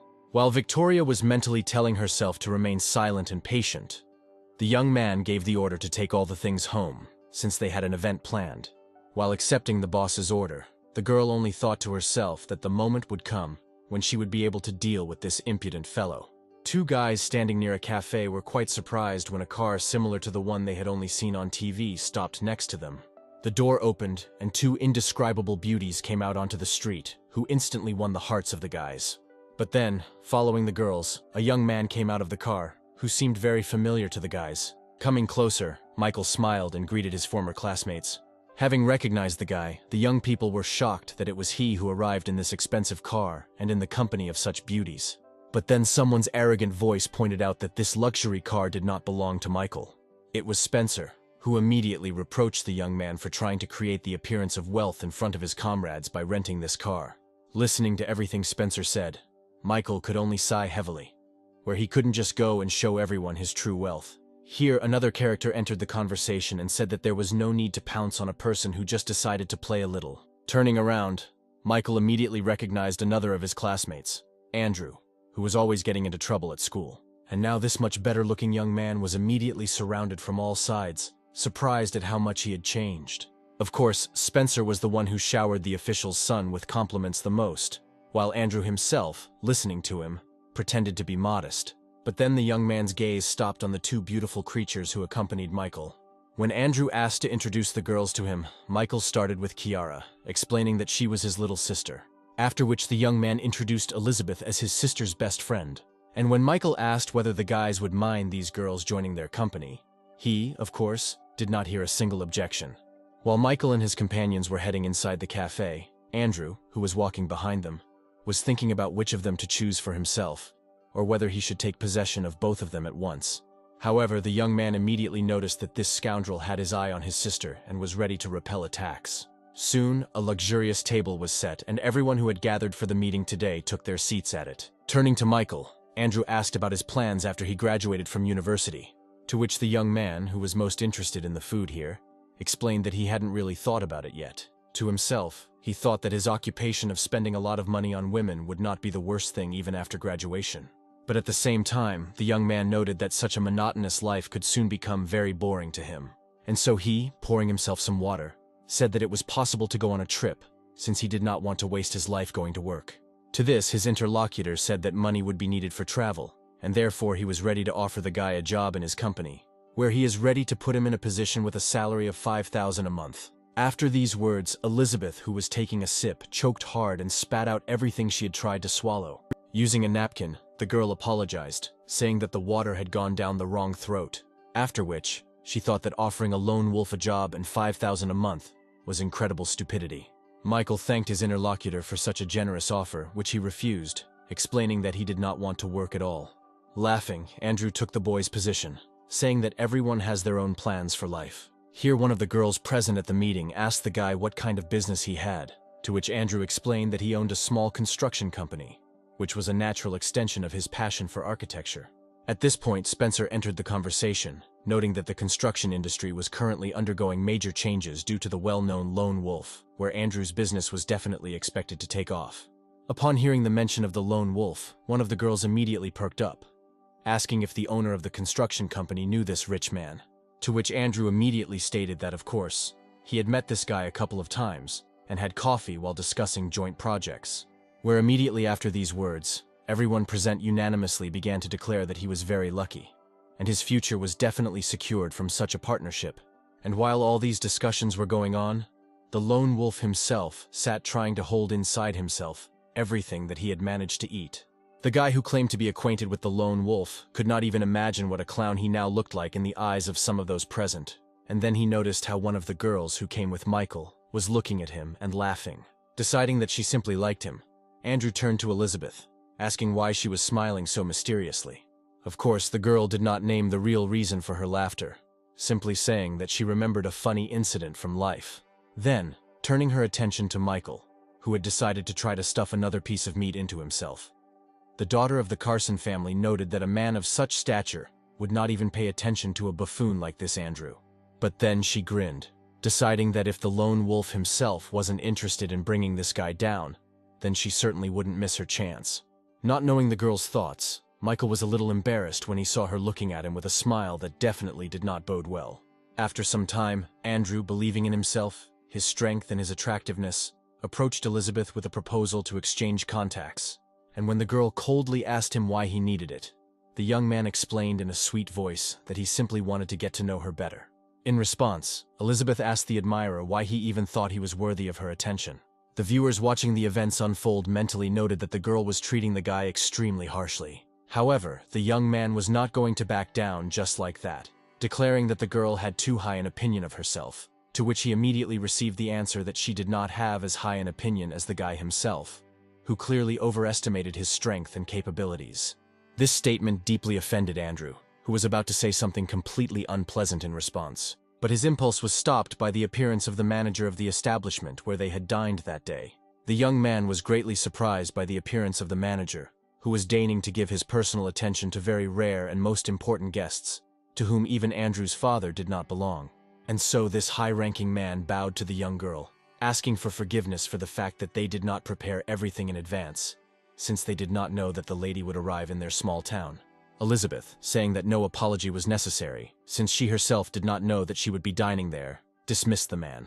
The unlucky suitor watched this whole scene with great surprise, and all the other participants in the meeting were already starting to put this puzzle together, where they immediately remembered that Elizabeth bears the last name Carson, and the chain of these hotels and restaurants belongs to this influential family. And now everyone was simply shocked that the daughter of the Carson family had just dined with them at the same table. And then her friend approached the girl and asked if she really was the daughter of one of the richest families, to which Elizabeth explained that she simply did not want unnecessary attention. Michael watched with a bored gaze as everyone gathered gradually came to terms with the truth. Well, Andrew, who had tried to establish a close relationship with this girl, was now trying to put everything that had happened into his head. Meanwhile, a joyful Elizabeth grabbed Michael by the arm and suggested that they leave this place and return home. Andrew was truly amazed that some Michael Cross had managed to hook the heiress of the richest family, who, leaving the class reunion, shouted at the manager to put the entire bill in her name. When the young people were near their car, Michael reproached Elizabeth for putting on such an unnecessary show. But the girl said that it was for his sake, since she did not like the way Andrew treated the guy at all. Then the girl received a call from Victoria, who was waiting for the young people, where the daughter of the Carson family explained that they were at an event and would return soon. After finishing the conversation, the spy thought about the reason why she was not invited to this event, where Michael could suspect something. But a second later, Victoria noted that, in principle, she could find out all the information, right down to how much and what dishes the guy ate for dinner. Adam was taking a bath, assisted by two beautiful girls massaging his body, when suddenly his mobile phone rang. He was quite surprised when his agent told him about the task of spending 100 million in one day, where Adam regarded this approach from the lone wolf as a test of trust. After getting out of the bathroom, the man calmed Victoria down, saying that he would send people to help her spend this amount, after which he praised the girl for the work she had done, which pleased her very much and even brought a blush to her cheeks. At the same time, Michael was driving, taking the girls home from the high school reunion, when suddenly his phone rang. Slowing down a bit, the young man answered the call, where Catherine was calling him again. The girl was hysterical, stating that she was sleeping only 4 hours, but the problems were not getting any better. And when the young man asked her to calm down and explain everything in detail, the actress said that land prices had tripled, and now she couldn't buy it, to which the young man replied that the growth was, of course, large, but in general the problem was solvable. However, Catherine did not see any way out of the current situation, and therefore simply listened to what her sponsor would offer. And Michael said that if someone is trying to profit from them, the easiest solution would be to change their location. The cleaning ladies sitting on the landing were discussing the fact that in the last week, 6 people had already jumped out of their office window, trying to speculate on the land and suddenly losing all their money. And while they were sharing the horrific details of what was happening, right behind their backs, the 7th bankrupt speculator flew down. Meanwhile, Michael happily noted that they had managed to bring down real estate prices in the shortest possible time. He was just thinking about the fact that the speculators were, of course, unlucky, but that it did not affect ordinary citizens in any way. when his beloved little sister suddenly burst into his room. Without hiding his rage, Michael shouted that the girl should not burst into his room like that, where he might not be dressed. To which Kiara simply replied that they were strangers, not a guy and a girl who barely knew each other, but relatives. When she finally got her brother to stand up, when he asked her what had happened, she explained that one of the neighbors was having a grand wedding. The young man could not understand at all how the girl found out about the wedding and what relation this could have to them. But when they found themselves outside, Kiara showed her brother the huge number of cars, which only happens at weddings. But then the girl noted that none of the moving cars were even decorated for the holiday.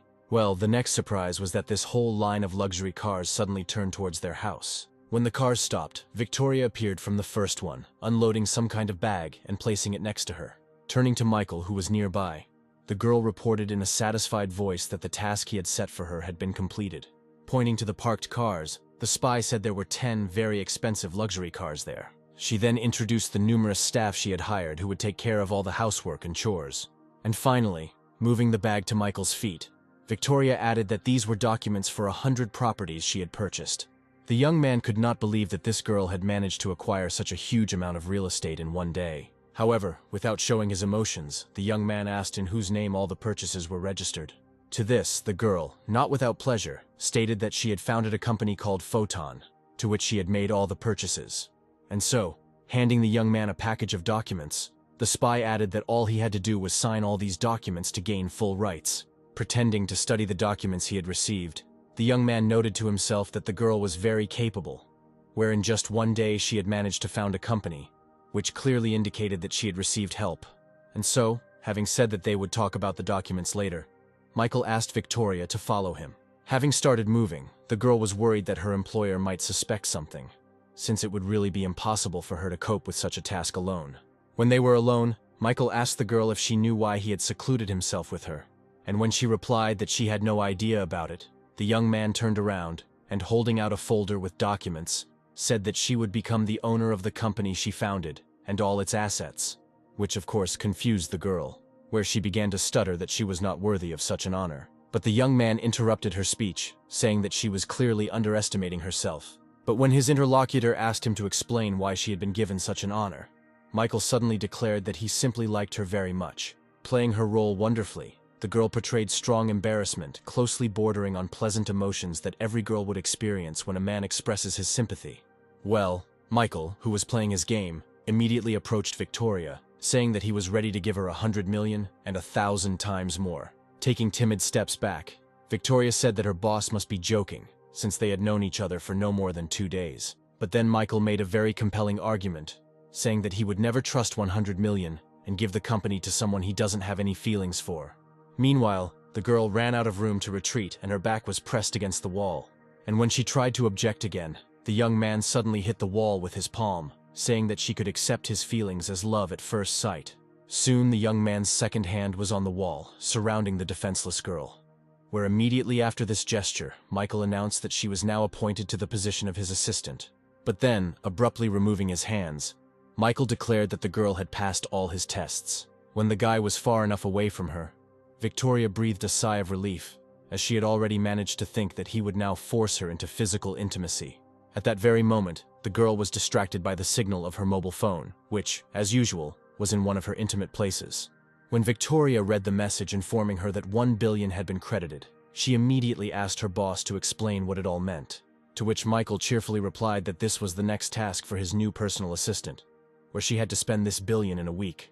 This finally broke all the logic of the girl, who could not understand why he was simply forcing her to spend huge amounts of money. And the only thought that could explain everything now and that came to the spy's head was that Michael really liked her. The great schemer himself was only glad that, although the girl had been sent to him, she nevertheless turned out to be very useful to him in terms of spending.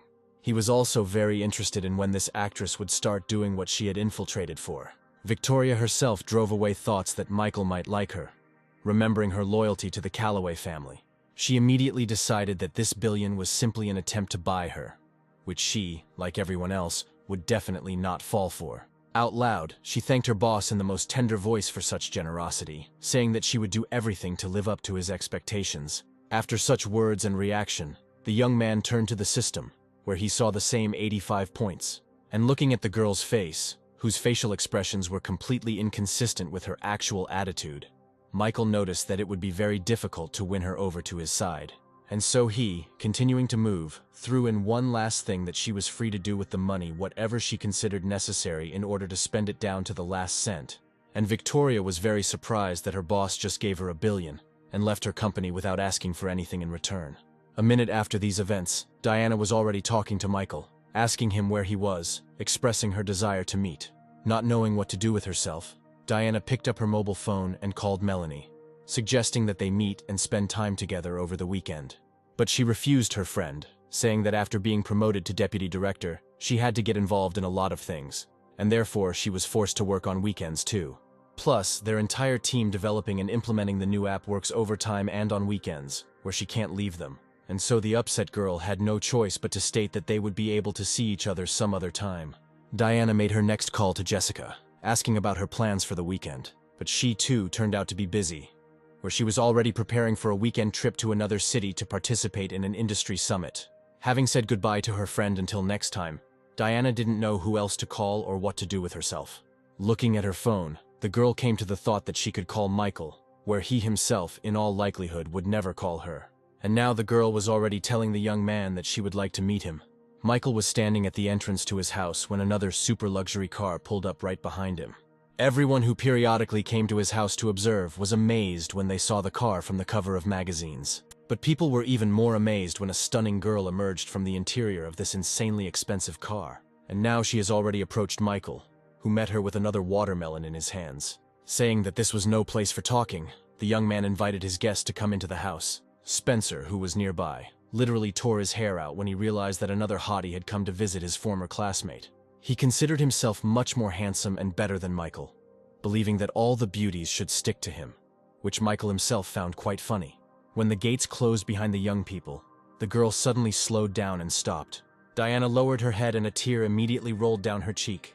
But literally a second later, she suddenly rushed forward and pressed herself against Michael's back, begging him to stop being so distant. Through tears, the girl said that she was wrong and asked the young man for forgiveness. Such a display of feelings on the part of the girl could not leave Michael indifferent. And so he turned to Diana, taking her hand and preparing to say something.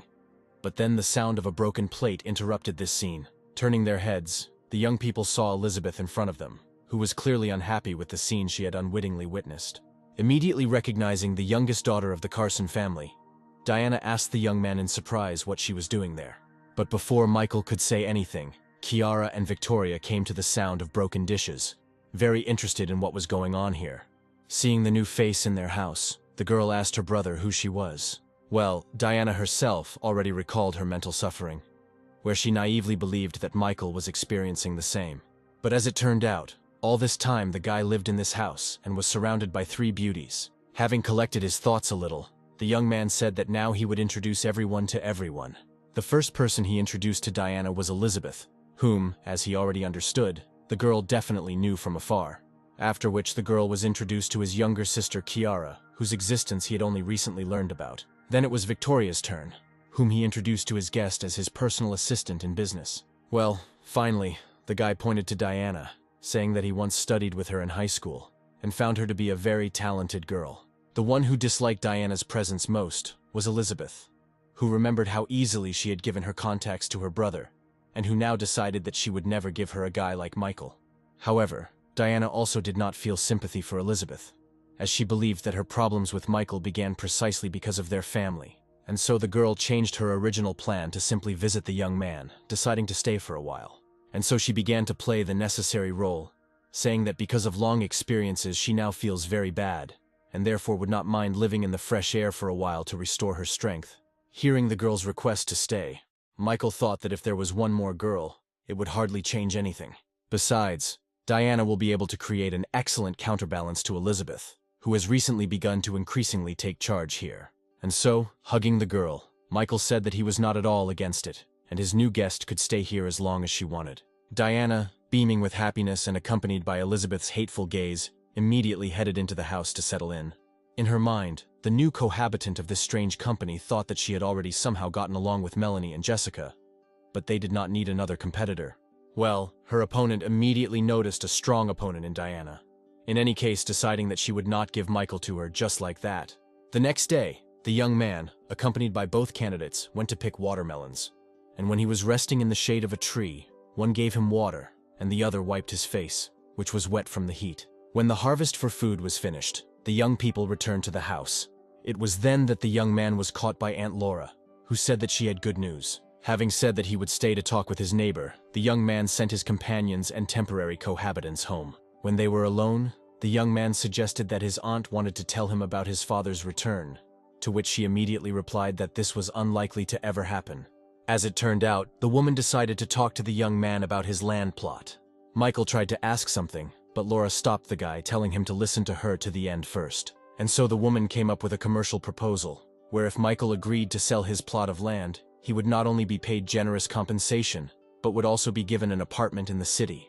Doubting that such a proposal could really be real since everything sounded so fabulous, the young man asked about the original source, to which the woman explained that she works with a certain company that has put forward such wonderful conditions, and also pays additional money to those who persuade people to sell the land. And when the young man said that his neighbor had most likely gotten involved with scammers, she explained that the company had all the data open, and it was called Photon. The announced name had its effect, where the guy immediately recognized his own company, which he gave to Victoria to manage. At the same time, Kiara was standing at another house, with the owners of which she was going to negotiate the sale of a plot of land. The girl thanked Victoria for allowing her to earn good money by looking for people willing to sell land profitably. And when the spy replied that she had essentially done nothing, Kiara disagreed, saying that she had learned a lot during their communication. Looking into the beautiful eyes of this pure and honest girl, Victoria thought about how low Michael had sunk by using this child for his own interests. Having decided to snatch this girl from the clutches of this pervert, Victoria suddenly asked her how sure she was of her relationship with Michael. In response, Kiara replied in confusion that this was absolutely proven, where no one doubted it, including the man who raised her said so. Immediately after this, the spy handed the girl a folder with documents, saying that, of course, her relationship with Michael did not concern her, but Kiara was obliged to read this information. And when her interlocutor asked what was in the folder, Victoria explained that it contained a medical report that was given to Michael's mother before he was born, stating that she could not have children. The spy finished her explanations by telling Kiara that Michael Cross is not the son of this family, and therefore is not related to the girl. This was a real shock for Kiara, who immediately asked whether Michael was adopted, but Victoria had no answer to this question. The girl understood that under any circumstances, whether she was the daughter of the father of the Larson family or the daughter of the father of the Cross family, she and Michael were not related by blood. The girl immediately remembered how zealously the young man defended her from her tyrant father, who raised his hand against his stepdaughter. The girl also remembered every moment she spent with this guy, who showed genuine concern for her. And so the girl caught herself thinking that she had always liked Michael, that she simply did not want to admit it, and therefore the news could be considered good. And so Kiara told the spy that she didn't want to worry about this at all, where she and Michael had become very close anyway. However, Victoria added fuel to the fire, leading her interlocutor to certain thoughts with words about how her fake brother might have secret intentions if he knew that they were not related. And when the girl asked her to clarify what she meant, the spy explained that Michael could at the very least be a pervert. However, Kiara then stated that she needed to somehow wrap her head around all this new information, and so for now, they should just go home. And now the girls were already approaching the gates of the Cross family house. The whole way, Kiara thought that her brother apparently liked her too, but at the same time, the girl noted that he was constantly surrounded by the most beautiful girls in their country, where she, an ordinary girl from the countryside, definitely had no chance. Well, Victoria, watching the change in her companion's facial expressions, cursed Michael, who was playing with the feelings of this beautiful girl. At that very second, Michael himself was wildly surprised that Victoria's level of favorability suddenly dropped by another 5 points, and then Victoria herself entered the room, looking at whom the young man could not understand why her disposition had suddenly fallen when he had not even spoken to the girl. Watching the girl's return, Michael attracted Elizabeth's attention by asking her to light a fire in the kitchen. The girl was very upset that the house did not have a regular stove, to which the owner of the house explained that food always tastes better when cooked over a fire. He then turned to his precious little sister, saying that today he would delight her with his culinary skills. After all, cooking was the only skill he could develop without the help of the system. And so, armed with a knife and other kitchen utensils, the young man began to prepare dinner for his excessively large family. Soon, everything that had been chopped and sliced was already in the frying pan. Everyone nearby, including one of the guards, watched in fascination as Michael busied himself in the kitchen. And so, about 30 minutes later, 2 signature dishes were on the table, into which the young man had put almost his soul. The young man, of course, invited his little sister to be the first to try it. All the other girls watched without blinking as the spoonful of egg rice was sent into Kiara's mouth. And as soon as her taste buds caught the taste, Michael's sister's face literally lit up, where she immediately screamed that it was a real masterpiece. The girl experienced real bliss, where the taste of this dish seemed to transport her to a world of happiness and bliss. Snatching the spoon from her brother, Kiara furiously attacked everything that was still left on the table. Having decided that their friend was clearly overdoing it, everyone else quickly approached to also appreciate the taste of the dish. And now each of them was blissfully declaring that the food simply couldn't be that tasty. And now all 4 girls were already sitting at the table, gobbling up the prepared dishes and praising the cook. And then the system started issuing messages one after another that the level of affection for each of his girls had increased. A separate bonus was the unlocked skill for culinary arts, which was immediately increased by several dozen levels, because the owner unlocked it himself. Pleased that new skills could be acquired independently, the young man attracted the attention of his personal assistant, saying that it was time for her to finish eating, as he had another task. And when the girl tried to ask whether this question could be postponed for at least 5 minutes, Michael coldly said that she was not his guest or relative, but an employee. Realizing that the young man was essentially right, the girl agreed with his arguments, thinking to herself that even the most tyrant of tyrants gave their subordinates time to eat. When the young people went out to a quiet and secluded place, Michael noted that his assistant had been working very hard lately, and so he asked her how and where she spends the billion entrusted to her. Victoria turned out to be prepared, and handed her boss another folder containing information about where the money was spent. While the young man pretended to run his eyes between the lines, the girl outlined in a few words how many properties she had bought. She also talked about the hired specialists and noted that some of the expenses in the estimate have not yet been taken into account, but she will deal with this soon. Literally, with a sparkle in her eyes, the girl thought that this fool could not even imagine that she was capable of losing a whole billion so quickly, where she believed that his days were numbered, because everything she bought, the company she founded, required regular financial investments. Michael, of course, did not understand a single word of the papers, but he was perfectly aware that he had created a bottomless abyss into which he could safely drain his billions, where everything he manages to spend will give him his personal financial benefit. And so, turning to the spy, the young man praised her for having worked very hard, where such a calm reaction to the squandered billions surprised his interlocutor quite a bit. But at some point, Michael suddenly raised his hand and reached for the girl's face. Watching the movement of the young man's hand, the girl was at a loss as to his intentions and what she should do.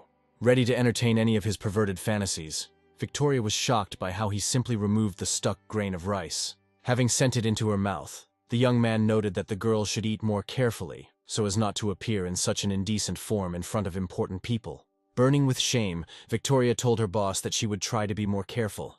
To herself, she was glad that no physical intimacy occurred between them. But then Michael approached her again, noting that the girl apparently had enormous talent. And now she was already experiencing another shock when suddenly there were as many as 5 billion in her account. And while she was coming to her senses, Michael said that this was her new assignment, where she had to master this money within the next week. But that wasn't all, where the guy also quietly added that if she succeeded, he would accept her into his inner circle and reveal all his secrets. This was precisely the goal the spy was pursuing, and therefore she clearly reported to her boss that she would do everything in the best possible way. Michael's thoughts were that even a foreign spy could become his tool for spending money. That same evening, Victoria told her master the good news that she had a chance to get into the narrow circle of those close to the lone wolf. Having finished her report by saying that Adam would soon receive all the information he was interested in, the girl sent a message. Having finished reporting to her superiors, the girl thought that these 5 billion could also be spent on purchasing land, which would also require even more investment. Remembering the smug face of her temporary boss, the spy mentally addressed him with the words that he completely underestimated women. Michael himself, not particularly worried about anything, sat on the couch and, as usual, played on his phone. Here, Elizabeth caught his attention, saying that they had gone for a walk in their all-female company, which didn't particularly interest the young man, since he was already bored enough. Leaning back on the sofa, The guy noted that he wouldn't mind going back to his school years and living here with his parents. With these thoughts about his carefree and generally happy past, the young man did not notice how he fell asleep. The woman approaching the gates of the house did not immediately understand whether she had come to the right address, where it also seemed strange to her that there was a huge number of the most expensive cars parked around. Opening the doors, the woman loudly asked if there was anyone inside the house. The sound of a painfully familiar voice woke up the young man, who literally jumped up on the spot. Looking towards the front door, Michael was not without surprise to see his mother standing on the threshold. The woman was very happy to see her son in the house, and at the same time asked what had happened to their house. But the young man did not respond to this, simply throwing himself into his mother's arms and saying that he missed her very much. Hugging her son, Rosemary replied that she missed him too, saying that she wanted to cook something tasty for her son. Already sitting at the table, Michael said that he was already aware of the situation with Mr. Larson's father and wife, and that his position was on his mother's side. And when the woman asked her son to never be like his father, the young man reminded her that he was very modest and could not even talk normally to a girl. At that very moment, the front door opened again, and the girls who appeared in the room informed Michael that they had returned.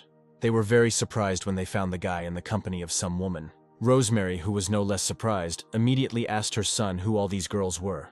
And so Michael had no choice but to begin introducing his girlfriends one by one, where he started with Elizabeth. Everyone else immediately caught on when the young man called the woman standing in front of them his mother. And now they, one by one, began to introduce themselves to the woman, with only Kiara remaining on the sidelines.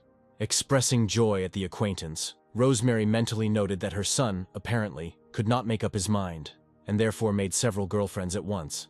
And so she invited the girls to sit down and rest while she prepared something for the table. But in response, the girls said that they would take care of everything, including food, and the woman just needed to sit down and rest. Michael was quite surprised that Diana, who he thought was completely incapable of cooking, volunteered to cook. Well, Elizabeth immediately grabbed the mop, saying to the woman's objections that they had already gotten used to maintaining order here in her absence. Watching the girl's clumsy movements, Michael mentally noted that she was incapable of anything, and he was the one maintaining all the order here. Rosemary also noted that her son had made a lot of wonderful friends. Immediately after these words, the system sent a message to the owner that Elizabeth's disposition level had risen by 1 point. And immediately after this came the following appeal, similar in content, only related to the personality of Diana. The owner of the system himself stood there, and could not understand why the girl's level of affection towards him had suddenly increased. Meanwhile, Michael's mother continued to speak, expressing her fears that her son would never find a bride, which were now dispelled, where the young man could only blush in response to what was said. Perhaps Michael wanted to say something, but did not have time to do so, as his mother was noticed by Aunt Laura, who immediately attracted the woman's attention.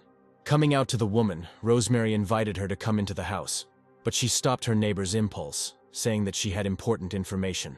The woman could not understand why it was impossible to talk inside the house without hiding from anyone, and so Aunt Laura began by saying that strong changes were taking place in their settlement, to which her interlocutor stated that she had already heard about the new promising company Photon. And when the woman mentioned the very favorable terms for selling the land, Rosemary categorically stated that she would never sell her land and house. Then the neighbor said that the woman herself might not need to sell the plot, but she should think about the well-being of her son, who would need money for a wedding, a car, and to start an independent life. This made Rosemary think, and while she was thinking, the neighbor added that for her plot she received a new apartment and 600,000 in addition. But her interlocutor's plot is much larger. Therefore, the benefit will be greater. Finding no more arguments against what was said, Michael's mother said that she would think about the proposal and discuss it with her son. At the same time, Elizabeth noticed that the young man's mother had disappeared somewhere, asking him how long she had been gone. Well, Michael suddenly remembered that the girl had originally come to him to discuss options for working together. Saying that he had a proposal for Elizabeth, Michael called her to a secluded place to discuss everything. Following the guy, the girl thought that, immersed in this family atmosphere, she really had completely forgotten what she had come here for. And so, when the young people were alone, Michael handed his guest a bank card, which was issued in limited quantities only for the most influential people. After which the guy said that he put 50 billion on the card, and the PIN code was Elizabeth's birthday. The girl was shocked that the young man was giving such a huge amount of money to a stranger, and when she asked if he was afraid of losing them, Michael boldly declared that he completely trusted his guest. Elizabeth herself interpreted what was said in her own way, deciding that in this way the guy showed his sympathy for her. Then the young man approached his interlocutor and said that he planned to hand over to her all matters related to the acquisition of land in this settlement. When Michael said that only Elizabeth could be trusted, she asked about his assistant Victoria, who was in charge of buying up land. But the guy immediately responded to this by saying that she was nothing more than someone's spy, who was simply watching his every move. The girl couldn't believe what she had just heard from the young man, and Michael added that not all families and large corporations want to cooperate with him, like the Carson family, and that is why they sent a spy. And so, taking the girl's hand in his own, the young man said once again that he could only trust her now. Elizabeth looked at the elite bank card, thinking that even her own family didn't believe in her enough to give her 50 billion at her disposal. Turning her gaze to the young man, the girl also noted that she apparently really meant something to the guy, since this project with the lands was extremely important for his affairs. Based on all this, the daughter of the Carson family found no other explanation for these events other than the fact that the guy was in love with her. Immediately after which the system began to issue messages about an increase in the level of her location. And now the number of points has reached the minimum required level, where Michael received 30 power-up points, a refund for his personal expenses of 5 billion, and several new simple skills, such as singing, drawing, and playing Go. Pleased that he had finally achieved a result, the young man approached his interlocutor, saying that everything they had just talked about should become their little secret, where the young girl was absolutely captivated by the fact that she and this guy already had their own secrets. And so, having said that tomorrow she was returning to the capital, the girl asked whether Michael would miss her, to which he immediately answered positively. Intoxicated with happiness, Elizabeth fluttered away from home on the wings of love. As he watched his guest leave, the young man thought that she was a very good girl, and could well be the one to resolve the conflict if the rest of her family suddenly turned against him. When he had finished with Elizabeth, Rosemary caught her son's attention and called him to talk. Having sat down, the woman, without any preludes, immediately told the guy that she had decided to sell their house. Michael took this news critically, saying that she should not make such hasty decisions. But the woman explained that the Photon company offers very favorable conditions, where they will receive an apartment, as well as a lot of money, adding to which their savings will be able to buy another apartment for Michael. And then the young man thought about the fact that he found himself in a strange situation, where the company he created was now persuading his mother to sell the land and the house. While the young man was thinking, Rosemary said that it would be much better and more correct this way. Looking at his mother, the boy thought about the fact that she didn't know at all about his wealth, and that's why she was so worried about how he would live on. And so he came to the conclusion that in any case he was going to take her to the capital, where he would settle her in a normal large apartment, and therefore did not argue about the sale of the plot and the house. Michael, lounging in his chair, studied the financial report that Victoria, who was standing next to him and reporting information about the company's activities to the boss, had brought to him. The girl explained that the company had bought up a huge amount of land and was currently experiencing an acute shortage of funding. Many of their competitors are trying to buy up land plots, and therefore they need more money to compete with them. Saying that their business would likely not survive, the girl apologized to Michael, taking full blame for the failure on herself. Inside, the girl was jubilant, because she understood that this was a real collapse for the empire of the lone wolf. But the young man asked how much money his assistant now needed to continue her activities, and she indicated the amount of 10 billion. This greatly pleased the young man, who could not contain his emotions and declared that it was wonderful. Where such a reaction of the young man greatly surprised his interlocutor, who did not understand why the guy was happy that his business was on the verge of bankruptcy.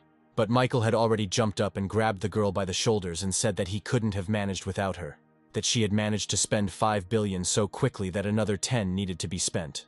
When the girl asked if this was sarcasm, the young man immediately stated that it was absolutely not, since it was simply a phenomenal ability to spend that kind of money in just a week. And so, turning to his interlocutor, Michael said that many people know how to make money, but only a few can spend it so skillfully. Pointing to his assistant, the young man declared that she was simply the embodiment of his guardian angel, where Michael mentally called her a stupid creature who would never understand that the more she spent, the more he would earn.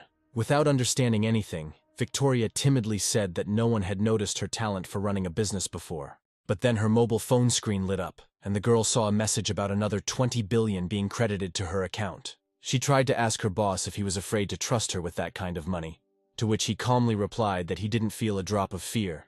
Turning his head halfway, the young man added that if he works with someone, he never has any doubts about that person. Immediately after these words, the system suddenly began sending messages that the level of this girl's disposition began to rise significantly, where a satisfied Michael mentally noted that the 20 billion had done their job, as Victoria's disposition had risen to -10 points. But suddenly remembering something, the guy turned around and gave orders to his assistant to prepare a car for him, since he intended to return to the city tomorrow. This was a very unexpected request for the girl, who could only guess why he suddenly decided to return. While helping with the packing, Rosemary asked her son why he decided to return to the city when there was still quite a lot of time left before the end of the holidays. To which Michael calmly replied that a friend of his was starting a business and asked him to help with it, whereby this friend, he meant Jessica, who had recently called him and asked him to be the guest of honor at the official launch of her broadcasting company. The woman was pleasantly surprised that her son managed to combine study with work. Rosemary even shed tears when she remembered how Michael, from his youth, tried to earn money himself during the summer holidays and help his family. Noticing tears in his mother's eyes, the young man became worried. But the woman reassured him, saying that she was simply very sad that her son was leaving. And suddenly Rosemary handed Michael a card, saying that it contained 50,000, which he could spend as he wished. The astonished young man exclaimed that he could not accept this gift, as it was a lot of money. But his mother insisted, saying that relationships with girls are not a cheap pleasure. To which the young man explained that he had enormous wealth. But Rosemary clearly didn't believe his words, saying that he didn't really look like a billionaire, and therefore it wasn't worth arguing with his mother. But taking her son by the hand, the woman said that he did not need to worry about her well-being, since she now had a good income from her job at the company. And when Michael asked what kind of strange company it was that paid such money, Rosemary explained that she followed Laura's recommendation and also began finding clients for the Photon company. After this, the businesswoman said that she had 2 more meetings scheduled and said goodbye to her son, wishing him a good journey. Left alone, the young man wondered how his mother might behave if she suddenly found out that Photon was his brainchild. The young man's thoughts were interrupted by a familiar and very pleasant to his ear female voice, where Kiara, who looked into Michael's room, asked him if he was really going to leave. Having confirmed his intention to return to the big city, the young man asked the girl why she was so interested in this. But instead of answering the question, his little sister simply modestly asked to take her along. Looking at the embarrassed girl, Michael noticed that he had completely forgotten that she would not be able to return to her old house. It would be uncomfortable to stay here, since she was the result of her mother's husband's betrayal. And so, approaching Kiara, the young man put his hand on her head and said that he would gladly take her with him to the city. This was very joyful news for the girl, who immediately rushed to collect her things. Michael caught himself thinking that he really liked the presence of this beautiful girl, the only one who didn't only need his money. And that is why he really wanted to show her a completely different, luxurious and carefree life of a rich man.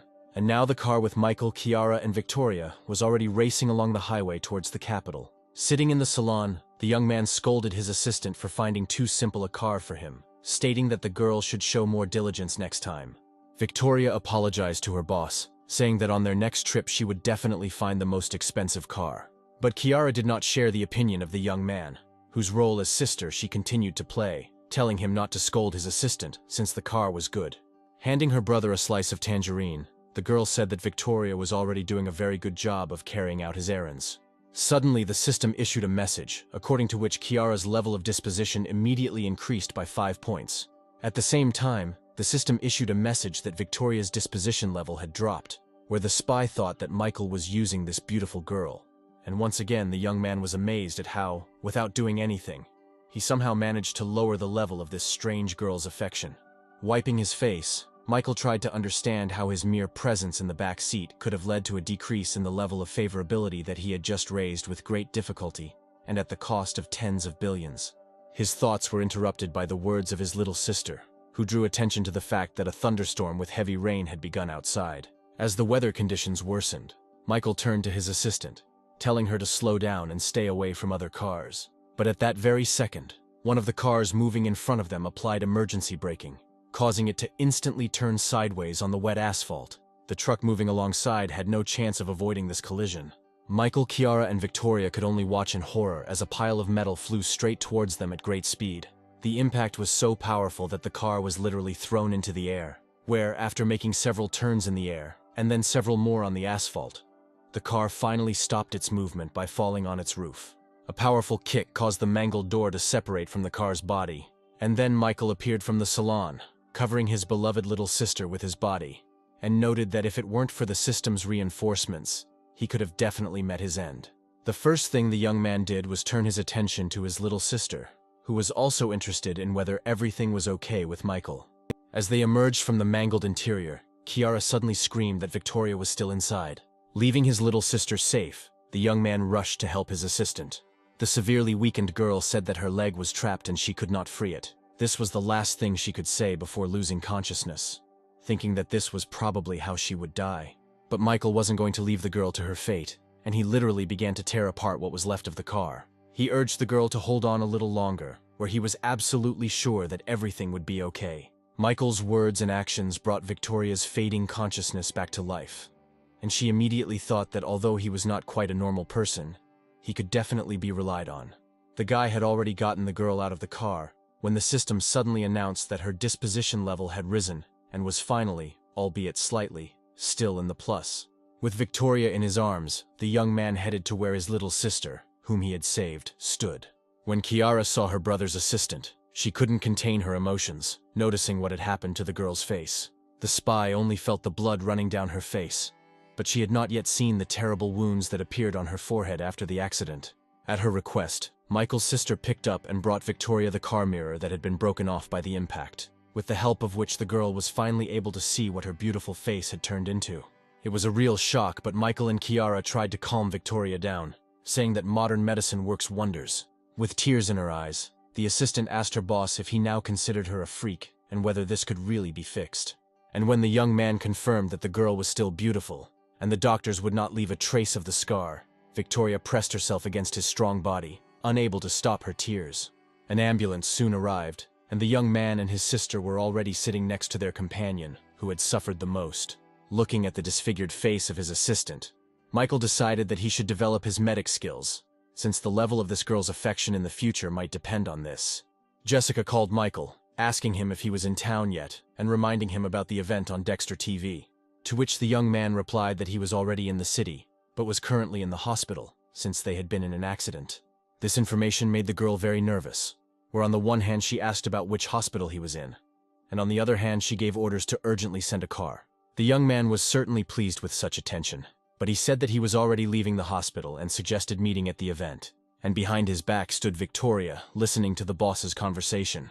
The girl thought about how much the disfigurement of her appearance could affect the completion of the task. Of course, the fact that she is not as beautiful as she used to be does not in any way negate her other abilities and qualities. However, it is no secret that external data plays a huge role in the interaction of people. Well, in the meantime, the young man finished speaking, giving his assistant the task of finding a spacious mansion for him in the city, which caused a violent reaction from his sister, who reproached her brother for burdening the wounded girl, to which Michael had to declare that she would simply cope with it better than anyone else, and he trusted her.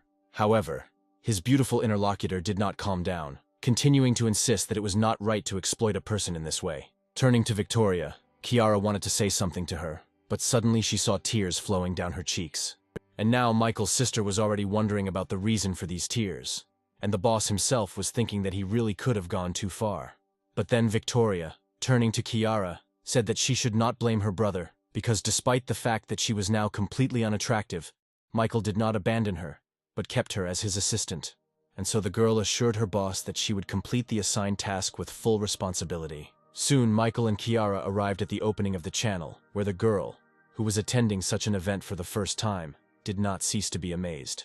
Michael's sister couldn't be happier that she could see so many celebrities here that she had only seen on TV before. Well, the older brother told his companion that in the future she would often be at such events, and therefore she should start getting used to them now. Kiara understood everything, but the only thing that confused her was that all the guests were dressed in expensive suits, while they came here in who knows what. To which the young man replied that if he wanted, next time he would come almost naked. And then Michael's ears heard the sharp words that two girls standing to the side addressed to his little sister, mocking her outfit. Kiara also heard everything that the two girls said, after which she immediately became depressed. Deciding to put these painted socialite hens in their place, Michael headed towards them. As he approached, the young man coldly advised the young ladies to be careful in their statements. But after examining the shabbily dressed young man, the girls declared that he was nobody to them and had no right to tell them anything. This statement deeply hurt Michael, who was ready to rage. But then his impulses were stopped by the approaching Kiara, who suggested that her brother not pay attention to these women. But Michael was not going to let what he had done go unpunished, still coldly saying that he was giving the girls one and only chance to apologize to his sister. But the girls clearly had no intention of doing this, where one of them said that she was very popular in the world of bloggers and did not have to apologize to anyone. But before the girl could finish what she wanted to say, Michael suddenly gave her a good, resounding slap in the face, which brought the impudent woman into a real rage, where she began to shout at the young man in an inhuman voice. But Michael already understood that in this case, words would not help, and so he equalized the position of the girl's cheeks with a second slap. Meanwhile, other guests had already noticed what was happening in the room. Listening to the whispers about how it was rude for a man to slap, Michael thought with a smile that there were people who didn't understand anything except physical strength, including women. But then several young people separated from the crowd and headed towards the scene with the aim of dealing with the instigators of the scene. As he approached, Julian immediately recognized his old friend, the lone wolf who had once let him spend a whole bunch of money. The young man found it a great stroke of luck to meet again this fellow, whose reputation had become simply incredible since their last meeting.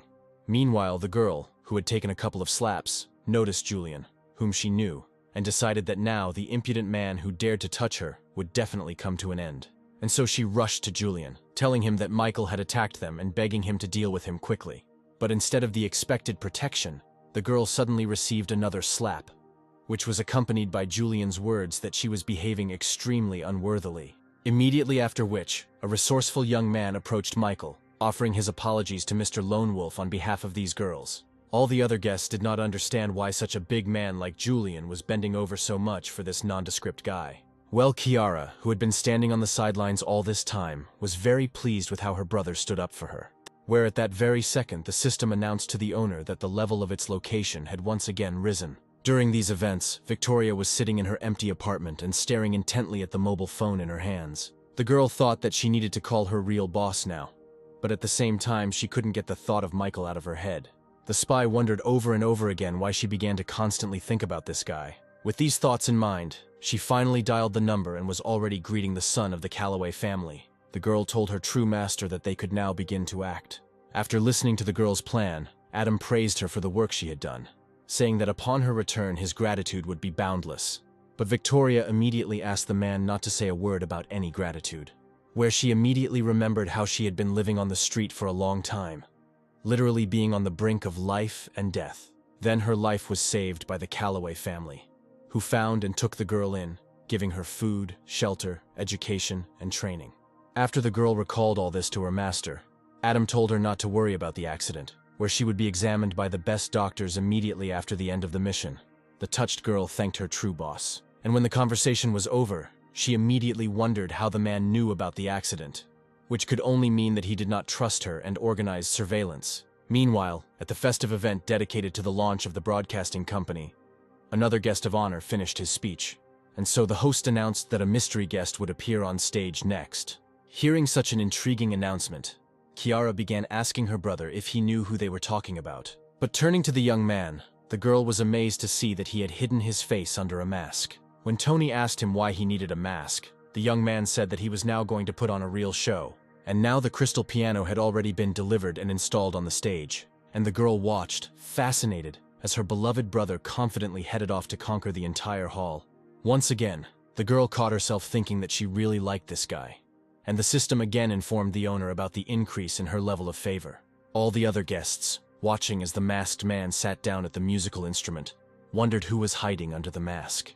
Well, Michael himself, having settled comfortably in a chair, closed his eyes, and for more than 5 minutes showed no signs of life at all. And so the guests quietly began to whisper that something was clearly wrong with this strange musician. 10 minutes later, the guests began angrily shouting at the artist to get off the stage and not interfere with the performance of others. The event organizer, accompanied by her friend, watched everything that was happening with alarm. Realizing that the crowd was about to get angry, Joanna told her friend that something needed to be done immediately. But Jessica was calm, saying she had no doubt in Michael, who clearly had something big planned. But in her mind, the girl asked the guy what had happened to him, because he played just great. And suddenly the young man exhaled forcefully, and his fingers fell on the keys, extracting pleasant sounds from the instrument. Jessica's facial muscles immediately relaxed, and her friend noted with some joy that the guy had finally started playing. But then, in addition to the fact that he was creating a simply divine melody, Michael also began to sing. Where everyone gathered instantly felt how deeply this piece of music touched them. Kiara was no less fascinated, noticing that this guy had an incredible number of different talents. Well, the great musician and singer himself continued his touching performance, where his song was extremely sad. Jessica and Joanna couldn't tear themselves away from his work, and didn't utter a single word. Where Joanna also noted that she could no longer hide her feelings for Michael, despite the fact that he was her friend's boyfriend. Katrin also watched the broadcast of her sponsor's performance on her mobile phone screen.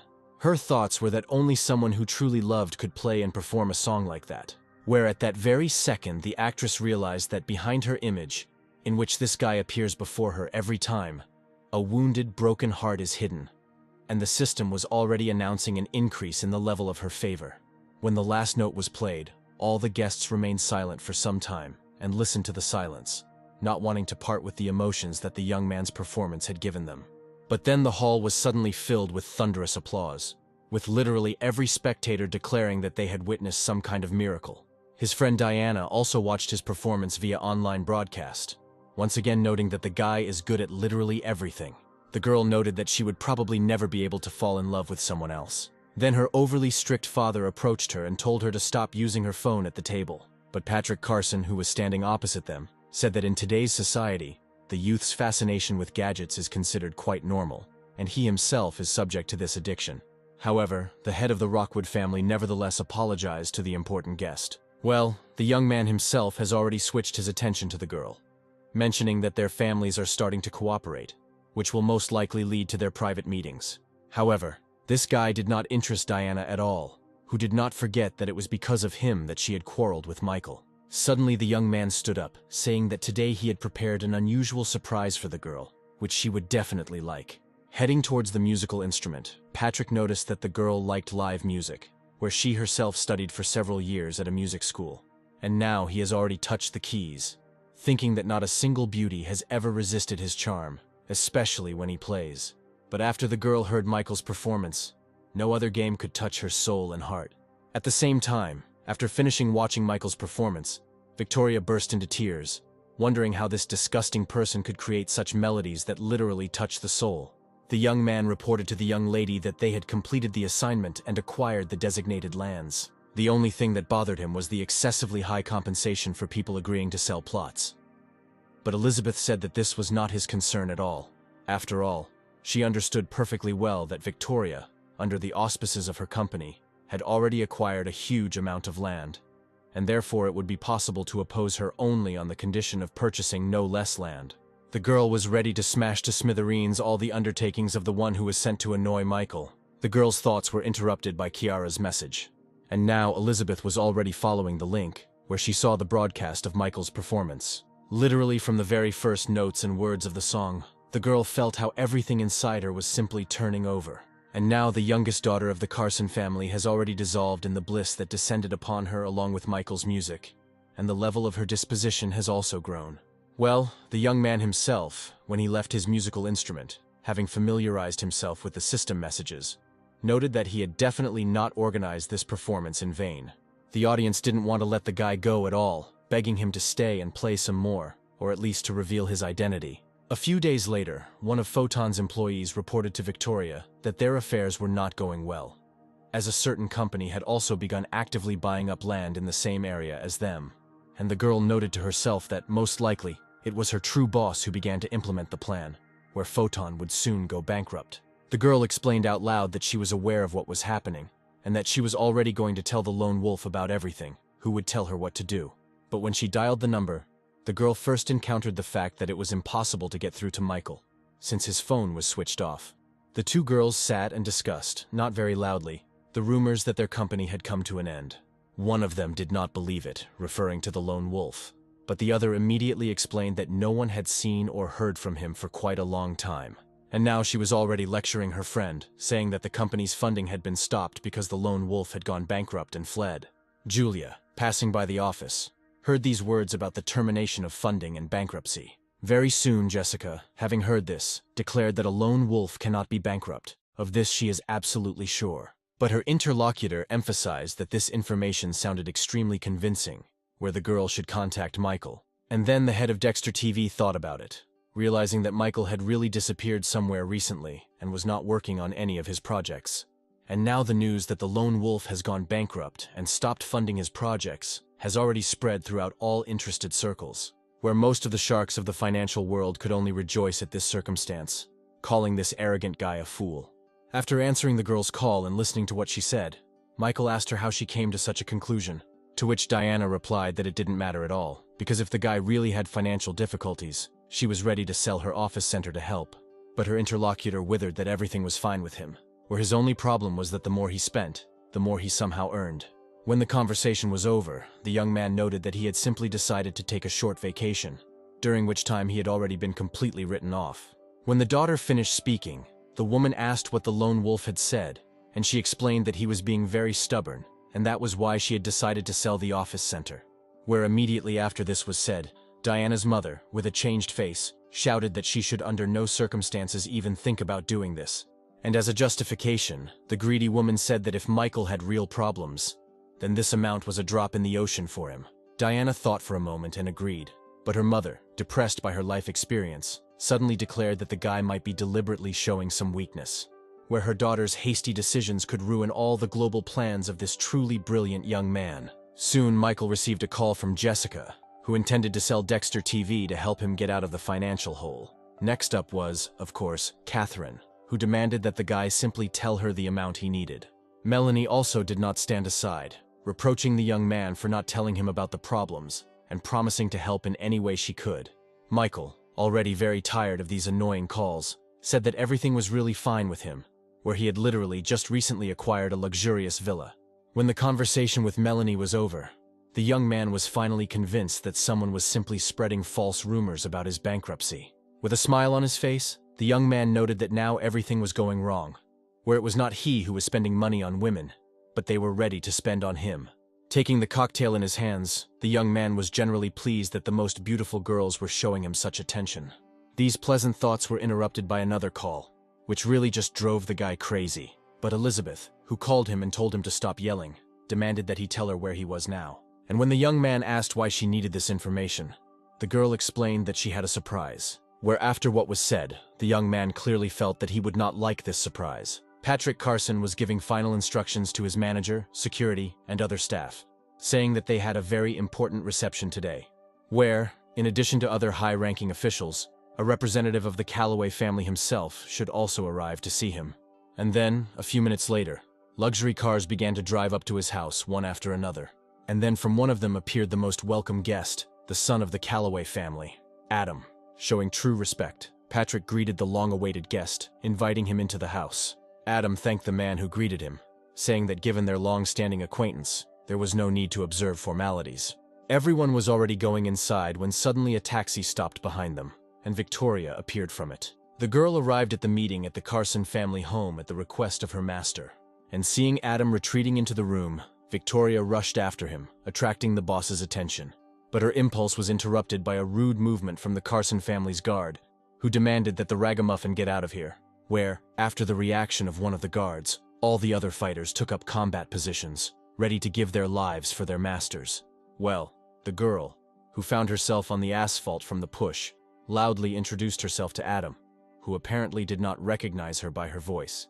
Taking a closer look, the young man in glasses recognized his devoted spy, and now he was already heading towards Victoria, where he wanted to help the girl get to her feet. But when he was a few meters away, the Calloway family member clearly felt the unpleasant smell coming from her. Without hiding his disgust, the man reproached her for the fact that she had clearly not showered for several days and dared to appear here in such a state. And so, not wanting to touch his subordinate, Adam ordered the guards to help her to her feet.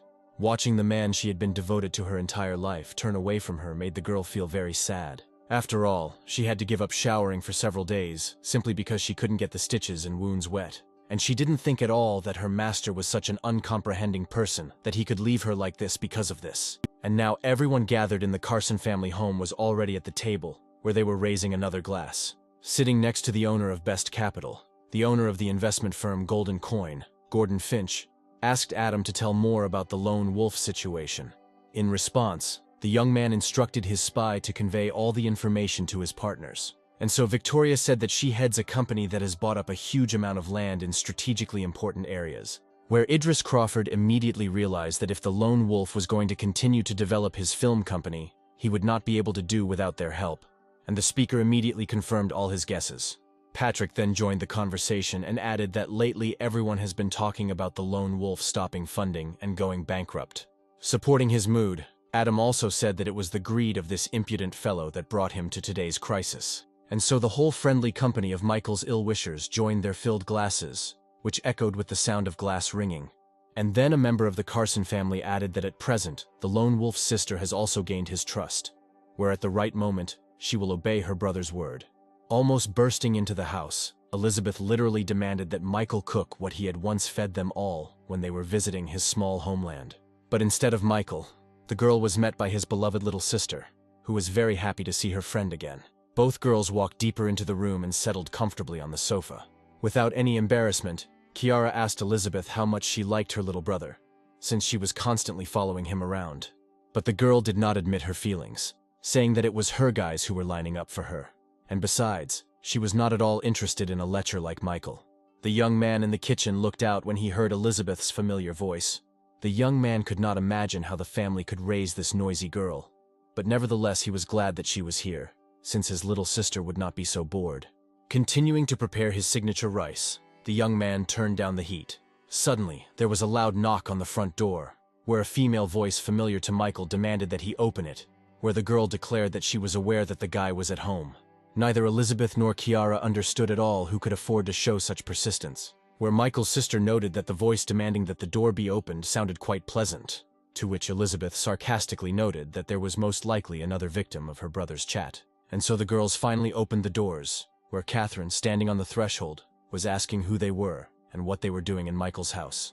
And Elizabeth and Kiara, staring at the popular actress, could not understand what she could be doing in this house. A few minutes later, all three girls were already sitting at the dinner table.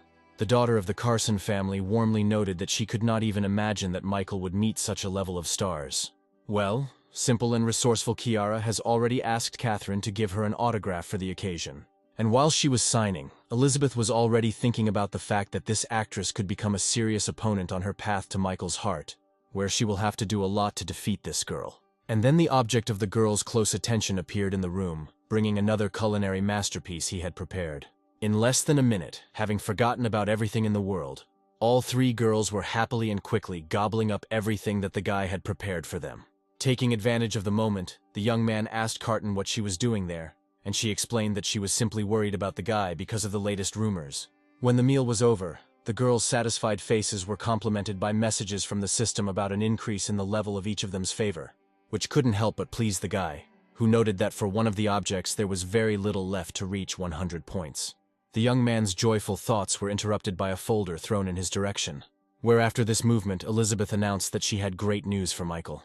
Having opened the folder and started to read the attachments, the young man noticed that this company was the opposite of the company that he had given to the spy to manage.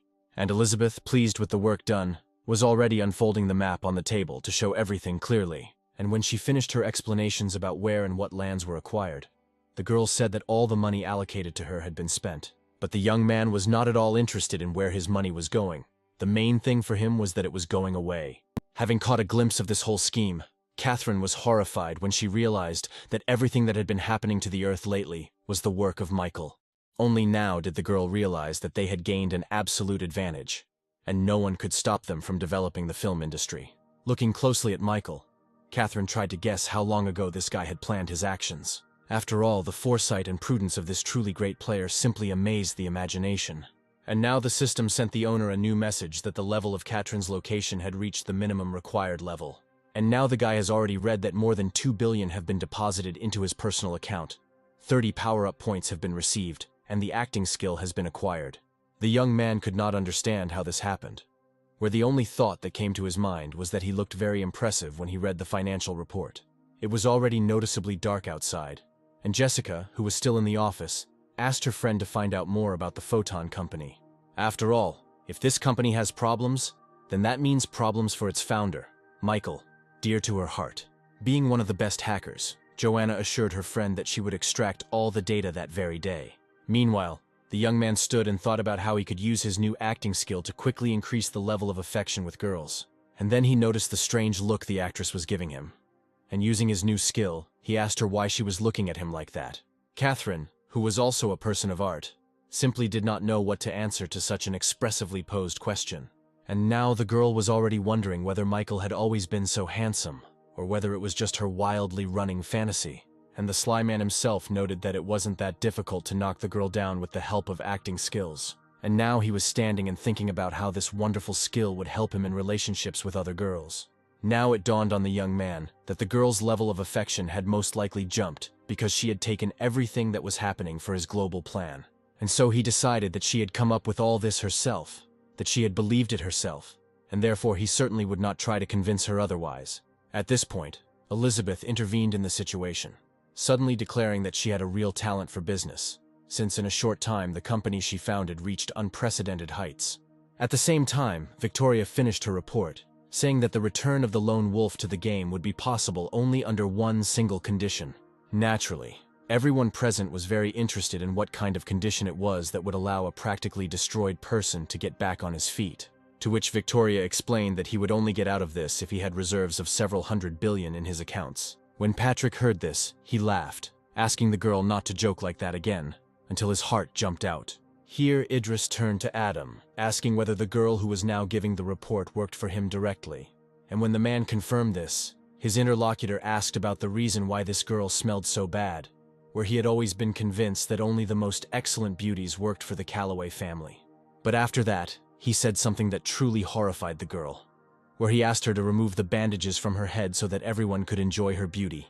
Seeking salvation from shame, Victoria tried to appeal to her master. However, Adam was now weighing up what would be most beneficial for him to do, realizing that he still had a lot of business to do with Idris. And so he gave the girl a terrifying order, instructing her to immediately fulfill her partner's request and remove the bandages. Victoria tried once again to save herself from shame by turning to Adam with a request, but he had already raised his voice, saying that it was not a request, but an order. And so, with a trembling hand and through tears, the girl began to unwind the bandages on her head. And when she finished, everyone could see the terrible wound on her head, from which the stitches had not even been removed yet. At that very moment, Idris said dismissively that instead of a beautiful girl, he saw a monster and ordered her to get out of his sight as quickly as possible. But the girl herself understood that now was the time when it would be better for her to leave this society. Adam silently watched the one who had dedicated her entire life to serving his family. He immediately noticed that the wound was serious, where a scar would remain one way or another, and therefore this girl no longer represented any value to him.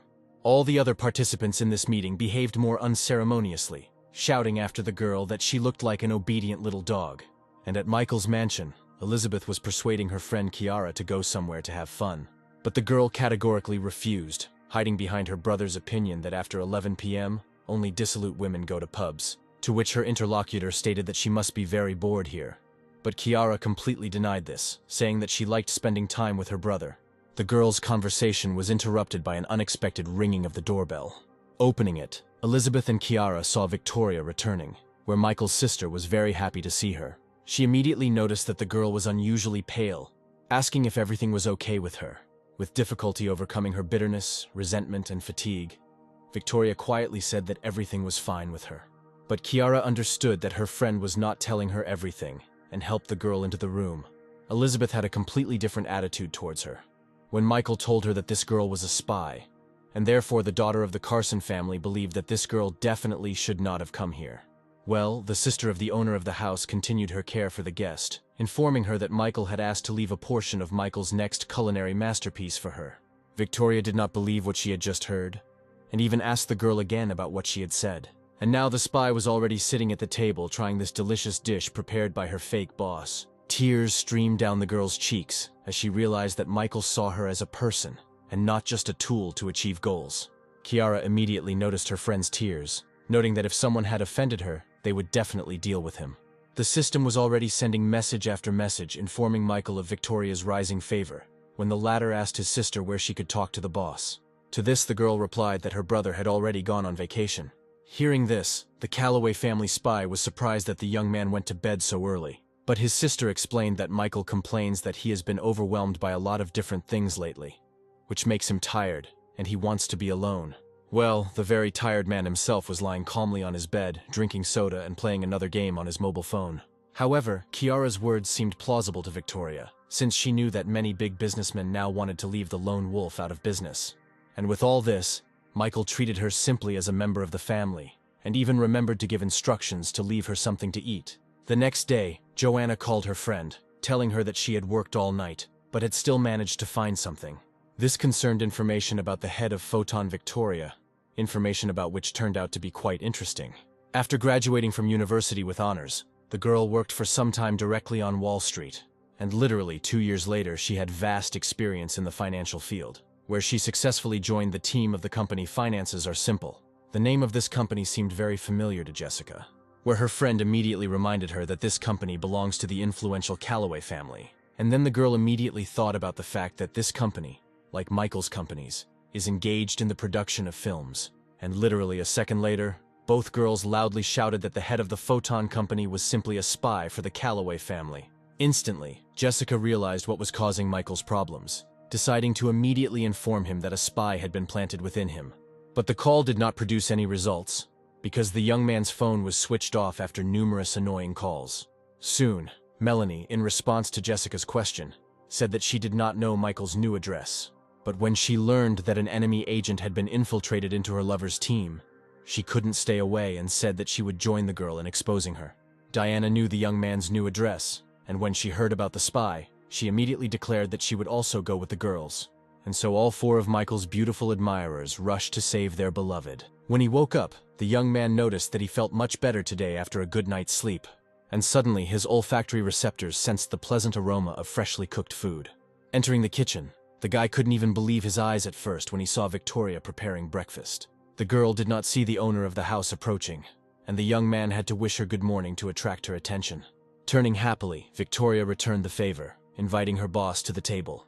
The guy really liked this kind attitude, and without hesitation he agreed to sit down at the table and have breakfast. And so the young people sat opposite each other, devouring what the girl had prepared. Victoria thought to herself that Michael probably didn't care at all that her face was now disfigured. Comparing the attitude she had to face, the girl came to the conclusion that she had been very wrong about Michael's personality.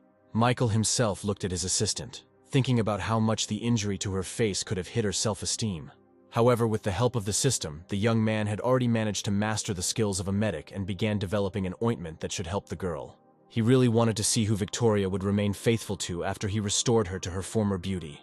Suddenly, the girl turned to her boss, asking him what might happen if she ever did something bad to him. To which the young man answered without hesitation that it depended on the situation, but he could definitely say that if his assistant lost money or business, he would definitely not blame her. Victoria was thinking about what would happen if the guy found out that she was a spy and helped arrange everything so that now he would be ruined. Then all the other girls who were in the house came to the table, where Kiara noticed that the prepared food smelled very tasty. Victoria rose from her seat and said with a smile that she had taken care of everyone, and therefore the girls could have breakfast in peace. To which Michael's little sister told her friend not to worry anymore, since she had not yet fully recovered. And so the girl went to get her breakfast, where Elizabeth asked him to put a portion for her too. A couple of minutes later, the entire large family was already sitting at the table, trying what the spy had prepared. The morning meal was interrupted by persistent ringing at the door. The first to express her displeasure at this unceremonious morning visit was Elizabeth, and Kiara immediately assumed that it could be Diana and the others, since she had called her not long ago and asked for their new address. Victoria was interested in the word others, and so she asked the girl who she meant, to which she explained that the rest were all her friends, who said that they had very important information for Michael. And so the spy listened with horror to what Kiara's brother's friends said on the phone, that they had been able to identify the enemy agent. Getting up from the table, the owner of the house's sister approached the front door, and soon 4 beauties appeared before her eyes. Out of respect, Kiara invited the girls inside. There, she asked to introduce everyone else to her, noting that they all had extremely worried faces. But Diana said that the matter was very urgent, and they had no time for introductions and conversations, and they needed to see Michael as soon as possible. Saying that her brother and the others were having breakfast, Kiara offered to lead the guests to the kitchen. Less than a minute later, all the girls were already standing at the table where the morning meal was taking place, and everyone, as one, focused their hateful gaze on Victoria, who was sitting with her back to them. Well, Joanna approached Michael, put some papers in front of him, and firmly stated that his personal assistant was an agent of the Calloway family. Having picked up the printout, The young man was very surprised at how well educated and experienced Victoria was. He looked at the dejected girl sitting opposite him, thinking that at her age, having such talents was something incredible. Well, Joanna continued, telling that it was she who brought the company created by Michael into decline, and passed on all the information to those who united against him. Kiara also turned to the evidence provided, and could not believe that Victoria, who had become almost like family to her, was actually a spy. The second person after Michael who was not at all surprised by the information provided was Elizabeth, mentally emphasizing that the guy had already figured it all out himself a long time ago. She also noted, not without pleasure, that she was the first person he told about Victoria being a spy, which showed his true attitude towards her. The documents that Joanna had obtained were also studied by Catherine, who noted that in that case, Michael's second company was his big trump card, something the spy had not even thought about. But then Victoria herself spoke up, confirming that she had indeed been sent to infiltrate the Lone Wolf's team. After these words, Michael put the documents aside and stood up abruptly. Approaching the girl, who was depressed by the circumstances, he invited her to come with him for a private conversation. All the other girls silently watched the owner of this house and the exposed spy as they walked away. But Kiara's nerves couldn't take it anymore, and she burst into tears, saying that she had been constantly telling this girl about her brother, which, apparently, had only caused him great harm. But she was reassured by Elizabeth, who revealed that Michael had long known that Victoria was an alien agent. Where this information had the strongest effect, of course, was on all the other girls who rushed to him with this important, but completely unnecessary news. Diana, extremely indignant, asked why the guy had put this girl in charge of the company and given her unimaginable sums of money. But Elizabeth, taking a defensive stance, declared that she must not tell anyone anything. The girl was only thinking about the fact that all these ladies definitely had their own views on Michael, and therefore she had to keep her distance from them. And so the two girls, who were aiming for the attention of the same young man, were ready to start pulling each other's hair out. However, Catherine intervened in the situation, saying that she understood the meaning of Michael's actions, and was ready to provide an explanation. And as soon as the girl said that the land of the Photon and Crystal Peak companies had common borders, Diana suddenly exclaimed that she understood everything. Where the second company, Crystal Peak, was not created by the Carson family, but also belongs to Michael. Where this guy came up with a simply ingenious strategy to crush his enemies with one blow. Now this young man seemed to Diana even more mysterious than ever. Immediately, all the girls agreed that their beloved Michael was, in a word, a genius. Only now did Joanna notice that in that case, they had exposed Victoria in vain, because now those who were behind her would find out everything. But Jessica reassured her friend, saying that if Michael was talking to her, it meant he already had some kind of plan. The girl breathed a sigh of relief, and the owner of Dexter TV mentally noted that Michael never ceased to amaze her. Despite the fact that he behaves completely recklessly, he always emerges victorious from all situations. But the girl's thoughts led her to the idea that they could all be just pawns in his big game. Meanwhile, Victoria apologized to Michael for barging into his life and destroying everything he had created.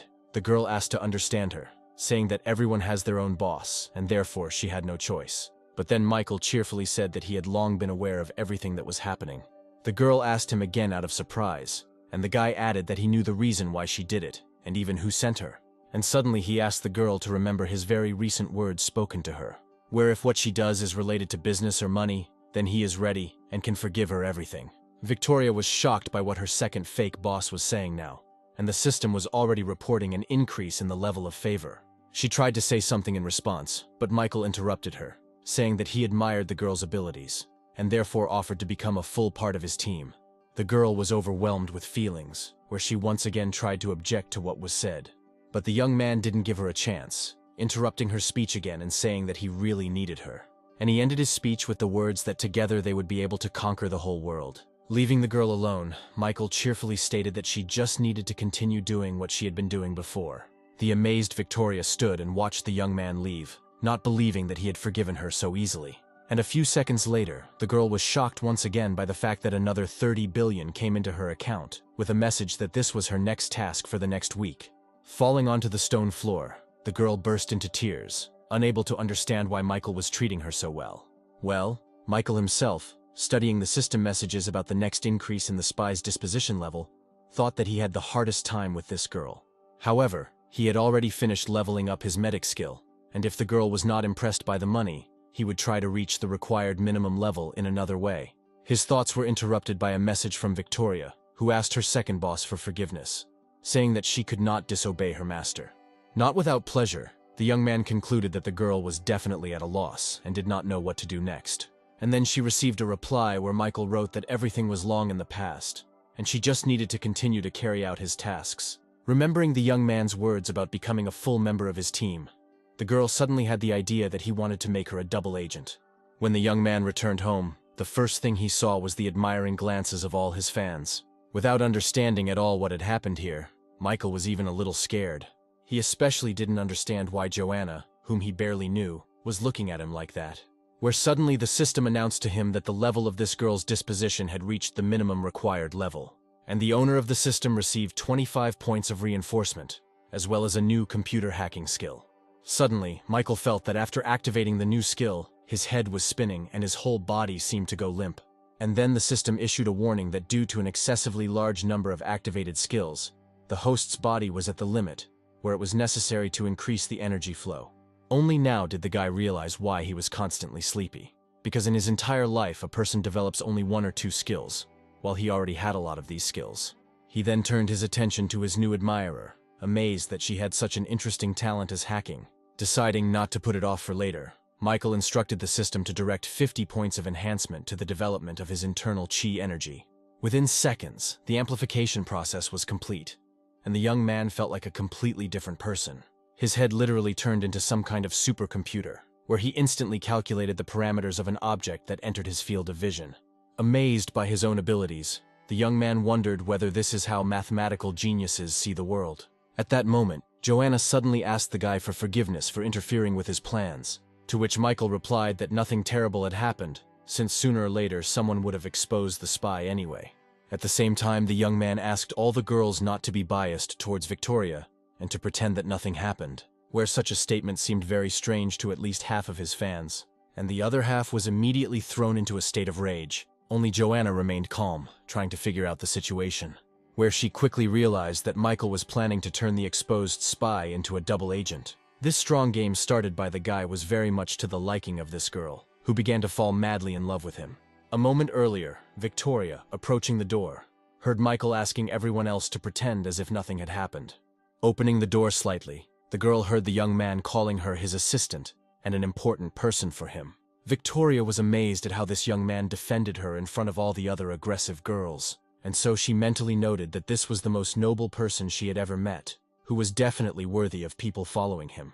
Soon the former spy had already gathered her things and was standing opposite her former boss, outside the walls of the mansion. Throwing a sad look at the young man, Victoria told the guy not to bother, as she would call herself a taxi, to which Michael told the girl that she could indeed stay and live peacefully in his house and work on his team. Smiling slightly, the girl replied that even if the owner of the house himself accepted her as she was, this did not mean that everyone else would be able to accept her. Elizabeth and Kiara watched the farewell of the young people, where the latter really thought that her brother had lured the spy to his side and was now sending her on a mission. Turning to her friend, she said, a little excitedly, that upon her return Victoria would most likely be punished for her failure. And then, after her words, Elizabeth noticed that the spy was not aware of Michael's true plans. And when the scheme he has built becomes clear, all the blame for the failure will be placed on Victoria, and then she will suffer greatly. And so both girls agreed that the young man's plan was simply flawless. Taking out her cell phone, Elizabeth called her brother, intriguing him with her words about how she had just witnessed some extremely interesting events in Michael's house. In conversation, the girl called Michael so tenderly that her brother was quite surprised by this, assuming that if things continued like this, he would soon have a new relative in the person of a lone wolf. And now Patrick was yelling at his sister, telling her to stop spending so much time with Michael, where he also reminded her that very soon she would have to submit documents for admission to the university. However, the girl had character, stating that she had managed to achieve a lot during this time and did not need her brother's care at all. Meanwhile, Jessica was watching Kiara and Elizabeth from the side and asked Diana who the two girls were, and her friend explained that to the left is Michael's little sister, whom he found quite recently. Well, her interlocutor is none other than the youngest daughter of the Carson family. The Elizabeth family name made a strong impression on Jessica, who knew that it was one of the richest and most influential families in the city. Once the first impressions had passed, surprise was replaced by anger, where Jessica was not at all happy with the new competitor. and so she decided to take a closer look at both her new rival and her lover's sister, attracting their attention. As she approached, the girl introduced herself, also saying that she was currently the head of Dexter TV. Saying that she was also a very close friend of Michael, Jessica suggested that the girls exchange contacts. When the owner of the house himself returned, he could not help but notice that the room was very lively. All his fans approached each other, talked, and exchanged contact information.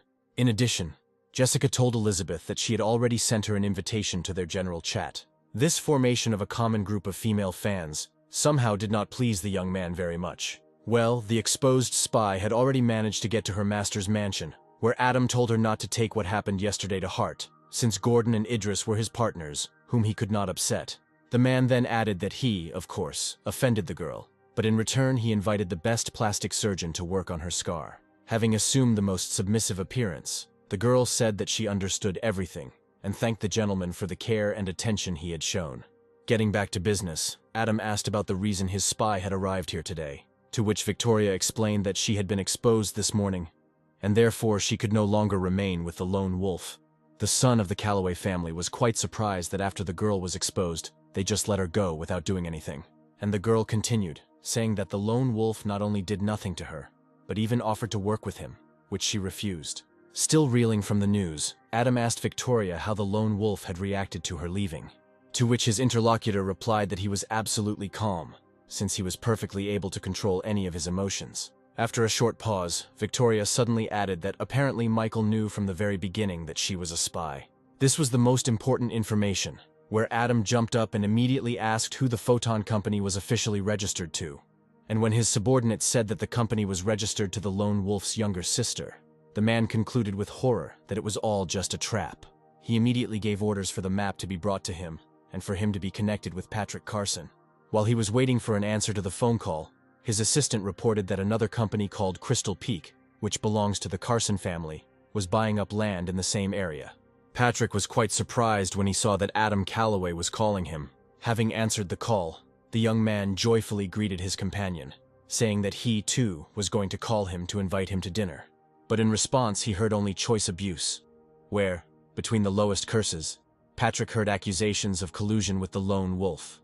And when he asked his interlocutor to explain what had happened, Adam shouted even louder for him to stop making a circus, since he knew that the Crystal Peak company belonged to the Carson family.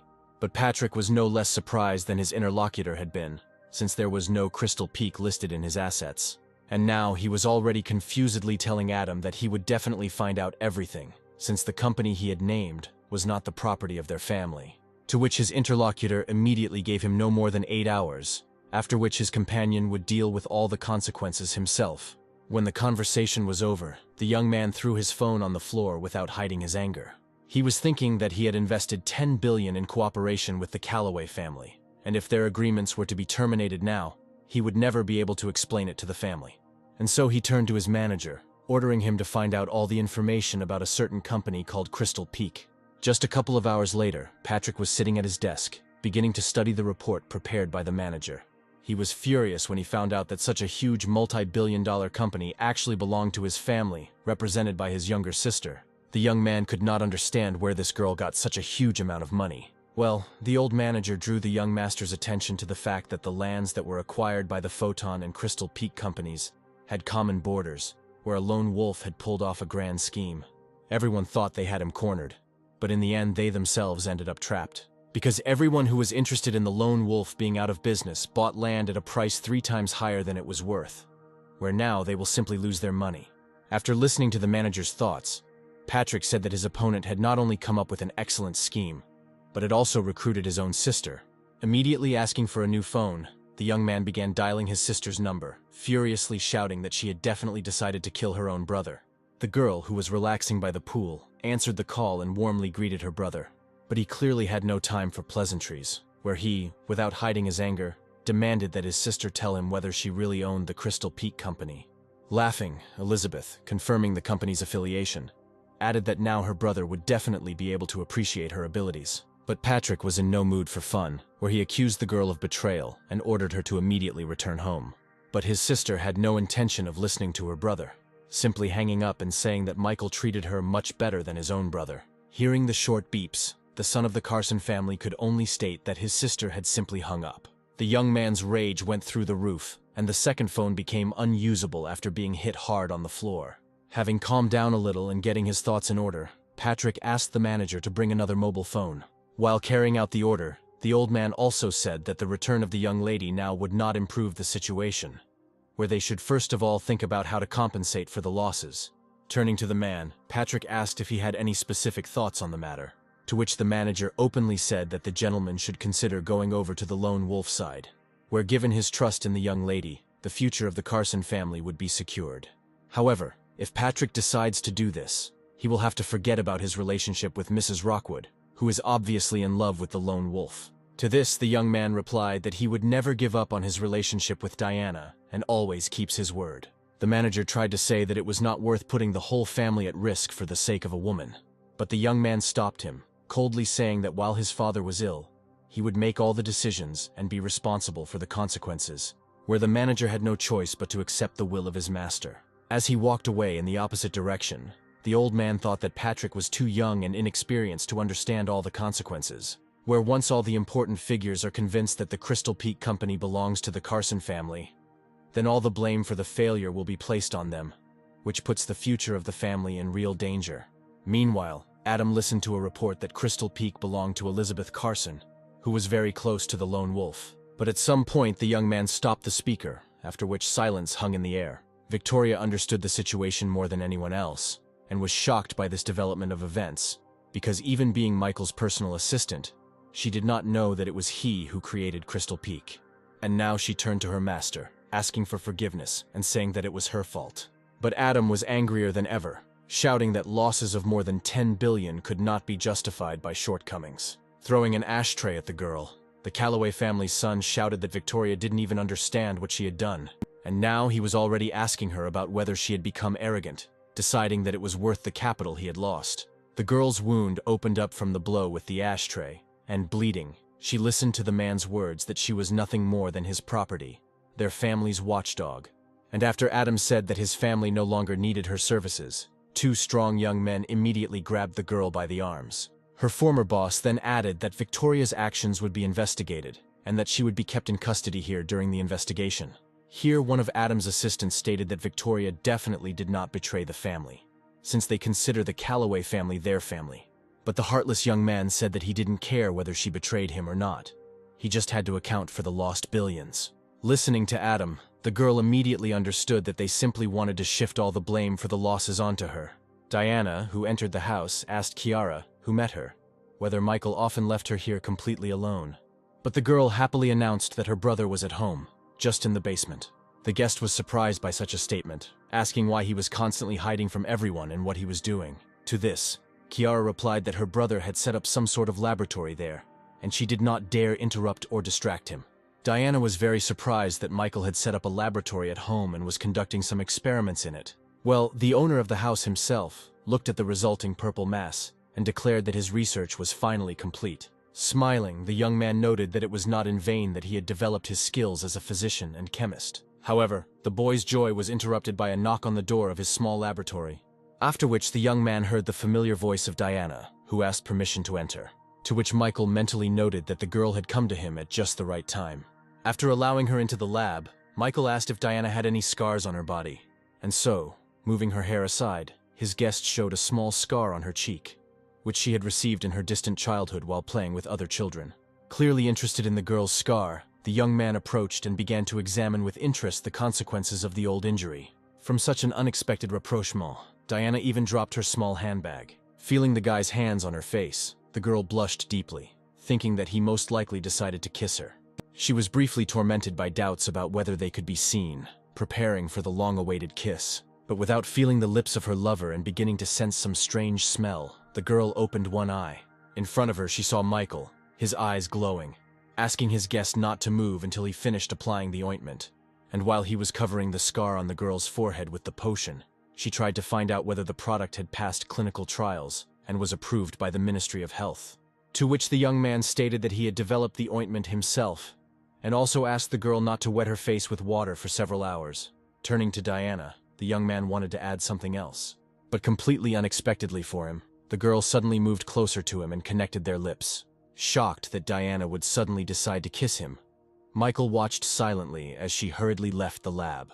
The girl herself, finding herself behind the door, could not believe what she had decided to do, and now felt very awkward.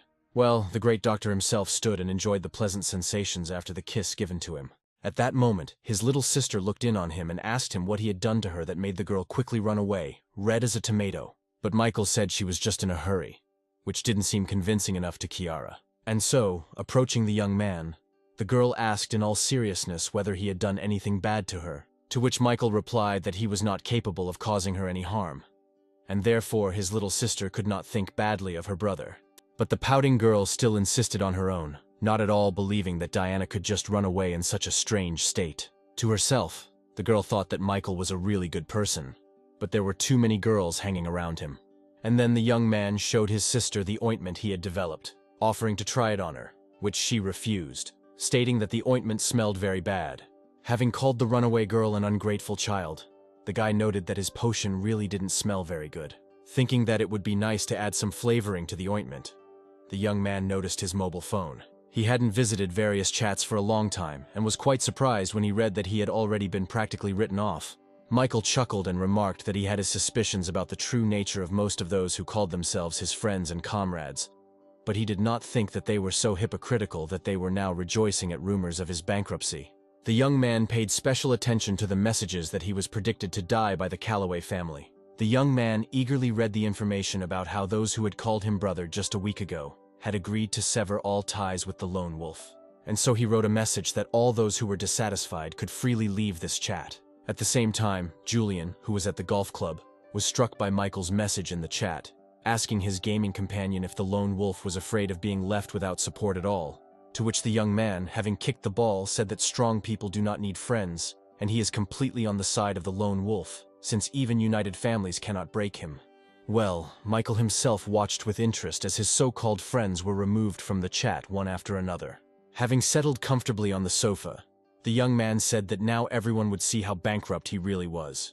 And so he went to the online broadcast site, which was launched by the head of Dexter TV, Jessica, where he decided to amuse the public by spending a couple, or even more, billions. The man sitting at the computer, clearly very nervous, called the project manager. And when Julia asked what was going on, he explained that someone had just topped up the account with several billion. The insightful woman immediately noticed that it was most likely the lone wolf himself who decided to emerge from the shadows. Well, Michael himself was sitting in his mansion, going through one girl after another who were broadcasting online. But suddenly his attention stopped on one of them, where he was quite surprised by who he saw on the screen. His little sister greeted the viewers, saying that she was new here and thanking everyone for watching her broadcast. While the young man was thinking about what to do, his little sister received her first gift from a secret admirer. Having thanked the fan for the gift, Kiara wished him more luck both in work and in his personal life, and now her brother was already reading a bunch of compliments sent to his little sister. But a secret admirer under the pseudonym Real Man sent another, more expensive gift, offering the girl to exchange contacts, where she modestly stated that her brother would not allow her to do so. Michael was beside himself when this Real Man decided he could buy his sister after all and sent her 20 grand worth of gifts. Well, the girl who grew up in the countryside did not understand the behavior of this Real Man, where she had already refused him, but he continued to send gifts, trying to buy her favor. But when she told him not to spend money on her, the Real Man sent her a gift for an even larger amount, which completely discouraged the poor girl. But then something happened that neither the company's management, nor the actresses, nor the audience expected. Without hiding their surprise and envy, everyone watched as the new girl received a gift worth $1 million. And now the project manager was already being informed that the lone wolf had sent the girl the most expensive gift possible, which only amused Julia, who was beginning to understand what was going on. Kiara herself was no less surprised by such a gift than the others, having never expected that her first day on the channel would be so exciting. Well, the young man himself was not going to stop, deciding to show everyone what kind of men his sister should be worthy of. And then, one after another, notifications began to arrive that the lone wolf was sending this new girl more and more gifts worth $1 million each. All those girls who were just preparing for the start of the broadcasts, or had already completed them, were amazed at the momentum the new girl was gaining. Michael, however, did not stop, declaring that a real man was not even worthy of writing to his beloved sister with his pathetic gifts. After some time, The number of gifts sent to them reached 3,000, where each of them cost 1 million. Even Kiara asked the gift giver to stop as the messages about incoming gifts literally filled the entire screen. Julia, who had seen a lot, also could not believe that this girl really had been sent 3,000 gifts. Having spent about 3 billion, the young man hoped that he had managed to revive this world a little. And then he received a private message from his sister, who asked him why he did it. In response, Michael replied that he simply loved his little sister, and besides, it was a small thing for him. Only now did the girl realize that the Dexter TV company was founded by Michael, where he essentially transferred money from one pocket to another. But Kiara still asked the guy to stop sending gifts, which caused her entire screen to be filled with messages. The young man accepted his sister's request, thinking that his plan was to send a gift worth 10 billion. Meanwhile, Julia was reporting to Jessica that a lone wolf had just squandered 3 billion. Sensing that the woman wanted to say something else, the Dexter TV host allowed her to speak her mind. And she immediately said that the guy spent this money on gifts for his own sister. Jessica immediately wondered why the young man had sent such a large amount of money to his sister. And then Julia interrupted the boss's thoughts, saying that all of this was simply specially thought out by a lone wolf, where, having thus marked his return, he will give reason to say that the rumors of his bankruptcy were simply the machinations of his enemies. And then it dawned on Jessica that this was truly a brilliant move, where the guy, with such a smart move, did not spend a cent. Well, her interlocutor, approaching the window, noticed that the lone wolf had grown considerably taller since their last meeting. Her thoughts revolved around the fact that it would be nice to get this man for herself. Julian, who was in the break room, shouted loudly that his companion was right when he said that the lone wolf had only poured 3 billion into Dexter TV, to which his interlocutor stated that the lone wolf was his brother in spirit, who was just as skilled at playing the same games as he was. To himself, the young man thought that until the very end he did not believe in what he was talking about, where circumstances turned out very well. Well, Julian himself continued to read what was written in the chat, where he, like many, was very glad that he decided to stay close to the lone wolf, who defeated his opponents with one move. At the same time, Michael himself was reading this same chat, and his thoughts were that after everything that had happened, there were truly reliable people left nearby, and since their help might someday be needed, it would be worthwhile to somehow reward them for their faith in him. And so he announced that he was giving everyone the opportunity to earn money by launching his project to build a film studio. And now the first of those who remained nearby was already joyfully accepting this pleasant news. Another businessman managed to respond, telling the lone wolf that his restaurant chain could fit well into their industry. Another businessman assured Michael that their cooperation would definitely bear good fruit. And the most enterprising ones immediately announced that they had stopped their cooperation with the lone wolf's competitors and were now offering him to buy building materials from them. Michael was distracted from reading all these pleasant messages by the scream of his sister sitting next to him, and when he asked what happened, Kiara explained that she had become a news star. And showing her brother the screen of her mobile phone, the girl happily declared that all everyone was doing was discussing her broadcast from yesterday.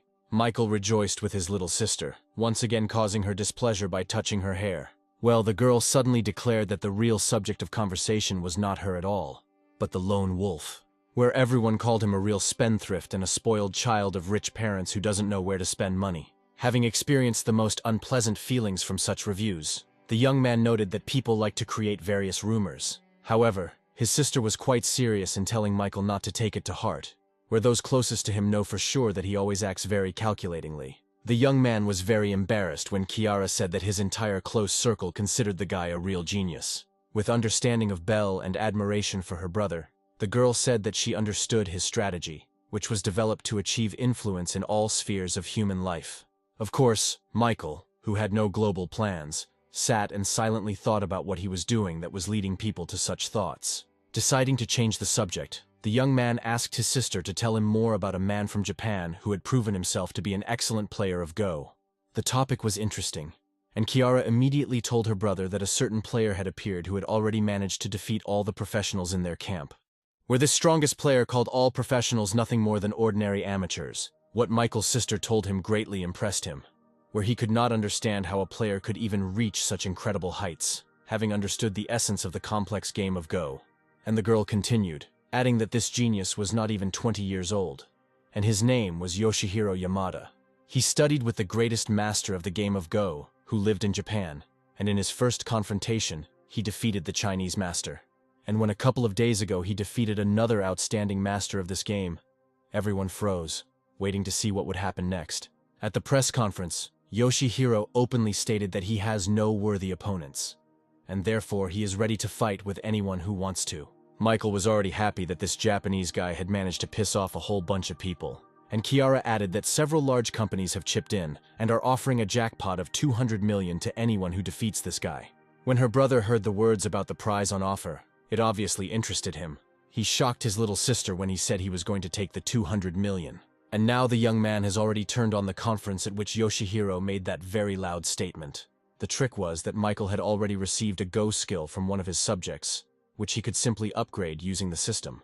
Well, his sister still couldn't believe that her brother was actually going to take part in the competition, not understanding when he had managed to get so good at Go.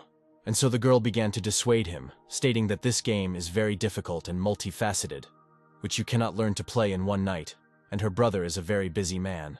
Michael was very surprised by this statement, reminding his sister that he just lazes around the house all day. And now Kiara really remembered that her brother either just lies around resting all day long, or plays games on his phone or laptop.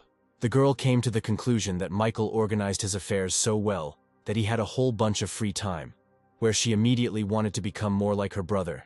The great businessman himself watched his sister's changing face, not understanding why she had suddenly changed and become so dejected. And so, at her next open broadcast, the girl announced that she was immersing herself in her studies, where at that very second, a whole bunch of angry comments poured in from those who were expecting some special show, like last time. Well, Michael, driven by his idea to take 200 million, had already found an online platform where Go players gathered and trained.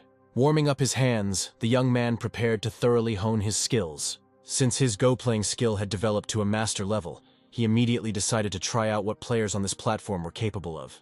He registered an account where he gave himself the nickname Sad Master, and now the random number has already chosen his first opponent. Having looked at the avatar of his opponent, nicknamed Simpleton, the young man prepared to start the game. And then his room was filled with the frequent sounds of one of the buttons on the computer mouse, with which the game was played. It took less than 10 minutes for him to corner his opponent and emerge victorious from the confrontation.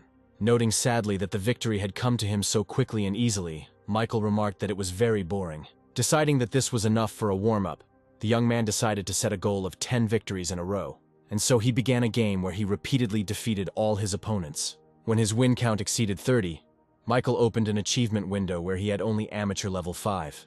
And then he realized that reaching the required level to qualify for a fight with Yoshihiro would be very difficult. The young man never got up from his computer, had breakfast, lunch, and dinner without taking a break from the game. After all, the higher his level rose, the more difficult the opponents became, with whom the game could last for more than 1 hour. But one way or another, everyone Michael came across was too weak for him. At the same time, Yoshihiro was sitting at his computer at home, having just lost another of his opponents in the game of Go on an online platform. Noting that this was his 20th victory of the day, the young man cheerfully said that, in all likelihood, a worthy opponent would never be found for him. After taking a 5-minute break, the champion decided to play again. While going through the players, the young man's gaze fell on a player with the nickname Sad Master, where the guy was really hooked by the fact that it was unclear who of the 5th level decided to call himself nothing less than a master. And suddenly Michael saw a message on his screen that a certain player had challenged him. Having accepted the challenge, the young man saw that behind the invitation was a player with the nickname Ghost Warrior. This greatly amused the young man, who decided that some schoolboy was going to play with him. Well, Yoshihiro was intrigued by the fact that this Sad Master had 30 games with a 100% win rate. And so the functionality of the online platform worked, and the duel between these two masters was declared open. The first move was Michael's, and now a white stone appeared on the battlefield. Yoshihiro didn't keep us waiting, and made his next move, placing a black stone on the field. After some time, Michael noticed that his opponent was good, and if he was not focused, he would fall into a trap. His opponent's style of play was reminiscent of that of a famous Go master. However, in the modern world, it is difficult to find a person who could somehow imitate the playing style of that famous master. At some point, the young man noticed that his mental abilities were not inferior to those of his opponent, where the latter, obviously, simply had more experience. But if he loses now, he will have to spend a whole lot of time to restore his rating. Meanwhile, Yoshihiro in his room also noticed that his opponent was playing quite well. But then, turning to the screen, the young man cheerfully declared that if he wanted to win, he would have to try very hard. But Michael didn't have to try, where he turned to the system, asked to give him 50 years of experience in the game of Go. And so the improvement process was launched, for which the young man spent 10 points of enhancement, leaving another 25 points in reserve. Michael closed his eyes, accepting from his powerful system the abilities that people develop in themselves over the years. And so, when the process was completed, the young man suddenly realized what he needed to do to defeat his opponent. As if having experienced a state of nirvana, Michael returned to the game with a peaceful face, radically changing his tactics and strategy. It was as if he felt that the great unrivaled master had now entered his body in order to continue playing Go. While his opponent was pumping up his skills, Yoshihiro wondered why the sad master had gone quiet and not made his move. The only rational explanation for him was that he had already used up all his resources and knowledge, and now he simply did not know what to do next. And so the young man declared to himself that he remained an unsurpassed master of modern times. But then the screen came to life, where one of his opponent's white stones made a completely unexpected move, in which there was neither tactics nor strategy. But what seemed like mere chaos was in fact the very tactics of the great master. Yoshihiro was shocked by what was happening, where this style of play immediately seemed very familiar to him. The exact same style he played, only at a much higher level, literally tied his hands and feet. Rage overwhelmed the guy, who was not used to and did not know how to lose. He could do nothing but scream that he didn't believe what was happening on the screen, where this incredibly talented opponent, whom he underestimated, somehow managed to escape from the trap that was set. And then came the moment that Yoshihiro had never experienced before, where it was announced that the sad master had defeated the Phantom Warrior. Staring at the monitor showing this truly historic message, the young man could not believe that he had lost after all. Clutching his head, the guy whispered that he, the greatest champion who had won on several continents, lost to some amateur level 5 player on an online platform. Michael's reaction was the exact opposite, where he was very happy that he had finally defeated this schoolboy and could continue playing with other players, raising his level. Since it was not very late yet, the young man, charged with energy after another victory, decided to play again. But suddenly his screen showed another message coming through the Go platform. He was very surprised that people here started writing to him so actively, wondering what it would be this time. But his face brightened when he saw a message from the Ghost Warrior, begging him not to leave and to play with him one more time. And so Yoshihiro read the murderous words in response, where Michael said that he was not his rival, and that the Ghost Warrior should go do his ghost homework for tomorrow at school. Such impudence deeply offended the young man, who even jumped up from his seat. After all, he considered himself the best of the best Go players and had no intention of enduring such humiliation. And now he was already typing a message to the sad master, declaring that he had previously asked but was now challenging. Laughing at the stubbornness of his defeated opponent, Michael said that if he did not want to admit defeat himself, he would force him to. And so he took the mouse in his hand and clicked on the button to start a repeat duel with the Ghost Warrior. After about 10 minutes, a message appeared on the screen informing the opponents that the victory had remained with the sad master. For Yoshihiro, it was something completely unimaginable to lose twice to the same person with an amateur level of 5. He couldn't believe that his opponent had suddenly become so strong that he was able to win in just 30 moves. And now he was sending his opponent a new message, demanding to play another game with him. Another 10 minutes passed, marking another victory for the sad master over the Ghost Warrior. Yoshihiro was already shaking slightly, since this time Michael needed only 20 moves for an unconditional and complete victory. Since childhood, he could not find a worthy opponent, and now some player from an online platform has won against him for the 3rd time in a row. Reading another message from the Ghost Warrior in which he begged for another game, Michael, who was already bored with it, noted that children were becoming badly addicted to this game. So he sent the guy a message calling him a weakling and telling him not to waste his time. Yoshihiro couldn't do anything about this, where he knew perfectly well that he had lost to the sad master 3 times. In a fit of rage and despair, the young man grabbed his computer monitor and threw it at the wall. But then a female voice behind the young man caught his attention, where his beautiful mentor and companion at all the games asked him what was happening to him. And the guy sadly replied that he had just lost to some player on an online platform, where this was the reason for his emotions. Immediately after this, Akira said that winning and losing were 2 sides of the same coin. And besides, Yoshihiro couldn't be sure that his opponent wasn't cheating. The young man was immediately interested in the girl's assertion that the sad master was cheating, and Akira immediately explained that no one has cancelled pirated software, where his online game opponent could use some special program in order to win. And so the situation could have been completely different, where Yoshihiro thought he was fighting a real person, but in reality, he was up against artificial intelligence. And not wanting to admit his defeat, The young man immediately latched onto this idea, recalling how his opponent's abilities had suddenly increased dramatically. Akira continued to motivate the guy, reminding him that just a couple of days ago, he had defeated a great master, and therefore he had no reason to doubt himself. And now the champion has already stated that such a phenomenon on the online platform will definitely never stop him. And so, from today on, he decided to play with only one volunteer per day in order to devote more time to analyzing the game and working out a strategy. Yoshihiro thought to himself that after today, his level as a Go player would increase significantly. Leaving her ward alone, Akira thought that he was still young, and a little lie certainly wouldn't hurt. Where otherwise today's incident might have finally broken his spirit. The girl also thought about the fact that even the great master, her father, had never managed to defeat Oishihiro in 30 moves, as some unknown person had done. It was approaching dawn, and Michael, who had spent the whole night playing, was very angry that he had only managed to reach level 7. After all, in order to fight the great Yoshihiro, he needed to reach at least level 9 and become one of the professionals. Having compared the time spent and the result obtained, the guy calculated that he would need about 2 more days of play to reach the desired level. The only thing he couldn't figure out was how to evaluate his level of skill in playing Go. He noted that the world was truly full of talent, where even some schoolboy with the nickname Ghost Warrior almost beat him. But at the same time, the young man noted that there is no limit to perfection, where he will certainly reach the required level and take the prize money.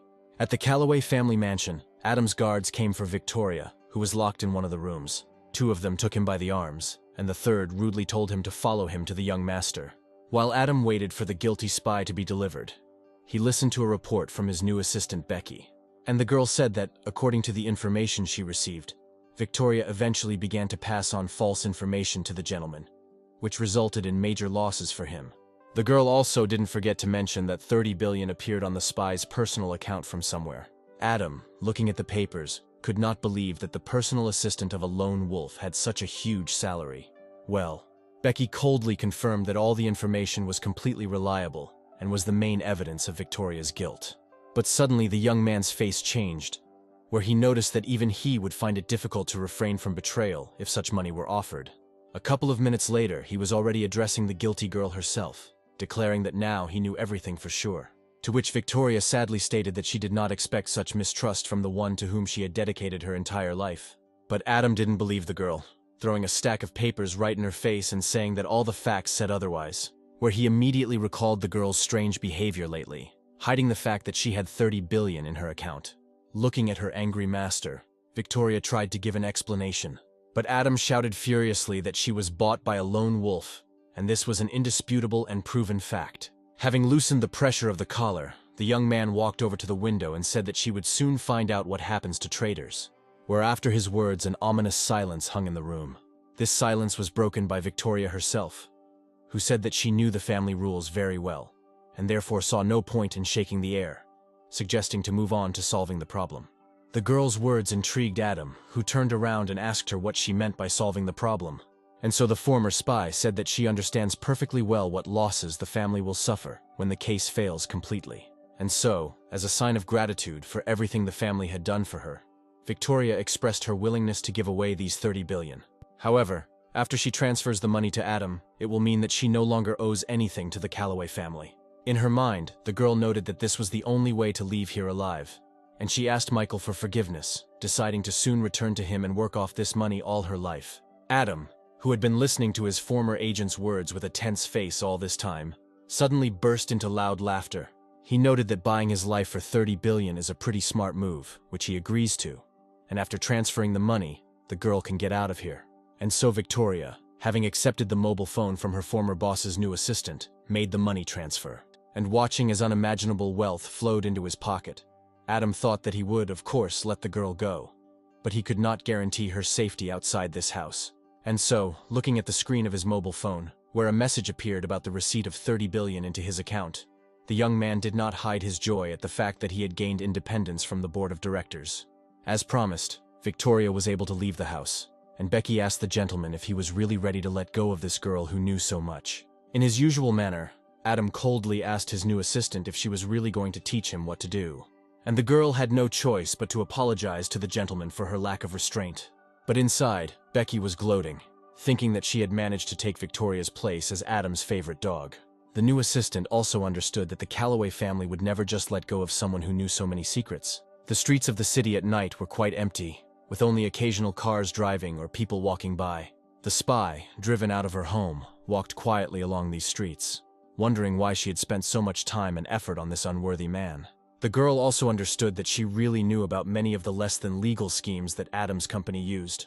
A bright flash of headlights interrupted the girl's thoughts, forcing her to turn around, where a huge truck was rushing straight towards her at great speed. However, the girl had undergone good training and possessed incredible strength and reaction. Noticing that the space under the car was large enough for a person to fit, Victoria instantly found herself on the asphalt, which helped her avoid death. Since the speed was really high, the Iron Giant stopped only after hitting the wall of a nearby building. Well, the girl, looking at the car and holding her bruised hand, quickly threw it away. The girl's thoughts were that from that moment on, Adam forced her to declare war on the Calloway family, since 30 million was not enough for him and he still needed her life. Meanwhile, Adam's people, observing the course of events, reported that the operation had failed and the target had managed to escape. The Calloway family's son listened with a tense face to the report that they had failed to destroy his former agent. But suddenly laughing, Adam ordered the guards to return, saying that for 30 billion the girl could run around this earth a little longer. The young man was sure that the lone wolf would never forgive her for the loss of such a huge capital. Entering her brother's room, the girl put Chinese noodle soup on his table. After which, she asked him if he was tired of the computer, where he had been playing Go for more than a day. To which Michael immediately stated that you just have to feel it. The excitement and pleasure of victory. Surprised that her brother had never lost during the entire game, the girl asked him what his current level was. And when Michael replied that he would soon get his 9th, Kiara admired her brother's talent, noting that he had apparently really decided to compete with Yoshihiro. The young man, already gobbling up noodle soup, responded that he had never joked about this, and that the prize money was almost in his pocket. As Michael's sister watched him eat breakfast, she noticed that she had never seen her brother put in so much effort. Instead of dealing with financial matters and the operations of his companies, he learns to play Go in order to beat some champion in this game. Kiara noted with affection that this is exactly the kind of goal-oriented person a real man should be, and so the girl loudly declared that the desire for money was just an excuse, since he was pouring billions into online broadcasts, and therefore she immediately understood the true purpose of these training sessions in the game, to defend the honor of the state. Michael was surprised not only by his sister's conclusions, but also by the fact that her level of affection suddenly increased. Watching the girl enchanted by him, the young man thought that he was really doing all this only for money. After all, this will be his first personal big money, and not money given out by the system. The young man was also interested in what might happen if Kiara's affection level exceeded 95 points, since he was in a completely different relationship with her than with other girls. And then he decided that the level of disposition could not be allowed to rise above the minimum level. After thinking for a moment, Michael caught the attention of his little sister. Still hesitating and not knowing how to start this important dialogue, the young man interested the girl in the fact that he had some information for her. Seeing how serious her brother was, the girl became all attention, and just as the young man opened his mouth to say what he had in mind, their dialogue was suddenly interrupted by the sound of the doorbell. Leaving her beloved brother behind, Kiara headed towards the door to let in the early guest. Well, Michael, looking after his little sister, began to think about whether he had decided to act correctly towards her. After all, the girl has experienced many not very pleasant moments in her life, and therefore perhaps everything just needs to be left as is. Meanwhile, Kiara had already managed to reach the door, where she opened it and found Diana on the threshold of the house. The girl looked completely different and greeted her new friend very sweetly. Immediately after that, the daughter of the Rockwood family handed the girl a bag, saying that she had bought a gift for her on the way here. While Kiara was embarrassedly saying that she shouldn't have bought such an expensive gift, Diana asked her where Michael was now. Having told her that her brother was in his room, where he was practicing playing Go, the girl also noticed a change in the guest's appearance, and the girl immediately explained that before she simply had to cover up the scar on her head, which had now disappeared thanks to the ointment developed by Michael. Kiara was amazed at the effect that foul-smelling liquid had, and then she remembered and told her interlocutor how she refused to test this potion on herself. Soon the girl's dialogue was over, and Diana had already entered Michael's room, who also noticed that the girl's appearance had somehow changed. Saying that there was not much furniture in his room, the young man allowed her to sit on his bed. The bed was a very personal place, so the girl carefully sat down on its edge, carefully touching the bed linen with her hand and thinking about the fact that her beloved slept here every night. Diana was incredibly happy that she was the first one he allowed to get so close to him. Keeping up the conversation, Michael's guest noted the miraculous properties of that ointment, asking the young man for a little more. The young man was incredibly happy that the ointment worked, noting that the girl had doubted it in vain. And suddenly Diana announced that if she got approval from the Ministry of Health and set up mass production, she could make good money. But Michael was very cold about the idea, saying that the very phrase mass production sounded like it would be a lot of trouble. But at the same time, the guy handed the girl the formula for his medicine, saying that if she was interested, she could open a company in which he was willing to invest. Having received at her personal disposal a secret formula, the medicine from which can change the world, the girl was very touched by such trust on the part of the guy, and so she decided that as soon as the company started making a profit, she would give Michael the entire block of shares. Jumping out of bed and pressing the young man's head to her firm chest, Diana tenderly declared that Michael was the best in the whole wide world.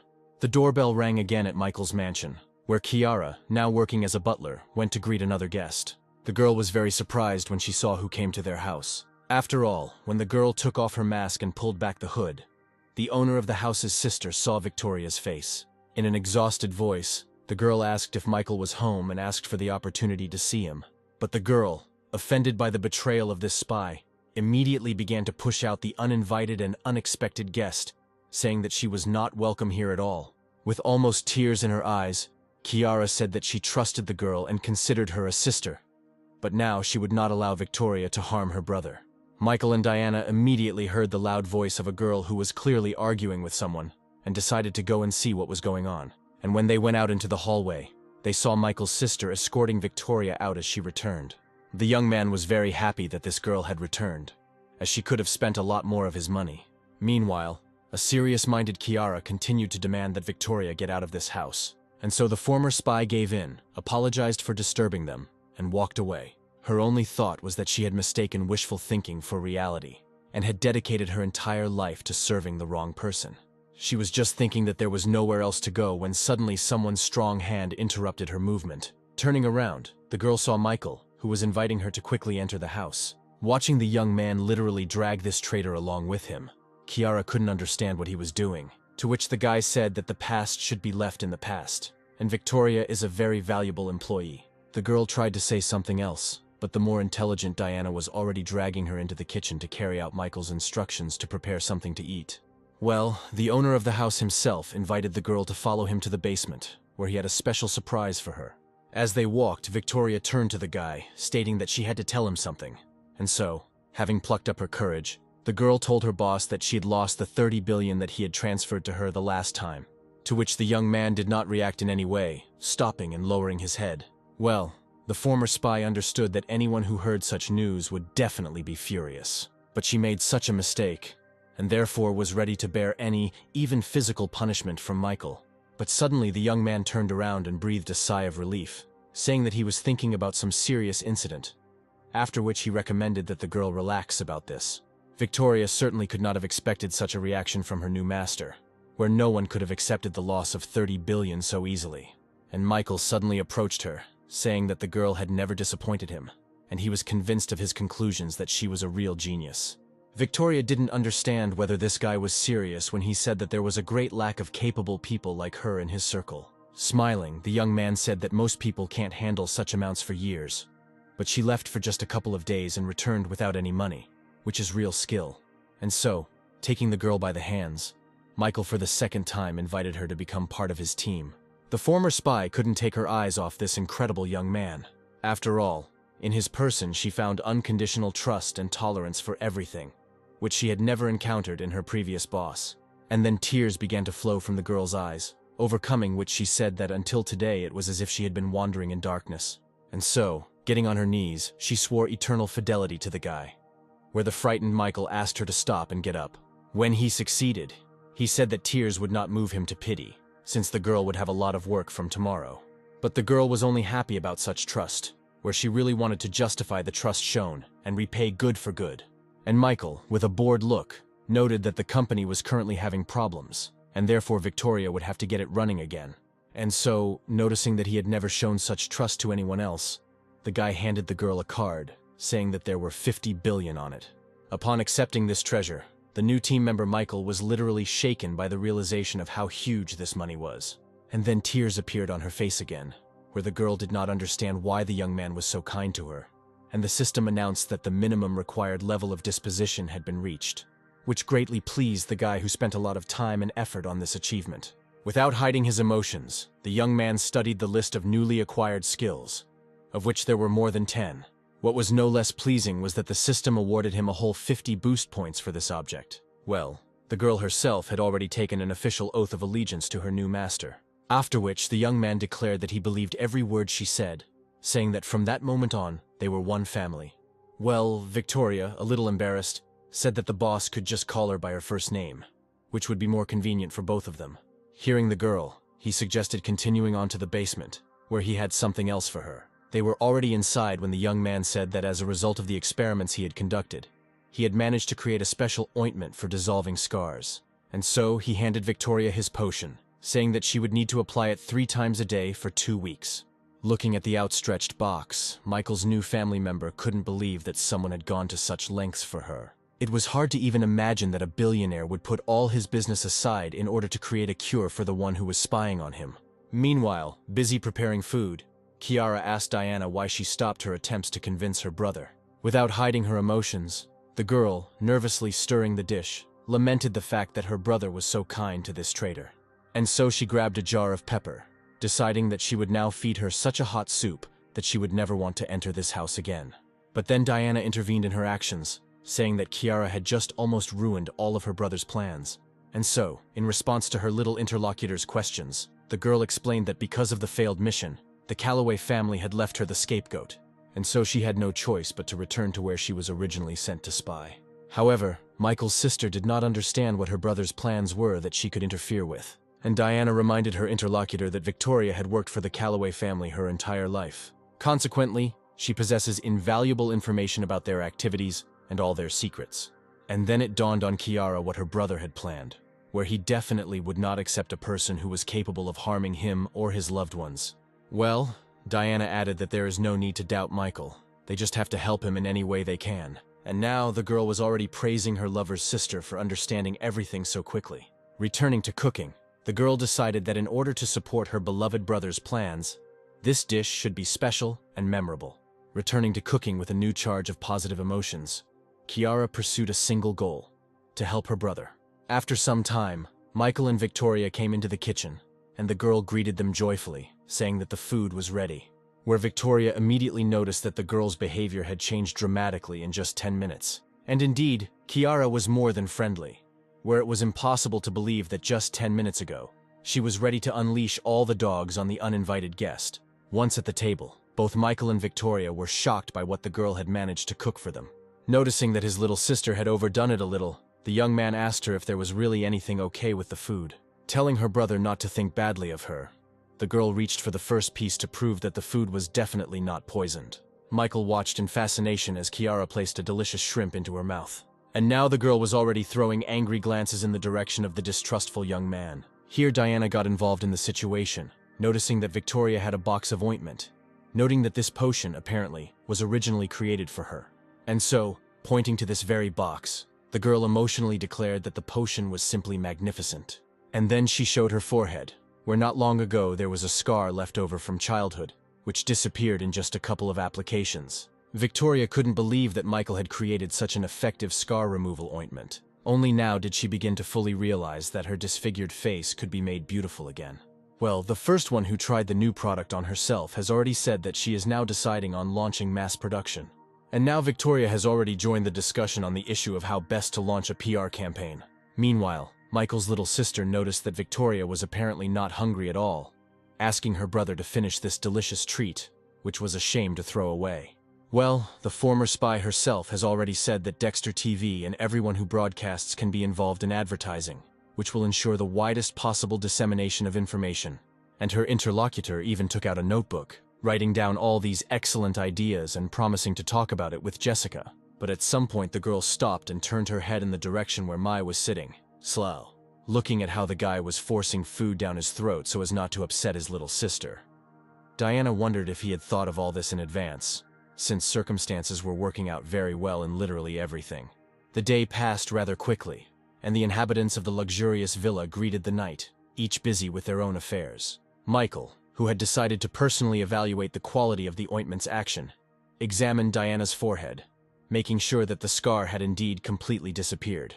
Looking into the girl's loving eyes, the young man noticed that the ointment was even more effective than he had expected. She was clearly expecting some further action, and was therefore a little discouraged when the guy suddenly grabbed the papers, saying that the formula could be adjusted a little.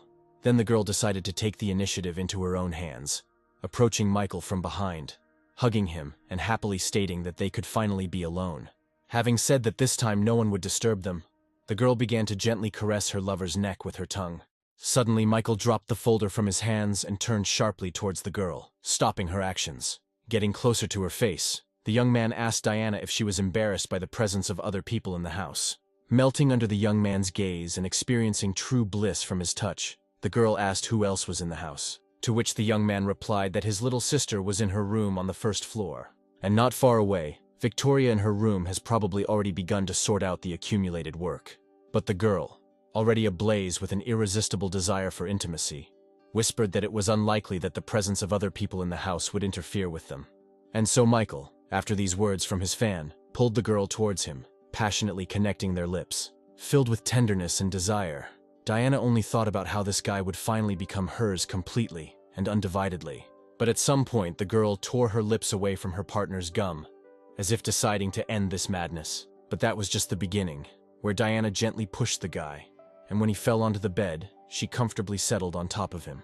While she caressed the young man's neck with her sensual movements of her lips, he thought that he needed to take the initiative into his own hands. Having already spent an unimaginable amount of enhancement points on developing his body, the young man, moving away from the girl, decided to demonstrate the result of his work. And so Diana also took off the clothes that covered her beautiful curvaceous forms and prepared herself for real passion, when suddenly there was a knock on the door of Michael's room. It was Kiara, who was wondering if her brother was sleeping and asked for help in solving one issue.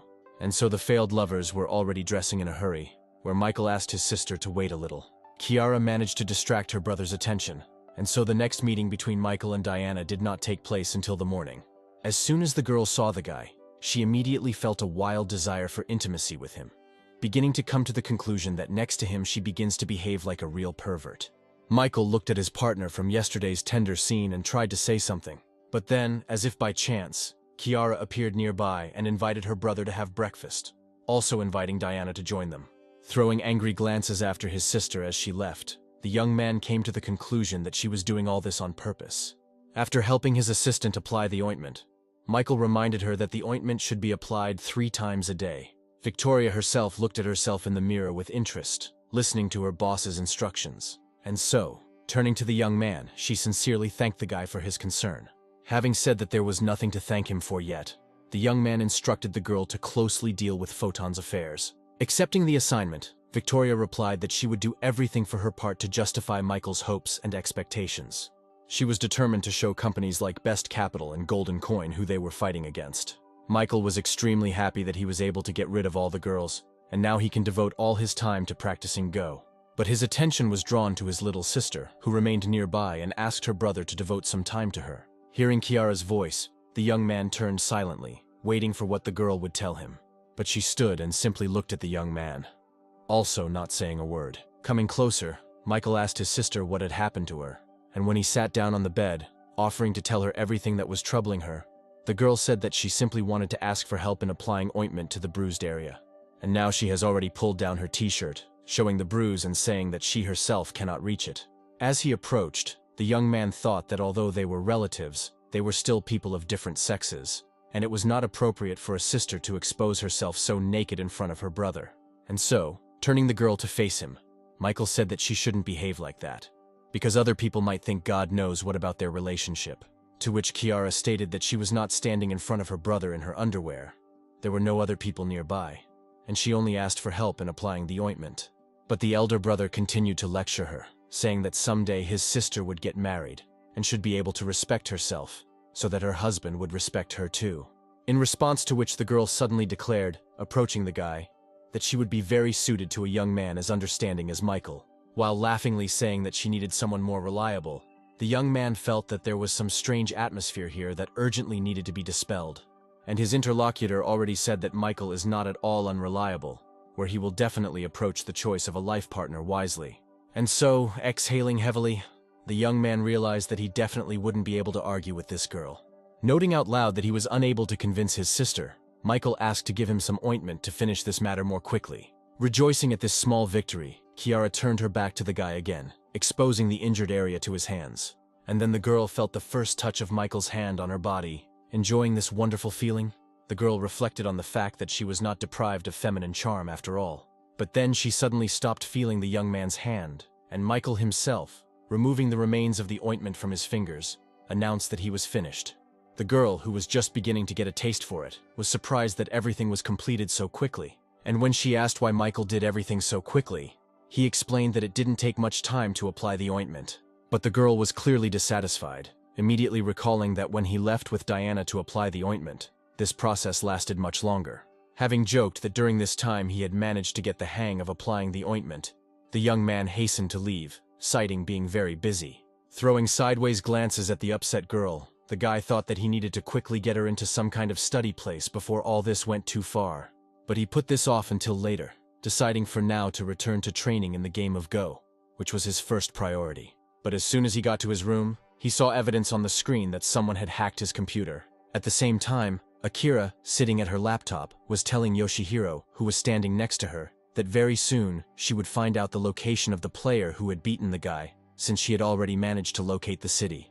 The Go champion was very pleased with the performance of his mentor sister.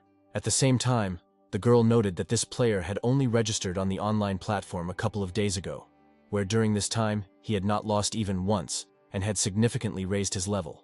And Yoshihiro began to get worked up, remembering that this smug, sad master had not allowed him to try to recoup any further, where now he could not imagine how to live on until he defeated this man.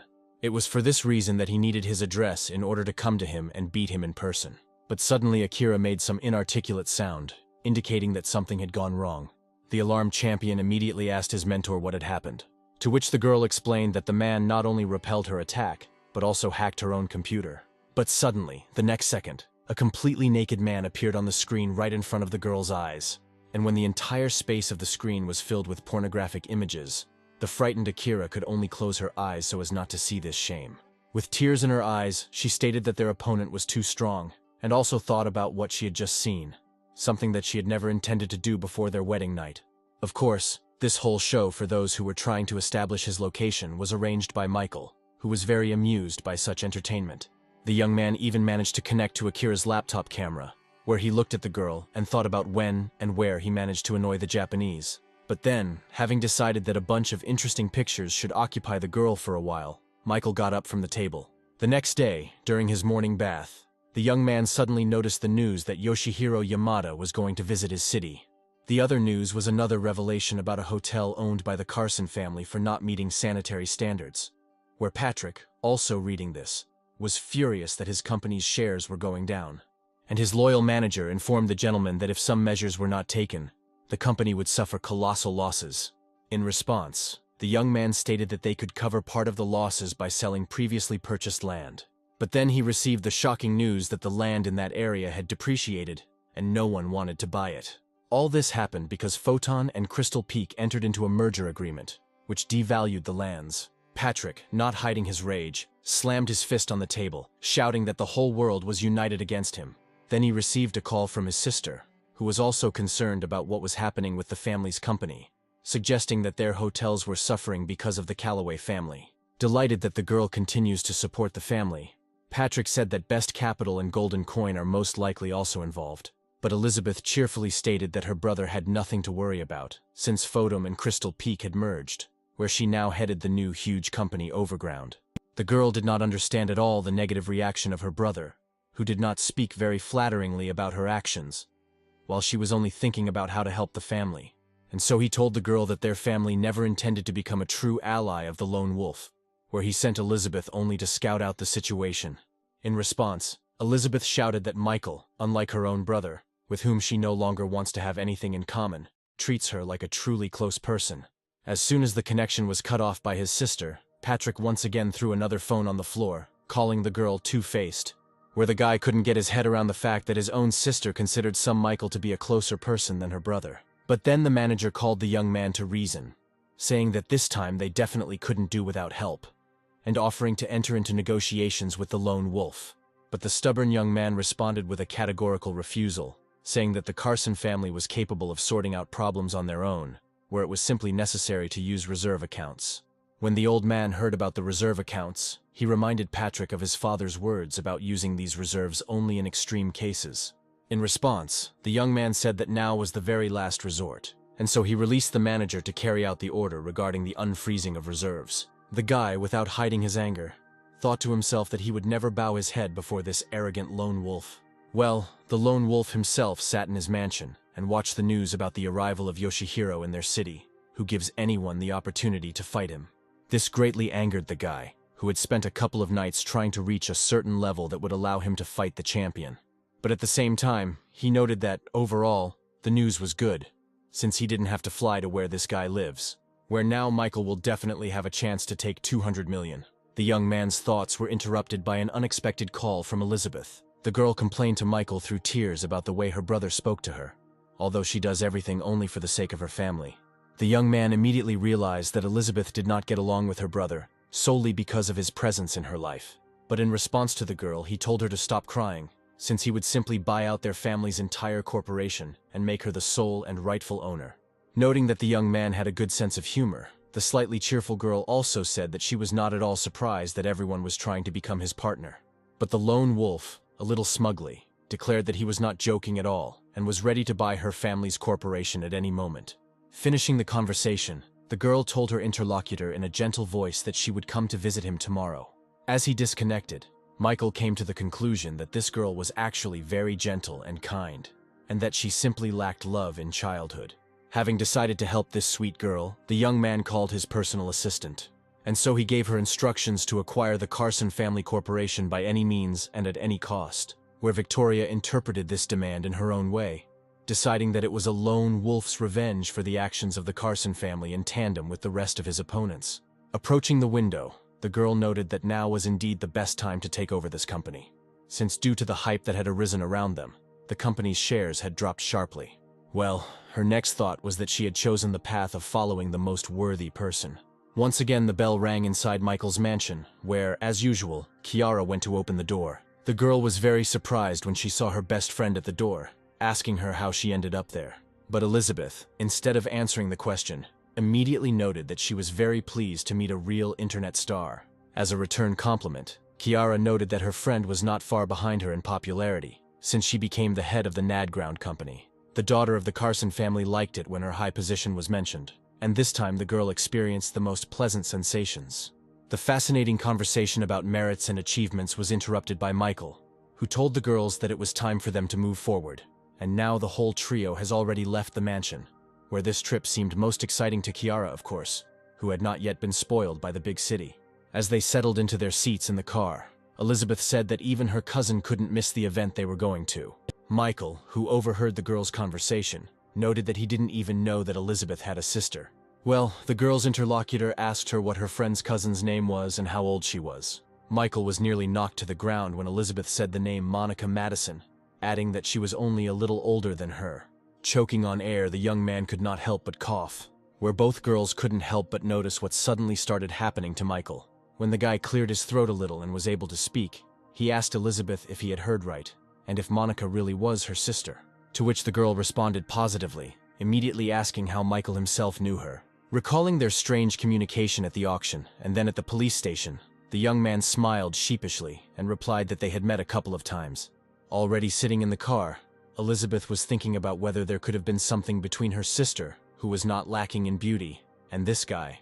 There was a truly huge crowd of people at the sports palace where the open go competitions were held. While Michael was looking for a place to squeeze through, one of his companions noted that the arrival of a celebrity was immediately felt here. After listening closely, the young man received information that the entrance fee had been set at $500, and so he instructed Elizabeth to purchase 3 tickets for them, for which, of course, he provided her with finances.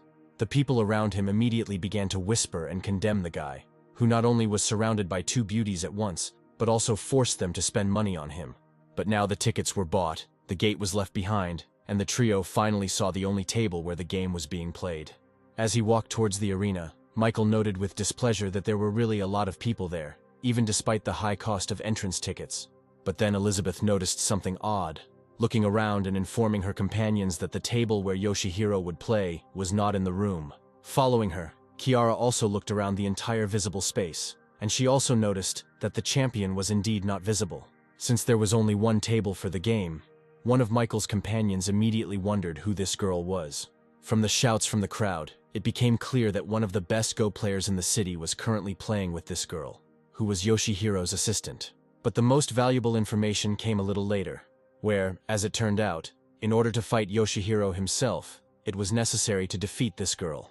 Michael peered closely at the Japanese woman's face, trying to remember where he had seen it before. But then he was distracted by Kiara, who informed him that in order to attempt the battle, he needed to undergo mandatory registration, where after this registration, he will be put on the waiting list to fight Yoshihiro's assistant, Akira Nakayama. Elizabeth found this approach to be reasonable, as the champion would thus avoid having to engage in simple fights. But now the current game was over, where one of the best players in the city suffered a crushing defeat. But as soon as he left the arena, a new contender in the person of Monica immediately took his place. The girl immediately heard the familiar voice of her cousin, who was shouting loudly, calling her to victory. But besides her sister, Monica couldn't help but notice Michael, whom she promised to get for herself at any cost. Deciding to deal with these two a little later, the girl sat down at the table, deciding to focus on the game. In her mind, Monica noted that Akira was a strong enough opponent, and therefore she needed to make every effort to win and get a chance to fight the champion. The entire hall watched the long and, in some ways, even fierce confrontation with unconcealed excitement. But then Akira made his decisive move, after which Monica, sadly bowing her head, no less sadly noted that she had lost. The audience immediately began to discuss the fact that even if Monica Madison, who studied with one of the most famous masters of the game of Go, could not do anything against it, then the rest of us have nothing to do here at all. Then another contender approached the losing girl and said that losing was the other side of the coin, where the first side was winning, and asked the girl to give him a seat so that he could try his luck. The voice of the young man, who also claimed to have tried, immediately seemed familiar to Monica. The girl quickly turned around and immediately recognized her old friend Adrian Reeds. Looking at Monica and adjusting his glasses, the young man said that now he would take revenge for her loss. Well, in the meantime, everyone who was in the hall noticed that the one who was called the king of the game of Go had appeared for the battle. And only Kiara didn't know who this guy was and why everyone was so happy about his appearance at this competition. Michael told his sister that he was a multiple champion of online Go competitions, which is why he was nicknamed the king of this game. Akira was happy to be playing with such a celebrity, greeting her opponent warmly and inviting him to sit down. Adrian, who had come to win, did not need much persuasion, and now he was already making his next move. Yoshihiro himself closely watched the progress of the game from a separate room via video link. Noticing that this young man had fame and popularity, the young man assumed that he was the sad master. As he watched the game, Yoshihiro showed great impatience, where he was already consumed by the desire to quickly fight this man. Meanwhile, Elizabeth greeted her sister with words of support, saying that she had done everything in her power. After thanking the girl, Monica asked her what she was doing there and how she knew Michael, who was nearby. A little embarrassed and stumbling over her words, Elizabeth explained that she and the guy were just good friends, but the perceptive girl, for whom police work was not in vain, immediately realized that there was something more to it than simple friendly relations. During this time, Akira and Adrian managed to finish the game, where the girl, continuing to smile, admitted her defeat. And as soon as it was announced that the king of the game of Go had won, the entire hall immediately burst into loud applause. Well, the winner himself was already asking his defeated opponent whether he could now fight Yoshihiro. The girl agreed, and began to say that she would immediately tell her partner about this. But this was not necessary, since the young man had already come to the hall, where he announced to the winner that he had been waiting for this personal meeting for a long time. Yoshihiro thought to himself that this winner was the same sad master, and now he had to defeat him in front of everyone. And now he was already declaring to his future opponent that he had come to their country and their city only to fight him. Immediately after which the champion added that he acknowledges his past defeats, but his opponent should not have insulted him at all. Everyone in the hall was shocked when they heard the information that the king of the game of Go had already managed to defeat Yoshihiro. But Adrian himself could not understand what this guy was talking about, what victories and insults he had in mind. Less than a minute had passed after these statements by the champion, and both players had already settled down at the table to play. The entire room, including Michael, watched each move of each opponent closely. Michael, who has a fairly high level of play thanks to the system, immediately noticed that the Japanese player's playing style was very familiar to him, where at that very second, he turned his attention to the girl standing next to him, who had previously seemed familiar to him. And then it dawned on the young man where he remembered that this was the same hacker who tried to get into his computer. The guy's next thought was why Yoshihiro's assistant needed to hack his computer and establish his location. The answer came instantly, where Michael quickly realized that the champion was the same schoolboy nicknamed Ghost Warrior, whom he had easily beaten several times. When the young man figured everything out, he was greatly amused by the fact that Yoshihiro mistook Adrian, who was currently playing with him, for the sad master. Then Kiara turned to her brother, interested in his opinion about who would win this game. Looking at the scoreboard showing the playing field, Michael said that although Adrian was smart, his strategy was very outdated. Therefore, Yoshihiro, who uses more modern strategies and adapts to the opponent's playing style, will most likely win this fight. And as soon as he said this, the young man immediately heard less than favorable comments from viewers, who practically called him a traitor to the motherland. Michael and Monica, who was staring at the young man, did not like what was said. The girl thought that this guy didn't understand anything about the game of Go, but he dared to doubt such a talented player as Adrian, and the system had already announced a decrease in her favor level. Well, Michael didn't pay any attention to what people around him were saying, asking his dear little sister to register him for participation. 20 minutes passed, and Yoshihiro's opponent felt as if he was being surrounded on all sides. His hand, with the stone clutched between his fingers, hung in the air, where Adrian thought about how he was missing a few moves. And so, putting down the stone and lowering his head, the young man declared that he admitted defeat. Where immediately after this, Yoshihiro's face literally began to change before our eyes. Jumping up from his seat, the young man laughed loudly, saying that he had finally achieved the desired result. Turning to his defeated opponent, the young man mockingly asked how he had managed to defeat him the previous times. Then, spreading his arms out to the sides, the champion noted with a grin that if Adrian was the strongest opponent, then he had no business being in this city at all. While the Japanese was rejoicing at his victory, Kiara, turning to her brother, noted that he was right. But as soon as she said this, one of the men standing nearby became very indignant that the girl dared to rejoice at the defeat of her compatriot. And now the whole crowd was literally ready to pounce on Kiara, as if she was to blame for the fact that the great King Go Adrian did not have enough intelligence to win. But the girl did not allow herself to be offended, saying that she was only confirming the correctness of her brother's guesses. Meanwhile, the winner, overwhelmed with joy, began to leave the arena, saying that he had nothing more to do there. But suddenly someone's voice, calling him a schoolboy, asked him where he was going to run. And as soon as Michael asked this question, the whole room literally froze. Turning sharply towards the young man, Yoshihiro angrily asked him who he was, to which Michael, immediately revealing his cards, cheerfully replied that he was the sad master already familiar to the Japanese, which could not help but shock his interlocutor, who considered his computer enemy defeated. Well, Michael, having come closer, stated with a grin that the Japanese man could not come to terms with his defeats, and that he decided to come to his city. After which he added that since he had already come all this way, now he would make him reconcile himself once and for all. And in Yoshihiro's eyes, this young man looked like some kind of devilish creature that was capable of throwing him into a bottomless abyss. The audience immediately noticed that the champion turned noticeably pale as soon as this unknown guy entered the arena. Monica also watched with interest what Michael was doing, not yet understanding what he had in mind. Well, the young man himself had already headed towards the gaming table, inviting his opponent to start and finish quickly. As Michael sat down in his seat, he yawned and stretched, giving the impression that he was completely unprepared for the game. As he watched his opponent, Yoshihiro remembered Akira's arguments that he could use artificial intelligence to win, and decided that he could easily defeat this guy in real life. But then his mentor and assistant turned to him and noticed that the new contender had not yet played with her according to the established rules. To which the guy said that the qualifying games were invented for weaklings, while the strong make their own rules. Standing in the middle of the stunned crowd, Kiara stated contentedly that now her brother would show everyone what he was capable of.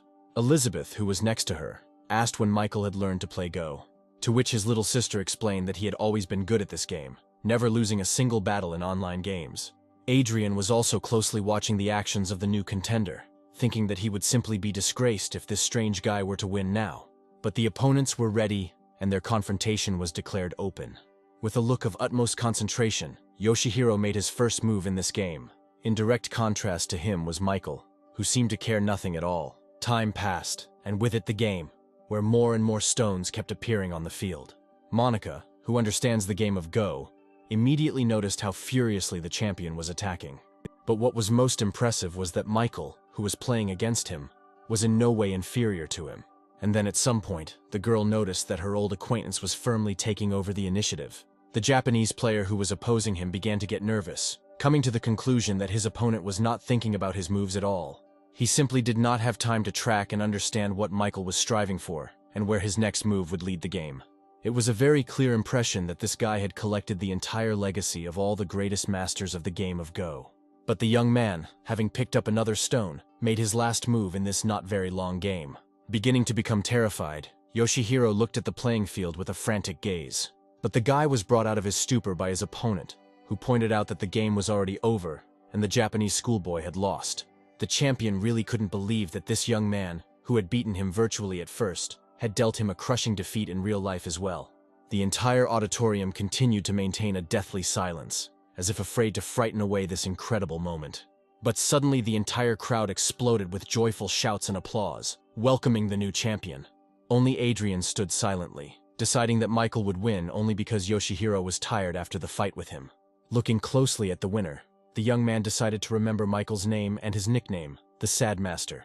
Elizabeth did not hide her joyful emotions either, and even threw herself on her cousin's neck, saying that her friend Michael was much stronger than this guy from Japan. Where immediately after this, the owner of the system received a message that the level of this girl's disposition had risen by another 1 point. Kiara, not taking her eyes off her brother, thought that all his sleepless nights and training in the game of Go had paid off in spades. Looking at the crowd, the girl mentally noted that this was just a gathering of hypocrites who, just 20 minutes ago, called her brother a traitor, and now called him a hero of the country. And so Michael, to his horror, noted that the level of his precious little sister's affection had risen by another point, and was now 94 points. Monica, like most other people, could not take her eyes off the winner, noticing that his victory had come with great ease. The girl admitted that she was wrong about Michael, where he certainly can and has the right to judge how others play, since he will defeat Yoshihiro Yamada himself. Comparing the position of the lone wolf in society, his level of wealth, Monica thought that this guy probably had to go through a lot to be able to achieve such skill.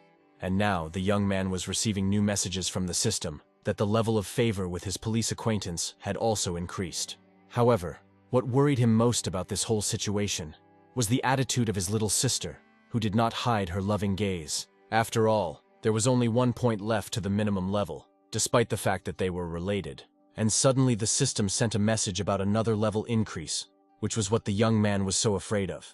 However, he was very surprised when he saw that the level of affection had increased not with Kiara, but with his ex Veronica. Sitting in the passenger seat of the car, Veronica looked at the screen of her mobile phone, where she had Michael's personal contact open. The girl's thoughts revolved around the fact that they had become quite distant from each other. They really seemed to have become people from different worlds, where she couldn't even imagine what he was doing now.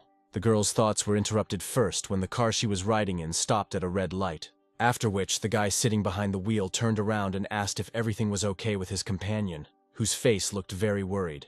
To which the girl replied that she was simply very worried about the fact that she had forced her new boyfriend to spend so much on her today. The young man only laughed at this, but Veronica did not take her gaze off him.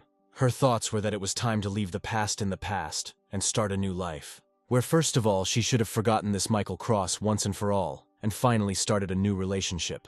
The movement continued, where the guy sitting behind the wheel suddenly noticed that today, some big tournament in the game of Go was taking place in the city. In response, Veronica said that she was not a big fan of this game, but if her companion liked it, then she would be happy to listen to his story. The guy, clearly in the mood, stopped the car and said that a player from their city had brought glory and honor to the entire country. And when he opened the news story about the competition that had taken place, Veronica's eyes opened wider than they had probably ever opened before. After all, Michael, who had defeated the Japanese champion and received a prize of 200 million, was looking at her from the screen of her mobile phone. When the girl's numbness passed, tears immediately flowed from her eyes, where she cursed herself for having so easily decided to forget this wonderful young man who had courted her for several years.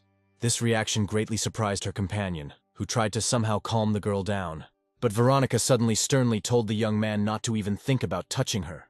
The guy was shocked when she, with some kind of crazy expression on her face, said that he had no chance since she had a loved one.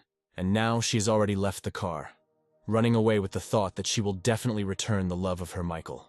At the same time, Kiara, standing opposite the guy for whom she secretly had the warmest feelings, noted that after today's victory, the whole country would know his name.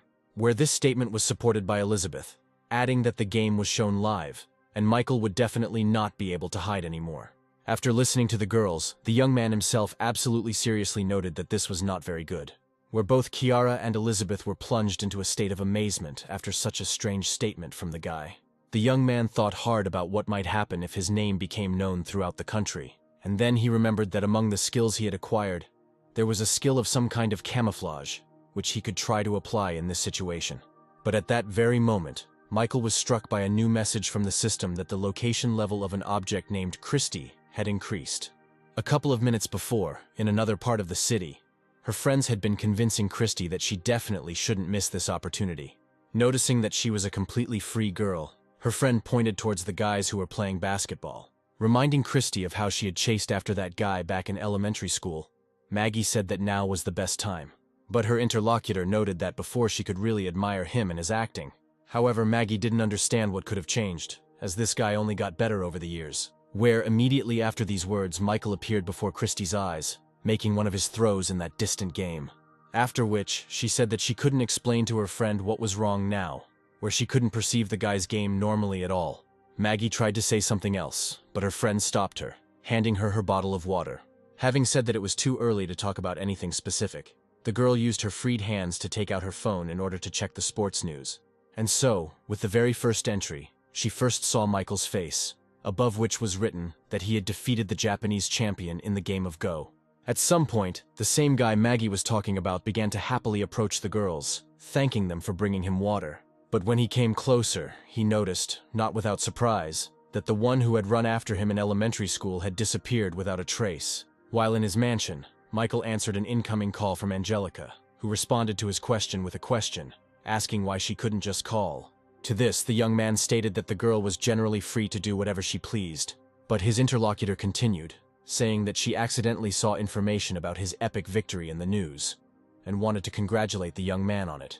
Without hiding the pleasure he was receiving, the young man thanked the girl for her attention.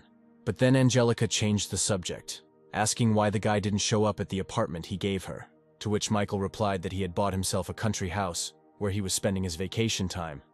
But when school started, he would definitely return to the city. This greatly pleased the girl, who said that in this case, she would be able to feed him tasty food again.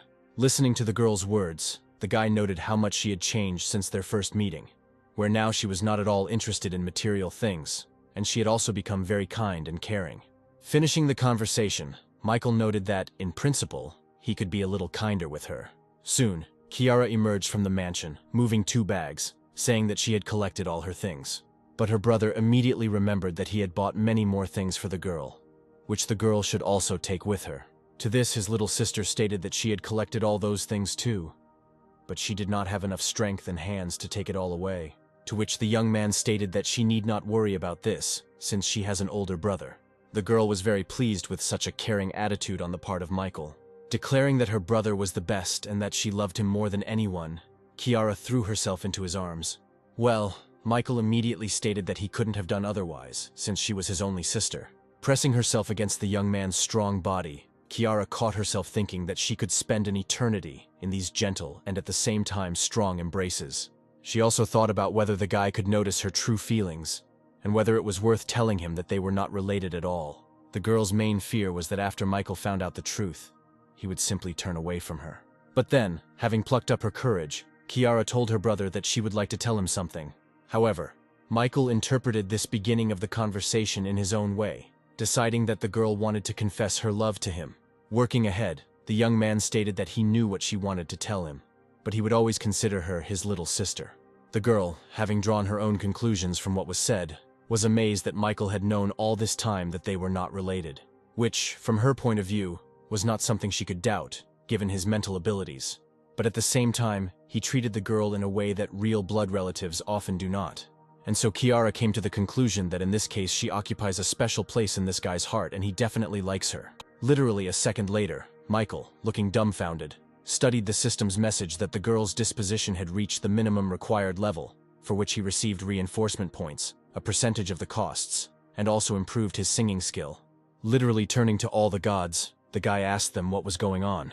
After all, he had just essentially rejected his sister's feelings, but at the same time, for some reason, her level of affection had increased. Claiming that they were related, the young man cursed the stupid system.